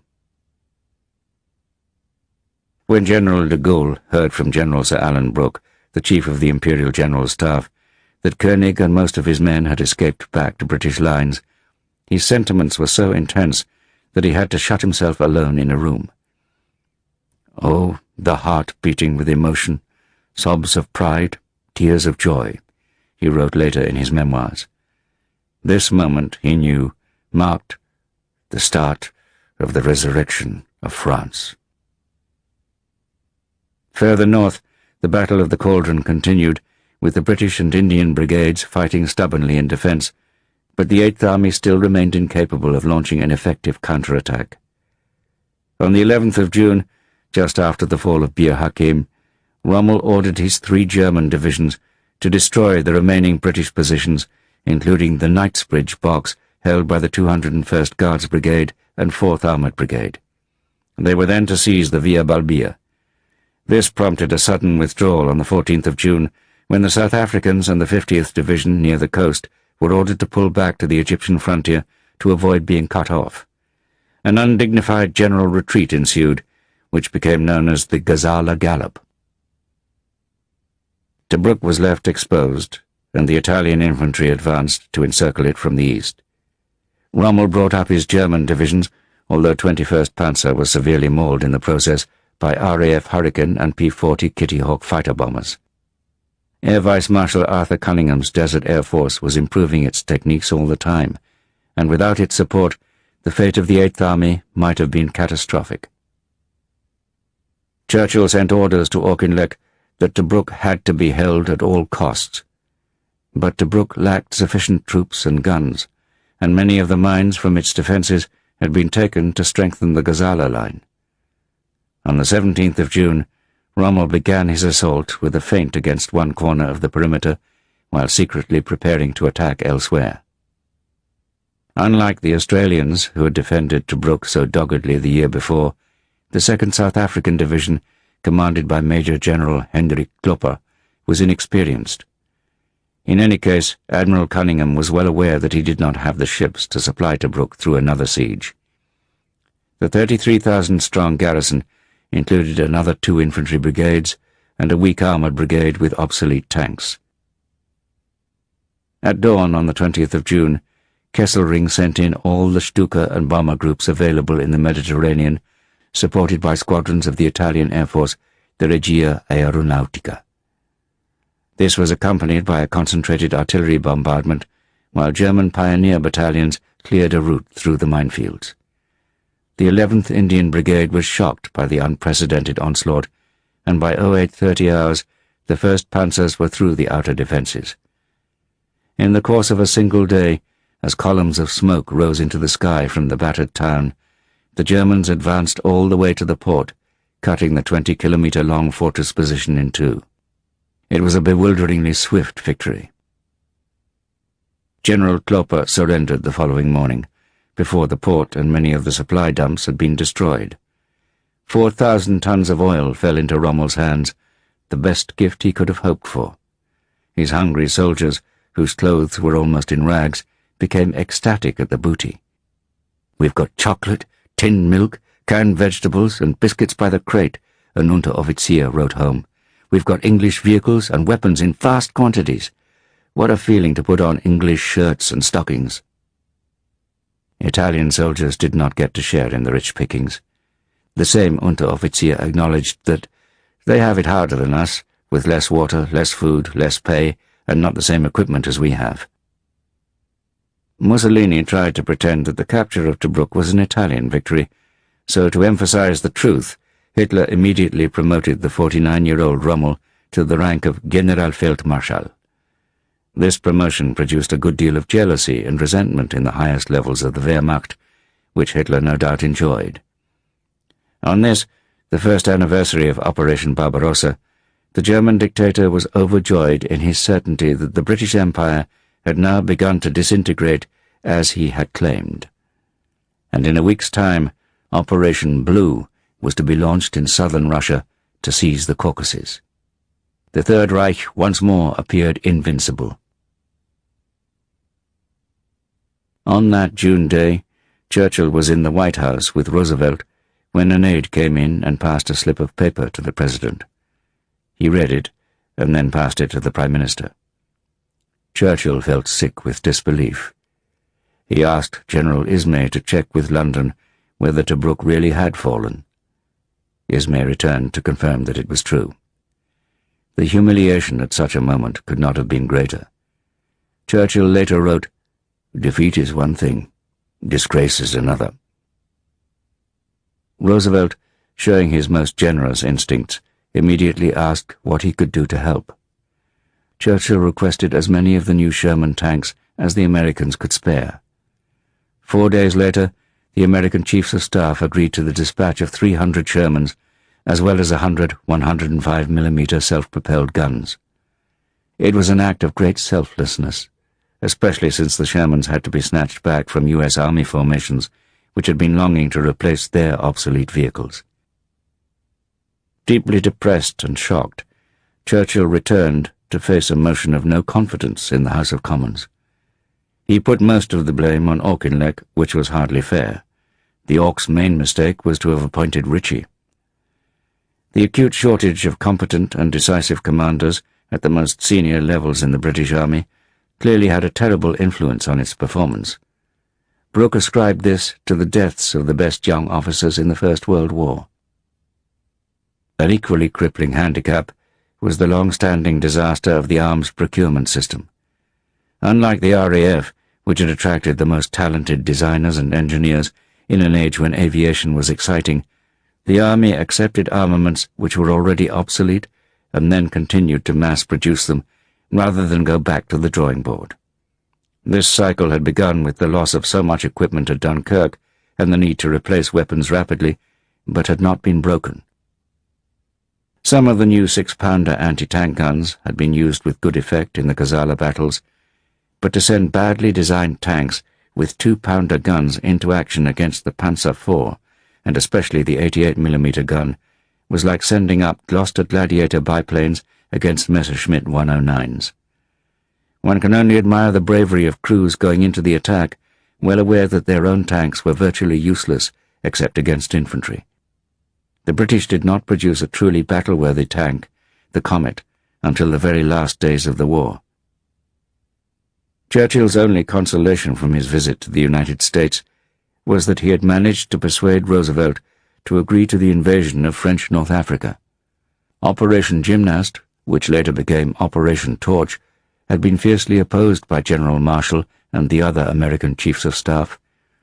Marshall's fears of Churchill getting at Roosevelt when none of the president's military advisers were present had been vindicated. They suspected, with a degree of justification, that Britain wanted to preserve its position in the Middle East. But Churchill was afraid that if Britain lost Egypt, and the Germans managed to link up an invasion through the Caucasus with Rommel's advance, then not just the Suez Canal, but the oil fields of the region could be lost. It might also encourage the Japanese to extend their operations into the western Indian Ocean. Churchill had another reason, which chimed well with Roosevelt's thinking. Since an early invasion of northern France was out of the question because of a lack of air superiority and a shortage of shipping and landing craft, there was no other area in which American troops could be deployed against Germany. And the Prime Minister knew that Admiral King, as well as the American public, wanted to drop the Germany first strategy and concentrate on the Pacific. Even Brooke was highly dubious about the North Africa landings, but Churchill was proved right, albeit for very different reasons to the ones he had put forward. The U.S. Army needed battle experience before it could take on the Wehrmacht in major battles on the mainland of Europe, and the Allies needed to learn the dangers of amphibious operations before they attempted a cross-channel invasion. Kesselring still wanted to conquer Malta first, but Rommel was adamant. He had to have the Luftwaffe supporting him so that he could destroy the Eighth Army before it had a chance to recover. Hitler supported Rommel with the argument that the capture of Egypt would make Malta irrelevant. But they both overlooked the fact that while the Luftwaffe was being diverted to support Rommel during the Gazala battles, Malta had been reinforced. Yet again, supply lines across the Mediterranean were at risk, and the seizure of Tobruk with its port had not solved the logistic conundrum of the Desert War as Rommel had hoped. In what was referred to as the rubber band effect of these campaigns, the overextended supply line led to disaster, hauling back the attacker. Even before the fall of Tobruk, Rommel had ordered the 90th Light Division to push on towards Egypt along the coast road. And on the 23rd of June, the two Panzer divisions were also sent in pursuit of the Eighth Army. Auchinleck meanwhile sacked Ritchie and took command himself. He wisely cancelled orders to make a stand at Mersa Matruh and instructed all formations to withdraw rapidly to El Alamein, a small railway halt near the sea. Between Alamein and the Qattara Depression to the south, with its salt marshes and quicksands, he intended to establish his defensive line, secure in the knowledge that Rommel would not be able to outflank it as easily as he had at Gazala. Morale in the Eighth Army could not have been worse. Despite Auchinleck's determination to pull back to El Alamein, Ritchie's earlier order had left the 10th Indian Division defending Mersa Matruh. It was caught by the speed of Rommel's advance units, which encircled the town, cutting the coast road. Part of 10 Corps managed to break out, but lost over 7,000 men taken prisoner in the process. Further south, the New Zealand Division broke through the 21st Panzer Division in a vicious night attack, killing wounded, medics and combatants alike, an action which the Germans considered a war crime. Rommel was still convinced that he had the Eighth Army on the run and could strike through to the Middle East. Mussolini was so certain of success that he arrived in the port city of Derna, followed by a magnificent grey stallion on which he would take the victory parade in the Egyptian capital. In Cairo itself, panic and confusion reigned in all the offices of GHQ Middle East and the British Embassy, to the amusement or alarm of most Egyptians. Long queues formed outside banks. On the 1st of July, columns of smoke rose into the air from documents burned in the gardens of official buildings. They created a snowstorm of partly charred secret papers around the city. Street vendors snatched them up to make cones for their peanuts, and the day became known as Ash Wednesday. Members of the European community began to leave by car, with mattresses strapped to the roof, in scenes reminiscent of Paris 2 years before. The flap, as it was called, had started in Alexandria, when Vice Admiral Sir Henry Harwood, who had just taken over from Cunningham, ordered the dispersal of the British fleet to other ports in the Levant. Rumours spread that the Germans would arrive in 24 hours, and that an airborne invasion was expected at any moment. Egyptian shopkeepers prepared portraits of Hitler and Mussolini, ready to hang in their establishments. Others went much further. Nationalist officers, hoping that the Germans would give them independence from the British, began to prepare for an uprising. One officer, named Anwar Sadat, later president of the country, bought up 10,000 empty bottles for making Molotov cocktails. For the Jewish community, the prospect was terrifying, but although the British authorities in Cairo offered them priority on the trains to Palestine, the Palestine administration refused them visas. Jewish fears were not misplaced. An SS Einsatzkommando unit was waiting in Athens to begin work in Egypt, and then in Palestine, if Rommel's string of victories continued. Desertions in the British Army of the Nile, as Churchill called it, rose dramatically, bringing the estimated total in the city and the Delta to 25,000 men. British officers felt a characteristic urge to make jokes in the face of disaster. Having always complained about the slowness of the service in Shepherd's Hotel, they said, "Just wait till Rommel gets to Shepherd's, that'll slow him up." A rumour went round that Rommel had already telephoned to book a room. Certainly German radio had broadcast a message to the women of Alexandria. "Get out your party frocks, we're on the way." But Axis triumphalism was premature. Although the Germans had been intercepting British signals traffic on a tactical level, Auchinleck was well aware of Rommel's plans through Ultra. In the early hours of the 1st of July, the Afrika Korps, with the 2 panzer divisions, set off to make a feint attack towards the south of the Alamein line. Rommel's real target lay further north, but in his impatience to catch the 8th Army off balance, he had dispensed with reconnaissance. This proved a bad mistake, made worse by a sandstorm. The 90th Light Division tried to attack the Alamein box, but was repulsed by unexpectedly heavy artillery fire. Soon afterwards, the 21st Panzer Division advanced on one of the central boxes held by the 18th Indian Brigade. Although it took the position, it lost a third of its tanks, many of them to RAF fighter bombers. Cunningham's Desert Air Force continued its relentless attacks. His pilots were maintaining an even greater rhythm of sorties than during the Battle of Britain. With pilots from many nations, the Air Force included the Free French Groupe de Chasse Alsace, armed with a mixed complement of aircraft. Cunningham badly needed Spitfires to take on the Messerschmitts, but the Air Ministry in London was reluctant to release them from home defence. His Desert Air Force was now helped by an American bombing group of B-24 Liberators attacking Axis ships and the ports of Benghazi, Tobruk, and Mersa Matruh. The U.S. Middle East Army Air Force was assembling under the command of Major General Lewis H. Brereton, with both fighter and bombardment groups. British and American forces were for the first time in action alongside each other. German expectations of an easy victory began to falter. Auchinleck counterattacked with mobile groups and concentrated his artillery to great effect. And the New Zealand Division again excelled itself by seizing the perfect moment for a sudden counterattack on the Ariete Division, sending it back in disorder.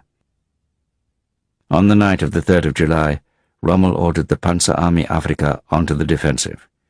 It had less than 50 tanks in a battle-worthy state. His men were totally exhausted and short of ammunition and fuel. He simply could not afford a battle of unremittent, hard pounding. The rock, scree, and sand of the Alamein line did not offer a hospitable environment for the men of the 8th Army either. They were tormented by ubiquitous swarms of aggressive flies and by sandstorms whipped up by the winds, as well as by the enervating heat of the desert. Tanks were literally like ovens under the blazing sun. At night, soldiers wrapped themselves tightly in a ground sheet to keep out scorpions. They suffered from dysentery spread by the flies, as well as from desert sores, which also attracted these voracious insects.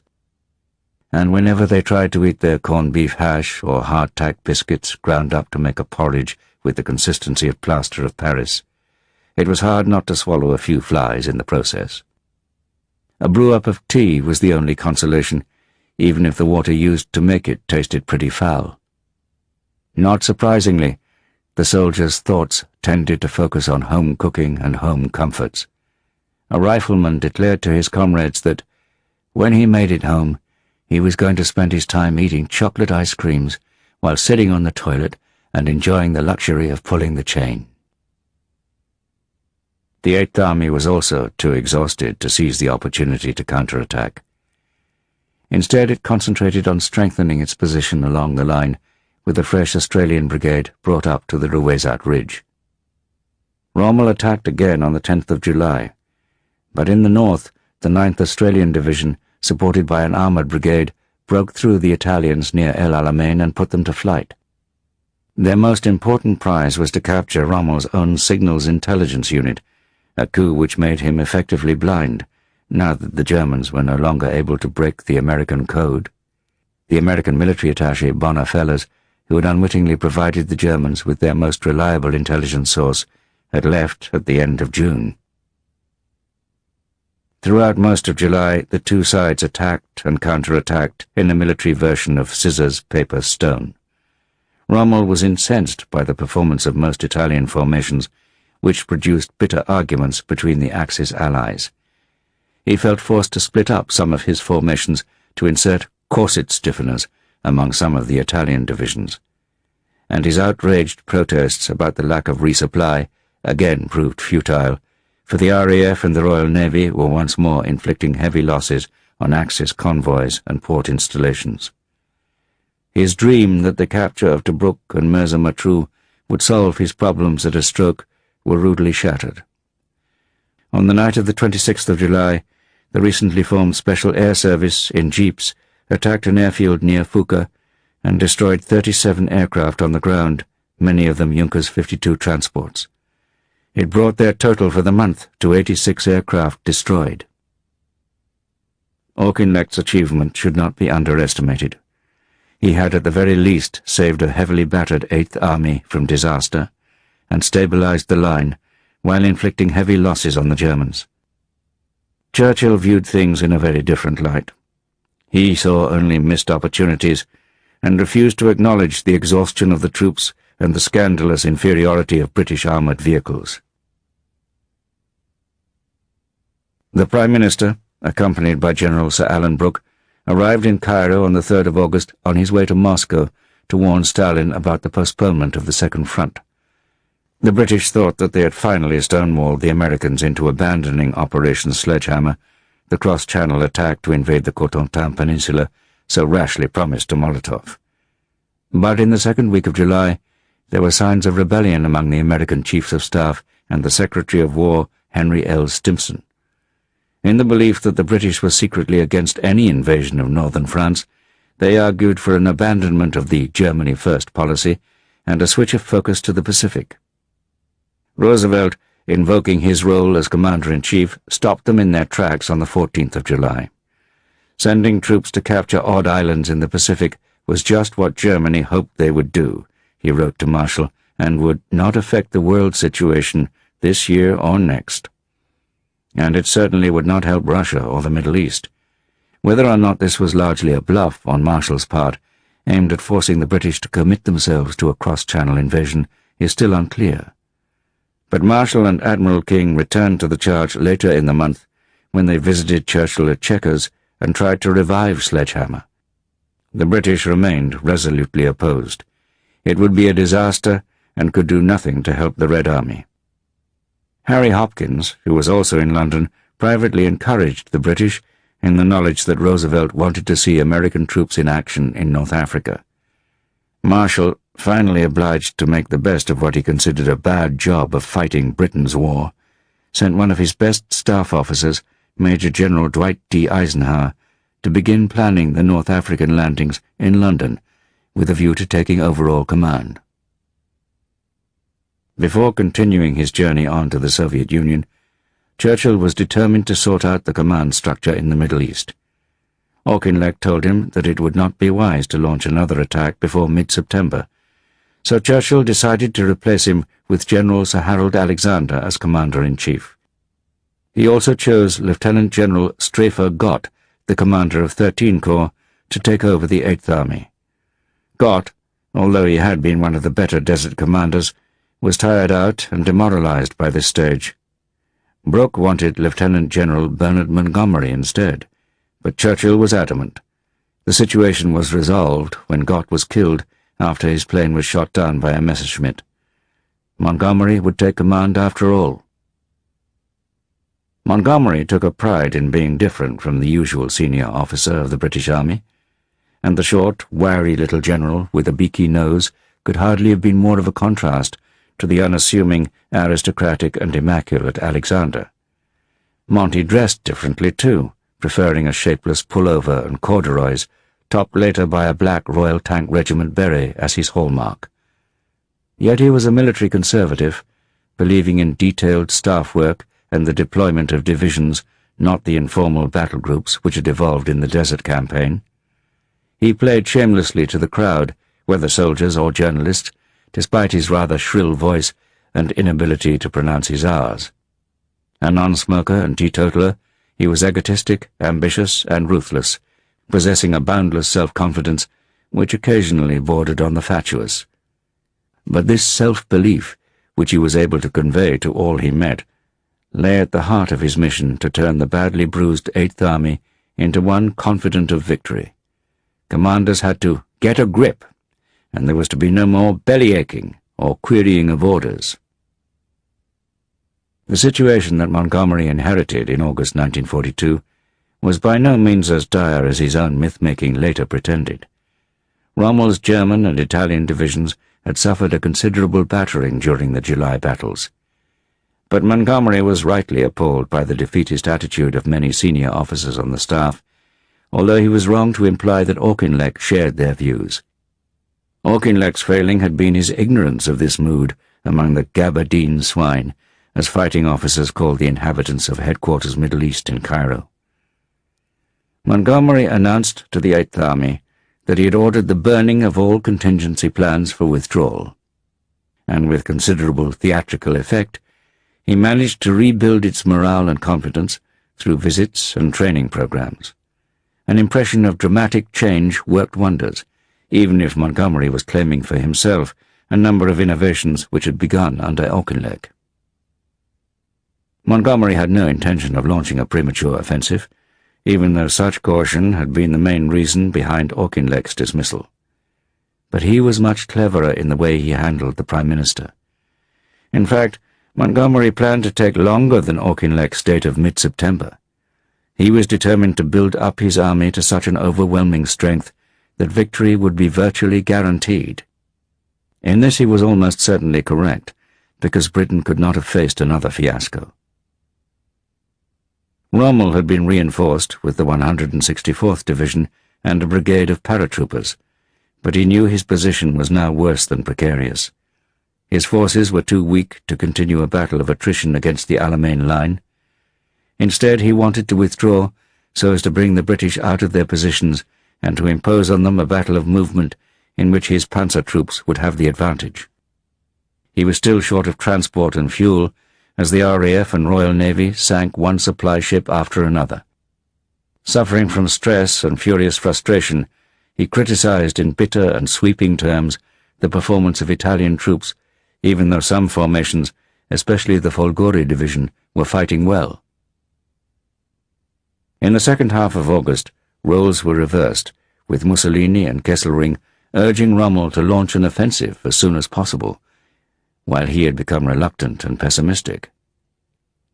On the 30th of August, sensing that he was damned if he did and damned if he didn't, Rommel launched his right hook against the southern part of the Eighth Army line to swing round behind and attack the Alam Halfa Ridge.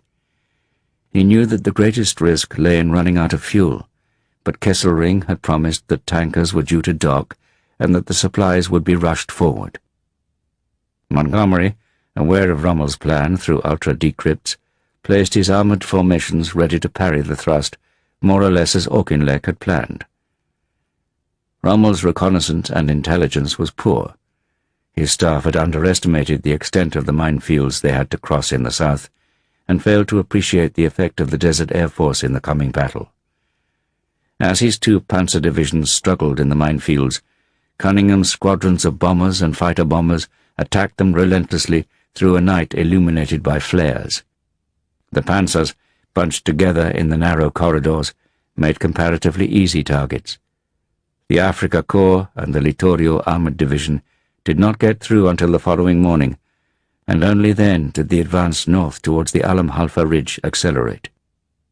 Rommel was encouraged to continue, and Kesselring sent in his Stukas to batter the defensive positions ahead. But the slow and vulnerable Stukas were badly mauled by the squadrons of the Desert Air Force. The ridge was well defended, forcing the panzer divisions to a halt. Rommel expected a massive counterattack on the 1st of September, but Montgomery did not want to risk his armoured formations in any more cavalry charges, and held most of them in their positions, hull down. Only one armoured counterattack was launched. Then Rommel received the worst possible news. The tankers on which he had counted had been attacked with devastating results. Ultra had once again enabled the British to find them. Rommel was in an unenviable position, with his panzer divisions stuck in the open between the Alamein line to the west and the British armour to the east and south, and continually attacked by the Desert Air Force. On the 5th of September, he ordered a withdrawal. Apart from an inept counterattack by 30 Corps in the south, Montgomery failed to seize the opportunity offered to mount a devastating blow. But the repulse of the Africa Corps and the damage inflicted by the Desert Air Force did much to boost 8th Army morale. Rommel had extricated the bulk of his forces, but he knew that the tide of war in North Africa had turned irrevocably against him, even though he still had no idea of the threat to his rear being planned by Eisenhower. Chapter 22. Operation Blau. Barbarossa relaunched. May to August 1942. Once the snows began to melt in the spring of 1942, the hidden horrors of the winter fighting emerged. Soviet prisoners were put to work burying the corpses of their comrades killed during the January offensive. "Now that it's fairly warm during the day," a German soldier wrote home on paper taken from the pocket of a dead commissar, "the corpses are beginning to stink, and it's time to bury them." A soldier with the 88th Infantry Division wrote that, after capturing a village during a rapid thaw, the bodies of around 80 German soldiers from a reconnaissance battalion appeared from under the snow, with chopped-off limbs and smashed-in skulls. Most had then been burned. Yet once the birch trees came into leaf and the sun began to dry out the waterlogged land, the morale of German officers experienced an extraordinary revival. It was as if the terrible winter had been little more than a bad dream, and now their run of victories would recommence. Panzer divisions were re-equipped, reinforcements absorbed into units, and ammunition dumps prepared for a summer offensive. The Großdeutschland Infantry Regiment, which had been reduced to a rump in the winter disaster, was now expanded into a motorized division, with 2 panzer battalions and assault guns. Waffen-SS divisions were upgraded into panzer formations, but many ordinary divisions received little more than replacements. Tensions between the SS and the Army increased. A battalion commander in the 294th Infantry Division wrote in his diary of the great alarm which we all feel about the power and the importance of the SS. They already say in Germany that as soon as the Army returns home with victory, the SS will disarm it on the frontier. Many soldiers who had been awarded the Winter Campaign Medal were unimpressed. They referred to it as the Order of the Frozen Flesh. At the end of January, new instructions had been issued to those allowed home on leave. "You are under military law," it reminded them, "and you are still subject to punishment. Don't speak about weapons, tactics, or losses. Don't speak about bad rations or injustice. The intelligence service of the enemy is ready to exploit it." The troops' cynicism increased with the belated arrival of civilian winter clothing, skiing outfits, and women's fur coats, which had been donated as a result of the appeal by Goebbels to provide warm clothes for the soldiers of the Ostfront. The smell of mothballs and images of the homes from which they had come only deepened the feeling that they were marooned on another planet in which filth and lice reigned. The sheer vastness of the Soviet Union was deeply unsettling and depressing. The same captain in the 294th Division wrote of the endless, uncultivated fields, no woods, only a few trees from time to time, sad collective farms with destroyed houses. A few people, dirty, wearing rags, were standing by the railway track with indifferent faces. While Stalin still expected that the Wehrmacht would make another thrust towards Moscow, Hitler had very different ideas. Knowing that Germany's survival in the war depended on food, and especially fuel, he intended to consolidate his hold on Ukraine and seize the oil fields of the Caucasus. It would be Stalin who stumbled first in this military danse macabre, and Hitler who would overreach himself eventually with catastrophic consequences. For the moment, however, everything seemed to go the Führer's way. On the 7th of May, Manstein's 11th Army in the Crimea counterattacked the Soviet forces attempting to advance out of the Kerch Peninsula. Sending in his panzers on the flank, he surrounded them. Many fought bravely and were buried in their trenches by German tanks, twisting and turning on their tracks to force the earth in. The disaster which ensued over the next 10 days, almost entirely the making of Stalin's favourite commissar, Lev Miklis, led to the loss of 176,000 men, 400 aircraft, 347 tanks, and 4,000 guns. Miklis tried to put the blame on the troops, especially the Azeris, but the terrible losses created a great hatred in the Caucasus. Miklis was demoted, but Stalin soon found him another post. According to German accounts, soldiers from Central Asia were the ones most likely to desert. They have been hurriedly and badly trained and sent to the front line. They say that the Russians stay behind them and force them forwards. They crossed the river during the night. They were walking in the mud and water up to their knees and looked at us with shining eyes. Only in our prison could they feel free. The Russians are undertaking more and more measures on preventing desertion and absconding from the battlefield. Now there are so-called guard companies, which have only one task, to prevent their own units from retreating. If it really is this bad, then all the conclusions about the demoralization of the Red Army are true.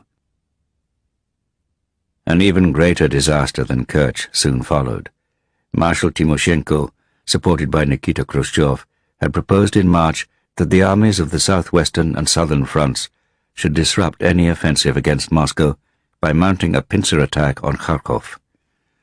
This was supposed to coincide with the breakout from the Kerch Peninsula to relieve the embattled garrison of Sebastopol. The Stavka had little idea of German strength, having assumed that their forces were still facing the battered units of the winter.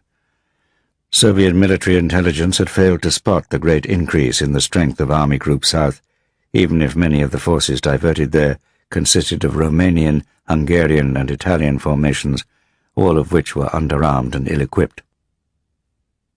Hitler's relaunch of Barbarossa was to be named Fall Blau, Operation Blue. The Germans were aware of Timoshenko's preparations for an offensive, although it came earlier than they had expected. They were planning their own attack south of Kharkov to cut off the Baravenkovo salient, which the Red Army had carved out in the January offensive. This plan was codenamed Operation Fridericus, and was the preparatory phase to Blau. On the 12th of May, 5 days after the failed attack from the Kerch Peninsula, Timoshenko's offensive began. The southern pincer of his attack broke through a weak security division and advanced 15 kilometers on the first day. Soviet soldiers were amazed by the evidence of German plenty in the positions they captured, with luxuries such as chocolate, tins of sardines and meat, white bread, cognac and cigarettes. But their own casualties were heavy. It was terrible, wrote Yuri Vladimirov, from an anti-aircraft battery, to pass the heavily injured men who were dying from loss of blood, and who were begging for help, loudly or quietly, and we were unable to do anything. The northern part of the offensive was ill-coordinated and attracted constant attacks by the Luftwaffe. We advanced from Volchansk towards Kharkov and could see the chimneys of the famous tractor plant, wrote a soldier with the 28th Army. The German aviation would not leave us in peace. They bombed us incessantly from 3 in the morning until nightfall, with a lunch break of 2 hours. Everything was destroyed by the bombs. There was confusion among the commanders and a lack of ammunition. Even the military tribunal had to fight, the soldier added. Timoshenko realized that he had hit the Germans while they were preparing their own offensive. But he did not suspect that he might be heading into a trap. General-Lieutenant Paulus, a talented staff officer who had never commanded a formation, was taken aback by the severity of Timoshenko's attack on his Sixth Army. 16 of his battalions were badly mauled in the fighting under heavy spring rains. But General Feldmarschall von Bock saw the opportunity for a major victory. He persuaded Hitler that Kleist's 1st Panzer Army could move to cut off Timoshenko's forces in the Barvenkovo salient from the south. Hitler leaped at the idea and claimed it for his own. On the 17th of May, Kleist struck just before dawn. Timoshenko rang Moscow to ask for reinforcements, but had not yet grasped the danger of his position. Finally, on the night of the 20th of May, he persuaded Khrushchev to telephone Stalin to request that the offensive be cancelled. Khrushchev was put through to the dacha at Kuntsevo. Stalin told Georgy Malenkov, the secretary of the Central Committee, to speak to him. Khrushchev demanded to speak to Stalin himself. Stalin refused and told Malenkov to find out what he wanted.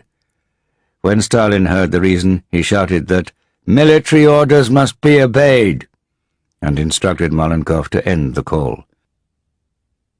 Khrushchev's hatred for Stalin is said to have dated from this point, and led to his passionate denunciation of the dictator at the 20th Party Conference in 1956.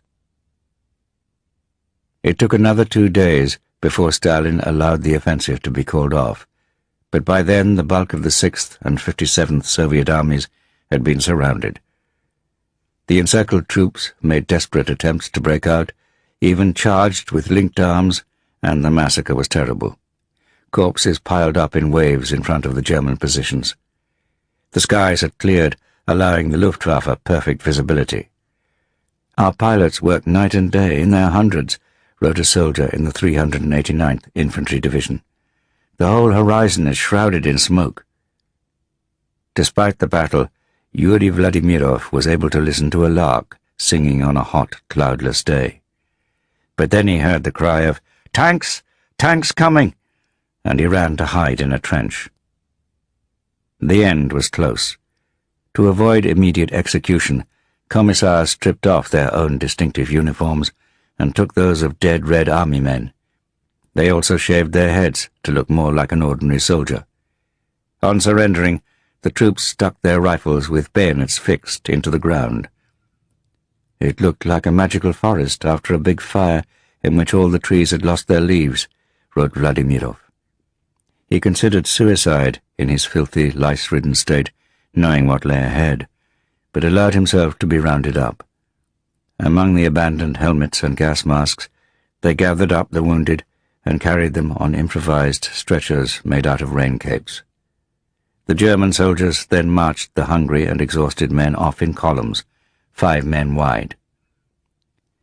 Some 240,000 men were taken prisoner, along with 2,000 field guns and the bulk of the tank forces deployed.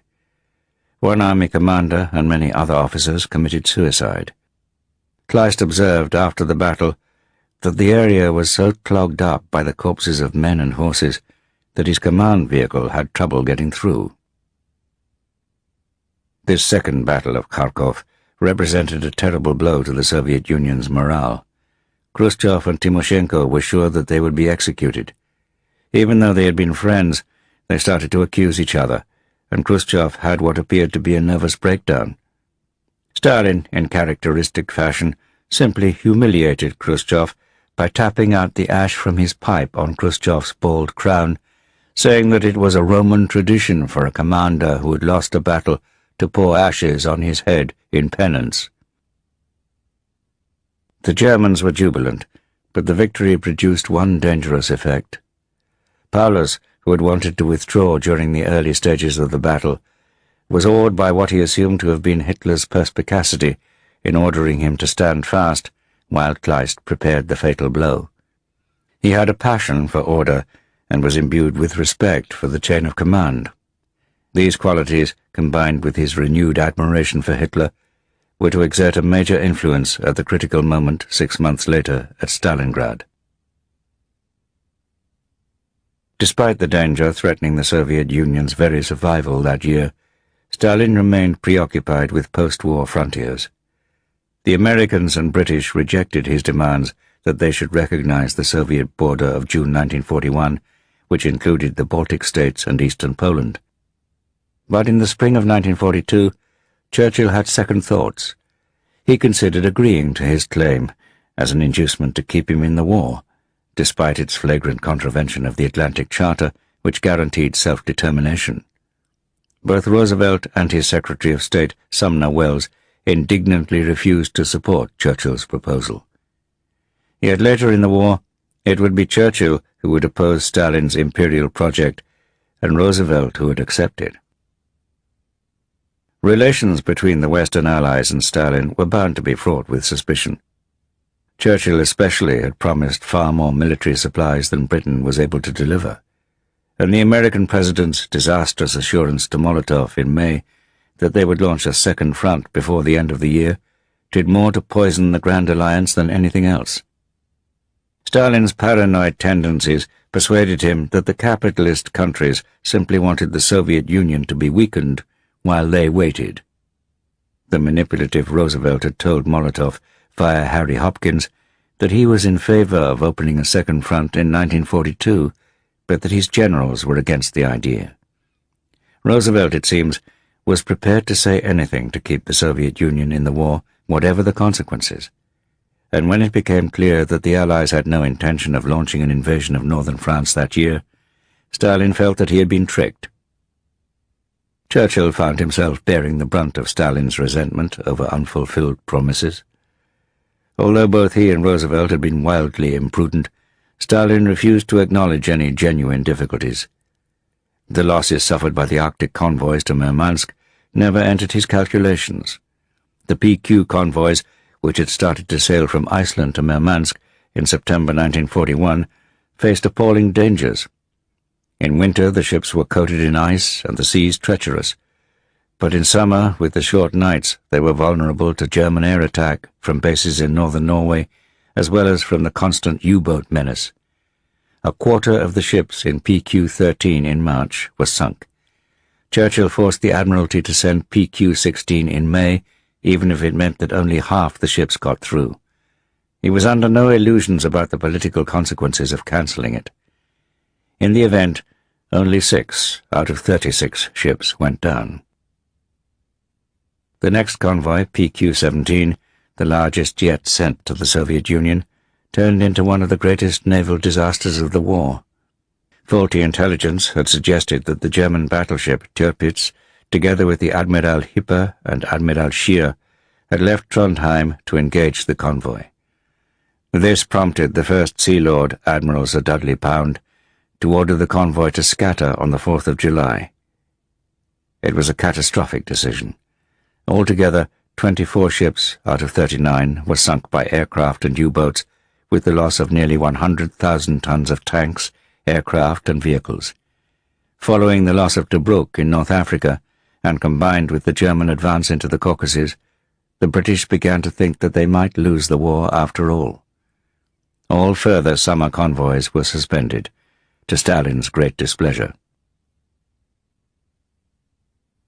Once the Soviet forces on the Kerch Peninsula had been destroyed, Manstein turned his 11th Army against the port and fortress of Sebastopol.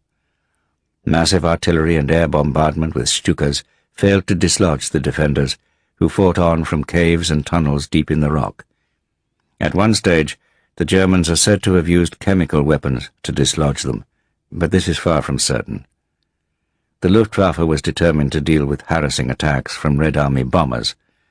"We are really going to show the Russians," wrote an Obergefreiter, "what it means to play with Germany." Soviet partisans harried the German rear, and one group blew up the single railway track across the Perikop Isthmus. Anti-Soviet Crimean Tatars were recruited to help hunt them down. Manstein brought up an 800mm monster of a siege gun mounted on railway wagons to pound the ruins of the great fortress. "I can only say that this is no longer a war," wrote a motorcycle reconnaissance soldier, but just the destruction of two world views. Manstein's most effective tactic was to launch a surprise attack in assault boats across the Severnaya Bay, outflanking the first line of defense. The soldiers and the sailors of the Black Sea Fleet fought on. Political officers summoned meetings to tell them that they had been ordered to stand and die. Anti-aircraft batteries were switched to an anti-tank role, but gun after gun was blown out of action. The explosions blended into a huge, continuous one, recorded a member of the Marine Infantry. You could no longer distinguish individual blasts. Bombing would begin early in the morning and finish late at night. Bombs and shell bursts buried men, and we had to dig them out again to continue fighting. Our telephone linesmen were all killed. Soon our last anti-aircraft gun was hit. We took up infantry defense in bomb craters. The Germans pushed us back to the sea, and we had to use a rope to get down to the bottom of the cliffs. Knowing we were there, the Germans threw over the corpses of our comrades killed in the battle, as well as burning barrels of tar and grenades. The situation was hopeless. I decided to push along the shore to Balaclava and swim across the bay during the night and escape to the hills. I organized a group of Marine infantry, but we did not manage to make it for more than a kilometer. They were captured. The battle for Sebastopol lasted from the 2nd of June until the 9th of July, and German losses were also heavy. I lost many comrades at my side, wrote an Unteroffizier as it ended. Once, in the middle of a battle, I began to cry for one like a child. When it was finally over, an exultant Hitler promoted Manstein to Field Marshal.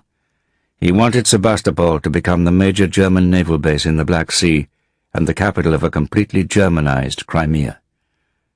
But the vast effort to take Sebastopol, as Manstein himself observed, reduced the forces available to Operation Blau at a critical time. Stalin received detailed warning of the coming German offensive in southern Russia by a stroke of luck, yet he rejected it as disinformation, just as he had dismissed intelligence on Barbarossa the year before. On the 19th of June, Major Joachim Reichel, a German staff officer carrying the plans for Fall Blau, was shot down in a Wiesler-Storch plain behind Soviet lines.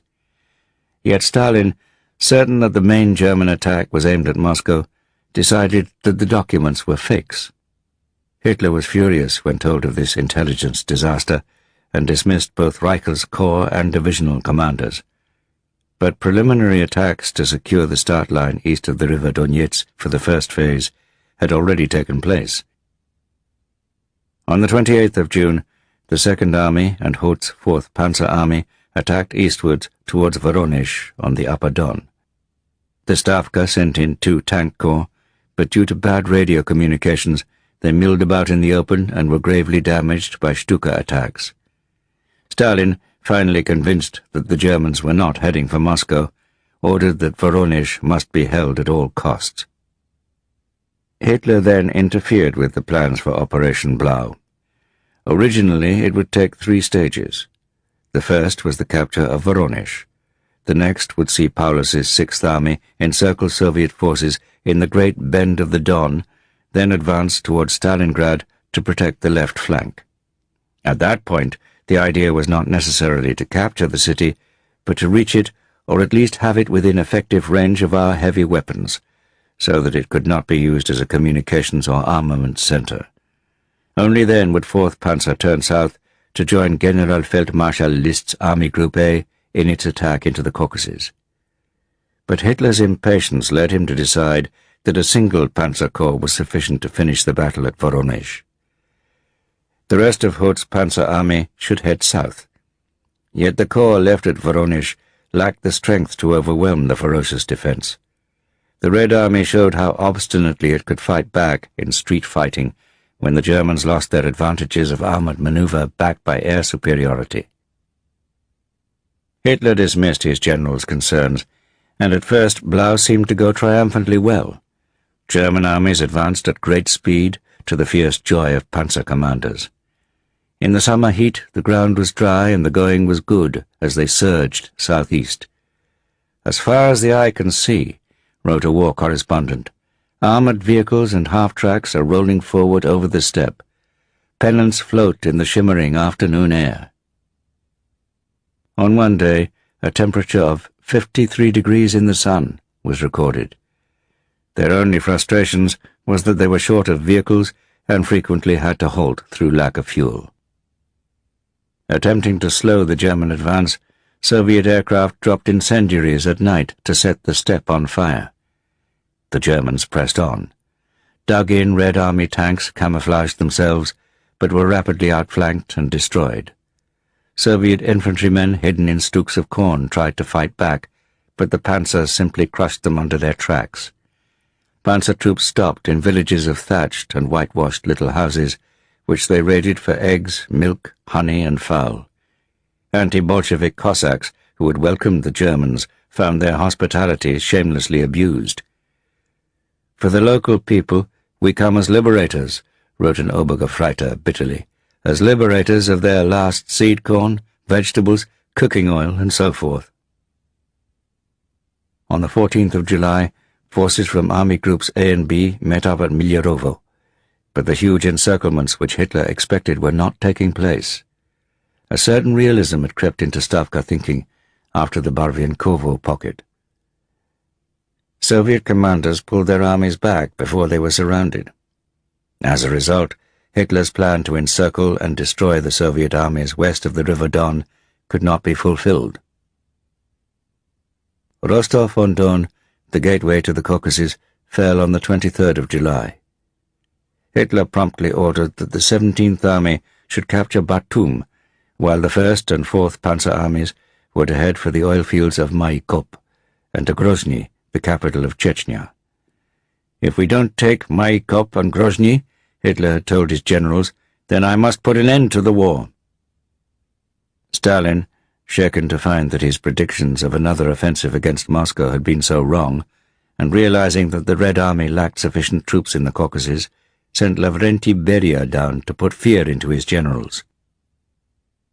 Paulus was now ordered to capture Stalingrad with the 6th Army, while his left flank along the Don would be protected by the 4th Romanian Army. His infantry divisions had been marching for 16 days without a rest, and Hoth's 24 Panzer Corps, which had raced south towards the Caucasus, was now turned round to assist the attack on Stalingrad. Manstein was amazed to hear that his 11th Army, having secured the Crimea, was to be sent north for a new offensive on the Leningrad front. Once again, Hitler was failing to concentrate his forces at the very moment when he was trying to seize a huge new expanse of territory. On the 28th of July, Stalin issued his order number 227, entitled Ni shagu nazad, Not One Step Back, drafted by Colonel General Alexander Vasilievsky. "Panic mongers and cowards must be destroyed on the spot. The retreat mentality must be decisively eliminated. Army commanders who have allowed the voluntary abandonment of positions must be removed and sent for immediate trial by military tribunal." Blocking groups were to be set up in each army to gun down those who retreated. Punishment battalions were strengthened that month with 30,000 Gulag prisoners up to the age of 40, however weak and undernourished. In that year, 352,560 prisoners of the Gulag, a quarter of its whole population, died. The brutality of Order number 227 led to scandalous injustices when impatient generals demanded scapegoats. One divisional commander ordered a colonel, whose regiment had been slow in the advance, to shoot somebody. "This is not a trade union meeting," the general said. "This is war."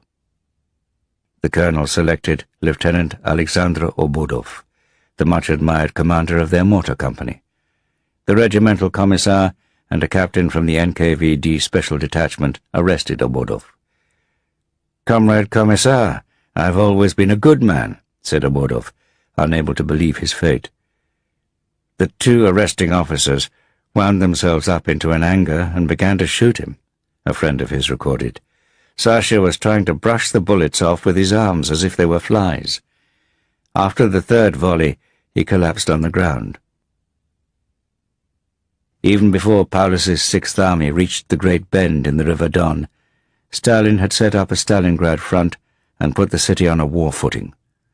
If the Germans crossed the Volga, the country would be split in two.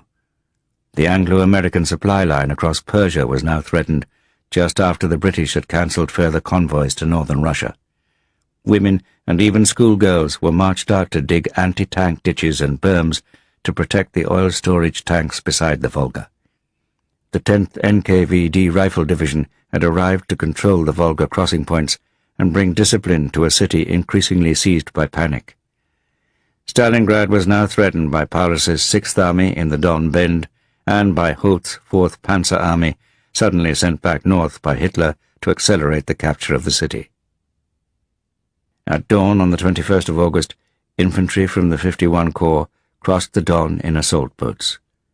A bridgehead was secured, pontoon bridges built across the river, and the following afternoon, General-Leutnant Hans Huber's 16th Panzer Division began to rattle over. Just before first light on the 23rd of August, Huber's leading Panzer Battalion, commanded by Oberst Hyacinth Graf Strachwitz, advanced towards the rising sun and Stalingrad, which lay just 65 kilometers to the east. The Don steppe, an expanse of scorched grass, was rock-hard. Only balkas, or gullies, slowed their headlong advance. But Huber's headquarters suddenly halted, having received a radio message. They waited, with their engines switched off. Then a Fieseler Storch appeared, circled, and landed beside Huber's command vehicle. General Wolfram Freiherr von Richthofen, the brutal and shaven-headed commander of the 4th Luftflotte, strode over. He told Huber that on orders from Führer headquarters, the whole of his air fleet was to attack Stalingrad. "Make use of us today," he told Huber. "You'll be supported by 1,200 aircraft. Tomorrow I cannot promise you any more." A few hours later, German tank crews waved enthusiastically as they saw the massed squadrons of Heinkel 111s, Junkers 88s, and Stukas flying over their heads towards Stalingrad. That Sunday, the 23rd of August, 1942, was a day Stalingraders would never forget. Unaware of the proximity of German forces, civilians were picnicking in the sun on the Mamayev Kurgan, the great Tatar burial mound which dominated the center of a city which stretched for over 30 kilometers along the curve of the Volga's west bank. Loudspeakers in the streets broadcast air raid warnings, but only when anti-aircraft batteries began firing did people begin to run for cover. Richthofen's aircraft started to carpet-bomb the city in relays. "In the late afternoon," he wrote in his diary, "began my 2-day major assault on Stalingrad, with good incendiary effects right from the start." Petroleum storage tanks were hit, creating fireballs and then huge columns of black smoke, which became visible from more than 150 kilometers away. 1,000 tons of bombs and incendiaries turned the city into an inferno. The tall apartment buildings, the pride of the city, were smashed and gutted. It was the most concentrated air assault during the whole war in the East. With refugees swelling the population to around 600,000, some 40,000 are estimated to have been killed in the first 2 days by air attack. Huber's 16th Panzer Division waved and cheered the aircraft on their return, and the Stukas sounded their sirens in reply. By late afternoon, Strachwitz's Panzer Battalion was approaching the Volga just north of the city. But then it came under fire from anti-aircraft batteries, with their 37mm guns depressed in the ground roll. The young women operating the guns, many of them students, fought on until they were all killed. Panzer commanders were shaken and uneasy when they discovered the sex of the defenders. The Germans had gone all the way from the Don to the Volga in a single day, and it seemed a great achievement. They had now reached what they considered to be the border of Asia, as well as Hitler's ultimate objective, the Arkhangelsk-Astrakhan line. Many felt that the war was as good as over. They took triumphant photographs of each other posing on their tanks, and also snaps of the smoke clouds rising from Stalingrad.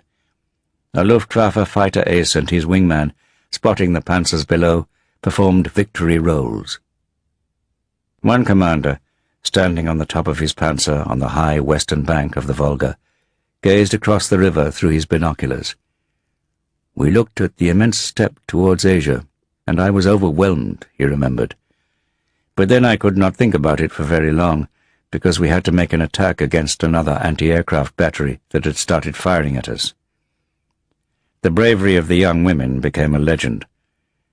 This was the first page of the Stalingrad defense, wrote Vasily Grossman, who heard first-hand accounts very soon afterwards.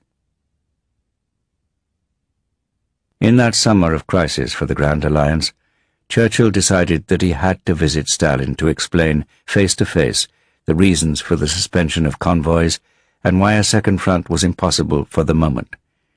He was also enduring strong criticism at home after the fall of Tobruk and heavy losses in the Battle of the Atlantic. Churchill was not, therefore, in the best frame of mind for a series of grueling meetings with Stalin. He flew from Cairo via Tehran to Moscow, where he arrived on the 12th of August. Stalin's interpreter watched Churchill inspecting the guard of honor with his chin thrust forward, looking intently at each soldier as if gauging the mettle of the Soviet fighting men. It was the first time that this staunch anti-Bolshevik had set foot on their territory. He was accompanied by Averell Harriman, who represented Roosevelt at the talks, but had to get into the first car alone with the duo Molotov. Churchill and Harriman were taken that evening to Stalin's gloomy and austere apartment in the Kremlin. The British Prime Minister asked about the military situation. This played into Stalin's hands. He accurately described the very dangerous developments in the south just before Churchill had to explain why the Second Front was to be postponed. Churchill began by describing the great build-up of forces in the United Kingdom. He then spoke of the strategic bombing offensive with the massive raids on Lübeck and Cologne, knowing that they would appeal to Stalin's thirst for revenge. Churchill tried to convince him that German forces in France were too strong to launch a cross-channel operation before 1943. Stalin protested vigorously and disputed the figures Churchill had cited concerning the size of the German forces in Western Europe. He said contemptuously that someone who was unwilling to take risks could never win a war. Hoping to deflect Stalin's anger, Churchill then outlined plans for landings in North Africa, which he was persuading Roosevelt to accept over General Marshall's head.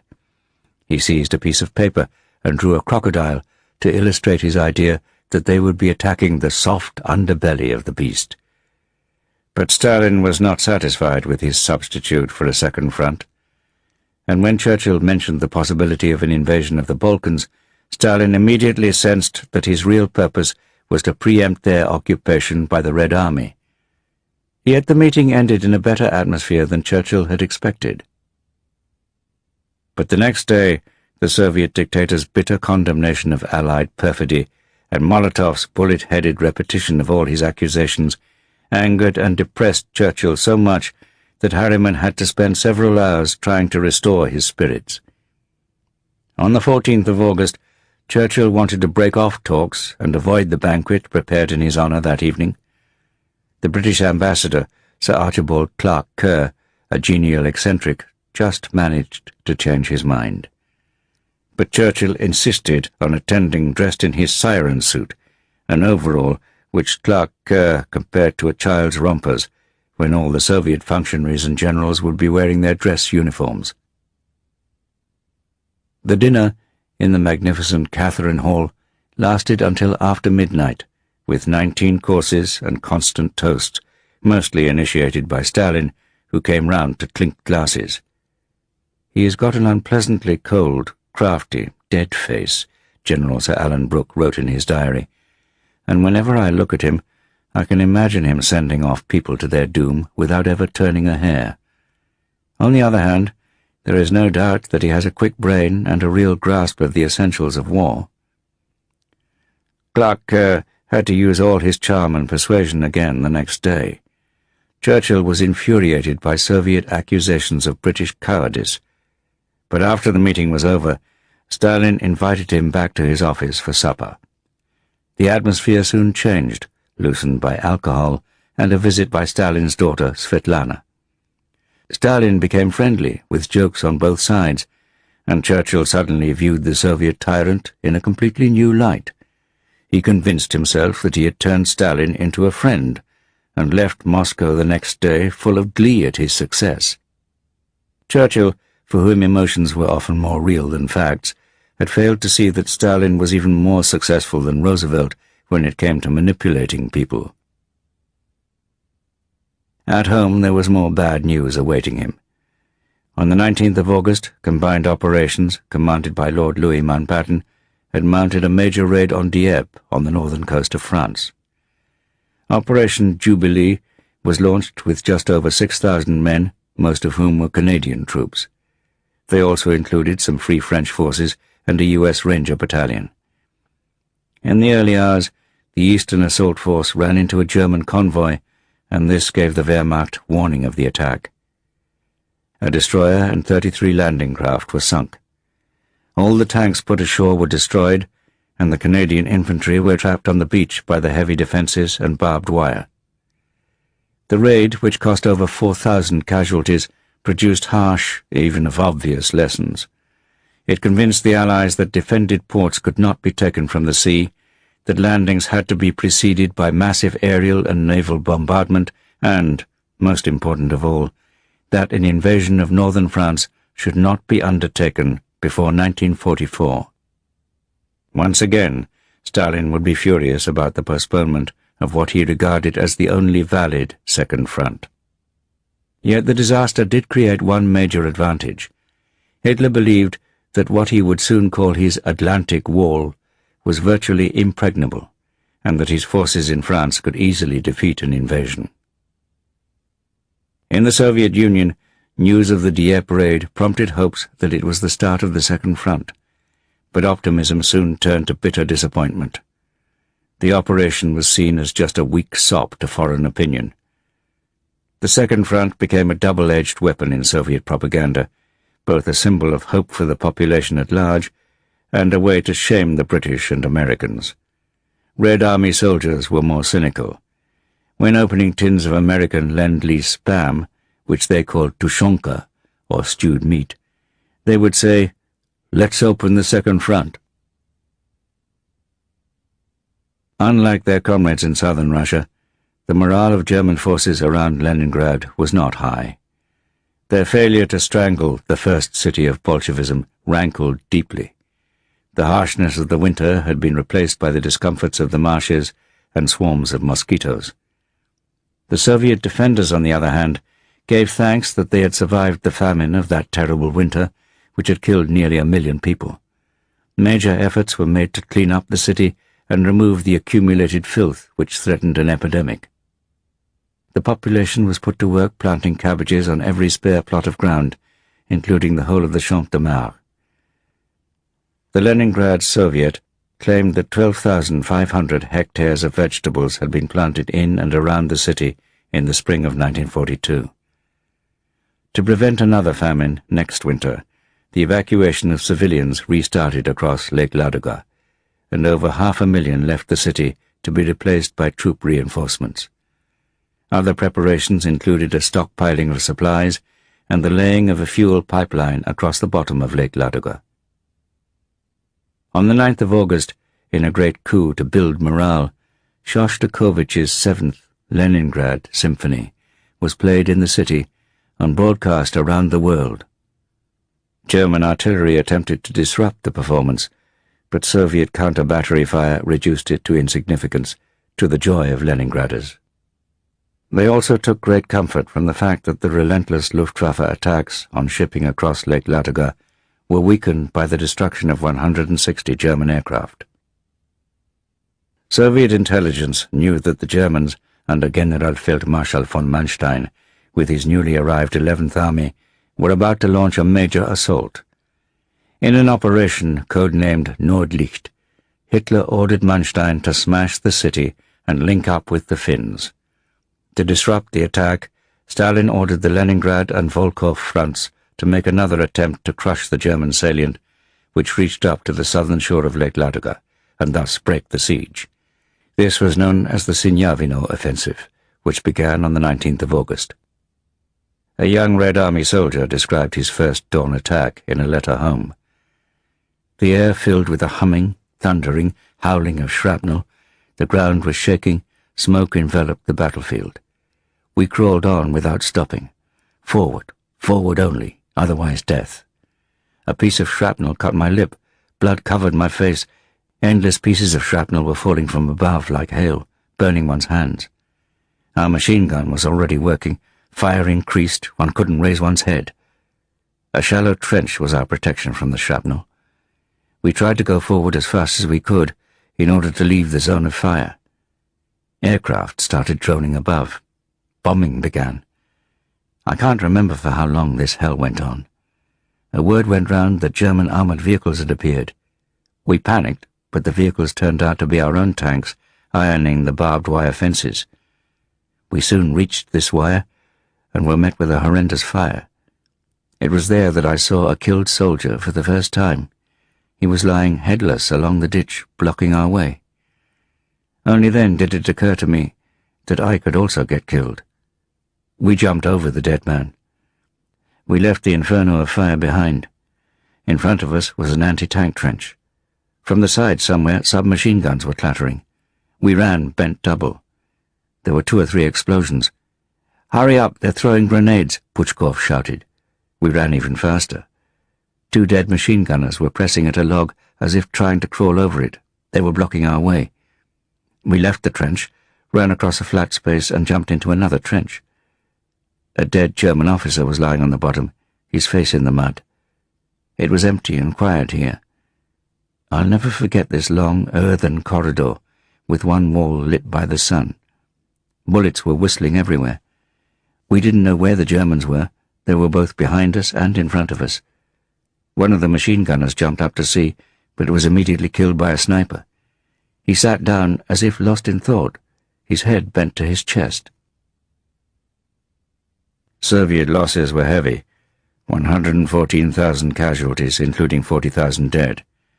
But to Hitler's fury, this preemptive strike completely wrecked Manstein's operation. Still obsessed with the oil fields of the Caucasus and with the city which bore Stalin's name, Hitler felt sure that the Russians were finished, even though far fewer prisoners had been taken than expected. Now established in his new Führer headquarters, codenamed Werwolf, outside Vinnytsia in Ukraine, he was tormented by flies and mosquitoes and became increasingly restless in the oppressive heat. Hitler began to grasp at symbols of victory rather than military reality. On the 12th of August, he had told the Italian ambassador that the Battle of Stalingrad would decide the outcome of the war. On the 21st of August, German mountain troops scaled the 5,600-metre-high Mount Elbrus, the greatest mountain in the Caucasus, to raise the Reich's battle flag. 3 days later, the news that Paulus's Panzer vanguard had reached the Volga raised the Führer's spirits still further. But then, on the 31st of August, he was enraged when Generalfeldmarschall List, the commander-in-chief of Army Group A in the Caucasus, told him that his troops were at the end of their strength and facing much greater resistance than expected. Disbelieving List, he ordered an attack on Astrakhan and the seizure of the western coastline of the Caspian Sea. He simply refused to accept that his forces were inadequate for the task and short of fuel, ammunition, and supplies. German soldiers in Stalingrad, on the other hand, remained highly optimistic. They thought that the city would soon be in their hands, and they could then return home. "Anyway, we will not be taking up winter quarters in Russia," wrote a soldier in the 389th Infantry Division, "as our division has rejected any winter clothing. We should, God willing, see you dear ones again this year." Hopefully the operation will not last too long, a motorcycle reconnaissance Gefreiter with the 16th Panzer Division remarked casually, after commenting that the Soviet women soldiers they had captured were so ugly that you could hardly look at their faces.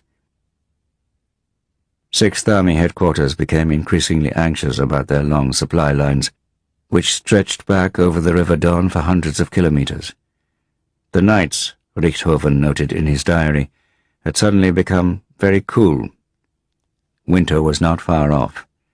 Staff officers were also concerned about the weak Romanian, Italian, and Hungarian armies guarding the right bank of the Don to their rear. Red Army counterattacks had pushed them back in a number of places to seize bridgeheads across the river, which would play a vital part later. Soviet intelligence officers were already collecting all the material they could on these allies of the Nazis. Many Italian soldiers had been forced to the front against their will, some even brought in chains. Romanian soldiers, the Russians discovered, had been promised by their officers that they would be given land in Transylvania and in Ukraine after the war. Yet the soldiers received a pitiful salary of just 60 lei per month, and their rations amounted to half a mess tin of hot food per day and 300 to 400 grams of bread. They hated the members of the Iron Guard in their ranks, who acted as spies. The demoralization of the 3rd and 4th Romanian armies was carefully noted in Moscow. The fate of the fronts at Stalingrad, in the Caucasus, and in Egypt was closely linked. A grossly overextended Wehrmacht, relying exclusively on weak allies, was now doomed to lose its great advantage of Bewegungskrieg, the war of movement. That era was finished, because the Germans had finally lost the initiative. Führer headquarters, like Rommel in North Africa, could no longer expect the impossible from exhausted troops and unsustainable supply lines. Hitler had begun to suspect that the high water mark of the Third Reich's expansion had been reached. He became even more determined not to permit any of his generals to retreat. Chapter 23. Fighting Back in the Pacific. July 1942 to January 1943. Following the decision in July 1942 to postpone a cross-channel invasion and land instead in French North Africa, Admiral King had seized the opportunity to reinforce the Pacific. As far as possible, he intended to keep the war against Japan under the control of the U.S. Navy, using the U.S. Marine Corps to spearhead amphibious operations. The U.S. Army, meanwhile, planned to send nearly 300,000 troops to the region, most of whom would come under the command of General Douglas MacArthur, with his headquarters for the Southwest Pacific in Australia.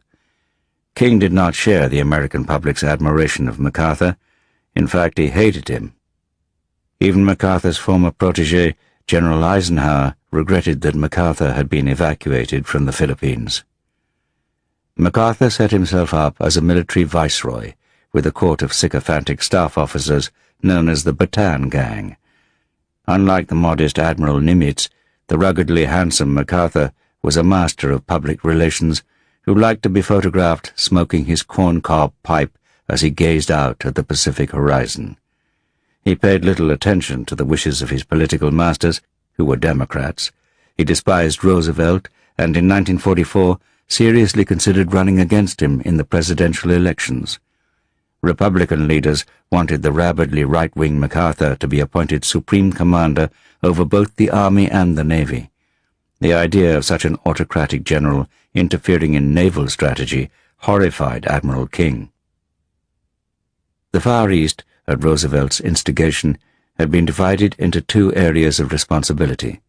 The British would look after China, Burma, India, known as CBI, even though China was essentially an American interest. The Americans would control operations in the Pacific and the South China Sea and guarantee the defense of Australia and New Zealand. The two Dominion governments were far from content about an arrangement in which they had no say in strategy, because the Joint Chiefs of Staff in Washington had not the slightest intention of complicating operations by having to consult with allies. In April 1942, they had set up a Pacific War Council of representatives from interested countries, but the body was there solely to allow the Chinese, Dutch, Australians, and others to let off steam, and no more. Australia had been the first priority for defence since January, when the Japanese seized Rabaul on New Britain and turned it into a major naval and air base. This presented a threat to the shipping route from the United States to Australia. Everyone agreed on the need for action, but a futile quarrel developed over whether operations in the region came under the command of MacArthur or Admiral Nimitz, the Commander-in-Chief Pacific, or CINCPAC. The subsequent Japanese attempt to take Port Moresby on the south coast of Papua New Guinea in May was postponed after the rather chaotic Battle of the Coral Sea. The Japanese did, however, take the port of Tulagi in the Solomon Islands to the east. Rabaul was the main target for the Americans, and MacArthur wanted to attack it immediately, but before attempting its recapture, the U.S. Navy insisted that the southern Solomon Islands needed to be secured first. The last thing Nimitz wanted was MacArthur throwing the 1st Marine Division against Rabaul and putting at risk their carriers in waters controlled by Japanese aircraft. Intelligence from the highly effective Australian Coast Watcher groups, hidden with radios on the islands, warned that the Japanese were building an airfield on Guadalcanal near the southeastern end of the Solomon archipelago. But at dusk on the 21st of July, while the Americans were preparing an invasion of Tulagi and Guadalcanal with the 1st Marine Division, and MacArthur was transferring his headquarters from Melbourne to Brisbane, news arrived of a Japanese force of 16,000 men landing at Buna on Papua's north coast. They clearly intended to try once more to capture Port Moresby on the southern side as a base for attacking Australia. The Japanese quickly established a bridgehead, then began to advance up the Kokoda Trail.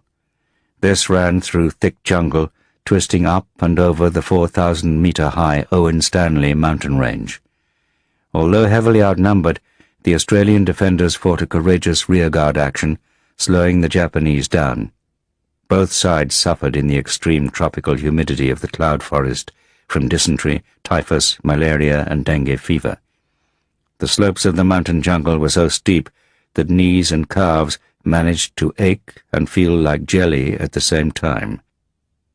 Amid the stench of slimy, rotting vegetation, clothes fell to pieces, skin became infected from insect bites, and both sides were half-starved because of the difficulties of bringing up supplies.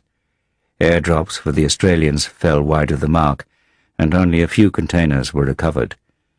Both sides used local Papuans as bearers, carrying supplies and ammunition on poles, or as stretcher-bearers for the wounded. On the muddy, steep slopes of the mountain range, it was an exhausting task.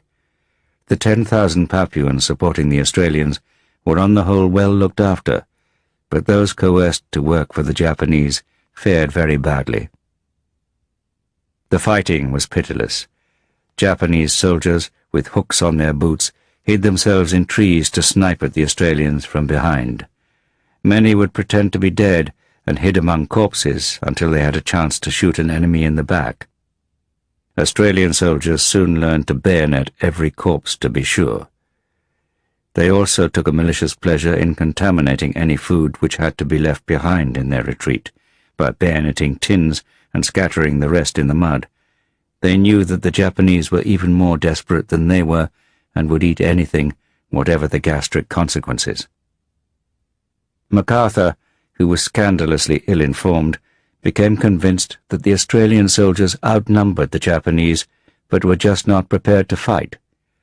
In fact, the Australians, supported by U.S. Army combat engineers, managed to wear down the enemy over the next few months, despite the most appalling conditions, and held them in front of Port Moresby.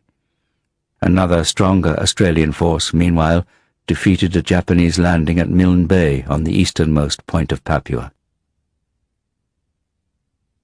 On the 6th of August, shielded by cloud and heavy rain, the 82 ships of Task Force 61 approached the islands of Guadalcanal and Tulagi.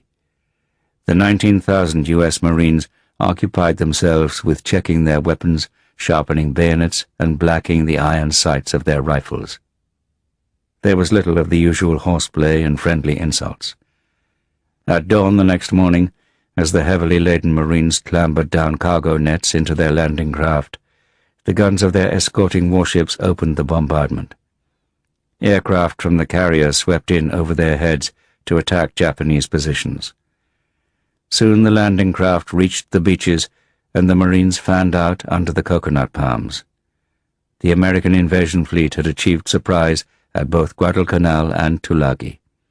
The Japanese had not expected the Americans to fight back so soon after all the defeats they had inflicted. Fighting was fierce on Tulagi, but by nightfall the next day the reinforced 1st Marine Division had secured the two islands. Vice Admiral Fletcher, who commanded the naval task force covering the invasion, was deeply concerned that his 3 carriers might be attacked by land-based and possibly carrier-launched aircraft. To the fury and disgust of Rear Admiral Richmond K. Turner, the commander of the amphibious force, Fletcher, insisted on sailing for home with his carriers and escort vessels within 48 hours. Turner considered Fletcher's decision to be tantamount to desertion in the face of the enemy. In the early hours of the 9th of August, Turner's covering force was surprised by a strong Japanese cruiser squadron sailing from Rabaul. The Imperial Japanese Navy knew that it enjoyed a decisive advantage in night actions. The Australian cruiser HMAS Canberra and 3 U.S. Navy cruisers and a destroyer were sunk in a little over half an hour. Altogether, 1,023 Australian and American sailors were killed. Fortunately for the Allies, Vice Admiral Mikawa Gunichi, fearing an airstrike at dawn from the U.S. carriers, which by then were far away, returned towards Rabaul. Turner continued to land more of the Marines' equipment on Guadalcanal. Then he had to take his ships away after his heavy losses of escort vessels. The Marines, well aware of their dangerous situation, wasted no time in finishing the Japanese aerodrome, which they rechristened Henderson Field. It was on the north coast of Guadalcanal and was surrounded by coconut groves. They were bombed regularly around the middle of every day. The Marines called it Tojo time. And Japanese cruisers and destroyers, sailing into what was dubbed Iron Bottom Sound after the sinkings, shelled the airfield on numerous occasions. On the 15th of August, U.S. ships slipped in bringing fuel and bombs for the aircraft to be based there. 19 Wildcat fighters and 12 dive bombers flown off a carrier arrived 5 days later. Major General Alexander A. Vandergrift, commander of the 1st Marine Division, admitted that he was close to tears of relief and joy when they landed safely. They were called the Cactus Air Force, since cactus had been the code word for Guadalcanal. The nights of waiting for the inevitable Japanese counterattack were the worst. Sudden noises, whether from large land crabs, wild pigs in the undergrowth, screeching birds, or the dull thud of a coconut dropping on the sand, were enough to spook a sentry to fire into the dark. The days were spent increasing their defences, even though much of the material was still aboard the transports, which Admiral Turner had felt obliged to withdraw after Fletcher's departure and the disastrous battle in Iron Bottom Sound. Fortunately for the Marines, the Japanese had woefully underestimated their strength. During the night of the 18th of August, Japanese destroyers from Rabaul landed the 28th Regiment, commanded by Colonel Ichiki Kiyono, 30 kilometers to the east of Henderson Field. As soon as Vandergrift was informed by patrols of their landing, he ordered the line of the Ilu River to be defended. On the night of the 21st of August, Colonel Ichiki ordered his men, around 1,000 strong, to attack through a mangrove swamp. The Marines on the far bank were waiting for them. Under the deathly green light of illumination flares, they massacred the charging Japanese with machine guns and anti-tank guns firing canister. "The fever was on us," wrote a Marine of their bloodlust. Only a few broke through, but they were soon gunned or hacked down. The Marines launched a flanking attack with a reserve battalion. Some of the Japanese threw themselves into the channel and swam away from the grove of horror. The same Marine continued. They were like lemmings. They could not come back. Their heads bobbed like corks on the horizon. The Marines lay on their bellies in the sand and shot them through the head. More than 800 Japanese out of the 1,000 had been killed. Marine souvenir hunters stripped the fly-infested bodies of anything which might be worth bartering later. One Marine, nicknamed Souvenirs, went from corpse to corpse with a pair of pliers, kicked open the mouth, and then removed any gold teeth. Crocodiles soon congregated and had a feast. The Marines, huddled in their gun pits, listened to the crunching in the dark with mixed feelings. Colonel Ichiki, who had survived the attack, committed seppuku, or ritual disemboweling. On the 23rd of August, the Japanese sent another landing force, this time with a strong escort from the combined fleet. This developed into the Battle of the Eastern Solomons. Admiral Fletcher's carriers were ordered back.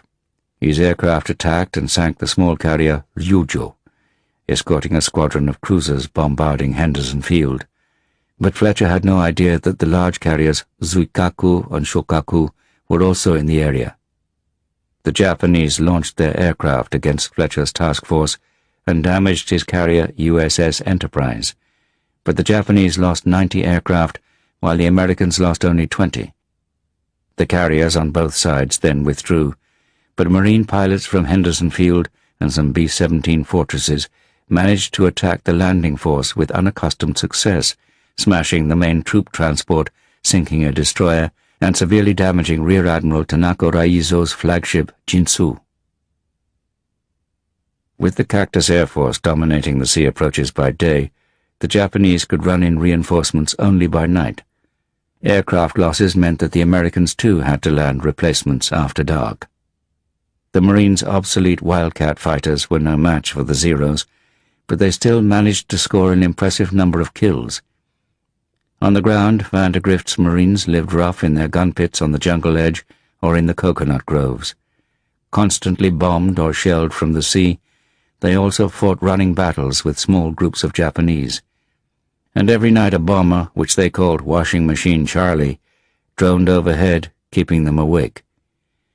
The Japanese, short of ammunition, would try to provoke the Marines into revealing their positions at night by cracking together 2 pieces of bamboo to simulate rifle fire. They would then creep up in the dark and leap into foxholes or gun pits with a machete, hacking in all directions, then leap out again, hoping that in the confusion the survivors would kill each other. Hunger was hardly mitigated by the supplies of worm-infested rice which they had captured from the Japanese, but their worst enemies were tropical fevers, dysentery, and rotting flesh from tropical ulcers in the extreme humidity. Courage was an inexhaustible currency. A few men broke down under the strain of bombardment, to the intense embarrassment of their comrades. "Everyone looked the other way," wrote the same Marine, a former sports writer, like millionaires confronted by the horrifying sight of a club member borrowing $5 from the waiter. At the end of August, Admiral Tanaka managed to land a force of 6,000 men, commanded by Major General Kawaguchi Kiyotake, in night runs by destroyers. Their deployment to Guadalcanal instead of to Papua relieved the pressure on the Australians defending Port Moresby. The main force was brought in where Ichiki's regiment had come ashore, while another landed to the west of Henderson Airfield. Kawaguchi was almost as arrogant and unimaginative as Ichiki. Without carrying out any reconnaissance, he decided to launch an attack from the south of Henderson Field. As soon as he set out, a raiding force attacked his base and destroyed his artillery and radios. The Marines then urinated all over the Japanese food supplies. Kawaguchi's force, unaware of this attack, blundered on through the jungle, losing its way frequently. Finally, on the evening of the 12th of September, Kawaguchi began the attack on the low ridge to the south of Henderson Field. The Marines, having heard that they could expect no help from the U.S. Navy after the Japanese force at Rabaul had been reinforced, awaited the worst.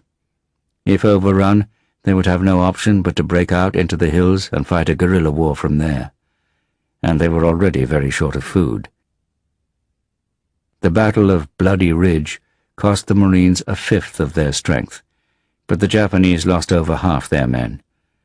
Kawaguchi had to admit defeat when his other forces were also beaten off. The survivors had to retreat to the hills, where they and the remnants of Ichiki's failed attack literally starved, and their uniforms rotted. Guadalcanal became known in the Japanese forces as Starvation Island. Admiral Yamamoto was outraged when he heard of the failure. The insult to Japanese arms had to be avenged, so forces were assembled from all directions to crush the American defenders. Admiral Turner came back with his task force to land reinforcements on the 18th of September in the shape of the 7th Marine Regiment, but the carrier USS Wasp was sunk by a Japanese submarine. On the 9th of October, a much larger Japanese force, commanded by Lieutenant General Hyakutake Haruyoshi, was landed on the island. But 2 nights later, Turner returned again to land the 164th Regiment of the Americal Division. He first had another plan in mind, to ambush what the Marines called the Tokyo Express, the Japanese warships which brought troops and supplies to Guadalcanal. In this case, it consisted of 3 heavy cruisers and 8 destroyers. In the confused night action which followed, known as the Battle of Cape Esperance, the Japanese lost a heavy cruiser and a destroyer, and another heavy cruiser was severely damaged. The Americans suffered serious damage to just 1 cruiser. American morale soared, and Turner's force landed the 164th Infantry and all the supplies safely. Marines slipped down to the beach to steal some of the dog-ease kit and barter with the sailors, using trophies taken from the Japanese dead. A samurai sword went for 3 dozen large Hershey bars. A meatball flag of the rising sun achieved a dozen. Over the next 2 nights, Japanese battleships sailing down Iron Bottom Sound bombarded the airfield, destroying nearly half the Cactus Air Force and putting the runway out of commission for a week. But a second runway was under construction, and the reinforcements had made a great difference. The most comforting news for Vandergrift was Vice Admiral Halsey's appointment as Commander-in-Chief, South Pacific. Halsey, well aware that Guadalcanal had turned into a trial of strength between Japan and the United States, was prepared to cancel other operations in order to concentrate maximum force where it was most urgently needed. Roosevelt had exactly the same idea. The rainy season began, and the downpours filled weapon pits and foxholes. Bearded men shivered, soaked to the skin for days on end. The great priority was to keep the ammunition dry. Vandergrift's force managed to repel General Hyakutake's attacks, which were no more subtle than the earlier ones. The Marines had cleared scrub and kunai grass with machetes to create fields of fire in front of their foxholes and pits. Yet the struggle for Guadalcanal became even more of a battle royal at sea. A series of engagements from the end of October until the end of November turned into a naval war of attrition. American losses were heavier to begin with, and in mid-November, clashes over 3 days ended with the Americans losing 2 light cruisers and 7 destroyers. But they sank 2 Japanese battleships, a heavy cruiser, 3 destroyers and 7 transports, in which 6,000 reinforcements for General Hyakutake were killed. By the beginning of December, the U.S. Navy controlled the approaches to the island. In the second week of December, the exhausted 1st Marine Division was evacuated to rest in Melbourne, where it received a riotous welcome from the young women and a presidential unit citation. It was replaced by the 2nd Marine Division, the Americal Division, and the 25th Infantry Division, commanded as 14 Corps by Major General Alexander M. Patch. Over the next 2 months, after bitter fighting from Mount Austin south of Henderson Field, Japanese destroyers on the last Tokyo Express evacuated the 13,000 remnants of Hyakutake's 36,000-strong force. Some 15,000 of those who died had succumbed to starvation. The Japanese now refer to Guadalcanal as the Island of Death. For the Americans, Guadalcanal turned out to be the first of the stepping stones which would eventually lead them across the Pacific towards Tokyo. The events on Guadalcanal had also helped the Australians defending Port Moresby. The Japanese, unable to reinforce or resupply their troops, ordered them to withdraw to Buna on the north coast of Papua, where they had landed. The Australians finally enjoyed numerical superiority, with their 7th Division returned from the Middle East. For the starved and sick Japanese, their uniforms and boots in tatters, the retreat back through the mountain rainforest was a terrible experience. Many did not survive it. Advancing Australians found that the Japanese had been eating meat from human corpses. Yet when the Australians and Americans of the 32nd Infantry Division attacked the bridgehead at Gona and Buna, it proved a dangerous undertaking. The Japanese soldiers had constructed brilliantly camouflaged bunkers in the jungle, using the dense trunks of coconut palms which were impervious to machine gun bullets. On the 21st of November, after General MacArthur had ordered the 32nd Infantry Division to take Buna today at all costs, his soldiers suffered for it. They lacked heavy weapons, were short of food, and were also repeatedly bombed by their own air force. Their morale could hardly have been lower. The 7th Australian Division, attacking Gona, had an equally bloody experience. On the 30th of November, part of the 32nd managed to infiltrate the Japanese positions at night by creeping through the tall, sharp kunai grass. But the battle for both Buna and Gona continued as a result of the desperate Japanese resistance. Only the arrival of some light tanks and more artillery to deal with the Japanese bunkers allowed the Allies to make headway at last. When the Australians finally took Gona on the 9th of December, they found that the Japanese had piled their own rotting dead as sandbags round their positions. Only in January 1943 did the 32nd Division and the Australians finally crush the last resistance in the Buna area. The Japanese defenders had been living on wild grasses and roots. Many had succumbed to amoebic dysentery and malaria as a result of malnutrition, and the few prisoners taken alive were completely emaciated. MacArthur claimed a striking victory, and then blamed the slowness of Australian commanders for it having taken so long. But both the Guadalcanal and Papuan battles, which coincided with the Stalingrad campaign in very different climatic conditions, had put an end to the myth of Japanese invincibility. They represented a psychological turning point in the Pacific War, even if the naval battle of Midway was the real one in strategic terms. In Burma, on the other hand, no turning point was imaginable after the 1,800-kilometre retreat to Assam. For the Allied troops forced back into India, the war in Europe could have been on another planet, even if it affected them directly by reducing their call on reinforcements, air support and supplies. Churchill recognized that the Burma theatre was not central to the war against Japan, except to reopen the road to China. He was interested in recapturing the country, only to wipe out the humiliation of defeat and restore Britain's very tarnished prestige. Field Marshal Wavell, aware that he could not keep troops idle for too long, decided on a limited offensive to recapture the Mayu Peninsula on the Bay of Bengal and the island of Akyab, over 80 kilometres down the coast from the frontier. The first offensive in Arakan took place in country consisting of steep little hills covered with jungle, of paddy fields and swamps. The mangrove swamps and little creeks made much of the coastal strip almost impassable. This operation was seen as a preemptive strike to forestall a Japanese invasion of India. The plan was for the 14th Indian Division to advance from Cox's Bazar down to the Mayu Peninsula, while the 6th Infantry Brigade was to land in the mouth of the Mayu River to take Akyab with its Japanese airfield.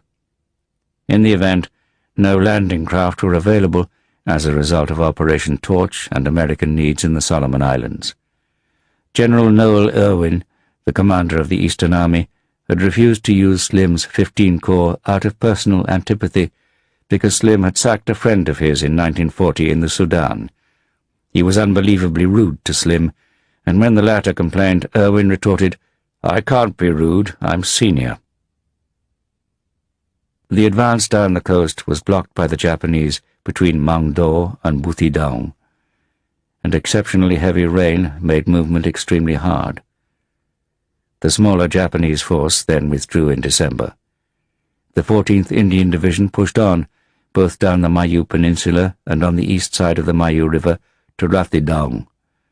But the Japanese had brought in reinforcements who blocked the peninsula at Donbaik and counterattacked near Rathidaung. Like the Americans and Australians elsewhere, the Indian battalions on the peninsula, now reinforced with the British 6th Brigade, suffered heavy casualties from Japanese in well-camouflaged bunkers round Donbaik. In March 1943, a Japanese thrust across the Mayu River threatened the rear of their position and forced the British to withdraw. One force from the Japanese 55th Division even managed to capture the headquarters of the 6th Brigade and its commander. Eventually, the exhausted British and Indian troops, riddled with malaria, retreated back into India. Their 3,000 casualties were twice those of the Japanese. A contemptuous General Stilwell decided that the British were as reluctant as Chiang Kai-shek's nationalists to fight the Japanese. On the 17th of January 1943, Britain and the United States officially gave up any rights to the international settlements which had been forced upon China in the unequal treaties signed after the Opium Wars and the Boxer Rebellion. This agreement, reluctantly conceded by the British, was an attempt to keep China in the war while the main offensive against Japan was fought in the Pacific. The Doolittle raid on Tokyo in April 1942 from the carrier USS Hornet, with the surviving aircraft landing on the Chinese coast, had provoked a Japanese offensive which destroyed one town and wrecked a nationalist airbase. Stilwell, perhaps influenced by his responsibility for the disaster which had led to the loss of Mandalay, became obsessed with recapturing Burma. His long-term plan, once the Burma Road was reopened, was to rearm and retrain Chiang Kai-shek's forces to defeat the Japanese in China. On the 7th of December 1942, General Marshall in Washington decided that America's only interest in retaking northern Burma was to reopen the supply route, not to reinforce Chiang Kai-shek's armies. He wanted only the rapid build-up of air operations out of China. Marshall was impressed by the reports of Chennault's former Flying Tigers, which became the U.S. 14th Air Force after Pearl Harbor. Already the bombing attacks, with very light U.S. casualties, he added, have done damage out of all proportion to the number of planes involved. Chennault, writing directly to Roosevelt, had claimed that he could destroy the Japanese Air Force in China, attack Japan's supply lines in the South China Sea, and even launch raids on Tokyo itself. Chennault was convinced that he could accomplish the downfall of Japan, rather as Air Chief Marshal Sir Arthur Harris in Britain believed that Bomber Command on its own could defeat Germany. Although Washington did not swallow such excessive optimism, a China-based air campaign seemed a much more encouraging proposition than Stilwell's hopes of building up Chinese armies later. Stilwell was outraged at being sidelined and began a feud against Chennault. Marshall had to write him a stiff letter in January 1943, urging him to assist Chennault, but it did little good. A clash of personalities also contributed to the lack of a coherent strategy in the Pacific, almost entirely due to General MacArthur's personal fixation with the Philippines and his determination to honor his promise, "I will return."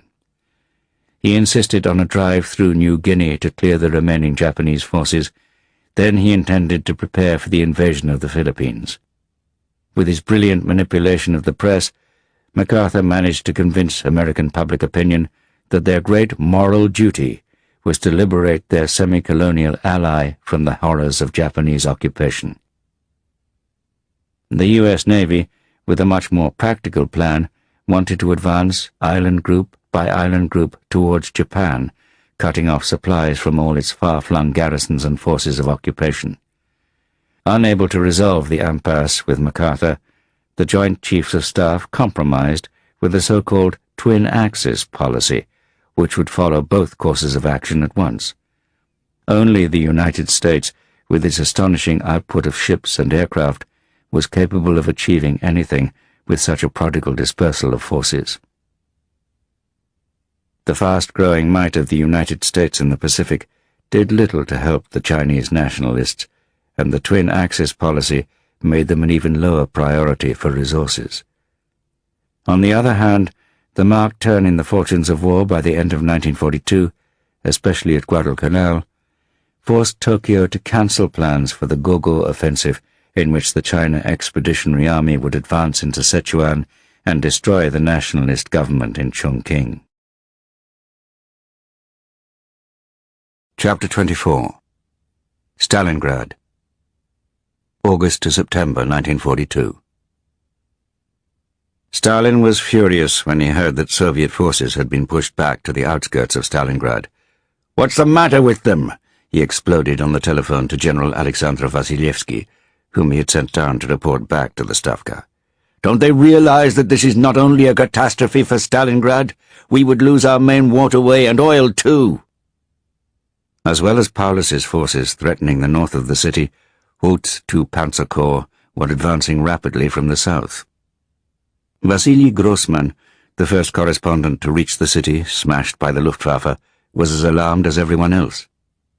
This war on the border of Kazakhstan, on the lower reaches of the Volga, gives one the terrifying feeling of a knife driven deep.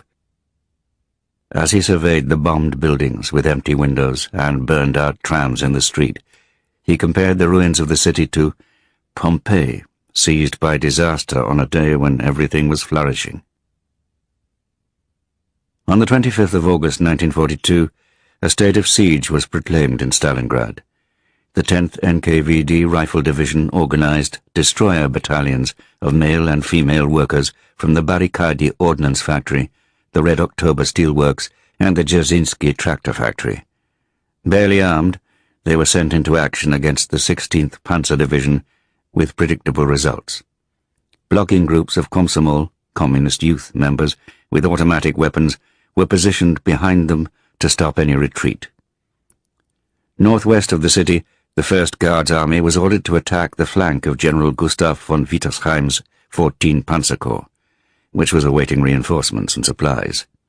The plan was to link up with the 62nd Army, which was being forced back into the city, but the Panzers, supported by Richthofen's aircraft, pushed the 1st Guards back during the first week of September.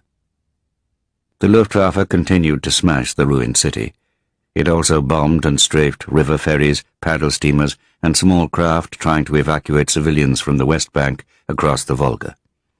Hitler, bent on the annihilation of the Bolshevik enemy, issued a new instruction on the 2nd of September. The Führer commands that on entering the city, the entire male population should be eliminated, since Stalingrad, with its convinced communist population of 1 million, is particularly dangerous. The feelings of German soldiers were very mixed, as letters home indicated. Some were exultant at the approaching victory.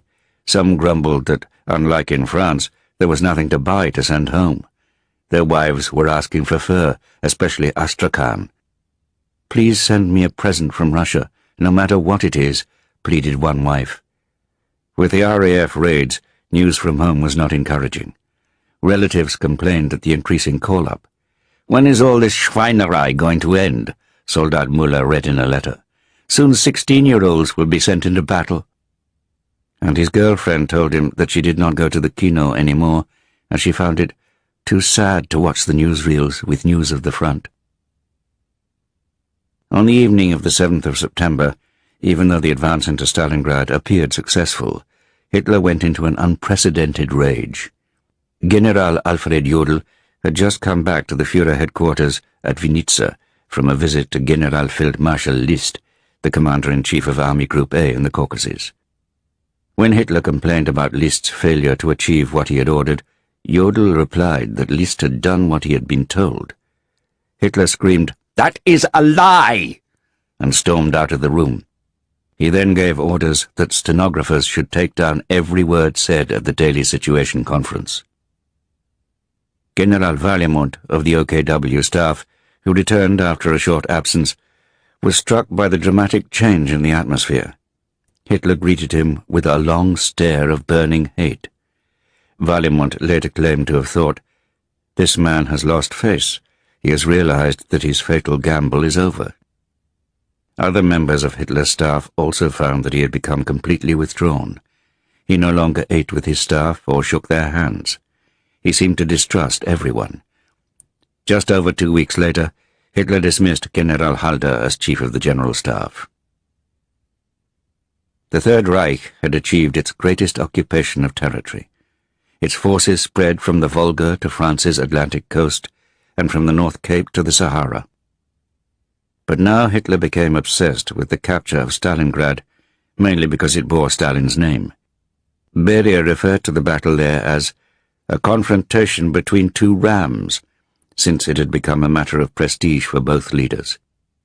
Hitler, above all, grasped at the idea of a symbolic victory at Stalingrad to replace the looming failure to seize the Caucasian oil fields.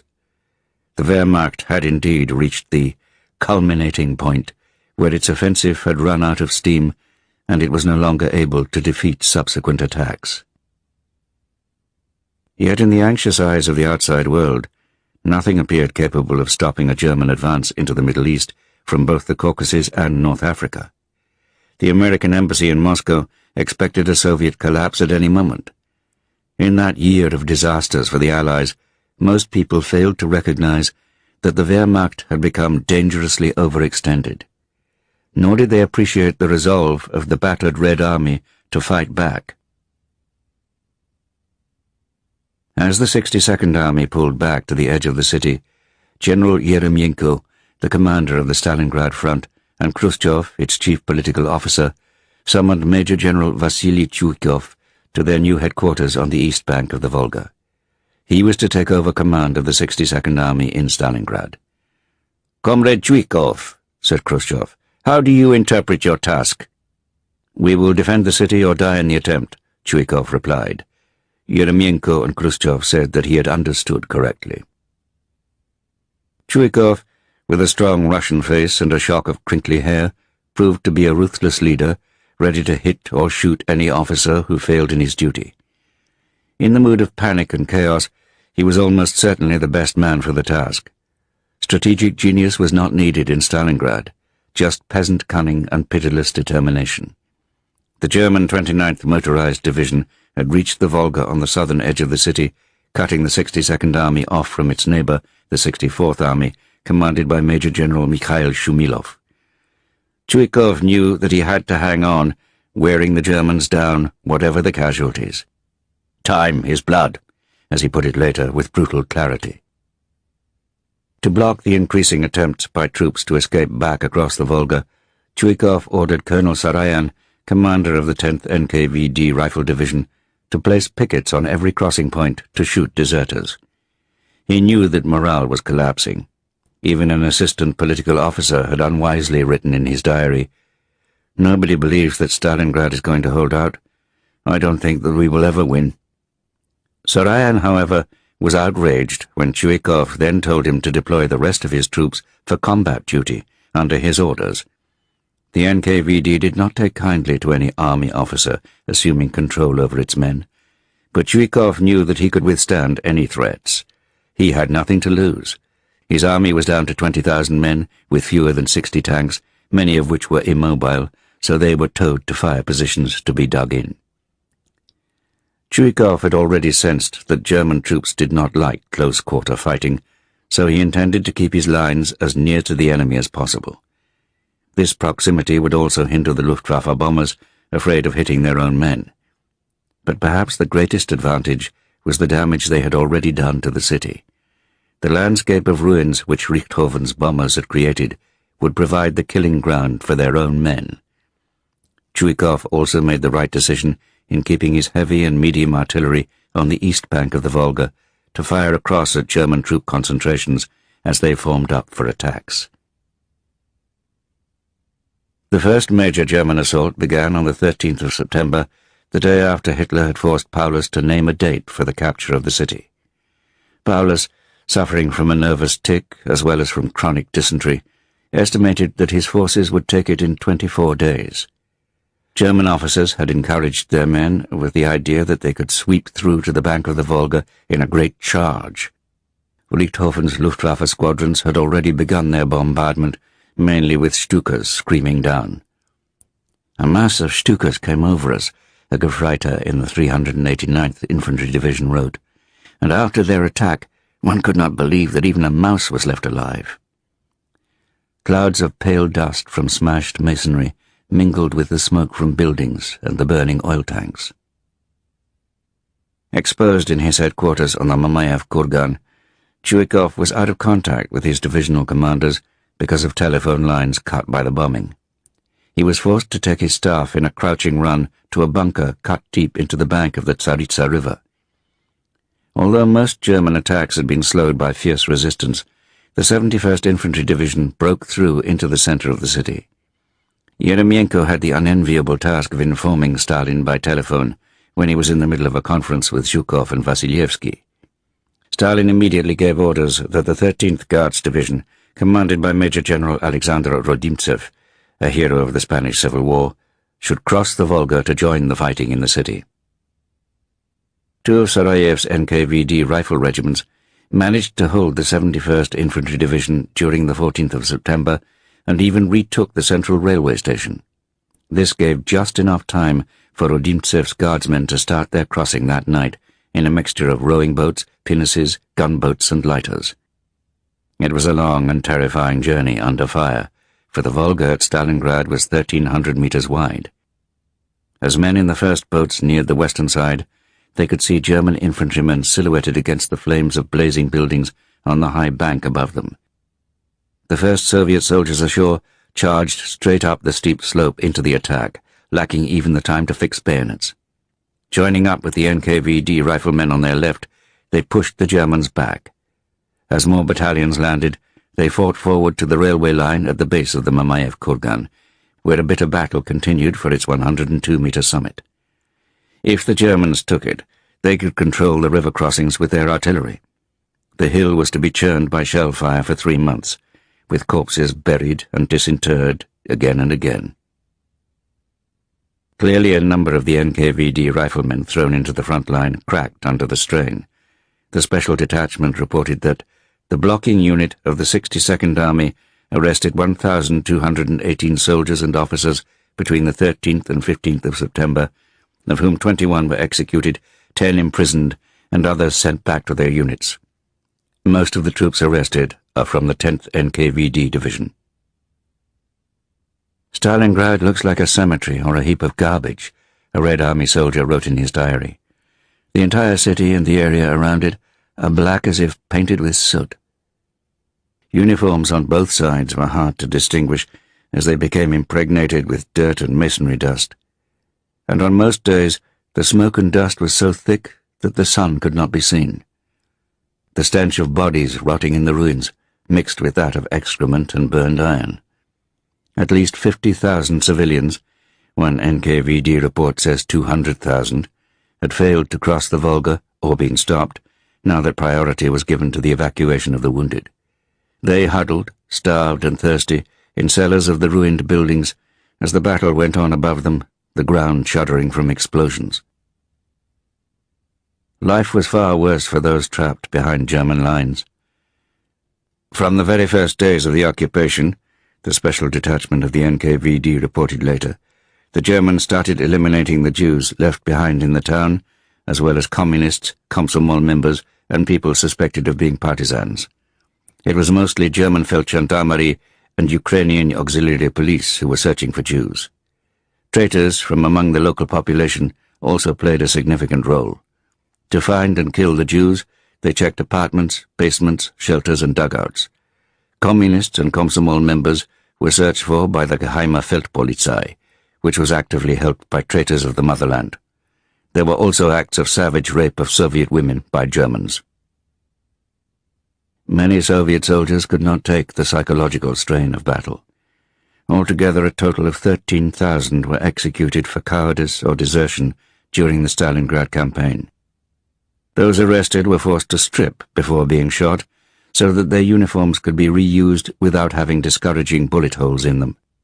Soldiers referred to a prisoner receiving his 9 grams of lead, a final ration from the Soviet state.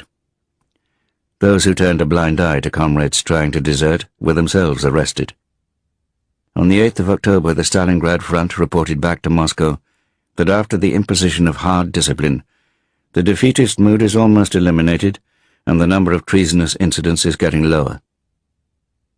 Commissars were particularly disturbed by rumors that the Germans allowed Soviet deserters who crossed over to go home. A lack of political training a senior political officer reported to Moscow, is exploited by German agents who carry out their work of corruption, trying to persuade unstable soldiers to desert, especially those whose families are left in the territories temporarily occupied by the Germans. Homesick Ukrainians, often refugees from the German advance, who had been put into uniform and sent straight to the front, appear to have been the most vulnerable. They had had no news on the fate of their families and homes. The political department could have pointed to the fact that only 52% of the soldiers of the 62nd Army were of Russian nationality, as evidence of the all-embracing nature of the Soviet Union. And even this figure does not take into account the strong Siberian contingent. Just over a third of Chuikov's men were Ukrainian. The balance was made up with Kazakhs, Belarusians, Jews, legally defined as non-Russian, Tatars, Uzbeks, and Azerbaijanis. Far too much was expected of the levée en masse from Central Asia, who had never encountered modern military technology. "It is hard for them to understand things," reported a Russian lieutenant sent in to command a machine-gun platoon, "and it is very difficult to work with them." Most arrived untrained and had to be shown how to use a gun by their sergeants and officers. "When we were moved to the second line because of huge losses," a Crimean Tatar soldier recorded, "we received reinforcements. Uzbeks and Tajiks, they were still wearing their skull caps, even at the front line. The Germans shouted to us in Russian through a megaphone, 'Where did you get such animals from?'" The propaganda addressed to soldiers was crude, but probably effective. A picture in the Stalingrad front newspaper showed a frightened girl with her limbs bound. "What if your beloved girl is tied up like this by fascists?" said the caption. "First they'll rape her insolently, then throw her under a tank. Advance, warrior! Shoot the enemy. Your duty is to prevent the violator from raping your girl." Soviet soldiers believed passionately in the propaganda slogan, "For the defenders of Stalingrad, there is no earth on the other side of the Volga." In early September, German soldiers had been told by their officers that Stalingrad would soon fall, and that would mean the end of the war on the Eastern Front, or at least the chance of home leave. The ring around Stalingrad had been closed when the troops of the 4th Panzer Army had linked up with Paulus's 6th Army. Everyone knew that people at home in Germany were awaiting the triumphant news. The arrival of Rodimtsev's 13th Guards Rifle Division and the Germans' failure to take the landing stages in the center of the city were seen as no more than temporary setbacks. "Since yesterday," a member of the 29th Motorized Infantry Division wrote home, "the flag of the Third Reich flies over the city center. The center and the area of the station are in German hands. You cannot imagine how we received the news." On their left flank, the Soviet attacks from the north were all driven off with heavy casualties. The 16th Panzer Division had positioned their tanks on a reverse slope and knocked out all the Soviet armored vehicles which appeared over the top of the ridge. Victory seemed inevitable, yet doubts started to arise in some minds with the first frosts. On the evening of the 16th of September, Stalin's secretary entered his office silently and laid on his desk the transcript of an intercepted German radio signal. It claimed that Stalingrad had been captured and Russia split in two. Stalin went to the window and stared out, then rang the Stavka. He ordered them to send a signal to Yeremenko and Khrushchev, demanding the exact truth on the current situation. But in fact, the immediate crisis had already passed. Chuikov had begun to bring further reinforcements across the river to make up for his terrible losses. Soviet artillery, massed on the east bank, was also becoming more adept at breaking up German attacks. And the 8th Air Army was starting to send up more aircraft to face the Luftwaffe, although its aircrew still lacked confidence. "Our pilots feel that they are corpses already when they take off," a fighter commander admitted. "This is where the losses come from." Chuikov's tactics were to ignore the orders from Stalingrad front to launch major counterattacks. He knew he could not afford the casualties. Instead, he relied on breakwaters, using reinforced houses as strongpoints and anti-tank guns concealed in the ruins to fragment the German attacks. He coined the term the Stalingrad Academy of Street Fighting to describe the night raids by fighting patrols of men armed with submachine guns, grenades, knives, and even sharpened spades. They attacked through cellars and sewers. Fighting day and night would take place from floor to floor in ruined building blocks, with enemy groups on different floors firing and throwing grenades through shell holes. A submachine gun is useful in house-to-house fighting, a soldier recorded. Germans would often throw grenades at us, and we would then throw grenades at them. Several times I actually caught a German grenade and threw it back, and they exploded even before they hit the ground. My section was ordered to defend one house, and in fact we were all on its roof. The Germans would get to the ground and first floor, and we fired at them. The resupply of ammunition became a desperate problem. The ammunition brought over during the night is not collected in time by representatives of the 62nd Army Command, the NKVD Special Detachment reported. It is unloaded on the bank and then often blown up by enemy fire during the day. The wounded are not taken out until the evening. Heavily wounded men don't get any aid. They die and their corpses are not removed. Vehicles drive over them. There are no doctors. The wounded men are helped by the local women. Even if they survived the crossing of the Volga and reached a field hospital, their prospects were far from encouraging. Amputations were carried out hurriedly. Many were evacuated in hospital trains to Tashkent. One soldier recorded how, in his ward of 14 soldiers from Stalingrad, just 5 men had a full set of limbs. The Germans, dismayed to have lost their advantages of maneuver, dubbed this new form of combat Rattenkrieg, the War of Rats. Their commanders, appalled by the intimate savagery of the fighting, in which their casualties mounted at a terrifying rate, felt that they were being forced back to the tactics of the First World War. They tried to respond with storm groups, but their soldiers did not like fighting at night, and their sentries, frightened by the idea of Siberians creeping up to seize them as tongues for interrogation, panicked at the slightest sound and began firing. The Sixth Army's expenditure of ammunition in September alone exceeded 25 million rounds. Germans are fighting without counting ammunition, the special detachment reported back to Beria in Moscow. Field guns can fire at just one man, while we begrudge a machine gun a belt of rounds. Yet German soldiers were also writing home to complain of short rations and hunger pains. "You can't imagine what I am experiencing here," wrote one. "Some dogs ran by the other day and I shot one, but the one that I shot turned out to be very thin." Other means were used to wear down the Germans and prevent them getting any rest. The 588th Night Bomber Regiment specialized in flying their obsolete PO-2 biplanes low over the German lines at night and switching off their engines as they made their bombing run. The ghostly swish made a sinister noise. These outstandingly brave pilots were all young women. They were soon dubbed the Night Witches, first by the Germans and then by their own side. During the day, psychological pressure was exerted by sniper teams. At first, sniper activity was random and ill-planned, but soon Soviet divisional commanders recognized its worth in striking fear into the enemy and bolstering the morale of their own men. Sniperism was raised to a cult by political officers, and as a result, one has to be fairly cautious about many of the Stakhanovite claims made about their achievements, especially when propaganda turned ace snipers almost into the equivalent of football stars. The most famous sniper in Stalingrad, Vasily Zaitsev, who was not the highest performer, was probably promoted because he belonged to Colonel Nikolai Batyuk's 284th Rifle Division of Siberians, a formation favored by Chuikov. The army commander was jealous of the publicity given to Rodimtsev's 13th Guards Rifle Division, so its star sniper, Anatoly Chekhov, received less attention.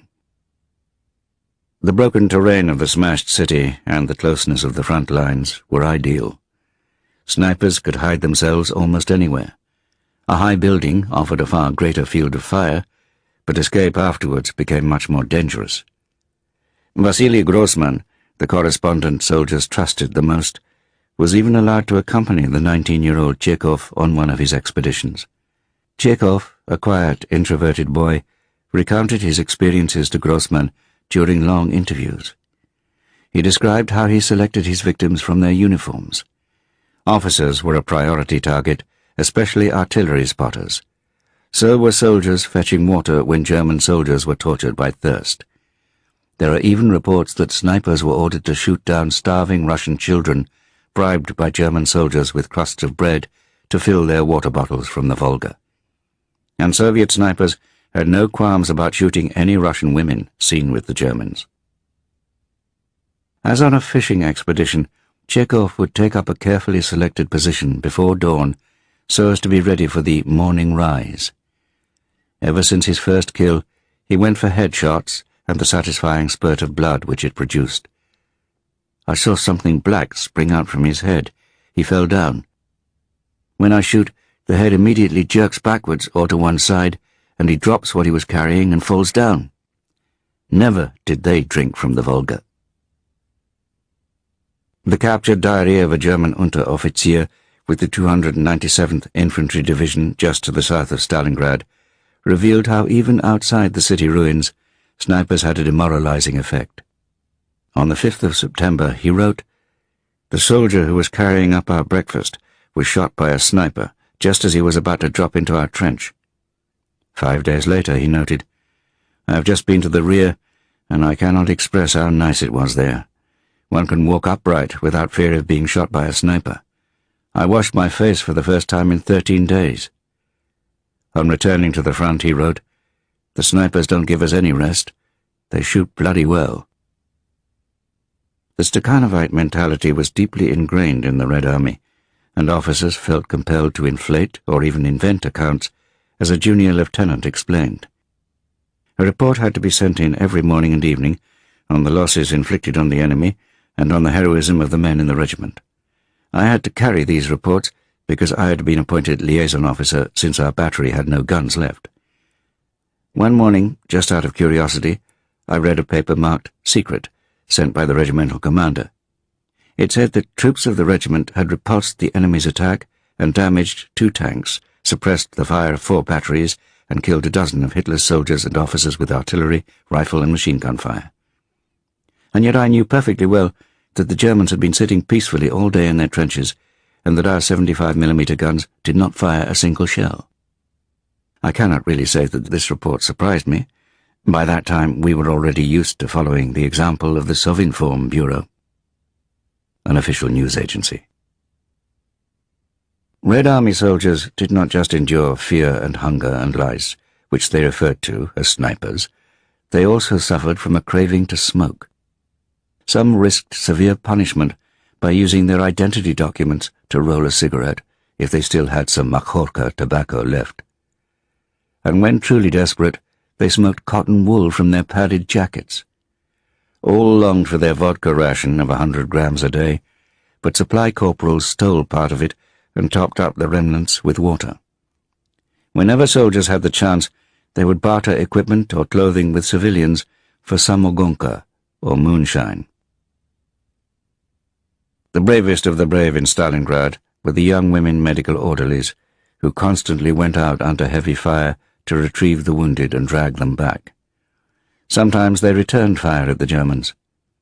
Stretchers were out of the question, so the orderly either wriggled herself under the wounded soldier and crawled with him on her back, or else she dragged him on a ground sheet or cape. The wounded were then taken down to one of the landing stages for evacuation across the huge river, where they ran the gauntlet of artillery, machine guns, and air attack. Often there were so many that they were left untended for many hours, sometimes even days. The medical services were overwhelmed, and in the field hospitals, which lacked blood banks, nurses and doctors offered their own in arm-to-arm transfusions. "If they don't, soldiers will die," Stalingrad front reported to Moscow.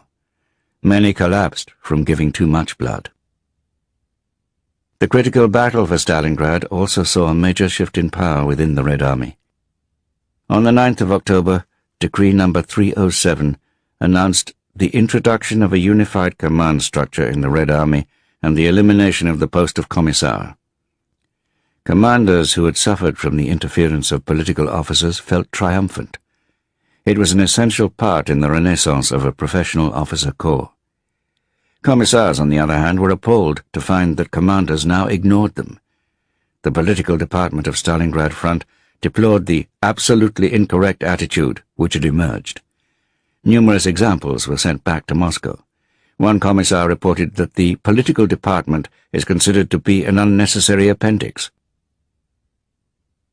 Soviet military intelligence and the NKVD were also alarmed to discover from interrogations of prisoners that a large number of their soldiers taken prisoner were now working for the Germans in various capacities. On some parts of the front, the Stalingrad political department reported to Moscow, there have been cases of former Russians who put on Red Army uniform and penetrate our positions for the purpose of reconnaissance and seizing officer and soldier prisoners for interrogation. But they never imagined that there were just over 30,000 of them attached to the Sixth Army alone. Only after the battle did they discover the scale from interrogations and how the system worked. Russians in the German army can be divided into three categories, a prisoner told his NKVD interrogator. Firstly, soldiers mobilized by German troops, so-called Cossack fighting platoons, which are attached to German divisions. Second, Hilfsfreiwillige, known as Hiwis, made up of local people or Russian prisoners who volunteer, or those Red Army soldiers who desert to join the Germans. This category wears full German uniform and has ranks and badges. They eat like German soldiers and are attached to German regiments. Thirdly, there are Russian prisoners who do the dirty jobs, kitchens, stables, and so on.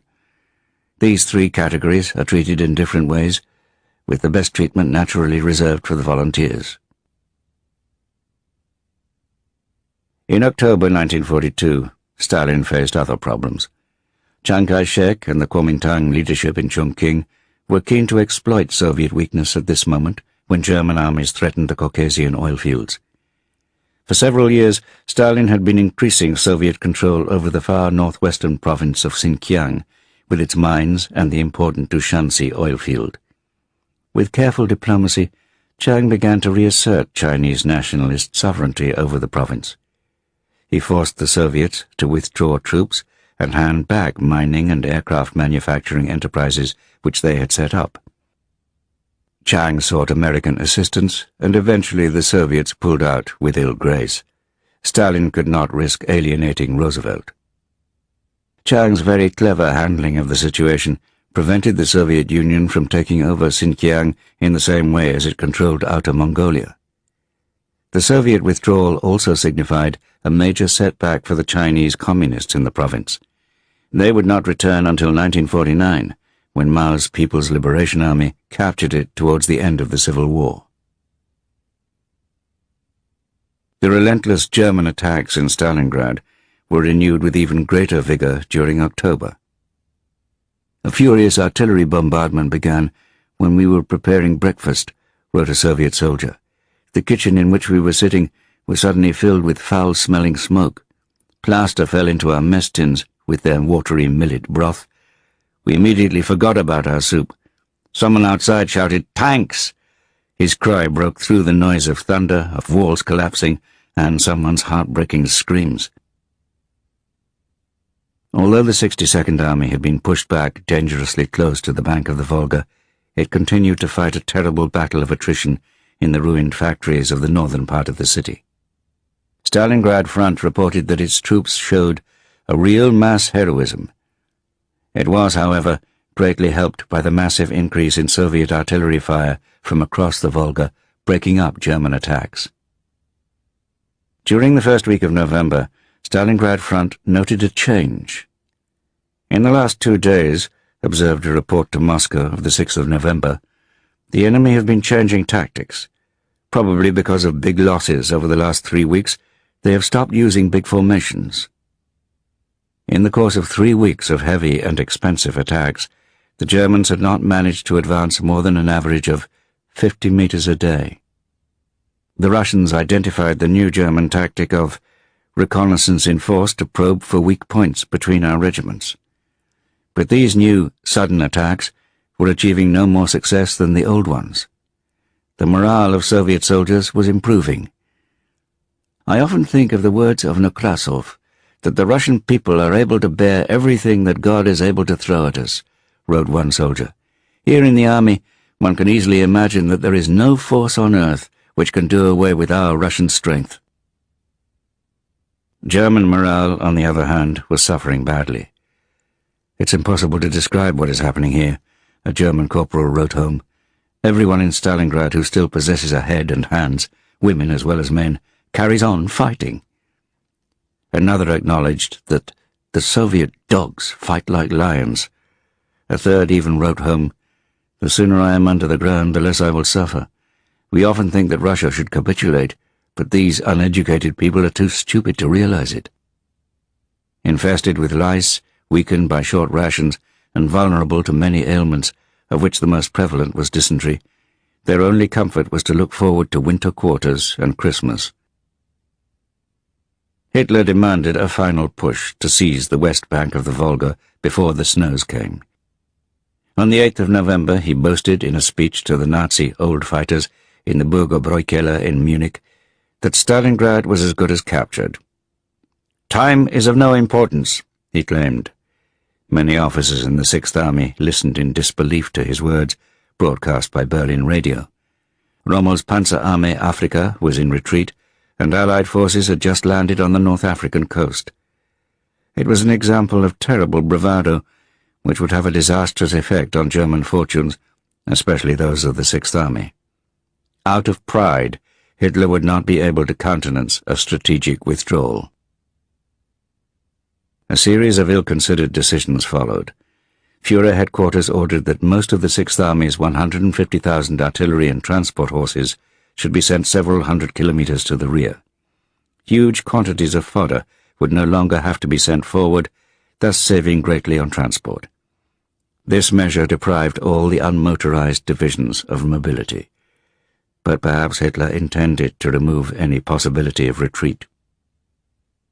His most disastrous order was to command Paulus to send almost all his panzer forces into the final battle for Stalingrad, even spare tank drivers to be used as infantry. Paulus obeyed him. Rommel, if he had been in his place, almost certainly would have ignored such an instruction. On the 9th of November, the day after Hitler's speech, winter arrived in Stalingrad. The temperature suddenly dropped to -18 degrees centigrade, which made crossing the Volga even more dangerous. The ice floes collide, crumble, and grind against each other, wrote Grossman, affected by the eerie sound. Resupply and the evacuation of wounded became almost impossible. German artillery commanders, aware of the problems their enemy faced, concentrated their fire even more on the crossing points. On the 11th of November, battle groups from 6 German divisions, supported by another 4 pioneer battalions, began their offensive. Chuikov promptly sent in counterattacks that night. Chuikov, in his memoirs, claimed that he had no idea of what the Stavka was planning, but this is untrue. He knew, as a report to Moscow reveals, that he had to keep the maximum number of German forces fighting in the city at that time, so that the Sixth Army could not strengthen its vulnerable flanks. German commanders and staff officers had long been acutely conscious of how weakly held their flanks were. Their left rear along the Don was held by the Romanian Third Army, and the sector to their south was defended by the Romanian Fourth Army. Neither of these formations was well armed, their men were demoralized, and they lacked anti-tank guns. Hitler had dismissed all warnings, claiming that the Red Army was at its last gasp and was incapable of launching an effective offensive. He also refused to accept estimates of Soviet tank production. The output of Soviet men and women workers in improvised and unheated factories in the Urals had in fact reached over 4 times that of German industry. Generals Zhukov and Vasilievsky had been aware of the great opportunity offered ever since the 12th of September, when it looked as if Stalingrad was about to fall. Chuikov had been given sufficient reinforcements to hold the city, but no more. In fact, the 62nd Army had been kept as the bait in a vast trap. All through the terrifying autumn battles, the Stavka had been building up its reserves and forming new armies, especially tank formations, and deploying Katyusha rocket batteries. They had discovered how effective their new weapon was in terrifying their enemy. Soldat Waldemar Sommer of the 371st Infantry Division told his NKVD interrogator, "If the Katyusha sings just a couple more times, all that will be left of us will be our iron buttons." Stalin, usually so impatient, had finally listened to his generals' arguments that they needed time. They had persuaded him that hammering away from the outside at the Sixth Army's northern flank was futile. What the Red Army needed to aim for was a huge envelopment with large tank formations from much further back to the west along the Don and from the south of Stalingrad. Stalin was not bothered that this meant a return to the doctrine of deep operations advocated by Marshal Mikhail Tukhachevsky, which had become heretical after his execution in the purges. The prospect of a massive revenge opened his mind to this bold plan, which would shift the strategic situation in the south decisively. The offensive was to be called Operation Uranus.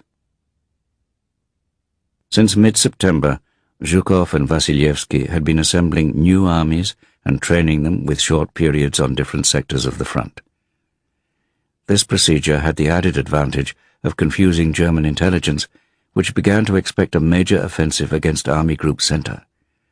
Deception measures, maskirovka, were put in place, with assault boats openly displayed on the Don near Voronezh, where no attack was planned, while troops were made to dig defensive positions conspicuously on the sectors where the offensive would take place. But German suspicions of a major offensive against the Rzhev salient west of Moscow were in fact well-founded. Soviet military intelligence had accumulated encouraging reports on the state of the Romanian Third and Fourth Armies. Interrogation revealed a hatred among their conscripts for Marshal Antonescu, who had sold their motherland to Germany. A soldier's daily pay was no more than enough to buy 1 liter of milk. Officers were very rude to soldiers and often struck them. There had been many cases of self-inflicted wounds, despite lectures from officers that they were a sin against the motherland and God. German troops insulted them frequently, leading to fights, and Romanian soldiers had killed a German officer who shot 2 of their comrades. The interrogator concluded that Romanian forces were in a low political moral state. NKVD interrogations of prisoners also discovered that soldiers from the Romanian army were raping all the women in the villages to the southwest of Stalingrad. On the Kalinin and western fronts, the Stavka was also planning Operation Mars to be launched against the German Ninth Army. The main objective was to ensure that not a single division could be moved from the central part of the front to the southern part. Although Zhukov was responsible for supervising this operation as a Stavka representative, he devoted far more time to planning Uranus than Mars. Zhukov spent the first 19 days in Moscow, just 8.5 days on the Kalinin sector of the front, and no fewer than 52 days on the Stalingrad axis. This alone indicates that Mars was an ancillary operation, despite its deployment of 6 armies. In the view of Russian military historians, the factor which demonstrated conclusively that Mars was a diversion and not, as David Glantz has argued, a co-equal operation, was the allocation of artillery ammunition.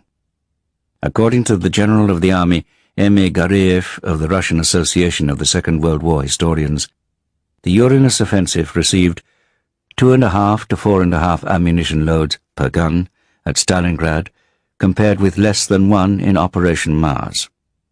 This striking imbalance suggests a remarkable disregard of human life on the part of the Stavka, which was prepared to send 6 armies into battle with insufficient artillery support to tie down Army Group Center during the Stalingrad encirclement. According to the spy master, General Pavel Sudoplatov, this ruthlessness was wholly cynical. He described how details of the forthcoming Rzhev offensive were deliberately passed to the Germans.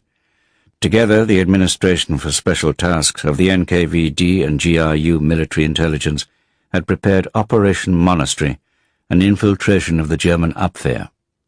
Alexander Demyanov, the grandson of the leader of the Kuban Cossacks, had been instructed by the NKVD to allow himself to be recruited by the Abwehr. Generalmajor Reinhard Gehlen, the German intelligence chief for the Eastern Front, gave him the code name Max and claimed that he was his best agent and network organizer. But Demyanov's underground organization of anti-communist sympathizers was entirely controlled by the NKVD. Max had defected across the lines on skis during the chaos of the Soviet counterattack in December 1941. Since the Germans had already identified him as a likely agent during the Nazi-Soviet pact, and his family was well known in white émigré circles, Gehlen trusted him completely. Max was then parachuted behind Red Army lines in February 1942, and soon began to radio back plausible but inaccurate intelligence provided by his NKVD controllers. In early November, preparations were well advanced for Operation Uranus around Stalingrad and the diversionary attack of Operation Mars near Rzhev. Max was now instructed to give the Germans details of Mars.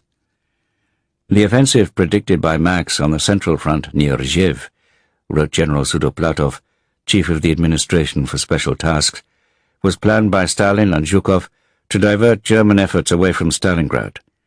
The disinformation planted through Alexandra was kept secret even from Marshal Zhukov and was handed to me personally by General Fedor Fedotovich Kuznetsov of the GRU in a sealed envelope. Zhukov, not knowing that this disinformation game was being played at his expense, paid a heavy price in the loss of thousands of men under his command. Ilya Ehrenberg was one of the few writers to visit the fighting there. One part of a small wood on the outskirts of Rzhev had been a battlefield. The trees, blasted by shells and mines, looked like stakes driven in at random. The earth was crisscrossed by trenches. Dugouts bulged like blisters. One shell hole gaped into the next.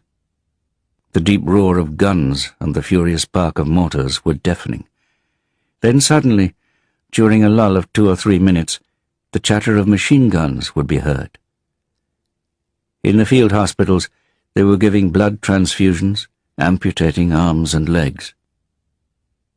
The Red Army had suffered 70,374 dead and 145,300 wounded, a massive sacrificial tragedy that was kept secret for nearly 60 years.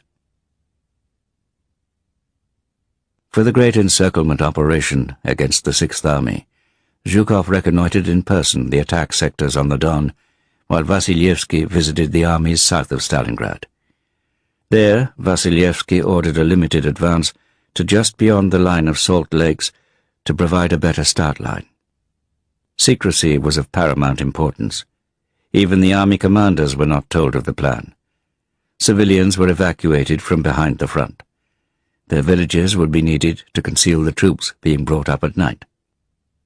Soviet camouflage was good, but not good enough to hide the assembly of so many formations. Yet this was not critical.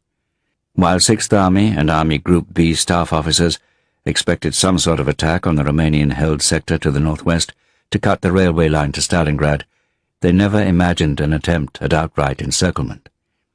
The ineffective attacks on their northern flank near Stalingrad had convinced them that the Red Army was incapable of launching a deadly strike. All Hitler was prepared to do was to allocate the very weak 48 Panzer Corps as a reserve behind the Romanian Third Army. It consisted of the 1st Romanian Armoured Division with obsolete tanks, the 14th Panzer Division, which had been ground down in the fighting for Stalingrad, and the 22nd Panzer Division, whose vehicles had been immobile for so long due to the lack of fuel that mice, escaping the cold, hid inside them and gnawed through the wiring. As a result of transport shortages, Operation Uranus had to be postponed until the 19th of November. Stalin's patience was severely taxed. With more than 1 million men now in position, he was terrified that the Germans would discover what was happening. From north of the Don, the 5th Tank Army, the 4th Tank Corps, 2 Cavalry Corps, and other rifle divisions crossed at night into the bridgeheads. South of Stalingrad, 2 mechanized corps, a cavalry corps, and supporting formations were brought across the Volga in the dark, a perilous undertaking with the ice floes coming down the river. During the night of the 18th, 19th of November, Soviet sappers in the Don bridgeheads had crawled forward through the snow in white camouflage uniforms to clear minefields. In the thick, freezing mist, they were invisible to the Romanian sentries. At 0730 hours, Moscow time, howitzers, artillery, mortars and Katyusha rocket regiments all opened fire simultaneously. Despite the bombardment, which made the ground tremble 50 kilometers away, the Romanian soldiers resisted far more tenaciously than German liaison officers had expected. As soon as the tanks were thrown into the attack, steamrolling the barbed wire, the Soviet advance began, with T-34s and cavalry cantering across the snowfields. Caught in the open, German infantry divisions found themselves fighting off cavalry charges as if it were 1870, as one officer wrote. 6th Army headquarters was not unduly alarmed, and it heard that the 48th Panzer Corps was advancing to counter the breakthrough. But interference from Führer headquarters and changes of orders caused confusion. With 22nd Panzer Division barely able to move because most of its tanks' electrics were still unrepaired, Generalleutnant Ferdinand Heim's counterattack collapsed in chaos. When Hitler found out, he wanted Heim shot. By the time Paulus started to react, it was far too late. His infantry divisions lacked their horses and thus their mobility. His panzer formations were still tied down in Stalingrad itself and unable to disengage quickly because of attacks launched by General Chuikov to prevent this. When they were finally free, the panzer troops were ordered west to join Generalleutnant Karl Strecker's 11th Corps to block the breakthrough far in their rear. But this meant that the southern flank, guarded by the 4th Romanian Army, was left with just the 29th Motorized Division as a reserve. On the 20th of November, General Yeremenko gave the order for the southern attack to begin. Led by 2 mechanized corps and a cavalry corps, the 64th, 57th and 51st Armies began to advance. The moment of revenge had come, and morale was high. Wounded soldiers refused to be evacuated to the rear. "I'm not leaving," said a member of the 45th Rifle Division. "I want to attack with my comrades." Romanian soldiers surrendered in large numbers, and many were shot out of hand. Without air reconnaissance at this crucial moment, 6th Army headquarters failed to apprehend the Soviet plan. This was for the 2 thrusts to meet up in the area of Kalach on the Don, having encircled the whole of the 6th Army. On the morning of the 21st of November, Paulus and his staff in their headquarters at Golubinsky, 20 kilometers north of Kalach, had little idea of the danger. But as the day progressed, with alarming reports arriving of the progress of the Soviet spearheads, they became aware of the imminent catastrophe. There were no units available to stop the enemy, and their own headquarters was now threatened. Files were burned rapidly, and disabled reconnaissance aircraft on the landing strip destroyed. That afternoon, Führer headquarters signaled Hitler's order: 6th Army stand firm, in spite of danger of a temporary encirclement. The fate of the largest formation in the whole Wehrmacht was about to be sealed. Kalach, with its bridge over the Don, was virtually undefended. The commander of the Soviet 19th Tank Brigade discovered from a local woman that German tanks always approached the bridge with their lights on. He therefore put 2 captured panzers at the head of his column, ordered all drivers to turn on their lights, and drove straight onto the bridge at Kalach before the scratch unit of defenders and Luftwaffe anti-aircraft gun crews realized what was happening. The next day, Sunday the 22nd of November, the 2 Soviet spearheads met up in the frozen steppe, guided towards each other by firing green flares. They embraced with bear hugs, exchanging vodka and sausage to celebrate. For the Germans, that day happened to be Totensonntag, the day of remembrance for the dead.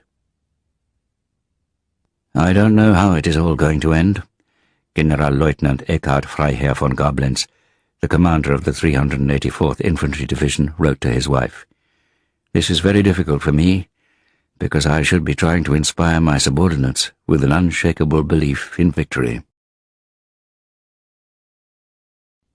Chapter 25. Alamein and Torch. October to November 1942. In October 1942, while Zhukov and Vasilievsky were preparing for their great encirclement of the Sixth Army at Stalingrad, Rommel was in Germany on sick leave. He had been suffering from stress, with low blood pressure and intestinal problems. His last attempt to break through the Eighth Army in the Battle of Alam Halfa had failed. Many of his troops were also ill, as well as desperately short of food, fuel, and ammunition. After all his dreams of conquering Egypt and the Middle East had turned to ashes, Rommel refused to accept personal responsibility. He went on to convince himself that Generalfeldmarschall Kesselring had deliberately held back supplies for the Panzer Army Afrika out of jealousy. The Panzer Army Afrika's position was indeed serious. The Italians in the rear areas and the Luftwaffe were keeping the bulk of the supplies for themselves. German morale was very low. Thanks to ultra-intercepts, Allied submarine attacks and bombing sank even more freighters in October. Hitler's distrust of his Anglophile allies convinced him that German transports were being betrayed to the English by the Italians.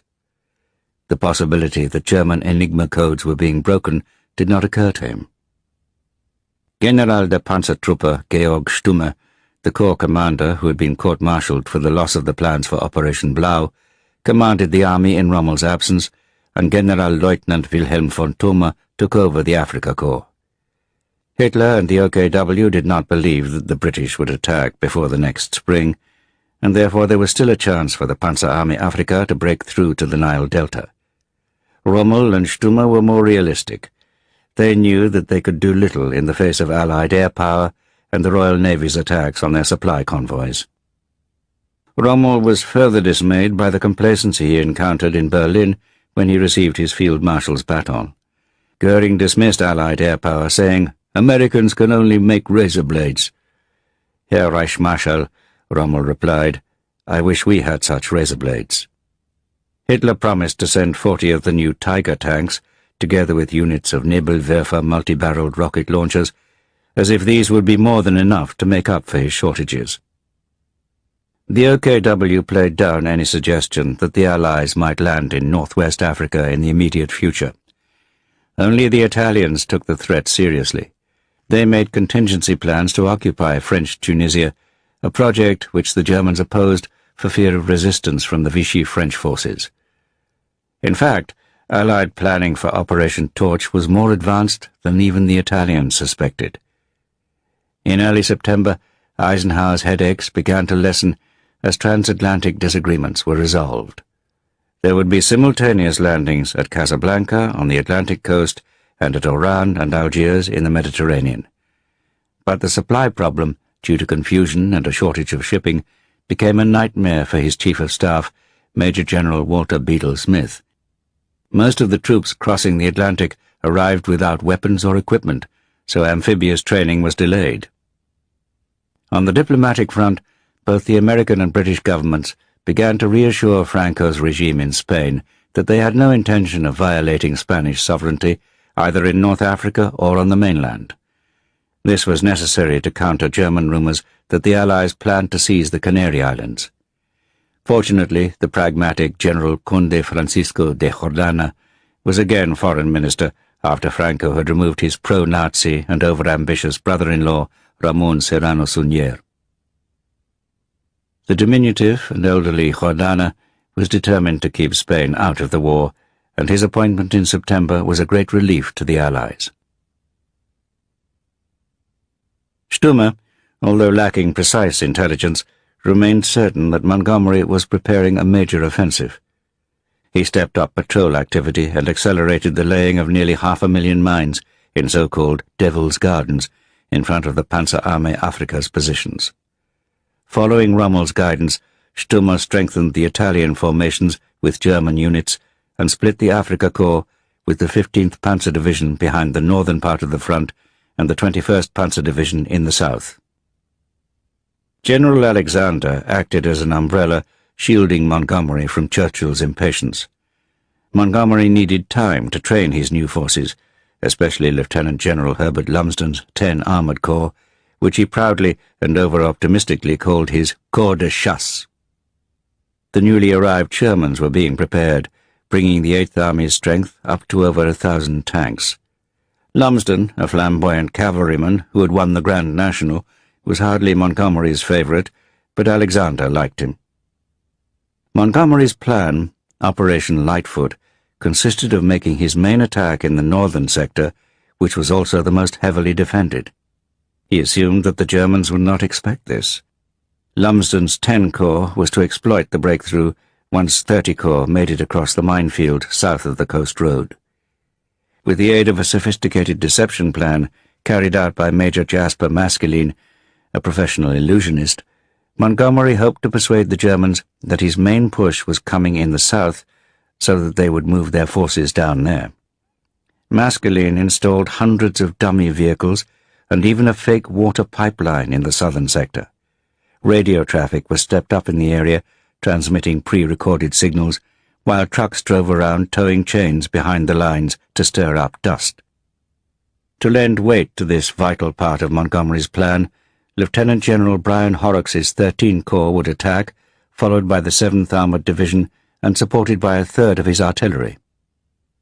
On the extreme left of the Alamein line, Koenig's Free French would attack the strong Italian position of Kharet el-Himemat on the edge of the Katara Depression, but they lacked sufficient support for such a difficult objective. On the 19th of October, the Desert Air Force and the Americans began to launch a series of bombing and strafing raids against Luftwaffe airfields. 4 days later, at 20:40 hours on the 23rd of October, Montgomery's artillery opened a massive bombardment of Axis positions. The ground trembled from the shock waves, and the muzzle flashes illuminated the entire nighttime horizon. From a distance it looked like sheet lightning. Allied bombers attacked the reserve positions and rear areas. General Stumme, afraid of using up his ammunition, ordered his own artillery not to respond. Since dusk, sappers had been moving slowly forward as the moon rose, prodding the sand with bayonets and lifting mines to create corridors marked by white tape and oil lamps. At 2200 hours, 30 Corps started to advance through them with 4 divisions, the 51st Highland, 9th Australian, 1st South African and 2nd New Zealand, each supported by at least 1 armoured regiment. The newly arrived Highlanders went in with pipes skirling and bayonets fixed, having heard that the Italian troops seemed to fear cold steel more than almost anything else. Infantry casualties were comparatively light, but, to Montgomery's irritation, the tanks of Lumsden's 10 Corps became mixed up in the minefields. The delays meant that they were hit hard once dawn came. General Stumme wanted to see the situation at the front for himself, but when his vehicle came under fire, the driver drove away, not realizing that Stumme had got out. Stumme died from a heart attack, and his body was not found until the following day.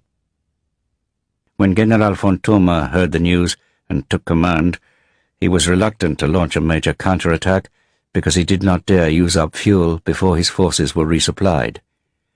But on the 25th of October, both the 15th Panzer Division in the north and 21st Panzer in the south put in successful local responses. Montgomery's master plan was not going well. The Germans had not swallowed his feint, and no forces had been sent to the south to face the diversionary attack by 13 Corps. Meanwhile, in the north, the German minefields and Axis resistance had proved much stronger than expected. Montgomery unfairly blamed the 10th Armoured Division, even accusing it of cowardice, when in fact it was being misused. Montgomery's anti-cavalry prejudice did not help him learn how best to use his armour. On hearing of the British offensive and Stumme's death, Rommel ordered a plane to fly him to Africa via Rome. He reached his headquarters at dusk on the 25th of October, having heard in Rome that the fuel situation was worse than ever due to the Royal Navy and the Allied air forces. The British attack was then helped when the Australians captured 2 German officers carrying detailed maps of their minefields. The Australians seized a key hill during the night, which they held against heavy counterattacks the next day. With the build-up of 30 Corps and 10 Corps, The pressure in the north on the Panzer Army Afrika was becoming irresistible. Rommel then heard that the tanker on which they had been counting had also been sunk. He warned OKW that with little fuel and a lack of ammunition, he would find it hard to continue the battle. By now it was clear that Montgomery was concentrating the bulk of his forces in the north, so Rommel moved the 21st Panzer Division up to help. Without the necessary fuel for his panzers to withdraw and fight a battle of movement in the open, he was now tied down to a slogging match which he could not win. Over half his panzers had been destroyed, falling victim either to the 6-pounder anti-tank gun or to air attacks. The new 40mm gun on the American P-39 Aero Cobras proved a most effective tank-busting weapon. Montgomery, forced to change his plan in the face of such a determined defence, prepared a new offensive, while the Australians bore the brunt of the continuing counterattacks. On the 2nd of November, Operation Supercharge began in the early hours, with another heavy bombardment accompanied by air attacks. Montgomery sent in the 9th Armoured Brigade in a charge against dug-in anti-tank guns. He was warned that it would be suicidal, but replied that it had to be done. The attack proved another balaclava, and the brigade was virtually wiped out. Freiberg's New Zealand division advanced well north of Kidney Ridge, but German counterattacks with both panzer divisions prevented a breakthrough. Containing the bridgehead, however, represented the Panzer Army's last effort. Montgomery was finally winning the battle of attrition. Rommel gave orders to withdraw towards Fuka, even though he knew that the unmotorized troops, mostly Italian, would be rapidly overrun. Many German troops seized Italian trucks for themselves at gunpoint, producing ugly scenes. That evening, Rommel sent a message to the OKW, outlining the situation and giving reasons for his retreat. Due to a misunderstanding on the part of a staff officer, Hitler did not receive the signal until the next morning. Suspecting a conspiracy to prevent him from countermanding Rommel's retreat, Hitler became incoherent with rage, and hysterical scenes ensued at Führer headquarters. The shock of Rommel's defeat was totally unexpected because Hitler's attention had been focused on Stalingrad and the Caucasus. His belief in Rommel as a commander had made him incapable of imagining such a setback.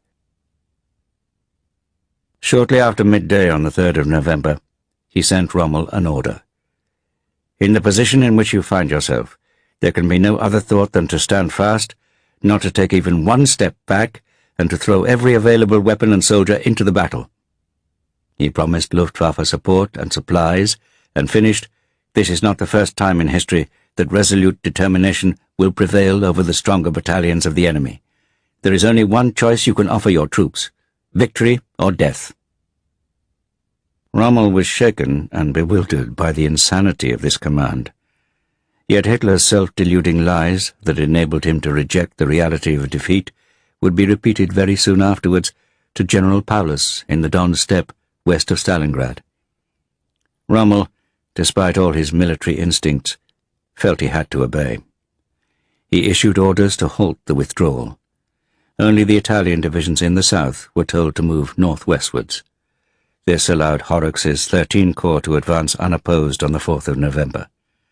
Further north, 10 Corps broke through, capturing the Afrika Corps headquarters and General von Thoma, who surrendered to the 10th Hussars. Assured of Kesselring's support, Rommel ordered a general retreat. He told Hitler that it would only be to the Fuka line, but it carried on all the way across Libya. That the remnants of the Panzer Army got away at all was due to Montgomery's slow reactions and excessive caution. Having achieved his victory, he did not want to risk any reverse. It has been argued that his failure to trap Rommel in his retreat prompted Hitler's disastrous decision to send more troops to North Africa, all of whom would eventually be captured. But this is hardly a testimonial to Montgomery's generalship, since that was never part of any master plan. The victory of Alamein had certainly not been won by strategic or tactical genius. Montgomery's decision to attack the strongest part of the German line was questionable, to say the least. His infantry and armoured troops had certainly fought bravely, greatly helped by his success in turning around the Eighth Army's mood. But in most respects, the battle had been won by the formidable contribution of the Royal Artillery and by the Desert Air Force in its relentless destruction of the Luftwaffe, panzers and supply lines, as well as by the Royal Navy and the Allied Air Forces cutting the Axis lifeline in the Mediterranean. On the 7th of November, when Hitler was travelling to Munich to make his speech to the Nazi Party Old Guard, his special train was halted in Thuringia. A message from the Wilhelmstrasse warned that an Allied landing in North Africa was imminent. He promptly gave orders that Tunisia was to be defended. But when informed that the Luftwaffe would be able to do little at such a range from its bases, he became furious with Goering. All the conflicting rumours over the past few months about Allied intentions and his obsession with the final capture of Stalingrad had meant that the OKW was completely unprepared for a new front. The big question was how the Vichy regime would react to an Allied invasion of its North African colonies. Ribbentrop joined the train at Bamberg and urged Hitler to let him make overtures to Stalin through the Soviet ambassador in Stockholm. Hitler rejected the suggestion out of hand. The idea of negotiating at a moment of weakness was unthinkable. He continued to work on the speech, which claimed that the German capture of Stalingrad was imminent and emphasized his resolve to fight on until final victory. His pride prevented him from considering any other option. He passed over Rommel's defeat and never mentioned the Allied landings in North Africa, preferring to hark back to his prediction that the Jews would be annihilated. Yet even Goebbels recognized that they were standing at a turning point of the war.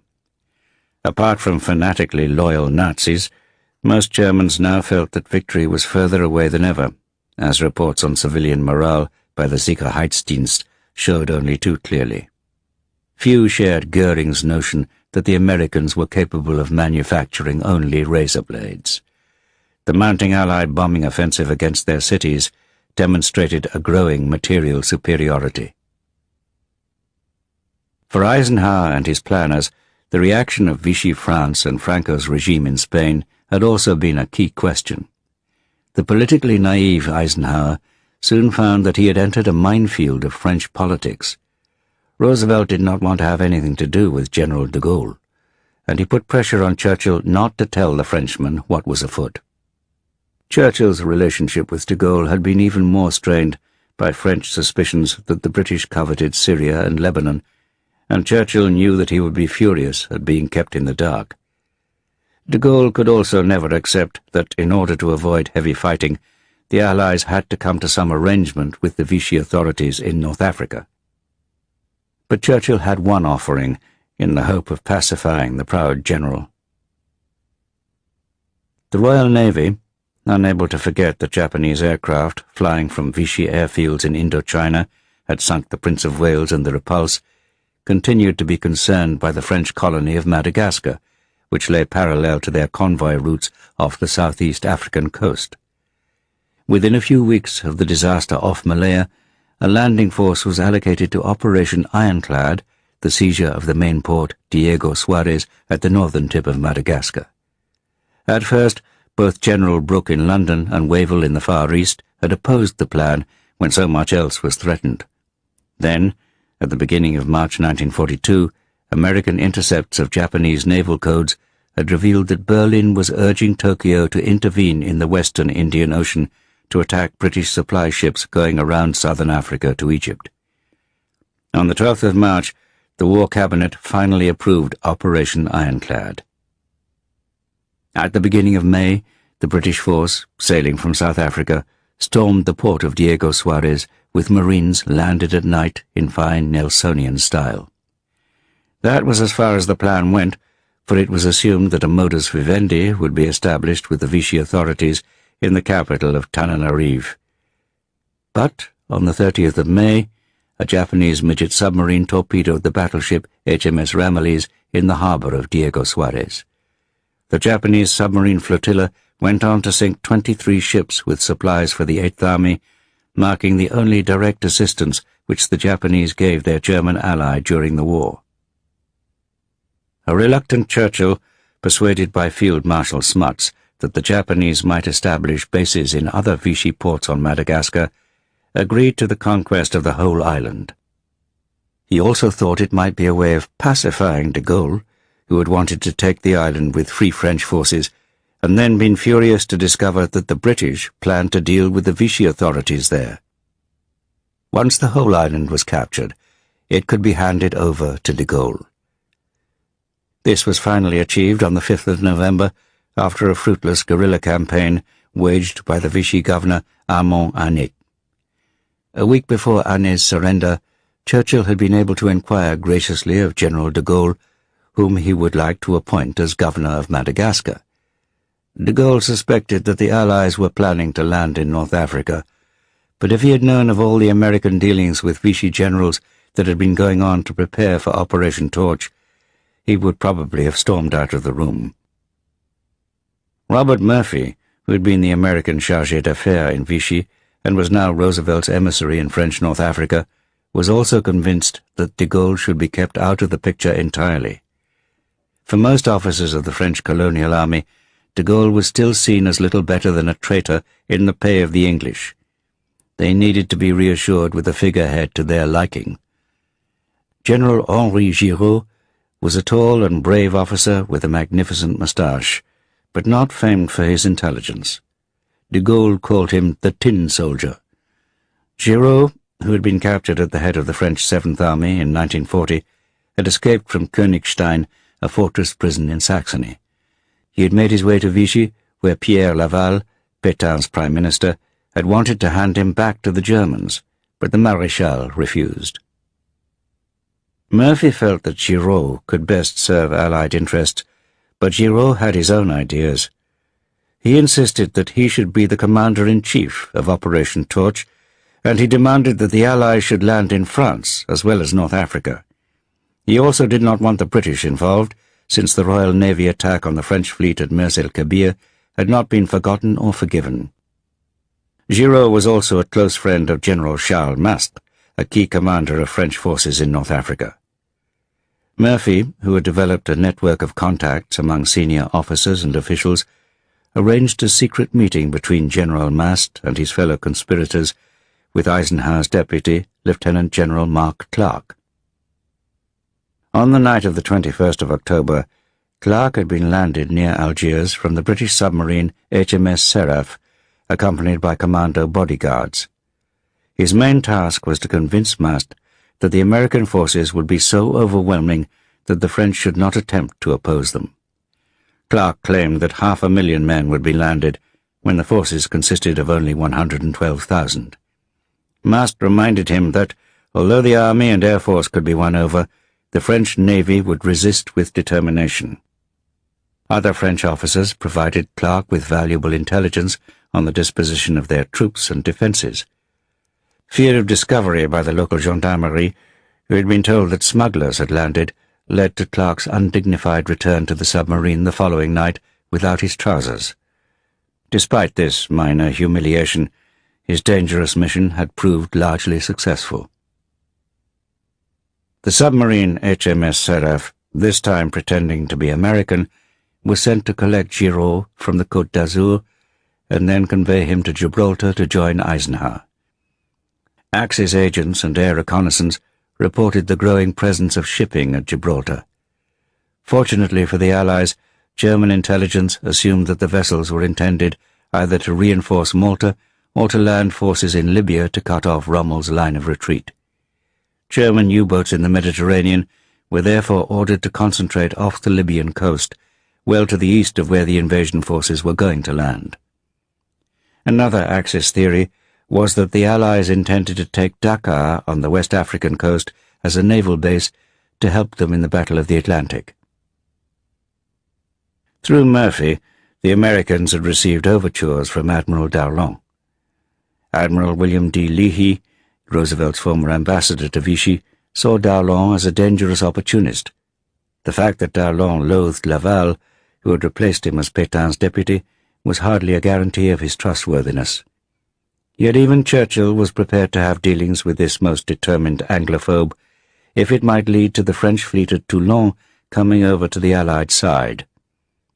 Eisenhower preferred to stick with Giraud, but then Giraud, on reaching Gibraltar, again expected to be made Allied commander-in-chief.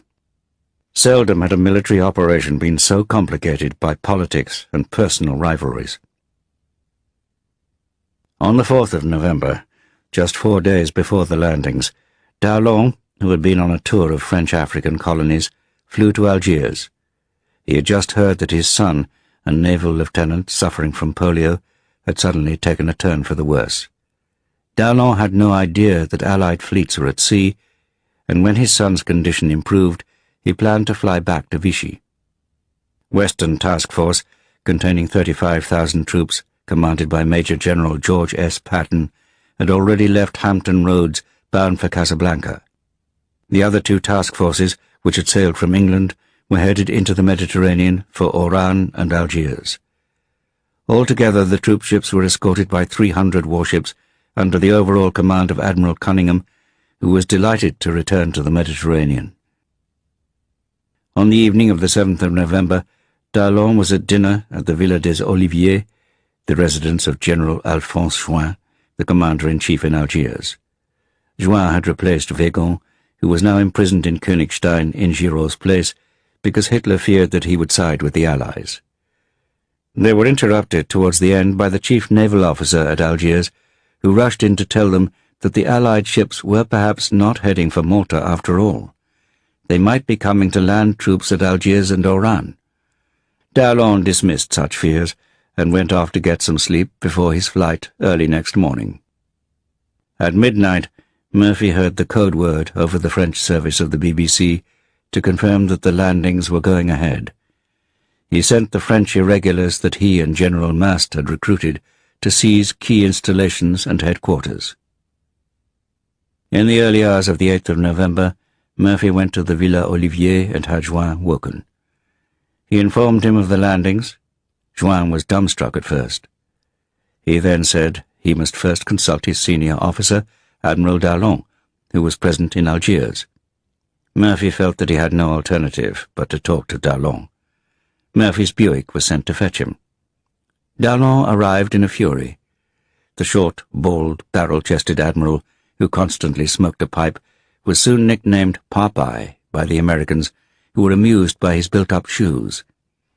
D'Arlon's hatred for the English had an illustrious pedigree, since his great-grandfather had been killed at the Battle of Trafalgar. But he was also a practiced turncoat.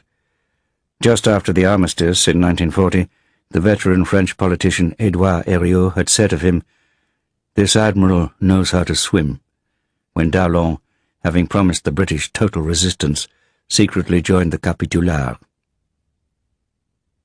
While Murphy was trying to calm D'Arlon and persuade him that resistance to the landings would be futile, a group of masked irregulars turned up and took D'Arlon and Juin prisoner.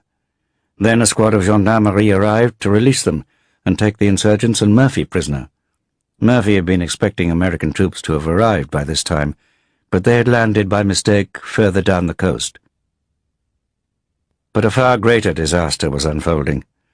The British plan to take both the ports of Algiers and Oran in a coup de main was a complete failure, involving massive casualties. This, not surprisingly, provoked considerable American anger. In the harbour, French shore batteries and naval vessels bombarded 2 Royal Navy destroyers flying the Stars and Stripes as they attempted to bring in American landing parties, just as they had at Diego Suarez. An airborne operation with a single American parachute battalion to capture Oran's airfields also proved a fiasco. Operation Torch appeared to be falling to pieces in a grotesque farce. Despite Roosevelt's request to keep the Free French in ignorance, Churchill had asked General Ismay to call General Pierre Billotte, de Gaulle's chief of staff, to warn him of the invasion just before the troops began to land. But Billotte decided not to wake de Gaulle, who had gone to bed early. When de Gaulle heard the news next morning, he was incandescent with rage. "I hope the Vichy people will throw them into the sea," he stormed. "You don't get France by burglary." But by the time he had lunched with a soothing Churchill, de Gaulle had calmed down. That evening he made a broadcast, fully in support of the Allied operation. Only when American troops arrived in strength, many hours late due to the chaotic landings, did Darlan's attitude change. He asked to meet the commander of the 34th Infantry Division to discuss a ceasefire, and one was agreed for Algiers. French troops would march back to barracks without surrendering their arms. Hitler's suspicions about the reliability of the Vichy regime as an ally flared up. Severing diplomatic relations with the United States was not enough, nor was Pierre Laval's agreement to allow Axis aircraft to use French airfields in Tunisia. On the 9th of November, Laval was summoned to Munich and challenged to prove his loyalty to Germany by declaring war on the Allies. This was a step too far for Laval, and also for the rest of the administration in Vichy. Darlan, meanwhile, would not extend the ceasefire to Casablanca and Oran, where fighting still continued. He needed to know what was happening in Munich and in France. Confusion mounted with the arrival in Algiers of General Giraud, followed by General Marc Clark, who indicated that they should prepare to drop Giraud and deal with Darlan instead. Giraud fortunately accepted that Darlan was his senior and did not make a fuss. But Eisenhower, back in the humid tunnels of the Rock of Gibraltar, had only a few confusing reports on which to assess progress. Nothing had been heard from General Patton on the Casablanca landings. A keyed-up Eisenhower chain-smoked his Camel cigarettes and prayed for the best. In Munich, Hitler, accompanied by Count Ciano, Mussolini's foreign secretary, received Laval and demanded that French troops should secure ports and airfields in Tunisia for the landing of Axis troops. French resentment against Italy, after Mussolini's stab in the back in June 1940, was so intense that Laval hesitated over allowing Italian forces on French territory. But he indicated that he would bow to a German ultimatum, providing Marshal Pétain could make a formal protest. The next morning, the 10th of November, Darlan came to the Hôtel Saint-Georges in Algiers, which Clark had taken over as his headquarters. Clark's undiplomatic manner did not go down well with Darlan, who emphasized that he held a much more senior rank. Clark even threatened to impose Allied military government on the whole of French North Africa. Darlan kept his temper because he had to play for time. He could not order the ceasefire which Clark so urgently wanted until Hitler ordered troops into the demilitarized zone of France, thus breaching the 1940 armistice agreement.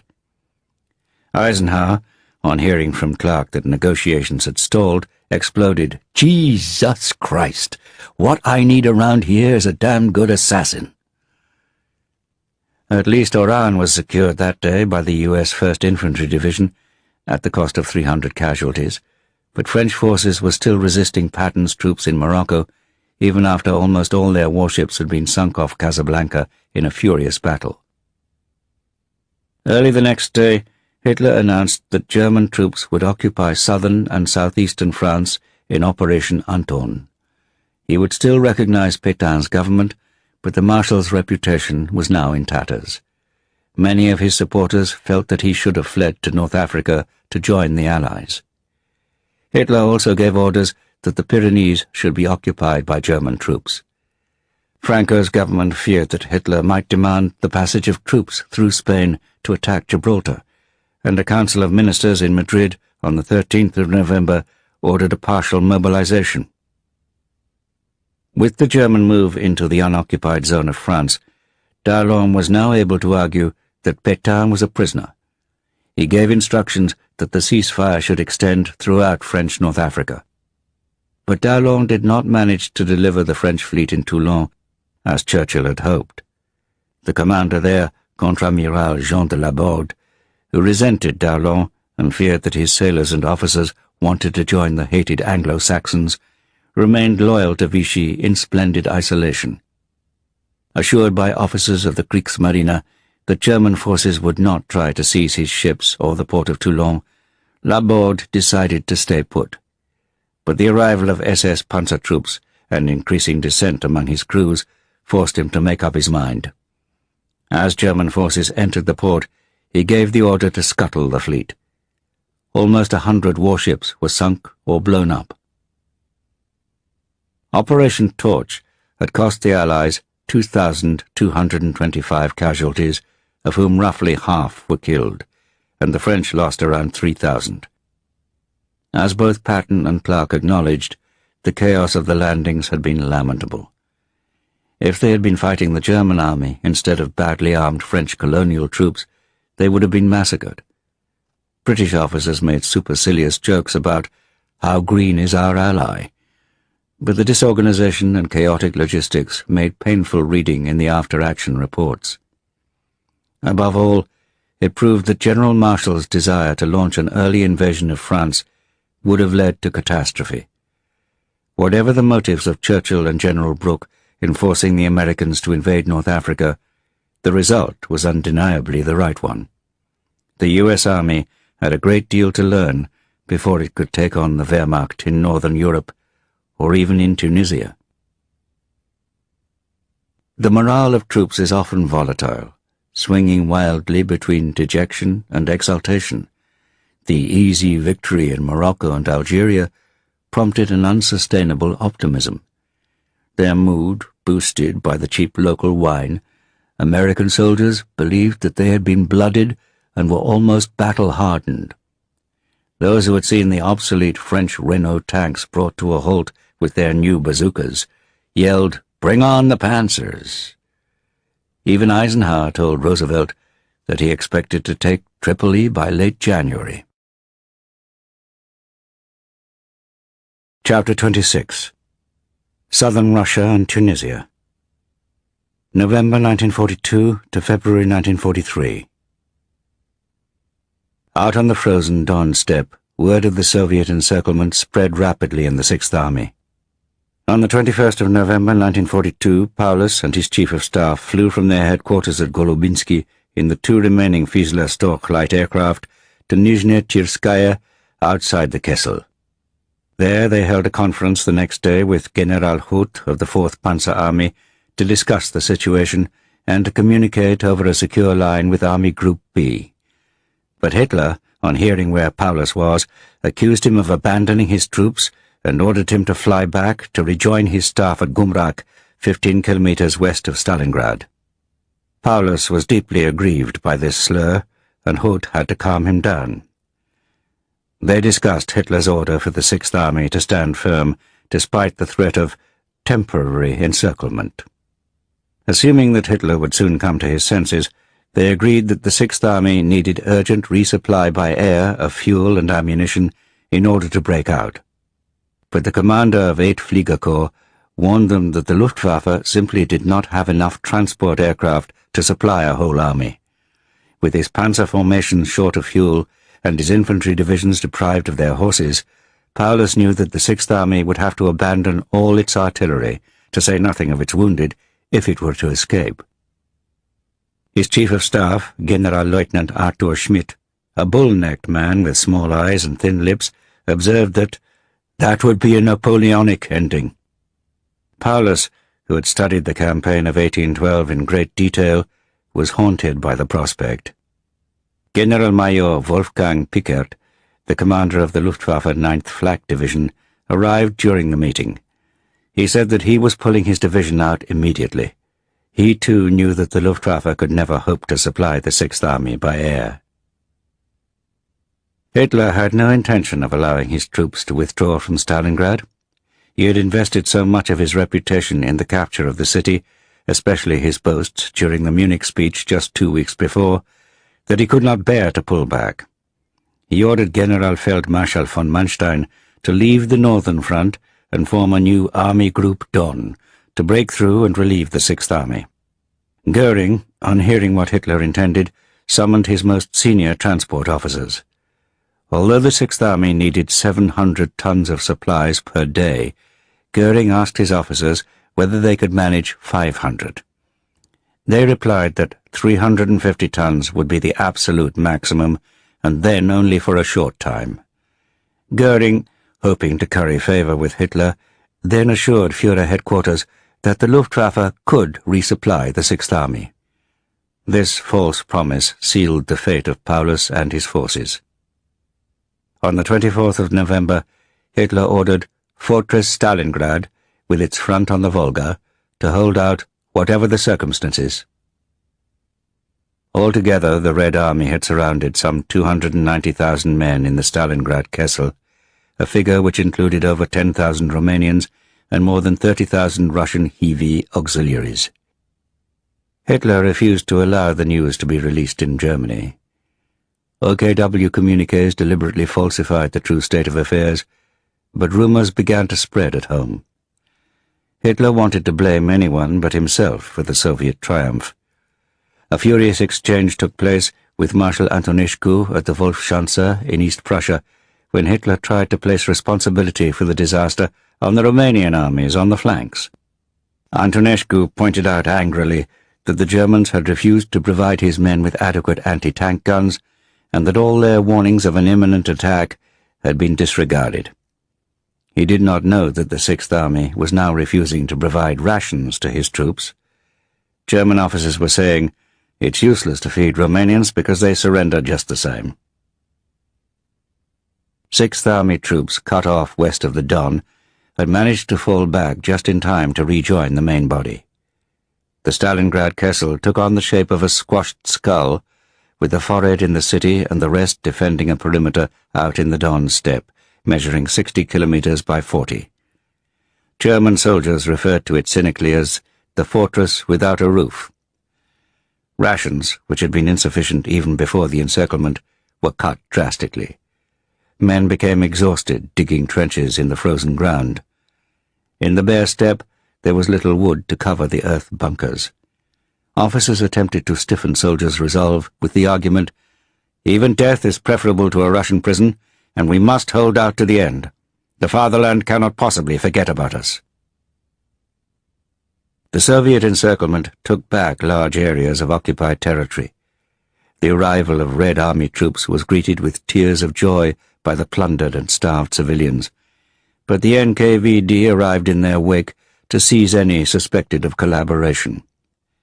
Don Front headquarters launched a series of attacks in the first week of December, hoping to split the Kessel, but their intelligence department had grossly underestimated the number of troops they had surrounded. General Rokossovsky's chief of intelligence thought that they had trapped 86,000 men, not 290,000. Soviet officers also failed to imagine how determined the Germans were to hold on. The Führer's promise that they would be relieved was accepted as the gospel truth, especially by the younger soldiers brought up under National Socialism. "The worst is past," a soldier in the 376th Division wrote home with naive optimism. "We all hope that we'll be out of the Kessel before Christmas. Once this battle of encirclement is over, then the war in Russia will be finished." Supply officers, having cut rations to between a third and a half of the normal issue, were more realistic. The shortage of fodder meant that the few remaining horses would have to be slaughtered. According to the calculations of the Sixth Army's chief quartermaster, a minimum of 300 flights a day would be needed, yet during the first week of the air bridge there was an average of fewer than 30 flights a day. In any case, a considerable proportion of the tonnage brought in was aircraft fuel for the return journey. Goering had also failed to take into account the fact that the airfields within the Kessel were within the range of Soviet heavy artillery, while enemy fighters and anti-aircraft batteries created a constant danger. On a single day, 22 transport planes were lost through enemy action and crashes, and on some days the weather was so bad that hardly any aircraft got through. Richthofen kept ringing Generaloberst Hans Jeschonek, the Luftwaffe Chief of Staff, to tell him that the whole plan of resupply by air was doomed. Goering could not be contacted because he had retired to the Ritz Hotel in Paris. During this period, Stalin had the Stavka working on more ambitious plans. Following the success of Operation Uranus, he wanted to cut off the rest of Army Group Don and trap the 1st Panzer and the 17th Armies in the Caucasus. Operation Saturn would consist of a major attack by the southwest and Voronezh fronts, down through the 8th Italian Army towards the lower Don, where it entered the Sea of Azov. Bochukov and Vassilievsky agreed that, since Manstein was likely to try to relieve the 6th Army by striking northeast from Kotelnikovo at the same time, they should restrict the plan to an assault on the left rear flank of Army Group Don. It was renamed Little Saturn. Manstein was indeed planning what they thought he was. An advance from Kotelnikovo was just about the only course left open to him. His offensive was codenamed Operation Winter Storm. Hitler simply wanted 6th Army to be reinforced so that it could maintain its cornerstone on the Volga, ready for further operations in 1943. Manstein, however, was secretly preparing a second operation called Thunderclap to extricate the 6th Army and hoping that Hitler would come to his senses. On the 12th of December, the remnants of General Hoth's 4th Panzer began their attack north. He had been reinforced with the 6th Panzer Division from France and a battalion of the new Tiger tanks.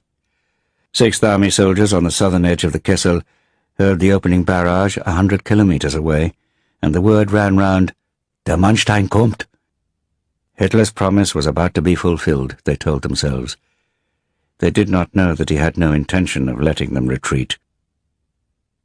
Hoth's attack came earlier than Soviet commanders had expected. Vasilevsky feared for the 57th Army in its path, but Rokossovsky and Stalin refused to change their dispositions. Finally, Stalin agreed and ordered General Rodion Malinovsky's 2nd Guards Army to be diverted. The delay was not as serious as it might have been, because a sudden thaw with torrential rain bogged down Hoth's tanks as they fought a heavy battle on the Mishkova River, less than 60 kilometers from the edge of the Kessel. Manstein hoped that Paulus would use his own initiative and start to break out to the south, ignoring Hitler's orders. But Paulus was too obedient to the chain of command and would not have moved without a direct order from Manstein himself. In any case, his troops were too starved to march far, and his panzers had insufficient fuel. Stalin agreed to the modified Little Saturn and ordered it to start in 3 days. On the 16th of December, the 1st and 3rd Guards Armies and the 6th Army attacked the weakly held Italian front. The Italian attitude to the war against the Soviet Union was very different to the German. Italian officers were shocked by the Germans' racist attitude towards the Slavs, and when they took over from Wehrmacht units, they made much greater efforts to feed the Russian prisoners employed on heavy duties. They also made friends with the local villagers who had been stripped of clothing and foodstuffs by the Germans. The best Italian formations were the 4 in the Alpine Corps, the Tridentina, the Giulia, the Cuneiense, and the Vicenza divisions. Unlike the ordinary Italian infantry, the Alpini were used to harsh winter conditions, but even they were badly equipped. They had to make new footwear out of the tires from destroyed Soviet vehicles. They lacked anti-tank weapons. Their rifles dated from 1891, and their machine guns, having not been designed for Arctic conditions, frequently froze solid. Their vehicles, still painted in desert camouflage, also failed to work in the extreme temperatures, which sometimes fell below -30 degrees centigrade. And their mules, unable to cope with the deep snow, died from exhaustion, lack of forage, and cold. Many men suffered from frostbite, so, like the Germans, they tried to make good their deficiencies by taking the padded jackets and Valenki felt boots from dead Red Army soldiers. Rations of minestrone and bread arrived frozen hard. Even the wine ration was solid. Italian soldiers and officers hated and despised the fascist regime, which had sent them into this war so badly prepared. As the Red Army divisions attacked in waves with their battle cry, "Hurrah! Hurrah!" many of the Italian 8th Army formations resisted with far greater determination than expected. But, badly armed and without reserves, their defense soon crumbled in chaos. Italian troops, exhausted and weak from dysentery, retreated in long columns through the snow like refugees, with blankets wrapped round them and over their heads. The Alpini Corps stood firm, reinforcing the flank of the Hungarian 2nd Army on their left. Soviet tank brigades fanned out into their rear, the broad-tracked T-34s charging forward over the freshly fallen snow. A sudden drop in temperature meant that the ground was hard again. Supply dumps and railway junctions with goods trains were taken with impunity. Since the 17th Panzer Division had been transferred to help Hoth's attack, the rear areas of Army Group Don contained no reserves. The greatest danger to the 6th Army came as the 24th Tank Corps overran the airfield near Tatsinskaya, which was the main air transport base for supplying the Kessel. General der Flieger Martin Fiebig ordered his Junkers 52 crews to take off for Novocherkassk as the tanks reached the edge of the airfield. They began to take off in a stream while the tanks fired at them. Some exploded in fireballs, and one tank rammed a plane as it taxied into position for takeoff. Altogether, 108 Ju-52s managed to get away, but the Luftwaffe lost 72 aircraft, almost 10% of its entire transport fleet. The only other airfields capable of supplying Stalingrad lay much further away. Little Saturn forced Manstein to rethink his entire strategy. Not only was the relief of the 6th Army now out of the question, soon he would have to withdraw from the Caucasus. Manstein did not have the heart, or else he lacked the nerve, to tell Paulus of the truly hopeless situation which his army now faced. Some officers had a clear idea of their fate. "We'll never see our homes again," wrote the divisional chaplain of the 305th Infantry Division. "We'll never get out of this mess." Soviet intelligence officers, however, found their German prisoners still in a state of denial and confused logic at the possibility of defeat. "We have got to believe that Germany will win the war," said a Luftwaffe navigator from a Ju-52 shot down on the Stalingrad run. "Or what is the use of going on with it?" A soldier reflected the same obstinacy. "If we lose the war, we have nothing to hope for." In Stalingrad, they had no idea that Germany's North African front was now being squeezed from both ends. The main point of Operation Torch was to occupy French Tunisia before the Axis transferred troops there, but the Germans reacted with a breathtaking rapidity. On the morning of the 9th of November, before Algiers and Oran had been secured, the first German fighters landed. Advance parties of infantry and paratroopers followed in transport planes the next day. The local French commander, still acting on orders from Vichy, backed away from protesting at this breach of the 1940 armistice conditions. Hitler had no intention of allowing the Allies a base for the invasion of southern Europe, an attack which he knew would knock Italy out of the war. He intended a massive reinforcement of North Africa, even at this critical moment on the Eastern Front. So, despite Stalin's skepticism and the mass demonstrations in London demanding a second front now, the North African theatre was proving rather more effective than the stillborn plan to invade France in 1942. And the airlift across the Mediterranean occupied a fleet of Junkers 52 transport planes, which could have been better used to supply the 6th Army. The Allied advance east towards Tunis was ill-organized and almost unplanned.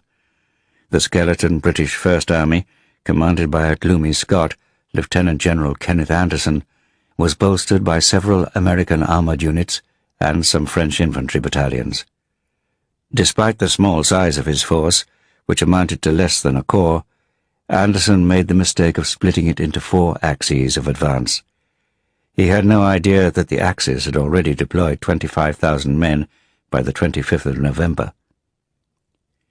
The First Army's only real success came on that day, when Blade Force, with the 1st Battalion of the U.S. 1st Armored Regiment and the 17th 21st Lancers, advanced on Tunis from the west. The American Stuart tanks came across a forward Luftwaffe airfield near Jeddah. Attacking like an SAS raid, their crews drove across the runway, shooting up stationary Junkers 52s, Messerschmitts and Stukas. They destroyed more than 20 aircraft. This attack caused panic and convinced Generalleutnant Walter Nering, who had commanded the Afrika Korps under Rommel, to pull in his defense perimeter. But the attack on the airfield did little to blunt German air superiority. Elsewhere, German paratroopers and other forces ambushed the mainly British columns, inflicting heavy casualties. The 2nd Battalion of the Lancashire Fusiliers lost 144 men in a single attack on Mézières against a paratroop battalion backed by 88mm guns and some panzers. To make matters worse, American aircraft strafed their own ground troops. They began to fire back at any aeroplane which appeared with the slogan, "If it flies, it dies." The arrival of the 10th Panzer Division and a few of the new Tiger tanks punished Anderson's troops on the 3rd of December, forcing them back with heavy losses. It was an unequal struggle against a much more proficient and better armed enemy. Eisenhower was relieved to reach Algiers after his weeks in the damp tunnels of the Rock of Gibraltar.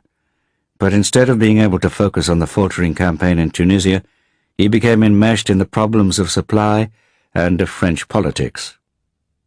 Eisenhower was driven to distraction by French officers and their morbid sense of honor. He had hoped that the Allies had now arrived at a workable compromise, with Darlan appointed High Commissioner for North Africa and Giraud as Commander-in-Chief of French forces, although he still wanted supreme command over all Allied troops. On the other hand, Churchill's only reason for supporting Darlan, that he might win over the French fleet in Toulon, had now disappeared along with its scuttled ships. Eisenhower soon received a nasty shock. Once news of the Darlan deal leaked out in the United States and in Britain, moral outrage knew no bounds. The press and public opinion were appalled by the idea that the Allied Supreme Commander had made a Vichy Quisling the leader of North Africa, especially when it became clear that anti-Semitic legislation was still in place and political opponents had not been released from prison. In fact, Gaullists were being treated particularly badly. Darlan did not, however, show much satisfaction in his position. He was well aware that the Americans might soon discard him as a squeezed lemon. De Gaulle wisely held his tongue in public, since this problem had been created by the Americans. Perhaps he had already perceived that Vichy officers loathed him almost as much as they loathed the British. Although he never acknowledged it, the American policy of dealing with Darlan and Giraud ahead of him would work ultimately in his favor. These two stepping stones prevented a civil war in North Africa. The Special Operations Executive was alarmed by the deep distrust that the Darlan deal was causing, not just among the Gaullists in London, but above all in Allied relations with the French resistance of the interior and even in other countries. Along with the American OSS, Office of Strategic Services, SOE had rapidly set up bases in Algiers to train the many young French volunteers for work in Tunisia. One of their recruits was called Fernand Bonnier, who had started to mix in monarchist circles and added de la Chapelle to his name in a grandiose gesture. Those dreaming of a restoration, with the Comte de Paris becoming King of France, viewed de Gaulle as a possible regent who would pave the way, if only because the general's family was known to have been monarchist. In this murky world of conspiratorial complications, a plot to assassinate Darlan took shape. It involved Gaullists, who passed $2,000 from London for General François d'Astier de la Vigerie to finance the operation, Lieutenant Colonel Douglas Dodds Parker of the Grenadier Guards, the senior SOE officer in Algiers, and Fernand Bonnier, who carried it out. Dodds Parker, who had accompanied the French resistance leader Jean Moulin to his aircraft on his final return to France, trained Bonnier in pistol shooting, and later claimed, inaccurately as it turned out, that his own gun had been used in the assassination. The plan was for Bonnier to be spirited away from Algiers on board the Moutin, a boat commanded by Jerry Holdsworth of the SOE's secret flotilla for infiltrating agents in the Mediterranean. But just after ambushing and shooting Darlan in the stomach on the 24th of December, Bonnier was captured, court-martialed and executed with indecent haste. Eisenhower, shaken by the event, although he had earlier longed for a damn good assassin, summoned Dodds Parker to Allied Force Headquarters to demand a categorical assurance that SOE was not involved. Dodds Parker gave it to him. How far knowledge of the plot had spread in advance is hard to establish. OSS in London was certainly aware of it and approved, but it seems that neither Churchill nor Sir Charles Hambro, the head of SOE, gave any form of authorization. The dispatch of the squeezed lemon provoked few tears, even among those allies who had supported him. Roosevelt cold-bloodedly remarked to one of his White House guests on New Year's Eve that Darlon was just a son of a bitch. In the Stalingrad pocket, troops in the encircled Sixth Army kept up their spirits as Christmas approached. Although they were suffering from lice, cold, and hunger, it offered an escapist alternative to pondering their fatal predicament. They knew that Manstein's Operation Winter Storm to relieve them had failed, yet many soldiers were still prey to Kessel fever, imagining that they could hear the artillery of the SS Panzer Army, which Hitler had promised, coming to their rescue. They could not believe that their Führer would abandon the Sixth Army. But both the OKW and Manstein realized that it would have to be sacrificed to tie down the Soviet armies surrounding it, while the German forces in the Caucasus were evacuated. Sixth Army soldiers dreamed of celebrating Christmas in the German way. They prepared small gifts to give to each other, often little carvings or secretly hoarded food which they could ill afford. In their bunkers under the snow, an extraordinary generosity of comradeship developed in the face of adversity. On Christmas Eve they sang Stille Nacht, Heilige Nacht, the familiar words making many break down in tears at the thought of their families back in Germany. Yet Christian instincts did not extend to the Soviet prisoners held in 2 camps within the Kessel. Deprived of any food so as not to reduce German rations, the few survivors were reduced to eating the bodies of their comrades. Reality could not be denied for long. No supply flights had arrived for 2 days because of the Soviet tank attack on Tatsinskaya airfield. The Sixth Army was dying by degrees from starvation on its diet of Wassersuppe, a few pieces of horse meat boiled in melted snow. The Army's pathologist, Dr. Hans Gigonsohn, who had been flown into the Kessel in mid-December, soon came to an alarming discovery after carrying out 50 autopsies. Soldiers were dying of hunger far more rapidly than they would do in other circumstances. This, he concluded, came from the interacting effect of stress, prolonged malnutrition, lack of sleep, and intense cold. This interfered with the body's metabolism.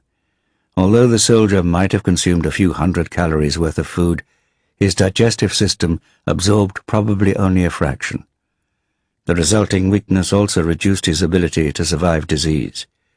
Even those who were not ill were far too weak to attempt a breakout through deep snow, and in any case, Paulus lacked the courage to defy Hitler's orders.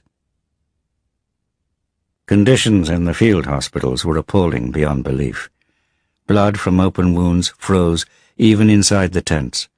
Limbs gangrenous from frostbite were sawn off. Pliers were used on fingers.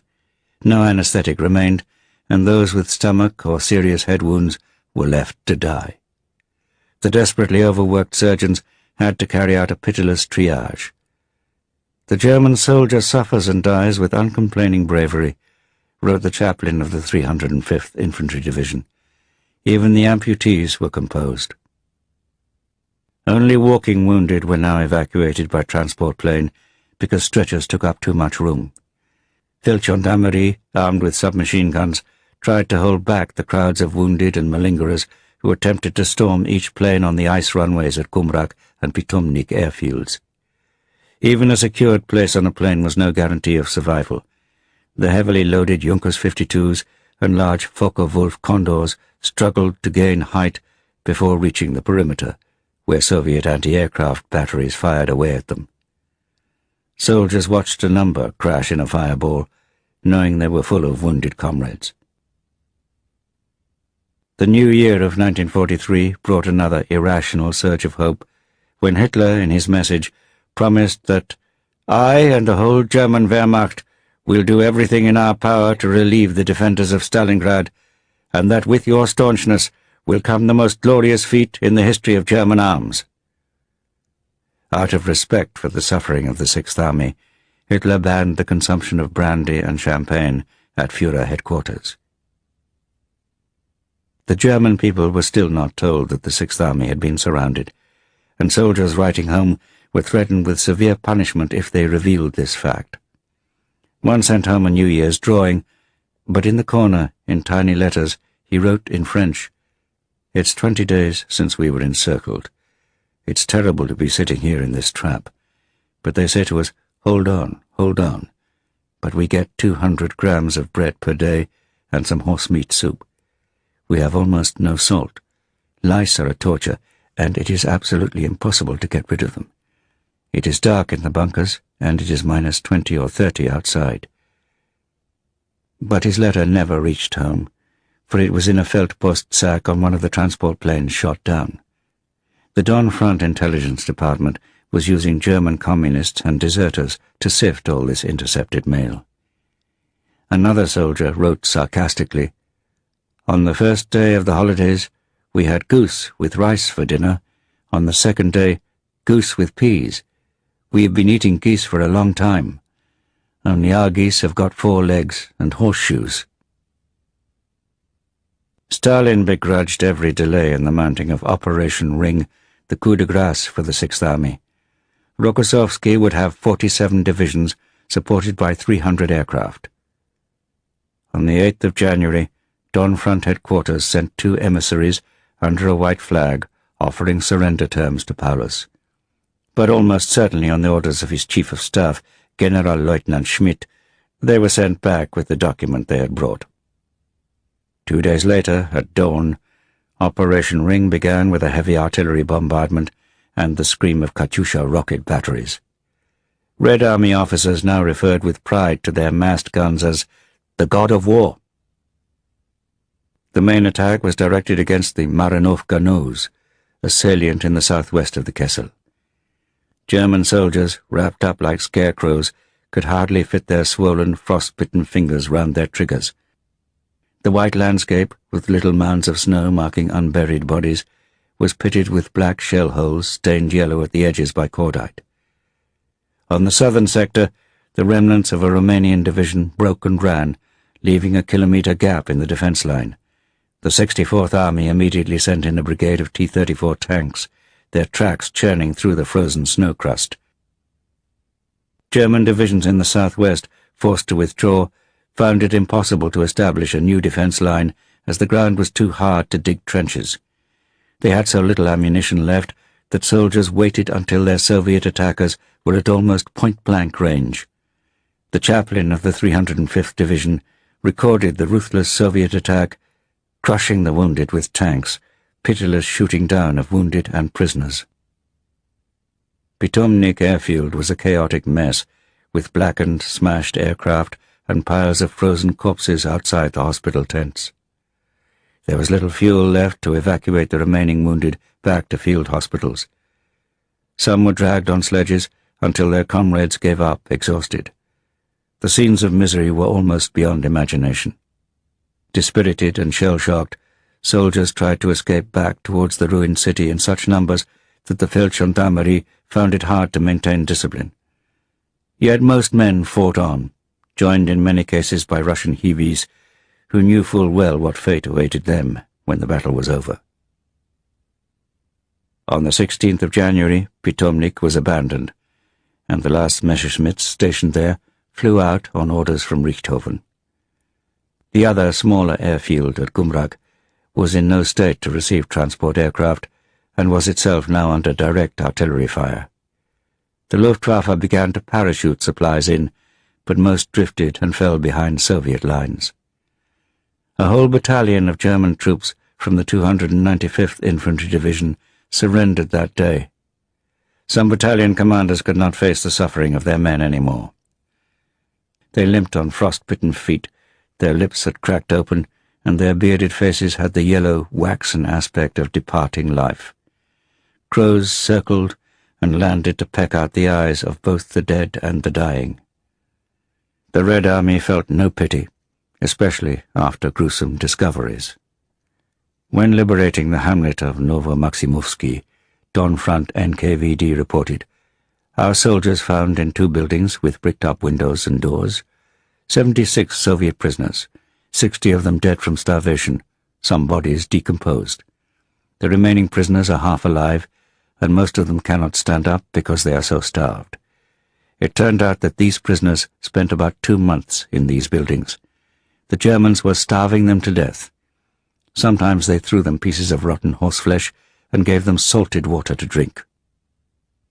The officer in charge of the camp, Dulag 205, later stated in a Smersh interrogation that, from the beginning of December 1942, the command of the 6th German Army, in the person of Lieutenant General Schmidt, absolutely stopped supplying the camp with food, and mass deaths from starvation started.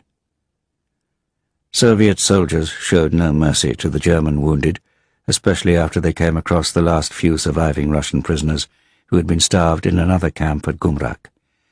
Tragically, their rescuers killed them, unintentionally, by giving them too much food. On the 22nd of January, 6th Army headquarters received a signal from Hitler. "Surrender out of the question. Troops fight on to the end. If possible, hold reduced fortress with troops still battle-worthy. Bravery and tenacity of fortress have provided the opportunity to establish a new front and launch counterattacks. 6th Army has thus fulfilled its historical contribution in the greatest passage in German history." In Stalingrad, where men had dragged themselves on all fours, like wild animals, the conditions in cellars were even worse, with perhaps as many as 40,000 wounded and sick out of those still left alive in the 6th Army. Toes and fingers on badly frost-bitten hands and feet often came away with the bandages as these were taken off. Nobody had the strength to remove the bodies of those who died. Grey lice could be seen leaving them in search of living flesh. On the 26th of January, the remnants of the 6th Army were split in 2 when the 21st Army reached the lines of Rodimtsev's 13th Guards Division north of the Mamayev Kurgan. Paulus himself, also suffering from dysentery, fell into a state of nervous collapse in the cellars of the Univermag department store on Red Square. Schmidt was now in charge. Several of his generals and senior officers shot themselves rather than face the humiliation of surrender. Some men chose a soldier's suicide by standing up in a trench waiting to be shot. Hitler announced Paulus's promotion to the rank of Generalfeldmarschall. Paulus knew that this was a coded order to kill himself, but now that all his admiration for Hitler had evaporated, he had no intention of giving the Führer that satisfaction. On the 31st of January, Red Army soldiers entered the Univermag building. Paulus was completely unnerved, wrote the Soviet interpreter, a Jewish lieutenant called Zachary Reisman.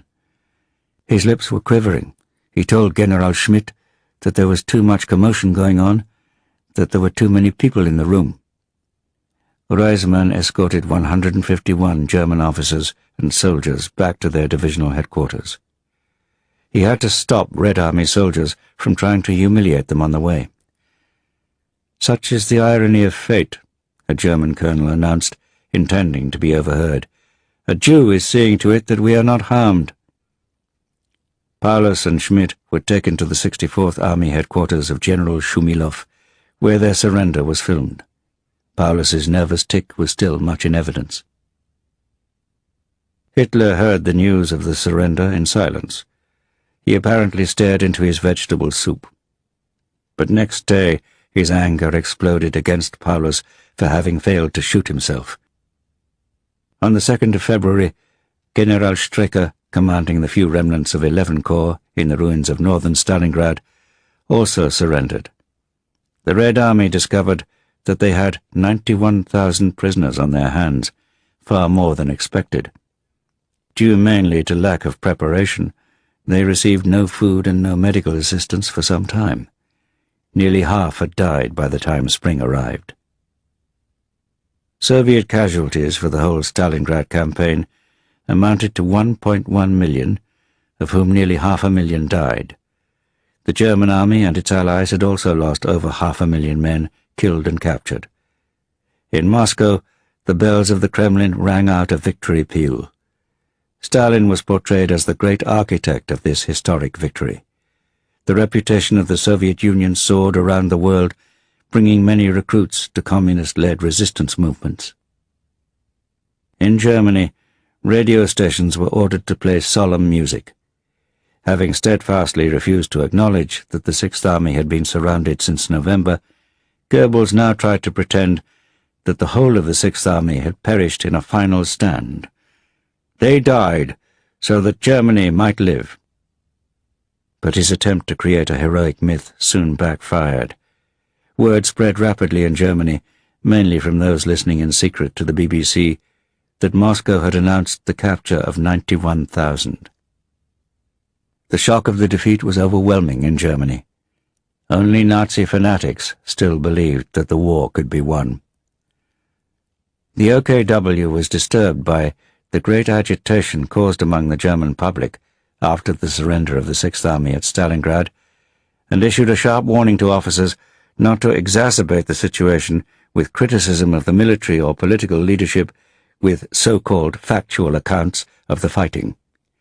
Attempts to infuse the armed forces with the National Socialist vision increased. Yet the authorities received reports that older officers from the Reichswehr days of apolitical soldiering showed little interest in indoctrinating their soldiers. Committed officers and the SS complained that the Red Army was much more effective in its ideological teaching. On the 18th of February, Goebbels invoked the theme "Total War, Short War" at a mass meeting in the Berlin Sportpalast. The atmosphere was electric. From the podium he screamed, "Do you want total war?" The audience leapt to its feet and bayed in the affirmative. Even an anti-Nazi journalist covering it confessed afterwards that he too had jumped to his feet in enthusiasm and only just stopped himself from bellowing "Ja!" with the rest of the crowd.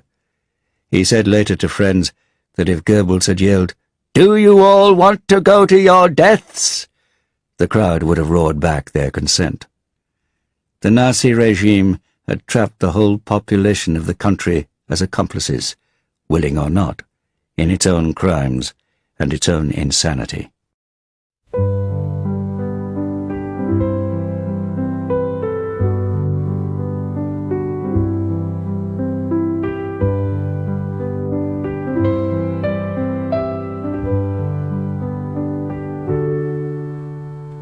Lá na fazendinha é onde tudo pode acontecer, desde uma espiga dançando até boi cabisbaixo.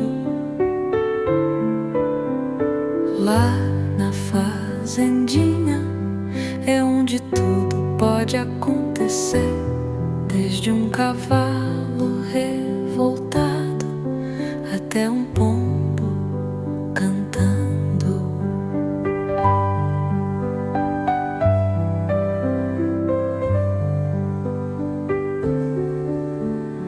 E na fazendinha é onde tudo pode acontecer, desde uma ovelha piscando até grilo brigando.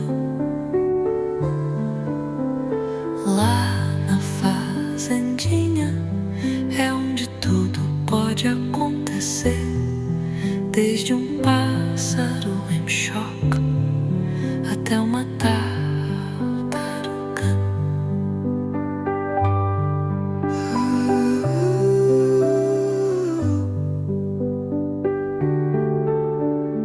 Lá na fazendinha é onde tudo pode acontecer, desde cachorro dormindo até jacaré voando. Lá na fazendinha é onde tudo pode acontecer, desde espantalho sorrindo até uma planta falando.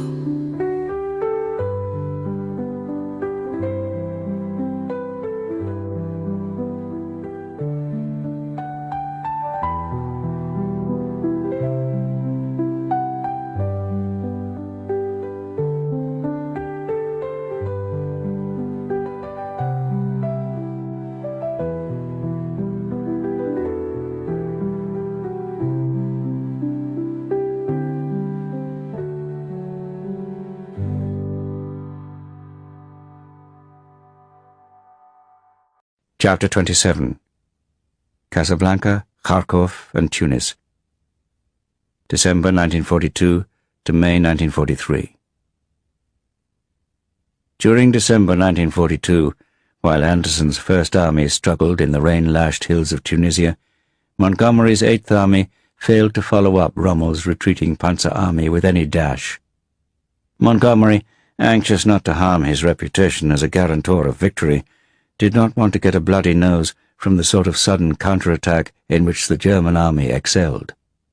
Many regiments were also content to leave other buggers to do the chasing, as the commanding officer of the Sherwood Rangers put it. They felt that they had done their bit, and preferred to concentrate on loot, such as Luger pistols, alcohol, cigars, and chocolate taken from abandoned German vehicles. Montgomery was perhaps right to acknowledge that the British Army was still not yet ready to match the Germans in a war of movement, but his anti-cavalry prejudices entrenched his over-cautious conduct of operations. Only armoured car regiments, the 11th Hussars and the Royal Dragoons, were far enough forward to harry the retreating Germans in a consistent fashion. Even though Rommel's forces were by then reduced to around 50,000 men and less than a battalion of tanks, Montgomery's reluctance to take risks made him at one point consider leaving Tripoli as well as Tunis to Anderson's First Army. This complacency was reflected lower down. We had all seen the enemy so disorganized that it did not seem possible he could regroup enough to give us much trouble, wrote the poet Keith Douglas, a lieutenant with the Sherwood Rangers. When we heard of the North African landings, there were very few people who expected more than a few weeks of mopping up before the African campaign ended. The Desert Air Force in Egypt had also been criticized for its inability to cripple Rommel's armor when it retreated over the Halfaya Pass back into Libya. But it had been hampered by the time it took to bring up fuel and supplies to its forward airfields. Air Vice Marshal Cunningham turned to the Americans for help, and Brereton's command, now designated the 9th Air Force, began to airlift fuel to the front. Rommel, certain that the war in North Africa was lost, established a defense line at Mersa el Brega, just east of El Agheila on the Gulf of Sirte, where he had begun his desert campaign in February 1942. On the 14th of January 1943, Roosevelt arrived in Casablanca, exhausted by his 5-day journey from the U.S. He and Churchill met that evening at Anfa, and the next day the combined chiefs of staff assembled to hear Eisenhower's report on the campaign in North Africa. The Allied forces commander was distinctly nervous. He had been ill with influenza, not helped by his voracious consumption of Camel cigarettes, and suffered from very high blood pressure. The improvised attack on Tunis had been a failure. Eisenhower blamed the rain and mud and the difficulties of working with the French, rather than Anderson's refusal to concentrate his already weak forces. He also acknowledged the chaos of the supply system, which his Chief of Staff, Bedell Smith, was trying to sort out. Eisenhower then outlined his plan for a thrust through to Sfax on the Gulf of Gabes with a division from Major General Lloyd Friedendahl's II Corps. This was shot down by General Brooke in his incisive way. The attacking force, he pointed out, would be crushed between the retreating Rommel and Generaloberst Hans-Jürgen von Arnim's so-called 5th Panzer Army in Tunis. Brooke, stooping forward with his hooded eyelids and gaunt, beaky-nosed face, looked like a cross between a bird of prey and a reptile, especially when he ran his tongue over his lips. Eisenhower, deeply shaken, offered to rethink the plan and retreated from the room. The Casablanca conference was not Eisenhower's finest hour, and he confessed to Patton that he feared he might be sacked. He was also taken to task by General Marshall over the bad discipline of American troops and chaos in the rear. Patton's smartly turned-out corps at Casablanca, on the other hand, made a fine impression on everyone, as he had ensured it would. The main task of the conference was to establish strategy. Admiral King made no bones about his belief that all the Allies' resources should be directed against Japan in the Pacific. He passionately disagreed with the policy of holding operations in the Far East, and the Americans were far more interested than the British in supporting Chiang Kai-shek's nationalists. General Brooke, however, was determined to get full agreement on finishing the war in North Africa, then invading Sicily. He despaired of Marshall's lack of strategic grasp.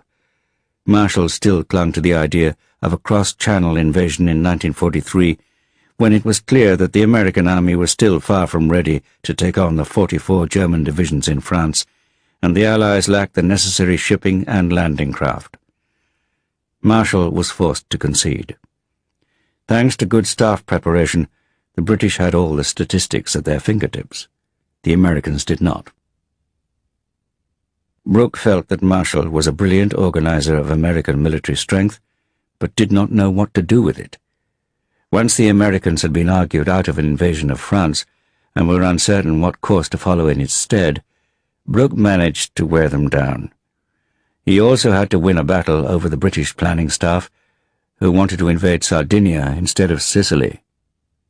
Finally, on the 18th of January, Brooke, helped by Field Marshal Dill, now the British military representative in Washington, and Air Chief Marshal Sir Charles Portal, Chief of the Air Staff, persuaded the Americans to agree to their Mediterranean strategy with Operation Husky, the invasion of Sicily. Brigadier General Albert C. Wiedemeyer, a War Department planner who deeply distrusted the British, was forced to admit afterwards that we came, we listened, and we were conquered. The Casablanca Conference was the high watermark of British influence. Britons and Americans got to know each other better during the Anfa Conference, but not always with admiration. Patton, in his cavalier way, considered General Alan Brooke to be nothing but a clerk. Brooke's analysis of Patton was much closer to the truth. He described him as a dashing, courageous, wild and unbalanced leader, good for operations requiring thrust and push, but at a loss in any operation requiring skill and judgment. The one thing on which British and Americans agreed was that General Mark Clark was interested only in General Mark Clark. Eisenhower got on well with Admiral Cunningham and Air Marshal Sir Arthur Tedder, who would become his deputy later, but in American eyes, Ike bent too far backwards in accommodating British influence in the theatre. General Alexander was appointed, under him, to command all the ground forces. Although Patton at first rather admired Alexander, he was disgusted by what he saw as a downgrading of the U.S. Army. It was not long before he wrote in his diary that Ike is more British than the British and is putty in their hands. But even Eisenhower did not like the idea of having to work with a British political counselor in the form of Harold Macmillan. Macmillan was determined to support de Gaulle, and after Dowlon's assassination, there was little that either Eisenhower or Roosevelt could do to exclude him for much longer. Eisenhower also feared interference in the chain of command, given Macmillan's close links to Churchill and his ministerial status, but Macmillan had no intention of pulling rank. He recognized that the Americans would soon wield almost total power within the alliance, so he preferred a more subtle approach. Harking back to a classical education by comparing the Americans to the Romans, he thought that the best way to deal with Britain's more powerful ally was to take on the role of the Greek slaves who ran the operations of the Emperor Claudius. Eisenhower was still feeling battered by the reaction to the Dowlon deal by the American and British press. "I am a cross between a one-time soldier," he had written to a friend, "a pseudo-statesman, a jack-legged politician, and a crooked diplomat." Having drowned himself in detail across every field, he handed over political dealings to Beadle Smith, as well as many of his other problems, a burden which did not help Beetle's ulcers. But Beadle Smith, although famously acerbic with American officers, managed to get on well with the British and the French. The one outstanding problem in North Africa, which Churchill and Roosevelt made an effort to resolve at Casablanca, was the role of General Charles de Gaulle. Roosevelt had lost none of his distrust for de Gaulle, but at Churchill's urging, Giraud and de Gaulle were brought together and made to shake hands for the cameras. The American president had blithely promised Giraud the weapons and equipment for 11 French divisions, without checking whether this was possible. De Gaulle, who had initially refused the summons to Casablanca, was, however, content to leave Giraud as commander-in-chief of French forces in North Africa, providing he achieved the political leadership. For that he needed to wait a little longer. This reversal of power should not, he knew, be too difficult. The brave tin soldier was no match for the most determined of political generals. Once the embarrassing charade of the two French generals reluctantly shaking hands had been repeated for the photographers, President Roosevelt announced that the Allies intended to achieve the unconditional surrender of Germany and Japan. Churchill then stated that Britain was in full agreement, even though he had been taken by surprise that Roosevelt had decided to make the aim public. In his view, the implications had not been fully thought through, even though he had obtained the War Cabinet's agreement in advance. Yet this declaration, which would go some way towards reassuring the suspicious Stalin, probably did not make that great a difference to the outcome of the war. Both the Nazi and the Japanese leaderships intended to fight to the very end. The other important decision designed to hasten the result was to step up the strategic bombing campaign against Germany, using both Bomber Command and the U.S. 8th Air Force. Stalin, as Churchill expected, was not impressed when he received a joint signal from Roosevelt and the Prime Minister sent from Marrakesh reporting on the decisions reached at Casablanca. Yet the torch landings had provoked Hitler into reinforcing Tunisia and occupying southern France. This diverted German troops much more effectively than a failed cross-channel operation. It also forced the Luftwaffe to redeploy 400 aircraft from the Eastern Front, with disastrous results. By the late spring of 1943, Goering's formations had lost 40% of their entire strength in the Mediterranean. But Stalin was not mollified by such details. The Anglo-American decision to delay confronting the Germans in France in a battle of attrition was what angered him. The Red Army still faced, and would continue to face, the overwhelming bulk of the German army. On the 12th of January, just a few days before the Casablanca conference started, the Red Army launched Operation Spark to break the German encirclement of Leningrad south of Lake Ladoga.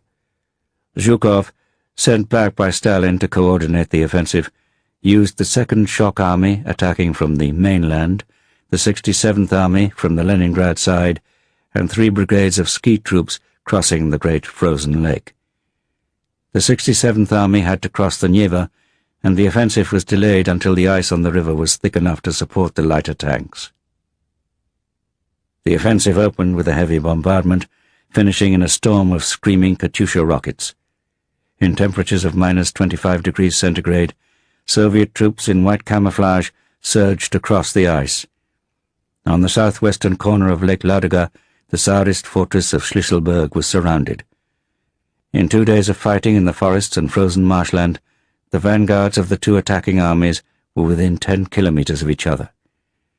Soviet troops even managed to recover a Tiger tank intact, an important prize for their engineers to study. On the 15th of January, Irina Dunayevskaya, a young interpreter, walked across the frozen Neva to visit the battlefield. She saw dead men under a transparent crust of ice, as if in a glass sarcophagus.